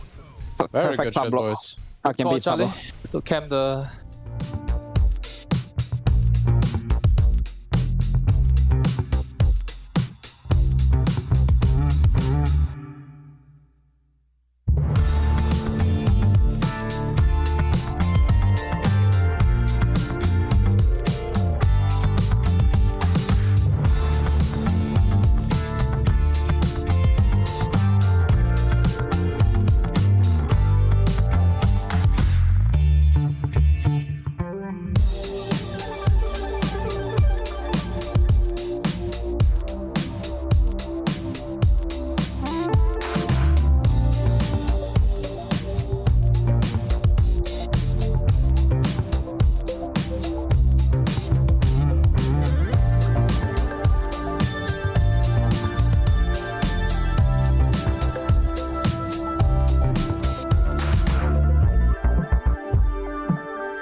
And welcome back, everybody. We're continuing the day here. Already a couple of teams getting eliminated right out of the gate. Trent, how you doing? First of all, before we get into all that craziness, how you feeling? I'm all right. I just had some questions. I just realized this is the road to TI. Yes. And yet our logo and our thing here flies. That's a good point. It needs no road. That's because we haven't really gotten on the road. We're right above it. We're looking down at the road, and we're getting the qualifiers zeroed in. Maybe this is still the road to TI. So we have to be up above to see everyone who's on the road to TI, because we're not on the road to TI. That makes sense. We're not. No. We're never going to. You and me are no. As players, it's not going to happen. That's not going to happen. Let's move right on to what we've seen so far on this road to TI so far throughout this. You can see this bracket that we've got, this beautiful one. A couple of teams already eliminated. That's right. Of course, Into the Breach Shuffle. And then the most recent victim to fall all the way from the upper bracket is Nigma Galaxy. 2 series that went to 3 games. Obviously a fan favorite team, but dropping out this early, it's got to sting. Yeah, it's kind of crazy. I thought they looked pretty good in this series versus Entity, to be honest. I was impressed, especially that game 1, of course, where they kind of crushed him, but it was very snowbally, and maybe that was the issue, because their game 2 versus Alliance, same thing. Absolute stomp. Game 1 for Alliance, game 2 for Nigma. Almost like coin flips the whole way down for their 6 games out of this qualifiers. Must have been a very painful one to watch for the Nigma Galaxy fans. No, it's a rough one. And, I mean, I don't want to jinx anything, but we do have one more series here again today to finish this one off. The Ancient Tribe facing off against OG, and we were talking about this right before we went live. This is not necessarily a walkover by any stretch of the imagination. People wouldn't have thought that necessarily about Alliance either, but Ancient Tribe, this is a pretty legit squad as well. Talk to me about it. Yeah, it's just you always have this constant risk of just you can lose to teams like this. Like, that's just how Dota is right now. The gap between the top teams and like the rest of the population is just smaller than it ever has been before. You're going to see more of these. I mean, we would still call them upsets, but at the same time, like they're fairly similar in terms of like, they're playing at a similar level. Obviously, pubs are all crazy right now, and it's just this general skill level of these players who maybe aren't competing, weekly on lands and stuff like that, and haven't been to as many events. They can still kind of crush you if they just catch you with a good strategy, or you make a couple of mistakes, you miss out on a Roche. I still feel like Dota is very volatile right now in the individual matches too. So all of that adds up to easy upset. Easy upset. It's definitely possible, and you only have to win 2 games. Likewise, you only have to lose 2 games. And OG, yesterday there were some semblances of things that maybe looked okay in that match against Secret, but by and large, both games. I mean, the game number 1 was that crazy one where Chrysalis just got his rapier and then took over, and they just felt deflated after that. We'll see if one day has been enough to sort of right their spirits as we get ready for this game here. But yeah, it's going to be an interesting one to watch. We're going to see if that plays into it all. OG's decision making. Maybe they just ban PA forever now. They never play against it again as an organization. Who knows? Possible. I'm going through here. I'm just looking. I'm trying to calculate who has the most anime profile pictures. Okay, cool. Does Seb's count as anime? That looks pretty anime. It's like that little eyeball. I don't even know what that is. Yeah. It looks like a Pokemon eye. I don't know what it is. It's BZM's John Wick. That looks like it's probably Keanu Reeves in the rain, which I assume is John Wick. Basically anime. That's basically anime. Yeah, you're right. Actually, John Wick is anime. All right, that's a good point. All right, so we're at like 4 out of 5 anime. I'm not quite sure what Kitrax is. Looks pretty dank though, but it's not anime. It's just some dude. Okay. But other than that, the power of anime is certainly on OG's side. Oh wait, Ancient Tribes have just loaded in. We have 1 anime. LeBron's wasn't there for me before. Okay. LeBron would be the anime profile picture. He's been around the scene for a very long time. At this point, he knows the ways to success. Yes, and he did win his Battle Cup on August 5th. So good to know. Probably feeling pretty good right about now. Yeah, I would say that like the LeBron Oboe like squad that we sort of have here, it's kind of been perennial contenders in Western Europe for as long as I've been casting Dota. I feel like you see this squad or some iteration of these teams together. Now, whether or not they're all together or they're in separate teams, it doesn't really matter. But they're always in contention. Did come out of Div 2 in this one, so we'll see if OG can take care of them in this Western European qualifiers. I think we're getting ready to hop into the draft here, Trent. Well, we most certainly are, yeah. And so far today, I wouldn't say the drafts looked all too wild. I saw a lot of the same heroes. I feel like we're kind of settling in here, and we just saw a little bit of her, the Dawnbreaker. She definitely made it way too far in that last draft. So we're going to take her out right away here on the side of OG.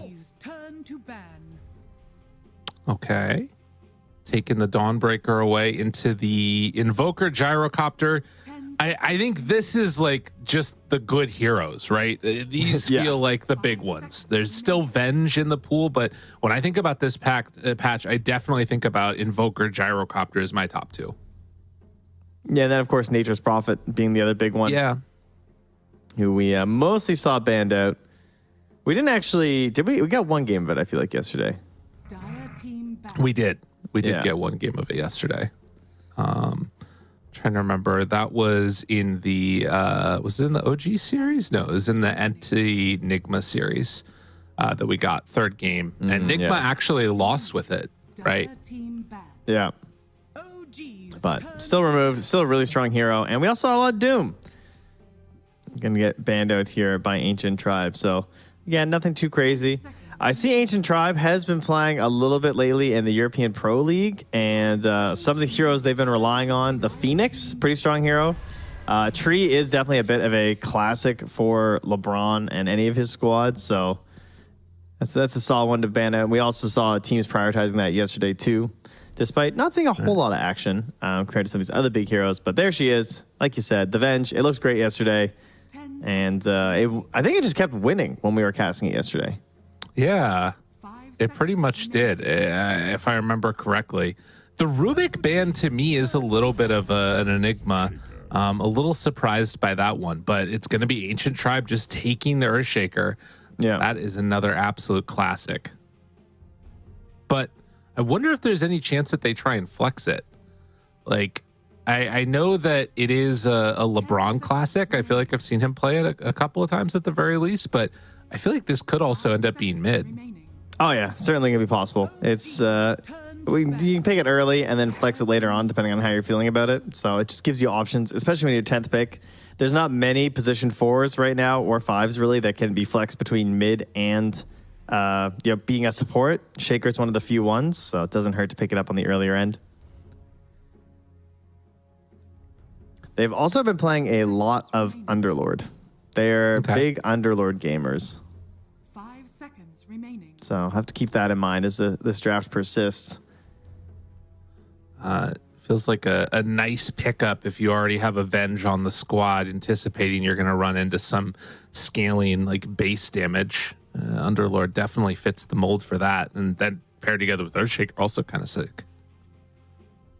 Yeah, Shaker loves those heroes that are very survivable on their own. Who, if you want to play 4 Shaker, you don't have to like babysit them the entire time. You can like roam towards that mid lane, get a little bit of help for your buds.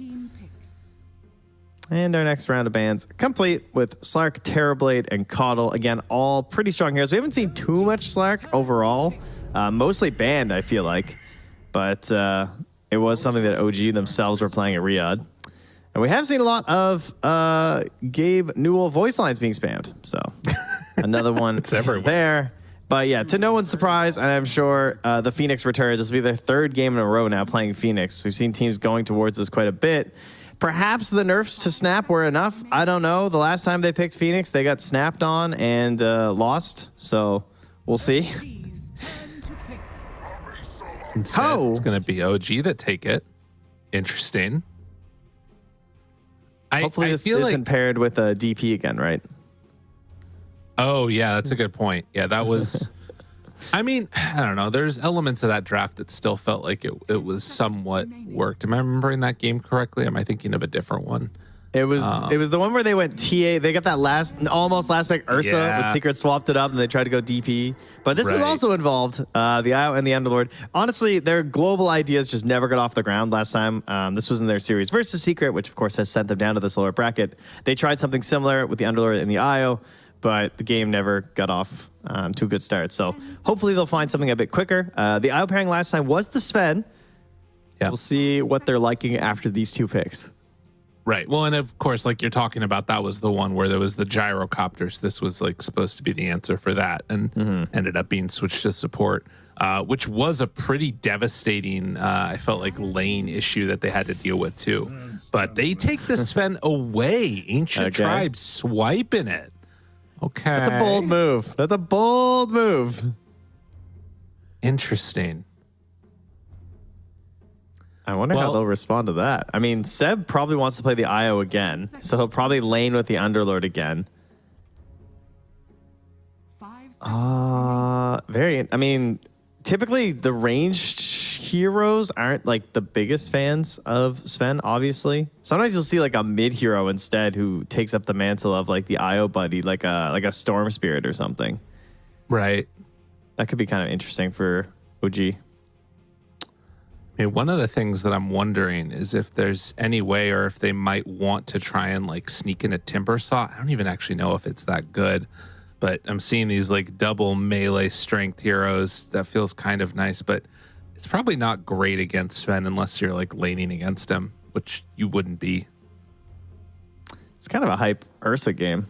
You know, you see Phoenix, you think of like Ursa and Jug. Jug, not a big fan of Sven. Obviously one of like the better counters to the hero, but Ursa, the big bear.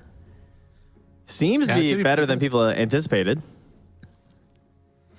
I think part of the reason it worked so well was because it was like the last round pick. Although there isn't much that I feel like could really punish an Ursa super hard. Ancient Tribe are going to run back for a Disruptor. So this is going to reveal that it's going to be core Earthshaker.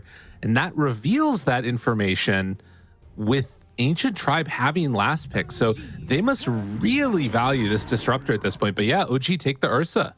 Well, it's funny because I was going to suggest AA. If you were going to go support, I was kind of thinking AA could be kind of hype because you have the Sven anyway. Like I know his stun got reduced and you don't get the cold feet combos anyway. I love Disruptor versus IO, of course. It is a very good counter pick for a good reason. It gives you that classic control. And maybe it's like the double benefit of being able to do glimpses with the Underlord, but glimpsing the Underlord isn't as good as glimpsing other heroes because he'll just like come back, right? Like if IO relocated, okay, cool, it didn't work. But if the Fiend's Gate is there, right, it's sticking around. You're still hanging out. It's interesting. I mean, I think the other thing that this could mean is trying to play a more aggressive tempo and punish. But I guess also you have like the eventual Aghanim Scepter you can get there with Disruptor. So you have like a little bit more scaling in that way. I don't know if it's more scaling necessarily than AA, but it's different. There must be some way to absolutely destroy this Earthshaker mid, right?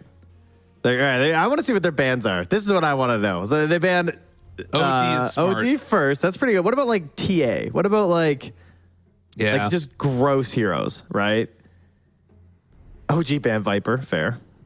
Yeah. Speaking of gross heroes, I was wondering if we might see Ancient Tribe just run the Veno. You know, you're against Ursa. There's not many ways to get on top of them. Yeah, put it 3. Let's do it, baby. I don't know if you lack control at that point. I mean, they already have a lot of control. Disruptor, Sven, Shaker. Oh, come on, give me the Veno one time. That's all I want in this world, Ancient Tribe. It's a pretty gross hero to ask for, I gotta say. I mean, I don't know what OG are going to run mid against this guy. They might just Huskar the Earthshaker. I mean, that's like literally what I'm trying to figure out right now. Is just like there's got to be a good enough answer. I think the problem with Huskar is if it goes wrong and you like, if they can somehow swap the Shaker to 3, which they could, all of a sudden now you're like, I don't know, you take something else that messes with Huskar. I don't know what that is mid, but it is probably something. I like the ban Veno pick TA. Okay. All right, Darkseer, fair. Also pretty solid. Yeah. Yeah. Okay. Downsides of TA initiation is going to be pretty weak. And you don't want to go Ember because you're playing into Shaker. It's this classic counter pick. Then again, maybe you just do it anyway because, you know, you have BZM, YOLO.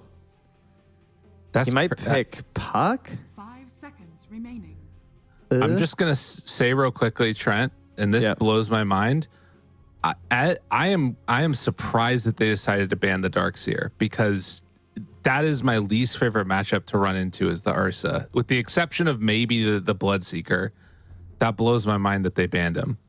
That's crazy. You just hate the Fury Swipe stack up, huh? It's just you can't handle it. It's like one of the worst matchups. And like into Underlord too. It's terrible. But they know something. They're worried about something. They know Darkseer Sven is so broken that it's worth. Okay. That's a good point. That's fair. That's a decent point. I'll tell you what. If you can actually pull off the Puck coil swaps, I'm for once okay with a Puck pick. Okay. As much as I kind of despise the hero, I'm sort of down for it here. Mid snap would also be sick if that hero didn't get so gutted. I think if they go for a Puck, that would be pretty. Okay, they do the TA. TA is the most basic Give me the Veno. One. Let's go. It would be very funny. It's Veno time. It's Veno time. Oh, Ancient Tribe, you can do it. Just believe in yourselves. It's going to lose you the game, but I'm sure it's great. Well, I mean, they need something that can lane off lane. They might do, I don't know. Wind Ranger is actually kind of cool, but the supporting cast isn't amazing for it. But we've seen some people trying these offlane Wind Rangers in these situations because, again, we've talked about like the ranged offlaners not feeling incredible. Veno is very legit. Again, I am super down for Veno, so I hope that's what they do.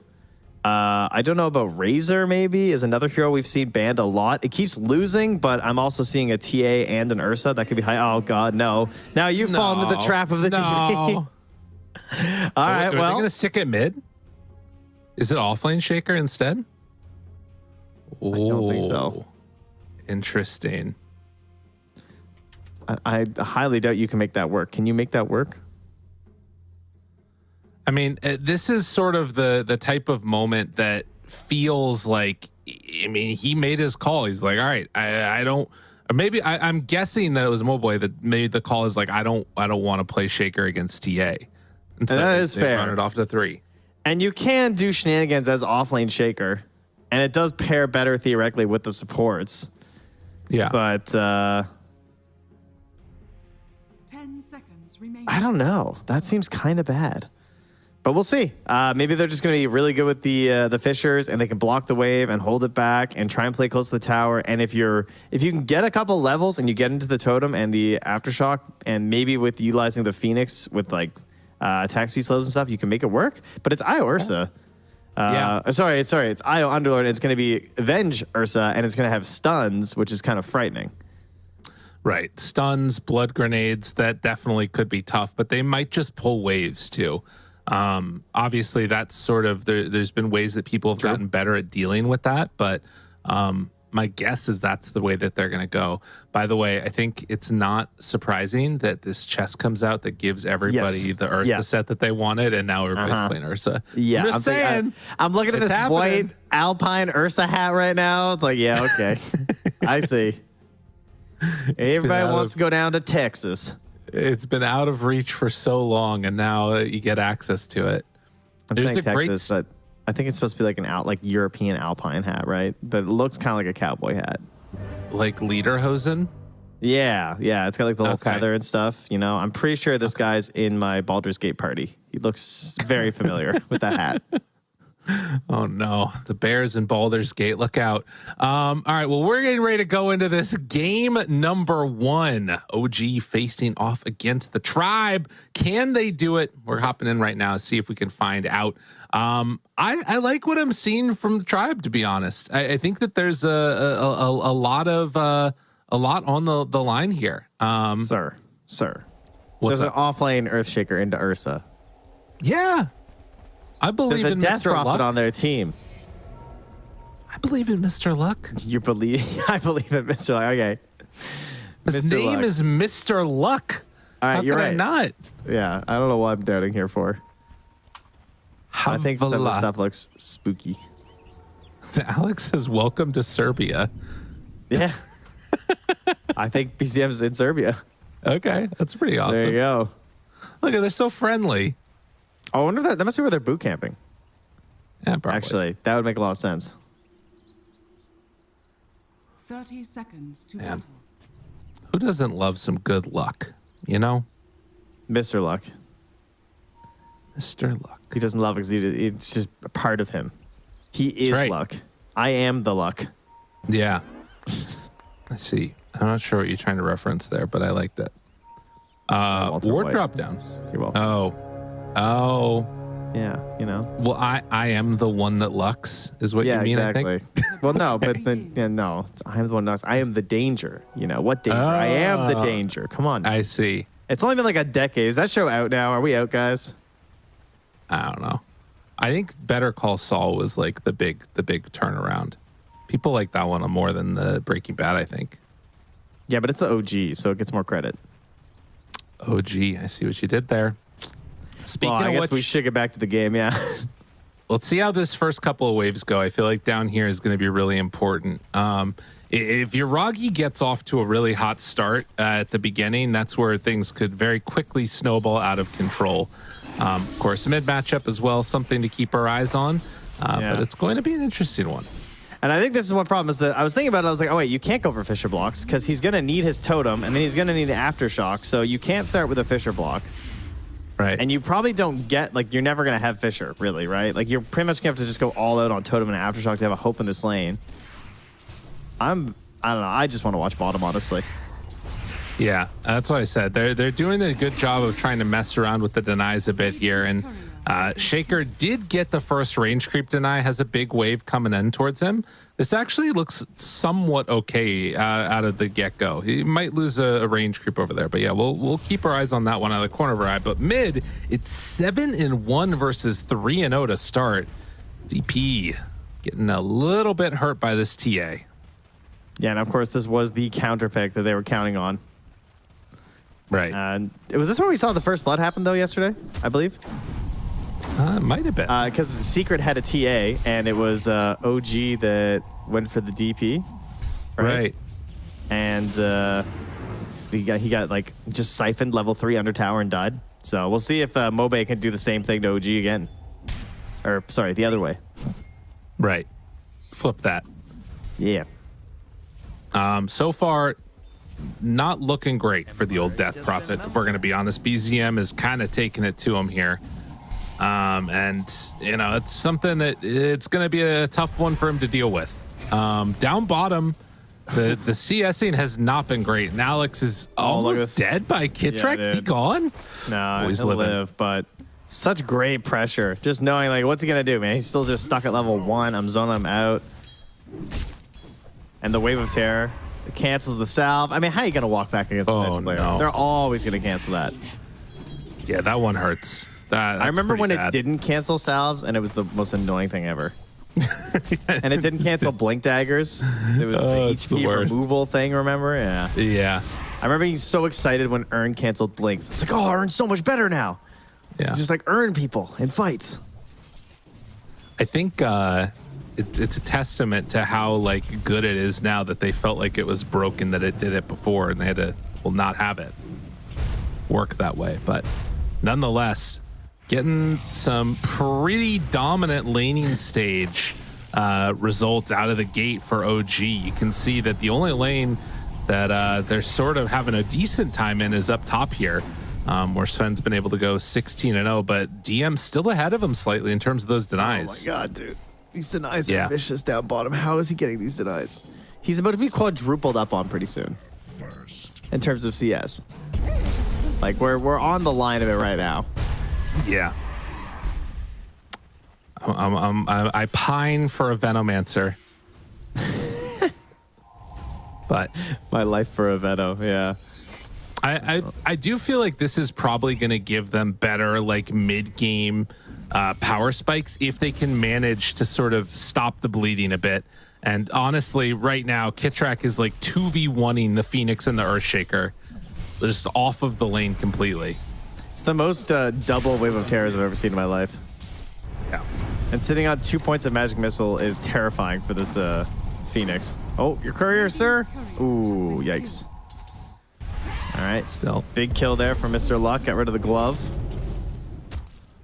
Well, it's what they need. If anything at all, just a little bit of chill time, because he is 9-2 right now versus 26-8. Seb's coming. Mr. Luck. Ooh, the heal was there for Kitrak. Oh man, Kitrak takes Curse Blood. Yeah, that one was hurts. so well executed, man. Like, they went there exactly as Seb came through the portal, all ready to go. This off lane Underlord making it nice and easy. Yeah, that's good. That's good stuff. Recognizing that, yeah, they might have gone in on Kitrak and they could punish when they made the aggressive play. Very solid stuff. And they're also getting this double camp pulled. So it can't even really come on over and contest it that effectively. Yuragi pulls the creep wave over, says, fine. You want to come battle? We'll come battle. Seb's in behind the Phoenix too. He was up there dropping a ward. Alex is going to TP away, or rather dive away, but Mr. Luck did kill off the courier. That had boots for Kitrak on it. He is the courier slayer. Radiant structures are fortified. EZM Here we towards go. mid. This is that third point that they were hoping for here. The traps are up and ready here. Braun makes the move over to try and help out. So with Disruptor nearby, it makes BZM think twice about diving. Instead, they might just go for LeBron. Stun is there, tries to walk away, does not have kinetic field back up yet. With the TP rotation from Alex, that'll be enough to stop the charge. Radiant's bottom And it looks like it's going to be a Haystern gifted over for the DP. is under attack. Only has a couple charges left of the siphon though. Yeah. Well, a good start for OG. 2,000 gold lead at 6 minutes. Not bad at all. And the big gap pretty much is just the off lanes. BZM. As DM has been almost double the CS of Mr. Luck, who is struggling to get to level 4 right now, and DM is level 5. Yeah. No steal on the Wisdom Rune by the looks of it, though. Everyone will just be getting their own, so that's going to help quite a bit. Unfortunately, actually, that's... Yeah, Mr. Luck won't get anything out of that. LeBron is still a little bit behind him. Okay. Cornucopia delivered first as Kitrak takes over the mid lane for a little while. Seb did not manage to get any stacks, it looks like. But TA just heading back home and is going to come back to lane afterwards. My God, the other thing that's crazy is Underlord 24 denies is kind of gnarly. Yeah, LeBron has been wandering around quite a bit. He hasn't really been in the lane all that much, so it did just turn into a bit of a 1v1. And, you know, the last time we had an Underlord 1v1 for DM, it was an Ursa. And that was a little bit tougher. He couldn't play quite as aggressive, but he still did quite well. But he doesn't really have any concerns versus this Sven. He's going to push this right in with the catapult and get some damage onto this tower. You can see. Now they're wrapping behind Mr. Luck. Alex also gets gone on as Kitrak made the move. They are still going. And can they get this? Bay finds him. Kitrak slowed. Fissure connection. And finally, Tribe able to get on the board and use this first exorcism to try and put some aggro pressure on. Checks over there, but will not be able to find Yuragi. So we'll just get back to pushing the tower a bit. Yeah, he's just going to go on the run. He scans to make sure they're not right behind him. So that's to run back. I thought he just hit the camp. Is he hoping for allies to come in here, or what's the plan? Yuragi's looking kind of crazy right now. Yeah, they have the Venge coming in with Exorcism wearing off. It's going to refill the Death Prophet, but they find Kitrak, going to catch onto him. Pulls him into position. They have the glimpse to pull it back in, and Kitrak's gone. They do keep the tower alive, though. Well, pressure is starting to be mounted in towards mid. That was kind of crazy to just run in there and try that, though. Like, he knew they were all probably still there. I guess he didn't know for sure, but he gets the Observer D ward off at least. Right. Nice deny on the mid tower for the Death Prophet. but that is still the mid tower gone now on top of the top tower being taken at 9 minutes, a 3,000 gold lead. OG are starting to snowball. And it's just going to put more and more dependencies on this Blink Dagger for Mr. Luck. And he's got his treads, he's got his bracer, and he's actually on a pretty good path. Considering how his game started, don't miss those, though. You do need every one of those. But yeah, considering how it started, it is looking all right. Just needs to make sure he doesn't randomly die to Yuragi. It is a treads Ursa, so maybe you're slightly more survivable than the old Phoenix style, or the old phase boot style at the very least. Mm-hmm. Yuragi just back to farming some more. And likewise, Sven trying to keep up a bit. They're at about the same levels in terms of experience. Gold slightly ahead for the Ursa. But stacks are being built, and that's going to be the big difference. Sven can take them a little bit earlier. LeBron caught, walking away, but with the trap and BZM moving over, he is always going to be brought down. Can I ask for the camp stacked stat? Is that possible? Can I see who's been stacking camps or not production? That would be awesome. I mean, you can definitely ask. I'm going to ask. I don't know if I'll get it, but I would love to know. As Mr. Luck is going to keep trying to get in towards that blink. And, oh, TA is starting to take him. That is 8 stacks, but getting him stolen feels pretty rough. Exactly what I needed. So, yeah, what I was curious about was how much Seb had been stacking. So he did get a couple in. But K-Rack, again, going to sacrifice here. Secure the kill. Gets it on the shaker. So he's getting closer and closer to that blink. He's not at, like, complete support levels of farm, but he doesn't feel like, you know, the most farmed hero in the game by any stretch of the imagination. Definitely a bit left so far. I keep on wanting to say rough, but then I keep saying luck. For bad Mr. luck. He's having bad luck. Exactly. That's what it is. So yeah, the reason why I wanted to see that, so thank you very much, production, was that you can see they don't have that many stacks camps stacked right now from OG, like either by Seb or Kitrack. They've been very active on the two heroes, mostly rotating to their allies and stuff, and doing plays like this, where they're going to use this really early tether and just take down Roche with ease.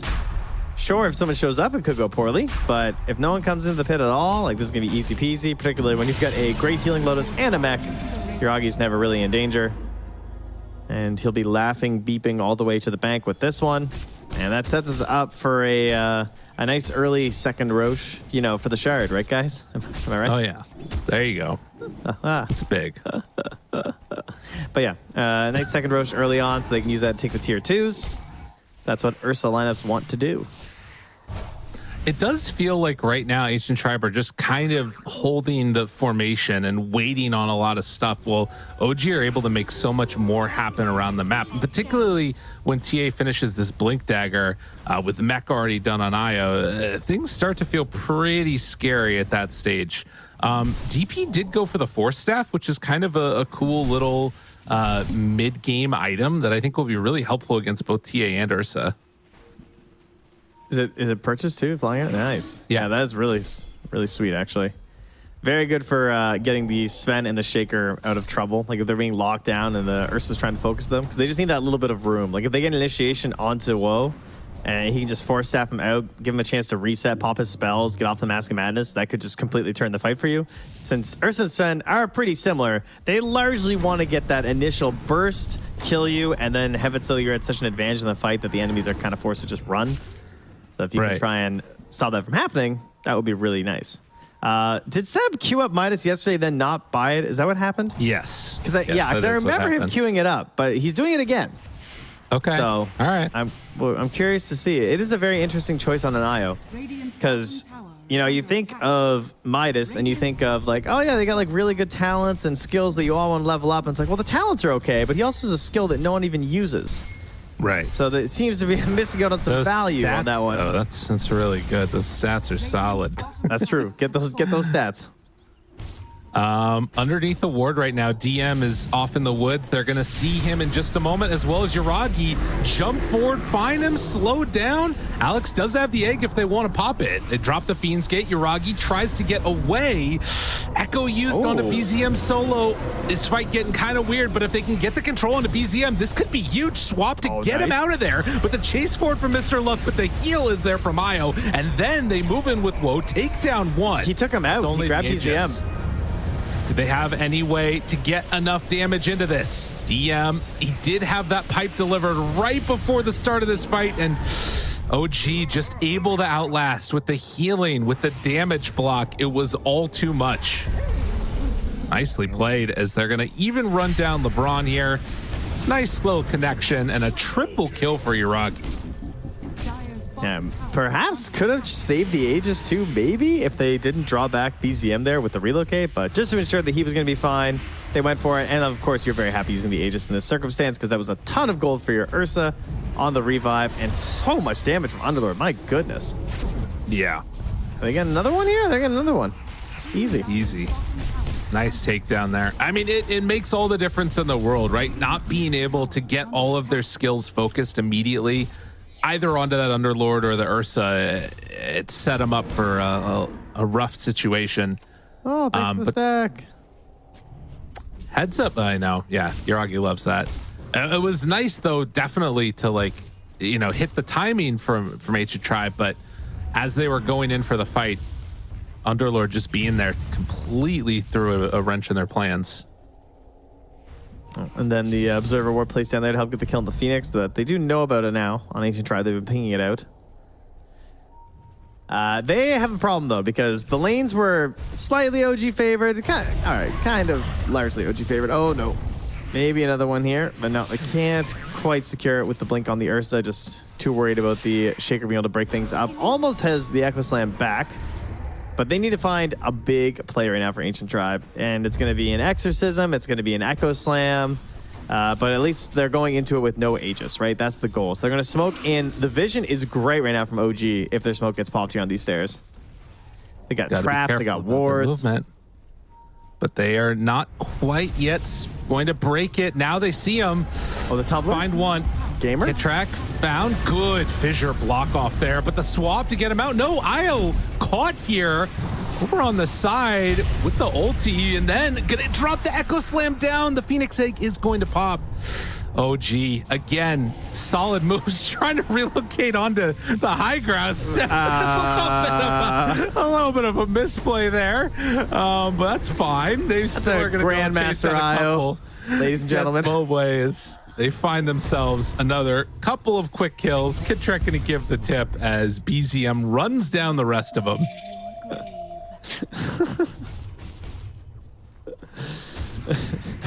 Okay. I'm not sure what Sam was going for there. Something. There was some plan. I don't know what it was, but I'm sure it was good. He's like, I'll be the ward. I'll spot them. DM, what are you doing up here? That was an interesting one. Well, 17 minutes, 8K gold lead. OG definitely in control of this one. It's where everything's good. We needed the no-tail laugh voice line. Oh, yeah. Yeah, that would have been pretty accurate in that situation. I imagine that's exactly what he was doing at that moment. Right. Now, feeling good. Team's winning. Seb's throwing a little bit. I feel like that's all ideal in No-Tail's mind. True enough. Oh, at least for now, they're getting everything that they want. Do have some Spirit Vessel going in. Still just giggling about it, apparently. A lot to feel good about today so far out of their play. The lanes went exactly as they wanted, and Mr. Luck just trying to play catch-up here. Down bottom, the Radiant Scan just out of range of him.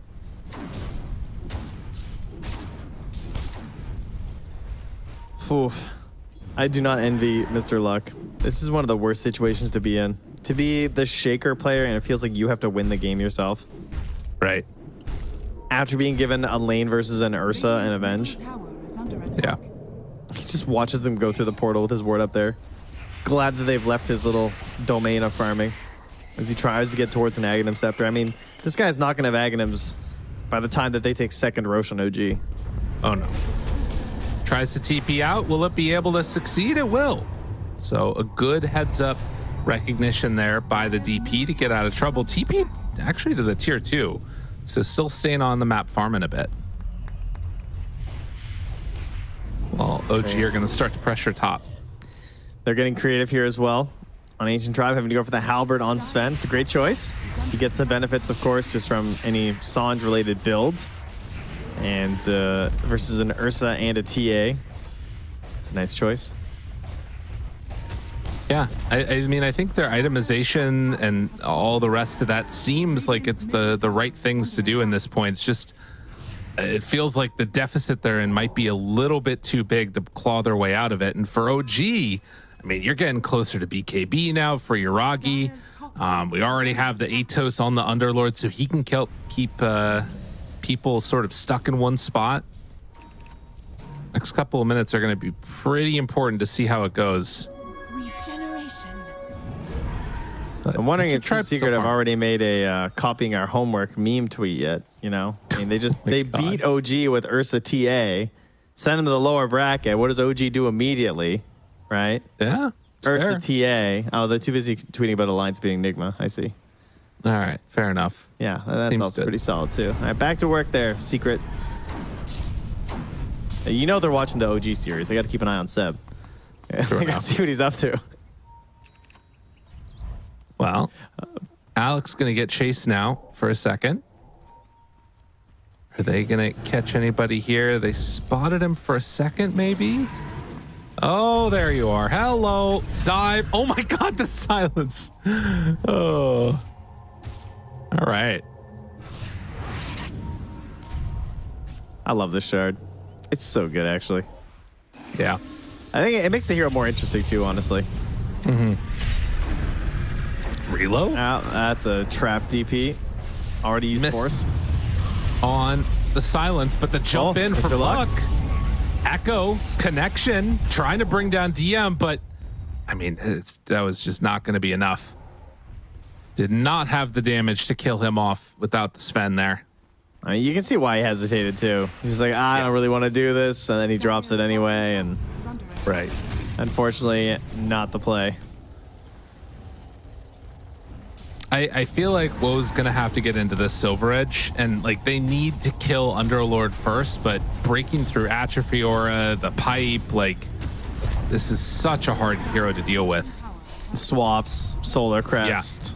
Yeah. It's just, it is not easy. And most of their damage right now is physical. Their big magic damage is going to be the Earthshaker, but he's not ready. And then the Phoenix, and Phoenix is being controlled pretty heavily in these fights, especially the second the Ag pops. It just feels like it goes down. Walks forward, big jump, and the kill.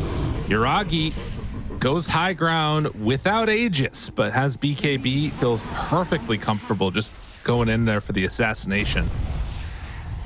Another fissure. They have a trap on Roche too. It's like they're fully aware. Right. You know. Io decides to finish the Midas this game. Okay, See if it comes back to haunt him at all. Doesn't feel like it though, based on the way OG are playing. Seb goes to go find his creep.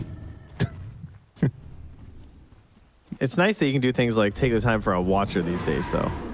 Oh yeah. Oh, he's got a big juicy centaur there. Smoking out as 5. Ancient Tribe trying to find somebody. Underlord does have gate to get in. It's going to show up in just a moment. This is about the best type of fight that they can hope for if they can take it cleanly. But OG understanding are smoked up themselves and blocking the way. The big wraparound, it's going to come too late. It's already happened.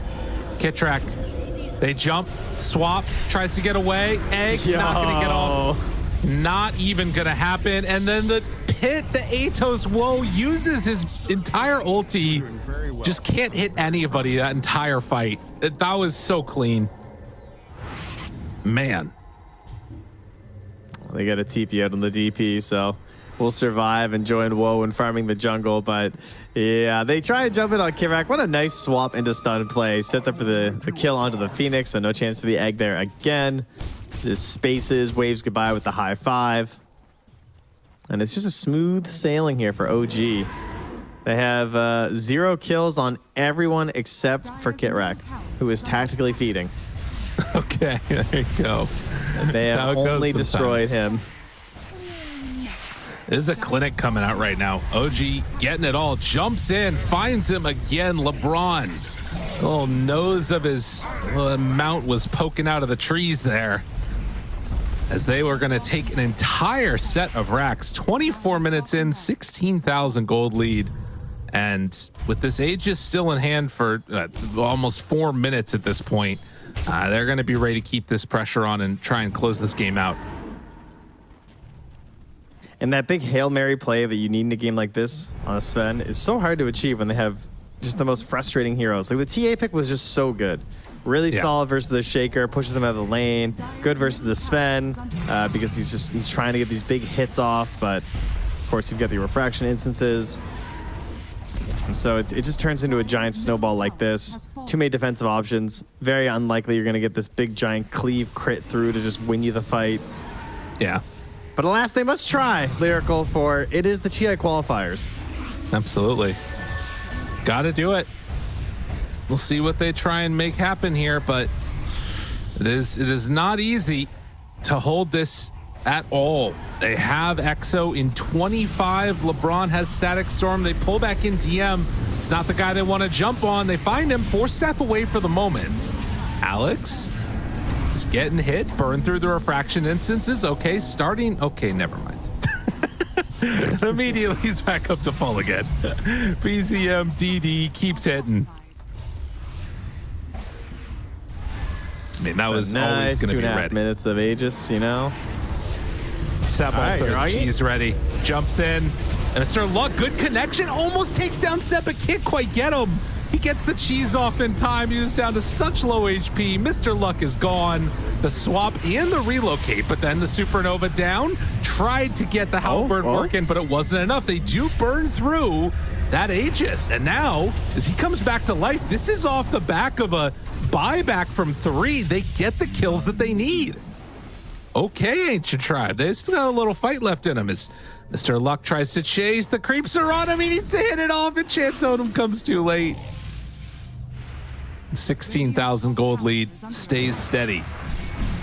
The fight kind of broke down at the end there. Seb was forced to use all of his defensive capabilities on himself to keep him alive, and so he wasn't left to try and guard BZM and Yuragi as they sort of dove in a little bit there to try and counter that egg. And then, whoa, finally comes out swinging.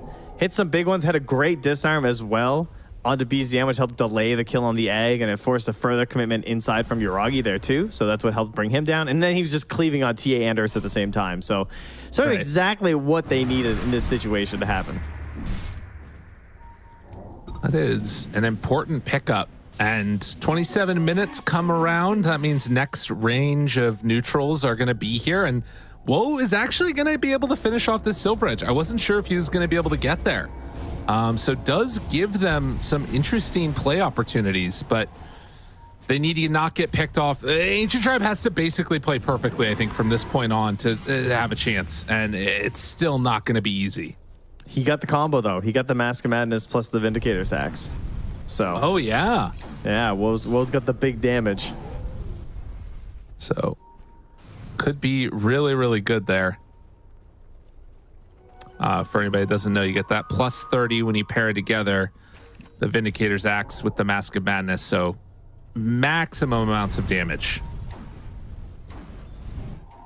Every little bit's going to count here. And full Silver Edge. So I don't think OG is going to know about this Silver Edge. They'll have seen the Chrysalis. They'll know he has at least one other item, but they might have thought it was Daedalus. And, oh, there's a Sentry Ward right down here, though. LeBron, they step forward. There, Sentry's all over this. Yeah. They're waiting. They want somebody to show up here, but it doesn't look like OG are going to give them that. Kitrak stepping forward, and now they see the ward, and they're going to understand, got to get out of here. And we do have to keep in mind, It did cost them 3 buybacks, like you were saying, when they got that earlier. And that's still another 5 minutes that they have to worry about that. And that's going to take us all the way through the next potential spawnings of the Roche. Save about 5 or 6 seconds. Yeah, it's going to be tough for them to make this work. Another smoke, though. So Ancient Tribe putting their everything into trying to just get a moment here to find a good fight, and they're going to start heading top. Interesting. BZM and Seb are up top here. Do they realize? Backing away, scan comes out. Yeah, they know. Damn, will dude. it matter? Will it matter? Silver Edge. Ooh. DM finds Woe. Goes Silver Edge, backs in, turns, wants to find him, onto him right away, but the BKB's out. He goes on to Seb instead, but the disarm. Oh, the disarm was there. They find Mr. Luck too. Woe was almost taking down Seb, but it did not happen. Pulled apart. Holy moly, that was very nice. They're gonna take down Woe last. What a play. Dude, DM, what a god. That Heaven's Halberd completely saved Seb and saved the fight. I was actually so confused. I couldn't figure out what happened. I was like, wait, what? I was like, oh, all right, never mind. Just backed up there by DM. Nice save. Big plays there. Could have at least been something. Try and take care of this IO. Then there's no backup heal and regen, but annihilated. Now they're back in your base. Your Sven is not coming back in this one.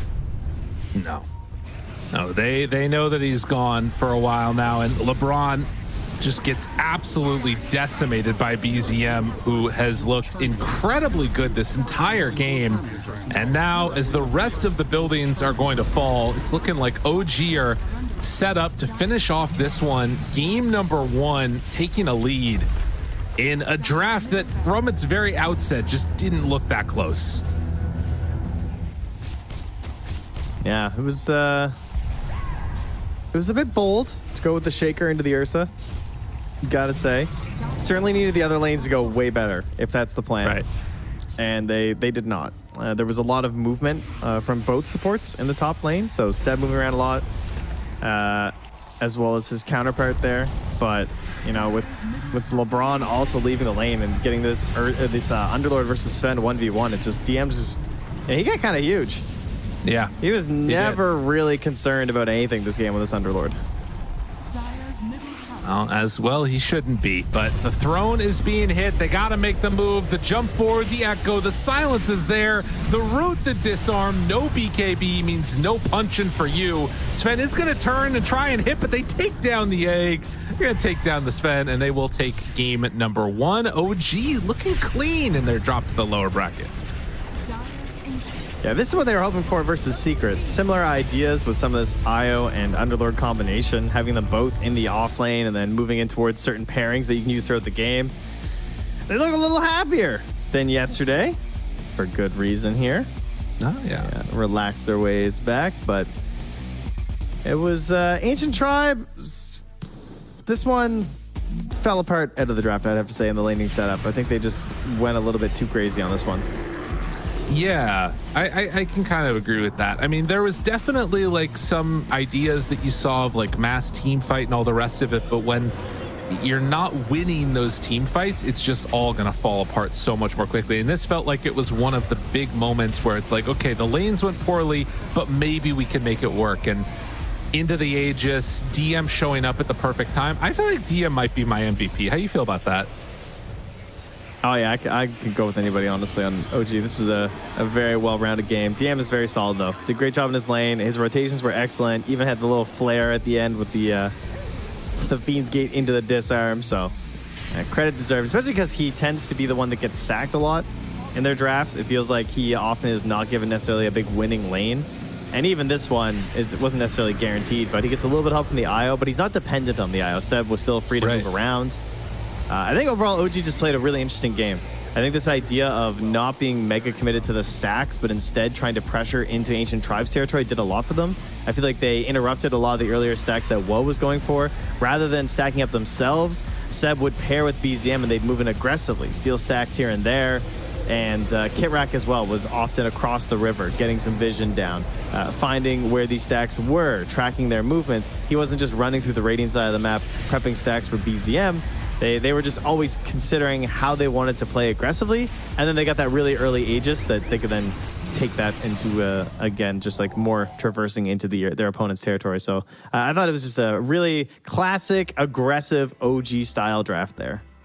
I'm with you. And you know, just to, again, bring it back around to DM in particular, that last highlight clip that you guys just saw, DM started the fight finding the Sven, ended up throwing out a bunch of damage, and then afterwards later saved Seb with that halberd, got everything done. 1-0 and 18. That is a beautiful off-laner's stat line. That's what you want to see. He wasn't flashy, but he got the job done. And 76 kill participation, not bad at all. So very happy to see him have a solid performance. For Ancient Tribe, it's going to be tough going into game number 2. I think there is probably an element of this where you can be like, hey, this was just a mess up in the draft. Let's try and reset, pull something together here and be in a better position for game number 2. Whether or not that message is going to be able to resonate is maybe another story, but we'll see how it goes. Do you, at least for you, did you feel like the start of the draft was okay for Ancient Tribe? Do you think it's worth taking that Earthshaker first overall? It's a bit much for me, I think.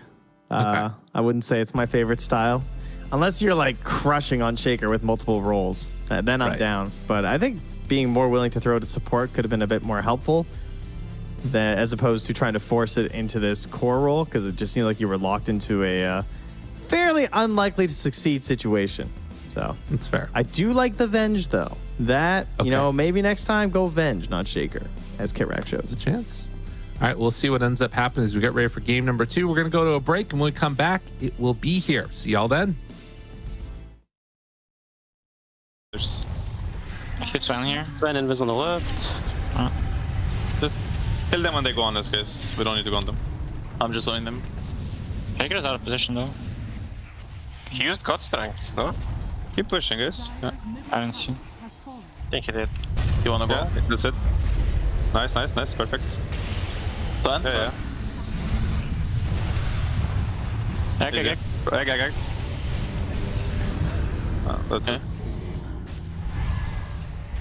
Okay. Nice.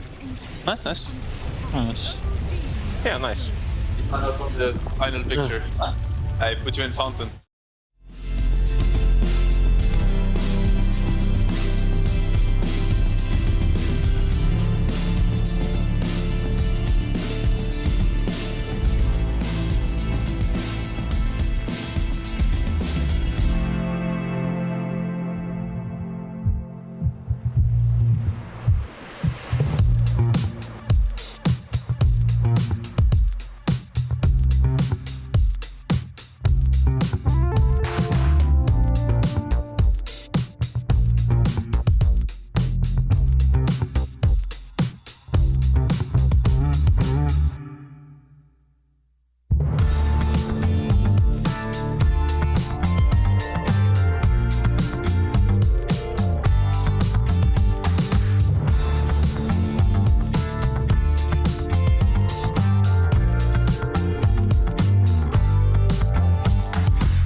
just like that, we're back. Trent, we are here for game number 2. OG with a dominant performance. You like that music? You're getting your dance No, I was on? driving down the road to TI. It's a very bendy road, I guess, because I have to keep steering the steering wheel. But that's also the only way that you know someone's actually driving.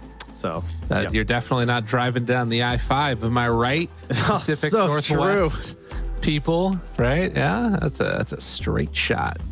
I will say, I one time drove from California all the way up to Oregon in one go, and it was like, I want to say something like 15 hours driving straight, and we get back to the house, and I'm like, I've just been staring at headlights. It's like been 1 a.m. There's these semis that are going by me.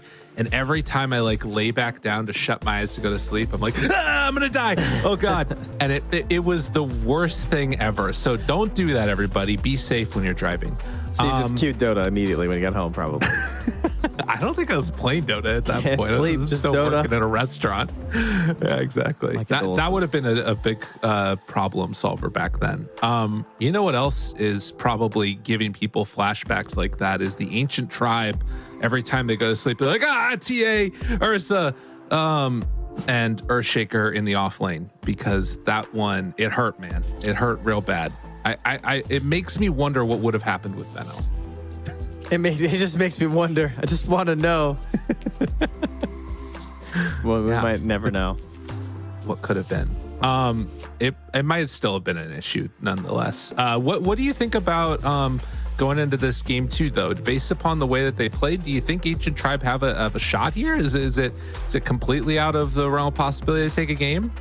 I think it's really hard to tell after a draft like that. I feel like they did not give themselves a very good chance to really start the game. So I'm going to give them a mulligan on that one. We're actually going to wipe the score. Okay. We're going to call it 0-0. I've talked to the admins. We've all agreed that it wasn't actually fair for the draft to be so one-sided. So okay. Yeah, they felt like it wasn't in the good spirit of Dota. So we're gonna just redo it all. Can you write that into lobby chat? I think it would help the players right before the game. So the players understand that that's obviously not what's happening. So, yeah, I'm really hoping that they just come up with something a little bit different. Just focus on the lanes. Let's get the lanes going here first and work from there. Okay. I think they put themselves, not only were the lanes kind of poor, but like, what was the overall game plan of that lineup? Like, what happens in the end there? Yeah. No, I mean, it's a tough situation. I wonder sometimes if it was like, okay, the lanes are just going to go badly, so we're just going to set up to try and have a better team fight towards the mid game or something like that, maybe. But I don't know. It's tough to know if that's going to end up working for them or not. It does look like we're getting ready to go underway just now into this game. It's just starting. And the draft should be live in just a moment, or I'm going to jinx it and we're going to fail the load. What's it going to be? We're going to find out right now. All good, buddy. Another thing, I would look towards less of mega hard countering the opponents if it's not going to be beneficial to what else you're playing. I think a good example is the Disruptor in that game, because I love Disruptor. It's one of my favorite heroes. But I think that the actual pairings with Disruptor on their own team weren't very good that game. Because when you think of Disruptor, you think of a hero who wants to play aggressive in the earlier parts of the game as you're getting more and more levels into Glimpse, and you want to be running them down, pulling back opponents right after kills, stuff like that. But they weren't able to really make any of those plays, and they also don't have those vision heroes to pair with it that you think of, like the Templar Assassin or like the Night Stalker or the Bat Rider, where Disruptor's going to have these opportunities to get really clutch glimpses. It was just like, oh, there is an IO, so I'm going to pick Disruptor, which is cool, but you need to actually build off of that on your own side tue. Right. I think the timings as well did not sync like overall with their heroes that well. Like the offlane Shaker trying to play with a Death Prophet just does not seem like a great idea. Because he's like wants to chill out and like farm his Blink Dagger, and Sven wants to chill and get all his farm, but DP wants to pressure objectives on the earlier parts of the game with some exorcisms. Yeah. Like how are you going to do that with those cores and then those two supports as well? Just feels like it's going to be kind of tough. No, it's true. I mean, it creates a lot of issues. And that sort of synergy, I feel like, is what we're seeing from those top teams. Or at least that there's like one hero that they can play with, sometimes multiple, depending upon how fast they want to run the lineup. So we have an interesting situation here. Is it LeBron with a spoon eating out of a cup? Because that is interesting. Well, that is very interesting. What's happening how here, else LeBron? how else would you eat from a spoon, though, right? Or a cup? I guess I don't even know. But what I was going to say is that it's actually same pick order. And that means that we're going to see a same opening to the draft. And instead, Ancient Tribe are going to run first phase Darkseer. I like that one a hell of a lot more. It's Mr. Luck making the call. Just give me Darkseer. Just give me Darkseer. Yeah. Just give it to me. Whatever happens. You got one ban, just ban Oracle. If he really wants a good game, but of course that shouldn't be necessary considering they already have the bench. And we haven't seen teams needing that either in terms of the bans on the Oracle. They've been comfortable with their Darkseers without it. Yeah, I think that it's actually, people have found ways to deal with it much better than they used to. With that said, I think OG are probably going to have some stuff up their sleeves. There's so many answers to Darkseer still in the first phase, and particularly here, they only have one ban. So as far as covering it, his laning stage is probably going to be bad. And I think Ancient Tribe just need to focus on recovery with getting some hero that can stack. That's a solid idea. I wonder if they'll just go right back for IO Underlord again. Could be good. I think it's a really good answer for Darkseer. It's a hard matchup to play against because you just do nothing to Underlord at all. Yeah, and he just buys all the same auras, kind of cancels out a lot of what you're trying to do. But then he also has the additional atrophy aura. I think banning the IO is pretty solid because it shuts down a lot of that strategy. Right. 10 seconds remaining. Radiant So team. they're going to ban the Ursa themselves along with the Slark. And yep, they take out the Underlord instead. Okay. Could take, with the Ursa banned out, actually, I think you maybe think about taking something like a Bloodseeker themselves. I wouldn't hate that. Because then you take away a counter and you also pick something that's got good synergy. Oh, you're trying to protect the Darkseer, I see. Not bad. A little early for the double core, though. That's true. Considering you don't have to reveal too much after. So they go with a potential Darkseer pairing, but it can also be a 5 in his own right with the tools he has, but more than likely going to be Darkseer and Tusk rolling together using those classic Iron Shell plays. So this generally means you have to look for one of those more survivable safe lane heroes. Mm-hmm. 5 seconds remaining. Of course, a lot of those don't feel that incredible anymore. I think PA is probably one of the better ones. A little bit specific. Could certainly happen a little bit later down the line. Turn to pick. Start with the Coddle. Interesting. Coddle Tide. Maybe a lane duo here, perhaps? Yeah. Also just a good hero to sort of counter that team fight that you're already seeing from Ancient Tribe and likes to buy auras. If he goes Meteor Hammer, he's going to be able to take that tower pretty quickly, likely too. I mean, I guess depends on what Ancient Tribe run for their safe lane. Yeah, and banning out the Ursa, DM's hero pool. It's not necessarily the hugest hero pool. He's got some heroes that are a bit more unique, like the Veno that not everyone plays, but they banned out the Ursa. It looks like they were probably thinking our counter to Darkseer that we is Tide or Underlord, so they covered it with the Ursa ban. Underlord gets banned, so they take the Tide, and a pretty solid lane pairing. I think that Mirana Tide is pretty good, Snap Tide is pretty good still, and Coddle Tide is it's okay in lane together, but it opens up way more in terms of the stacking. Coddle probably the best stacker alongside Shadow Demon, but can also help Tide quite a bit in lane if he wants to give him a couple chakras here or there, and it offers the flexibility of maybe even going to the mid lane. Yeah. No, it's true. I think it's it feels like a pretty solid pick for them in general. They are going to run the Morphling now for Ancient Tribe. So they've kind of got their ultra carry built up already. Interesting that they choose to do this now. And then what do you need as a hero to secure the lane against Tide then? OG's turn to pick. Well, let me tell you. Oh, we're doing a Mercy Morphling combo. Wow. That's kind of cool. So, like a sidekick maxing Mercy, I presume, alongside a Morphling. Right. And the thing I like about this for Ancient Tribe is that they're not now trying to flex between like, one hero and then their mid for the last pick. Like now they are truly going to have a last pick mid that hopefully will be able to be its counter. Like they can just take a straight up counter if they want. How do you feel about Naga Siren as a Darkseer player? I mean, obviously there's some benefits, but I feel like her illusions aren't as incredible as your typical one. Oh, they go Pango instead. I mean, you can put a lot of good pressure on, though, against her. So I think it's fine. It's a pretty good matchup against her. I feel like Naga's the go-to versus Morphling, or one of the go-tos at least. They're putting the sleep sounds into chat for Yuragi. He might be picking that Naga He's Siren. thinking Naga. Yeah, he's letting them know. He's giving them a hint. They could also, I mean, I don't know. I think it's like you can still do a lot against him, though. You can shut him down early. They ban out the anti-mage. Interesting.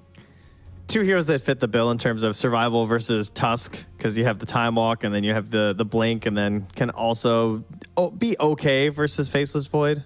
Or, sorry, versus Darkseer with a Faceless Void. You can just, 10 seconds remaining. All right. Another OG. Viper ban. Apparently they know something about Ancient Tribe, the only Viper players. What do they want to run for him at the end here?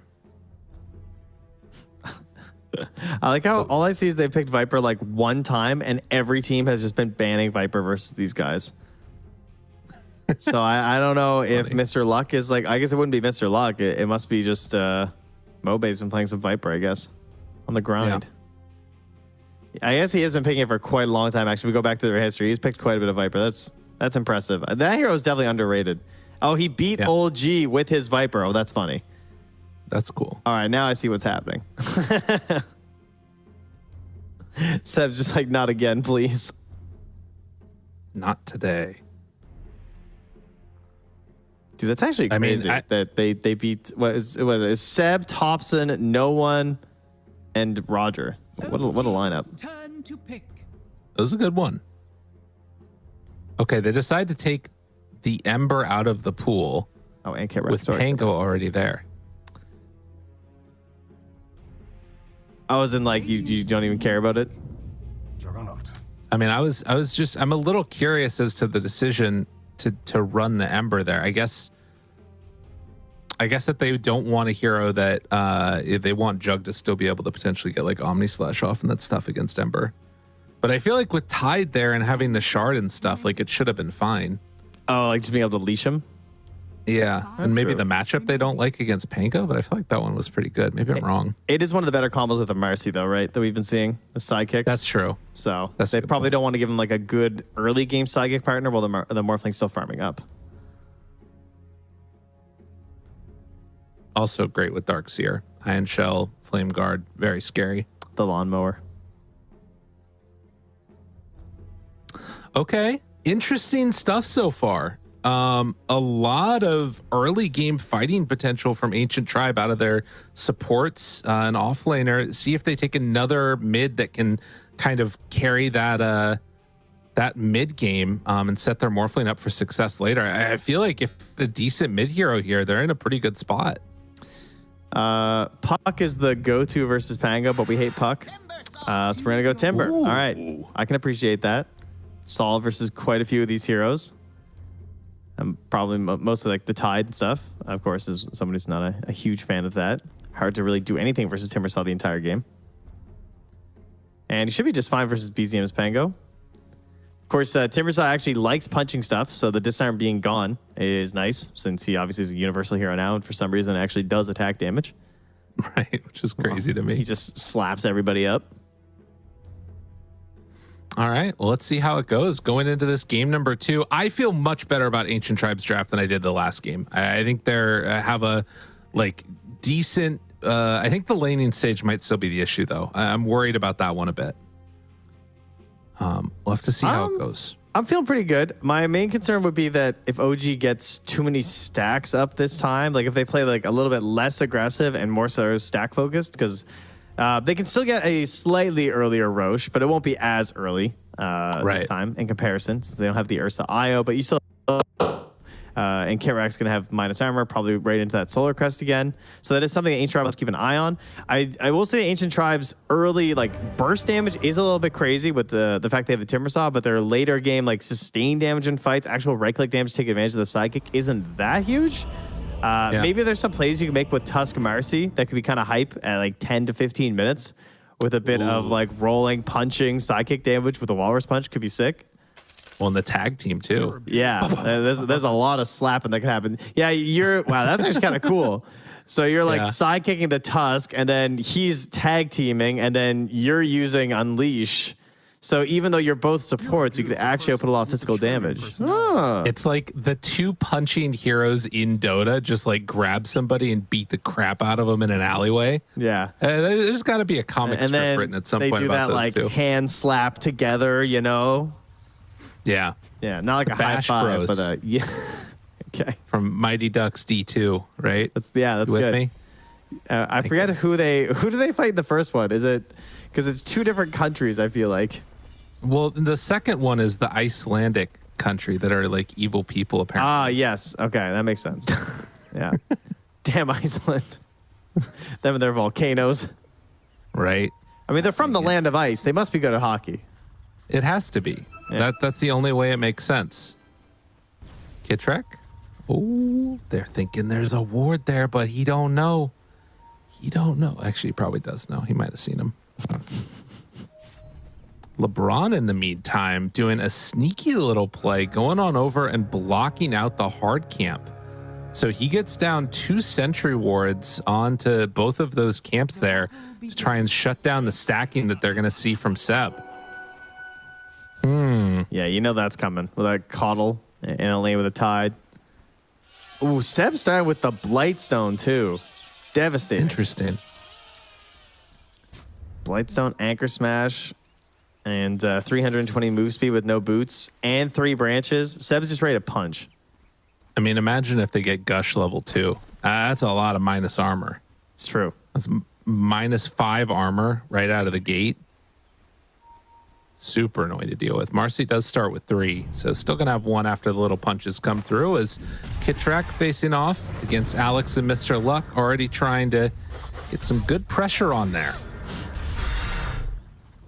LeBron's just running in a circle trying to get a tower throw and eats 30% of his HP, and unfortunately the tower was a little bit busy at the time. Oh no. Yeah, Super annoying. Get him. Get him, LeBron. Oh my god, Kitrak? Dude, Kitrak is crazy. Do you see this? He's completely, like, he tanked an entire wave just to harass Mr. Luck there and was able to do a good bit of it. Got that 4 armor, feeling pretty good. Of course, Alex doing the exact same thing here as they create a lane in the river.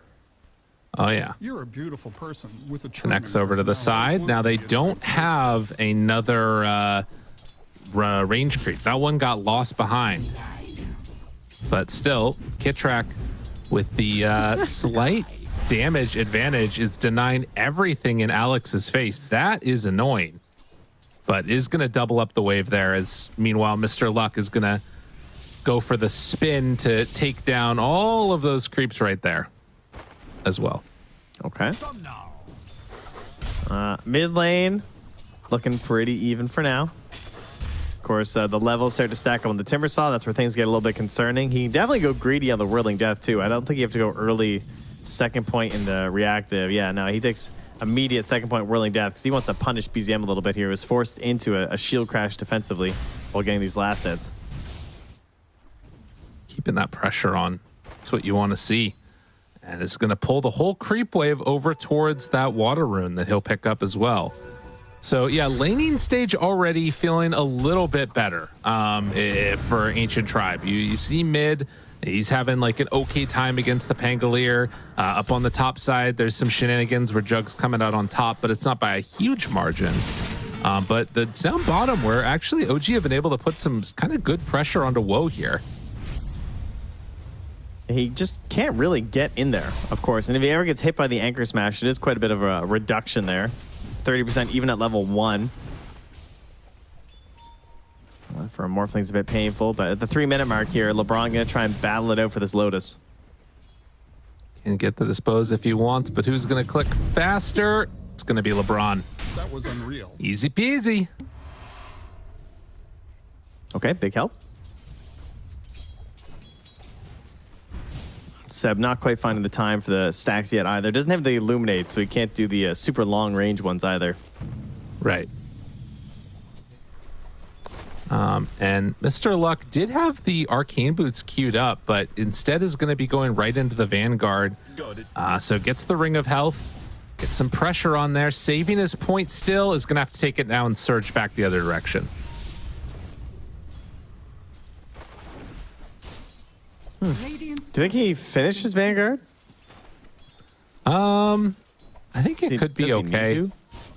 If he's going to have to play catch up, it's always nice, but it seems like he's not wanting to contest the lane anymore. Yeah. So he's just going to get whatever he can and then eventually start to try to catch up in the jungle. That's where Vanguard gets you, Valia. That's true.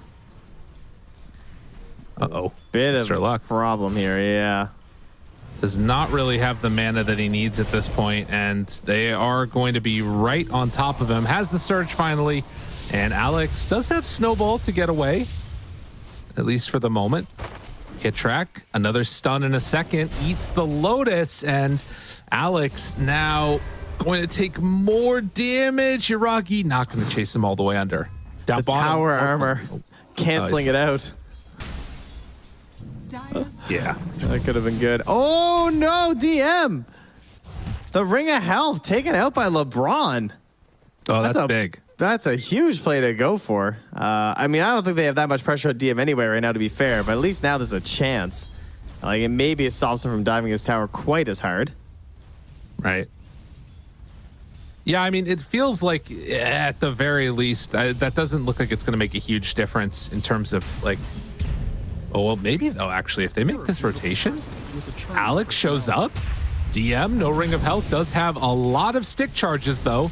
The punches are there looking for the body blocks. DM getting brought lower and lower, jumping forward, the blood grenade. This would be huge if they could get it. Waveform through everything onto DM, wanting to get this kill desperately. Oh, Alex goes for it. The snowball, it's not enough.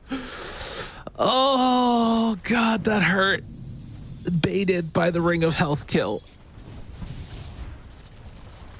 Am I wrong that if you add people in the middle of the snowball, it adds damage? Oh, it does. Oh, man, if he just scooped them up at the end of that snowball, I feel like he does. Oh, yeah. No, it might have been enough. It was very close. On the first snowball, obviously, not the one under the tower. I did not mean that one, just to be clear. On the initial one. Understandable. Yeah. But anyway. Yeah, a little bit painful. I mean, better to die, I guess, at that point. But, and that was our first kill of the game, but it was shared. Right. Oh. Meanwhile, they're diving Mr. Luck a bit here. He's not having an easy time of it. Throws the Iron Shell on to the double creep wave and then is just going to run away. But Alex is here on Yuragi. He's already used spin. If he can get that snowball off, oh, it would have been big. But they don't have enough to get it. And I guess Darkseer actually took another point into Surge, so he won't have access to Vacuum for a while. BZM? Trying to set up again if they can. Checking for stacks, checking for Wisdom Rune. Alex, Shard, block off, stun. Oh, no. BZM gets it. That's going to be double Wisdom Rune. That one hurts. Yeah, and this is while the lanes were going pretty well, like relatively even overall. Again, the gap mostly in the off lane, just like it was in the last game. But Darkseer obviously much more comfortable at a disadvantage compared to an Earthshaker. It has so many more options in terms of catching back up. Radiant's middle tower is under attack. Yeah, it at least feels like there's a way to play it. And to be honest, Like, realistically, he's not super far behind the Tidehunter. You know, 500 gold or so isn't the end of the world. DM is going to be getting into that Meteor Hammer soon, though. And Mobe's having a great time. And this can be a problem with Timbersaw, though, as I know we're seeing it right now. A lot of heroes coming to his lane. Nice dodge. Oh, they get a little bit of separation there. The second stun comes through, trying to kill him, and they get him. Team? That's a bit of a team, yeah. Hello? Anybody? Oh, he showed up. That's crazy. Well, they get the kill. Nicely played. Maybe he just felt like he was safe, so called they didn't need it, but OG making the play and getting the kill on mid, that's huge. It's a heavy commitment to going on Timbersaw like that, and it can be kind of scary, right? Because with a single TP, maybe he gets out some ultis, and you're just in big trouble, but it doesn't happen, either because they just couldn't, like they weren't in a situation to, or like you said, maybe he just believed he was going to be fine. Needed some better dodge, though, and BZM's already up top and helping to get another kill. Oh, man. Alex is also in trouble here. He's going to get chased down. This Orb of Corrosion doing so much. Does have a snowball ready, but it won't matter. Iraqi just walks him down. BZM is going to get a Lance of Pursuit now, right? Oh, That's all we're missing. And then it's GG. Oh, they're trying to make a move again onto DM, but he is dropping Gabe in lines and just walking away from him. Yeah, I mean, BZM is a monster right now in terms of how much damage he's going to be able to do. Let's see which one he gets. Radiant are scanning. Oh, Alex found one. Did he not pick up the one that was back there? Kitrak, I think, sent it back to base right in front of him. I think he did. Yeah. Uh-oh. Yeah, that's cool. Finding one. Seb. Gonna get found. Gonna get almost killed, but not quite. Seb walking away. No, we found him. And after the Ravage is used, they're looking for more. Kitrak gonna go down. They wanted to keep this stack on their hands, but looks like they're actually going to be able to do it after BZM makes the move over. And he did get the Lance of Pursuit, so yeah. Oh, good. All right, so GG confirmed. Excellent. Just had to make sure. God, it's so much damage. LeBron was trying to do a really cute play there at the end. He was trying to set up for at least clipping someone as he died, but couldn't quite get it, unfortunately. And DM with the completed Meteor Hammer starts to wail into these Ancients. It's basically a whale. It's a whale that's walking, you know? And Seb will be even further annoying here with his Tumbler's toy. Oh, yeah. Gonna help BZM take this stack, too. And something we haven't even really talked about is going to be the double swashbuckle coming out as Chakra Magic keeps all of their spells on that low cooldown. Third time's the charm. Looking for DM here as they chase forward. Want to get him, pull him back in, Meteor Hamming, and they get him. They just needed the big bad Timbersaw to help him out. Oh my God, Alex is gone. Holy moly. Wanted to be a giant spacecraft. Oh, just blown right up there. And yeah, I'm definitely waiting to watch the shocker combos with the Pango here. Mr. Luck runs in, uses the Surge to get the healing ward first. Okay. And the spin down is just a little bit too much in the end. Needed to get to the creep wave to get alive, but wasn't meant to be. Needed to not try and kill the healing ward. That was pretty greedy, I gotta say. I mean, it's a sweet bounty, but I'm pretty sure he lives if he doesn't kill it. Meanwhile, Obey going to TP away off the back of that Timber Chain. He out of there. 3,000 gold lead starting to be built up. Uri is going to be a menace here, Radiant's top tower. as he has already gotten a couple pieces, and I think the completed Battle Fury flying out to him right now at 12 minutes. It's pretty good. Yeah, that's an excellent start for this hero. He's just been planted in the lane the whole time. There's no real threat to kill him. There will be as the game progresses, of course, just because at least they have the Tusk in this matchup. So maybe he can find some way to stop him from just like freely running around the map and spin TPing out. Bottom tower is under attack. But it's going to be a good game for the Juggernaut by the looks of things, as the rest of his team will just push down with the threat of Ravage. Not a whole lot Ancient Tribe can do about this. If they want to fight, it's got to be around Timber right now. That was not the way they thought that was going to go, and now the spin onto both. Kitrak in some trouble, but swaps away. Mr. Luck running down. BZM there for the roll. And Mr. Luck is now in further trouble. Does that vacuum. BZM moves in, gets the kill. They have more. I mean, this is the Diffusal Blade. This is a lot used, but my goodness, it's really nice for them. Again. Can they find more? Oh, he missed. Takes away the healing ward. BZM now in some trouble, but the spin is there from Yuragi, doing good damage onto all of them, but they kill off BZM. While moving in, they actually have enough to find this fight. He has Omni Slash back up in 1 second, so he looks for the Force Staff from Seb to get away. If they chase too far, they can go for the turn play, but not doing it yet. Yuragi, healing ward still going. Hunting. And it looks like Alex is going to get away to the low ground. Oh, Force Staff now.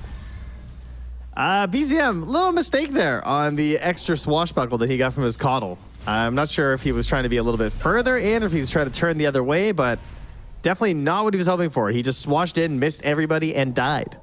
So if he hits those targets, the mana burn, it might have been enough to actually save him to ensure they wouldn't have enough damage to kill him.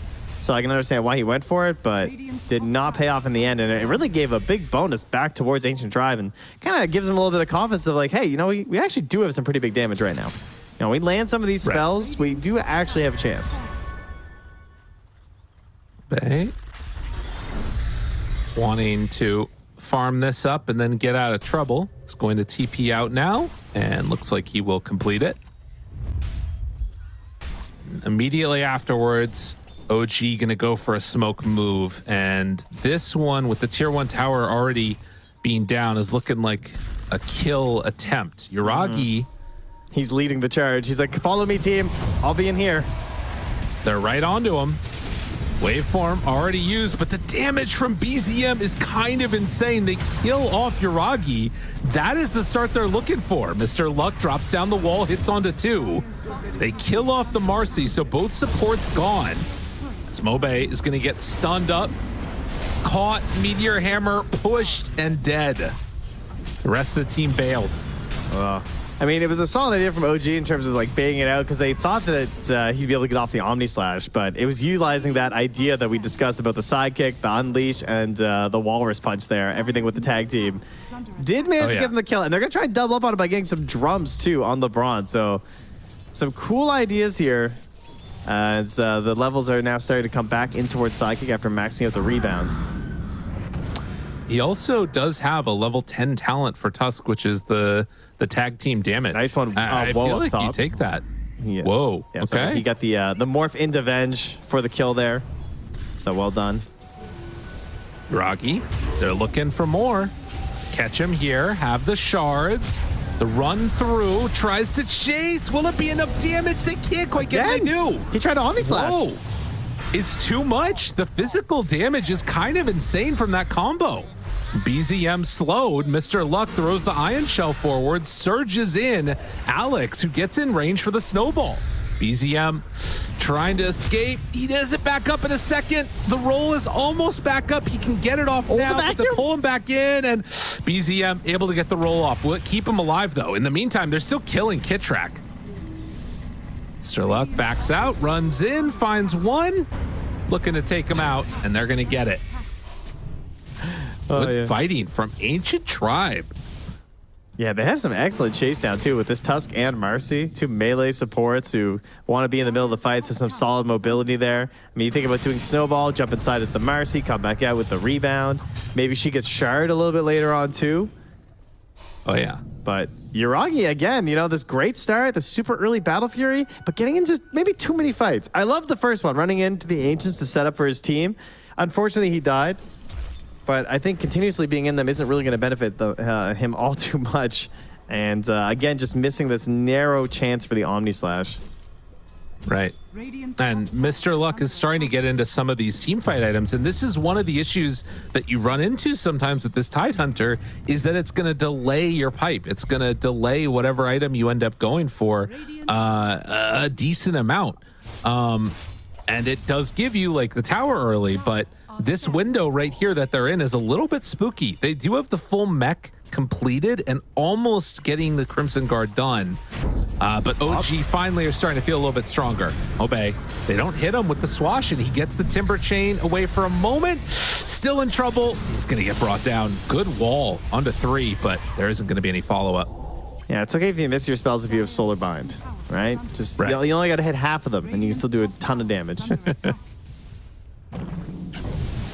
Guess that's the solution here. True enough. Well, they're going to trade for bottom. It is now 3 points in the sidekick, so it's a lot of bonus going the way of this Morphling with a tag team lurking nearby in case the rest of them try and show up. And OG are in their happy place because they're pushing a tower again with this Tidehunter while holding Ravage. Definitely looking at a Roche, right? Go high ground, push, see who comes back. If they all respond, we just go to the Roche pit. They only have a minute and a half, though, until it swaps. I mean, it's interesting. I wonder if they even are going to end up doing that. They go high ground, get people to respond. But like you said, with such little amount of time, yeah, it looks like they're kind of backing away and sort of spread out a bit. Oh, they'll Roche. If they're not careful, I mean, the rest of Ancient Tribe is coming over here. Yeah, they pinged Roche on Ancient Tribe as well. Like, hey, they probably want to set up for Roche right now. DM, they find him. Ravage is there. Great stun, catching the Tusk right at the start. Mobe is going to get focused and brought down. Almost he's getting away. No, he's going to be killed. They can't have enough healing there to keep him alive. And LeBron, he turns, wants to battle. The fight getting all kinds of strange. Whoa, no more waveform. He's in trouble, has stick charges, but it won't matter. And OG take that fight down, and BZM give him a little bit of a tip on his way out. Yeah, I mean, fantastic Ravage, right? It didn't look like, you know, it's not this giant Ravager catching 3 or 4 heroes or whatever, but he just recognized, like, hey, we have a chance to maybe just kill this Timber, because he's pushing up ahead of his team. He's waiting for him to catch up, but he's a little far ahead of them. So if we just dump everything on top of him, we can get a big win here. They forced out another glyph here on the refresh from the tier 3, but immediately just lay into these racks. Going for the melee. Darkseer not here. He's being smoked up. They're trying to get him here as fast as possible, but they're going to lose the racks. Are they going to try this fight? Down. If they get a decent wall down. The shards block Yuragi. He is caught for the moment. They also have some... It's just not quite coming out big quick vacuum? enough. Nope. I mean, they have Healing Ward down. They're trying to run the illusions at the Healing Ward. They're not getting it. They can't get in. It's this indomitable wall coming out from OG that just keeps them pressured back. And now a Blink Dagger done on Tide. OG has played this perfectly. Woe is making a crazy call here. So we just got to go. We just got to secure the Roche gate, guys, because they have to come through the gate. They have a ward in mid right now from OG that's seeing this movement. They see Mr. Luck heading down. They see Alex going across there in the Tusk. So if they think this is hidden, it most certainly is not.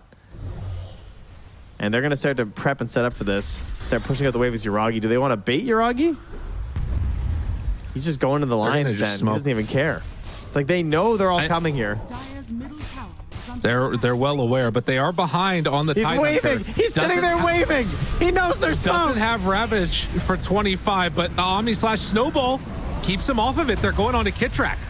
Vacuum, not exactly what they were looking for. Mr. Luck out of mana. Walrus Punch onto DM, 15 till Ravage. Mobe dead again at the start. They pull back in. Mr. Luck does have stick charges, but the rundown is going to be there. He stuns the Meteor Hammer combination. So ready for that one. Can they kill him off, though? Looks like Surge might finally be enough. Oh my god, he's so low. Wants to get away, but one last hit. Yuragi ends his life. That was really pretty from OG. It truly was. And Alex, at least, you know, he gets one W for them. He gets their Wisdom Rune. We'll head back and try and grab his own. So, a very, very small. It's a lowercase W, but it's a W nonetheless. Oh, man. That was so funny. Like, they knew exactly where they were moving. Yuragi goes to farm that camp, and he turns to where he knows the smoke is and just waves. That's savage. Like, that was absolutely ruthless that he did that. That was pretty sick. Oh, the reads are on point. I mean, they're reading the moves that Ancient Tribe want to do and are perfectly ready for it. I mean, you've got Blink Tusk, but these fights, they're not easy, and they can't quite get in range. I mean, the other problem is that, like, they just need more time on Ancient Tribe, and OG are not giving it to them. They got ready with Blink Ravage. 4, 3, 2, 1. If they want to, they can just jump in and they get them all. I mean, it is too easy. Rolls through, kills off the Darkseer. The snowball's going to be there, but it's just setting up for more devastation. As BZM looks for a chase down, does have the swash, finds LeBron, going to catch him there, kill him off inside their base, not stopping. GM wants to do a little bit of shopping there too. Heads on over, but yeah, I mean, what a game. What a series here from OG. Looking a lot cleaner than they did yesterday. I don't know. Sure. Maybe a rapier will show up on Woe. Maybe it'll terrify OG. But they don't look very scared right now. There's no PA in this game, Trent. It's going to be okay, I think. Okay, maybe. Well, tier 3 tower goes down, and Yuragi, eyes focused on these racks. It's going to be mega creeps at just around 24 minutes. Still hanging on to that Omni Slash as the stun is there. Adaptive strike, everything to try and stop this Juggernaut from being hit, but true to name, nothing can stop this man from hitting these buildings. They'll find the Darkseer. They will kill him. Obey trying his best, but they continue to hit buildings, take them down, now move on in, kill off the Timber Saw, and that is going to be GG. OG with the clean 2-0. Yeah, truly showing that they're feeling like they're back here. They've sorted things out. I mean, this is obviously some pretty successful players here. We've had some pretty amazing performances here from Kitrak too, so happy to have them back on the squad. He did a great job standing in before, and it was a little disappointing to see what happened to them versus Secret for sure. You know, maybe we're looking forward to a closer best of 3. It still gave us an incredible comeback, but that first loss seemed to really deflate the squad of OG, and they never quite recovered for game 2. With the day off, they look very well recovered here, and perhaps this will be the springboard for them through this lower bracket. Yeah, I mean, I think that there's something to be said for trying to build momentum, and I will say, like, with Western Europe, it's a weird situation because, like, you know, all the teams feel very close in a lot of ways. Once you're amongst the top, obviously, you know, you see this team, Ancient Tribe, coming in from the Div 2 squad, not really able to stick up to where they need to. But we saw just the series before this with the Nigma Alliance situation that, you know, they can very easily take games off of you if you're not careful. So being able to build up some momentum definitely feels like it's going to be beneficial for OG, particularly once they start, if they start seeing other teams come down from the upper bracket into the lower bracket. But for now, they managed to take the victory in a very clean 2-0. MVP this time around, I feel like everybody made a couple of mistakes, but they were just kind of hitting on all cylinders regardless. Do we want to say BZM? Yeah, I'm down. I thought he played really well in the Pango. He basically had like one bad swash, and other than that, he absolutely crushed this game. So gave all the space that Yuragi could ever need. And he led that charge too. Like the way that they played with their 2 supports alongside BZM is exactly what you want to be doing in Dota right now. I think it's exactly how Gaming Gladiators have played through this entire year. They're extremely good at taking the supports, playing with the mid laner, and dominating in that phase of like 10 to 15 minutes, moving in, taking over the Ancients. You know, you think about how like Celery basically lives in the enemy Ancients whenever he plays his heroes. That's the kind of stuff that you want to be doing, controlling that space, not allowing them to follow their own game plan and to find that farm. And I think him leading the charge here was exactly what that provided. So very well done here. Again, truly a team effort on OG once more. Can point to so many great plays from Kitrak once again on this Vengeful Spirit. I think that is a first phase ban versus OG. If you are playing them tomorrow and you're listening right now, just ban the Venge, man. Or take it if your first pick, because Kitrak looks way too clean on it. His SWAT, it's not just like... The hero's really good, sure. It's been buffed. The Waves of Terror, it's really nice in lane. But if you just watch his swaps in every team fight, they are impactful. Yeah. Like, he's so good at finding the perfect way to either escape himself if he's initiated on and then stun one of your important allies, like he did in game 1 to the Phoenix, or he'll just save one of his own allies, of course, and then you're just stuck dealing with Kitrak in the middle of the engagement. So I would highly recommend playing this hero and not letting your opponents play it. I mean, it's a first pick material for a reason, and there's not much that super hard counters it because it's just Venge, you know. Yeah. She's doing what she's doing. But yeah, an exciting day of Dota, though a short day of Dota, as we did have one bye that went on earlier on, which meant that Level Up is going to face off against KZ team. And by the way, that's tomorrow, along with another whole host of games that we've got on the docket for tomorrow. That's right, 3 of them. KZ versus Into the Breach. We've got Nigma Galaxy. Yeah, these are all what happened today. Sorry, these are Lyrical, all today. yes. All the ones that have happened today already. Nice of you to keep them on their toes. Exactly.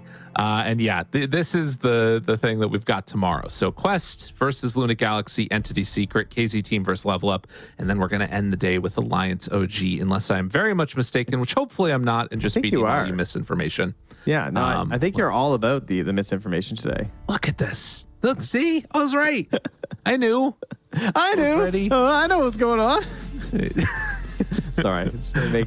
But yeah, that's how I sound too. Yeah, so we've got the games done. We've got the games tomorrow. There's what? How many teams is this now total? It's 8 teams left. 2 of these teams are going to TI, Trent. Damn, you got some good ass math, bud. Look at that. That's a quarter of them. That is a quarter of these teams. A quarter of these teams are going to TI. Which 2 teams are going to TI for you, Lyrical? I think I'm feeling Quest Secret. Oh, me too. You know, we're the same. You think so also? Yeah. Interesting. I think OG from today, they look good. Yeah. I want to see them again. Okay. I would like that. And I mean, well, if they do make it, that would be pretty gnarly, because dropping all the way down to like the first round lower brackets, I think that would mean that they'd probably play more games than any other team, if I'm not mistaken, because they would have already come from the upper bracket and then drop back down too. So that'd be kind of crazy. Oh, we'll see. Any final thoughts as we close out the day, sir? No, just make sure you guys come back. I mean, tomorrow's hype. All the matchups look really good. Very excited for both of the upper bracket series as well. I want to see if Quest can continue to look like this dominant force that they have been over the past month. And then, of course, Entity versus Team Secret. Entity been a little bit shaky, but so has Secret throughout the year, just because they kind of owned yesterday. We don't really know what Secret we're going to get. So hoping to see just some super solid Dota from those two. Some more Stormstormer Invoker would be pleasant. So yeah, that's what I want to see. Make sure you're there for it. All right. Sounds good, everybody. This time tomorrow, or maybe a little bit different depending on the rolling schedule, is going to be the Alliance versus OG matchup. And then, of course, starting early in that upper bracket. Be sure to tune in, and we'll see all you wonderful people there tomorrow. Stay hydrated. Swap someone in. 5 seconds. Go to DS, go to DS, go to DS. Focus. Combo. There. Morph is getting fucked here. I need to walk around, guys. Come in. Oh, good. They're all dying. They're all gone. Chasing, pushing you in. Morph. Come in. Marcy. Need to die. Nice. Okay, Kitra Kai by the item. You got it.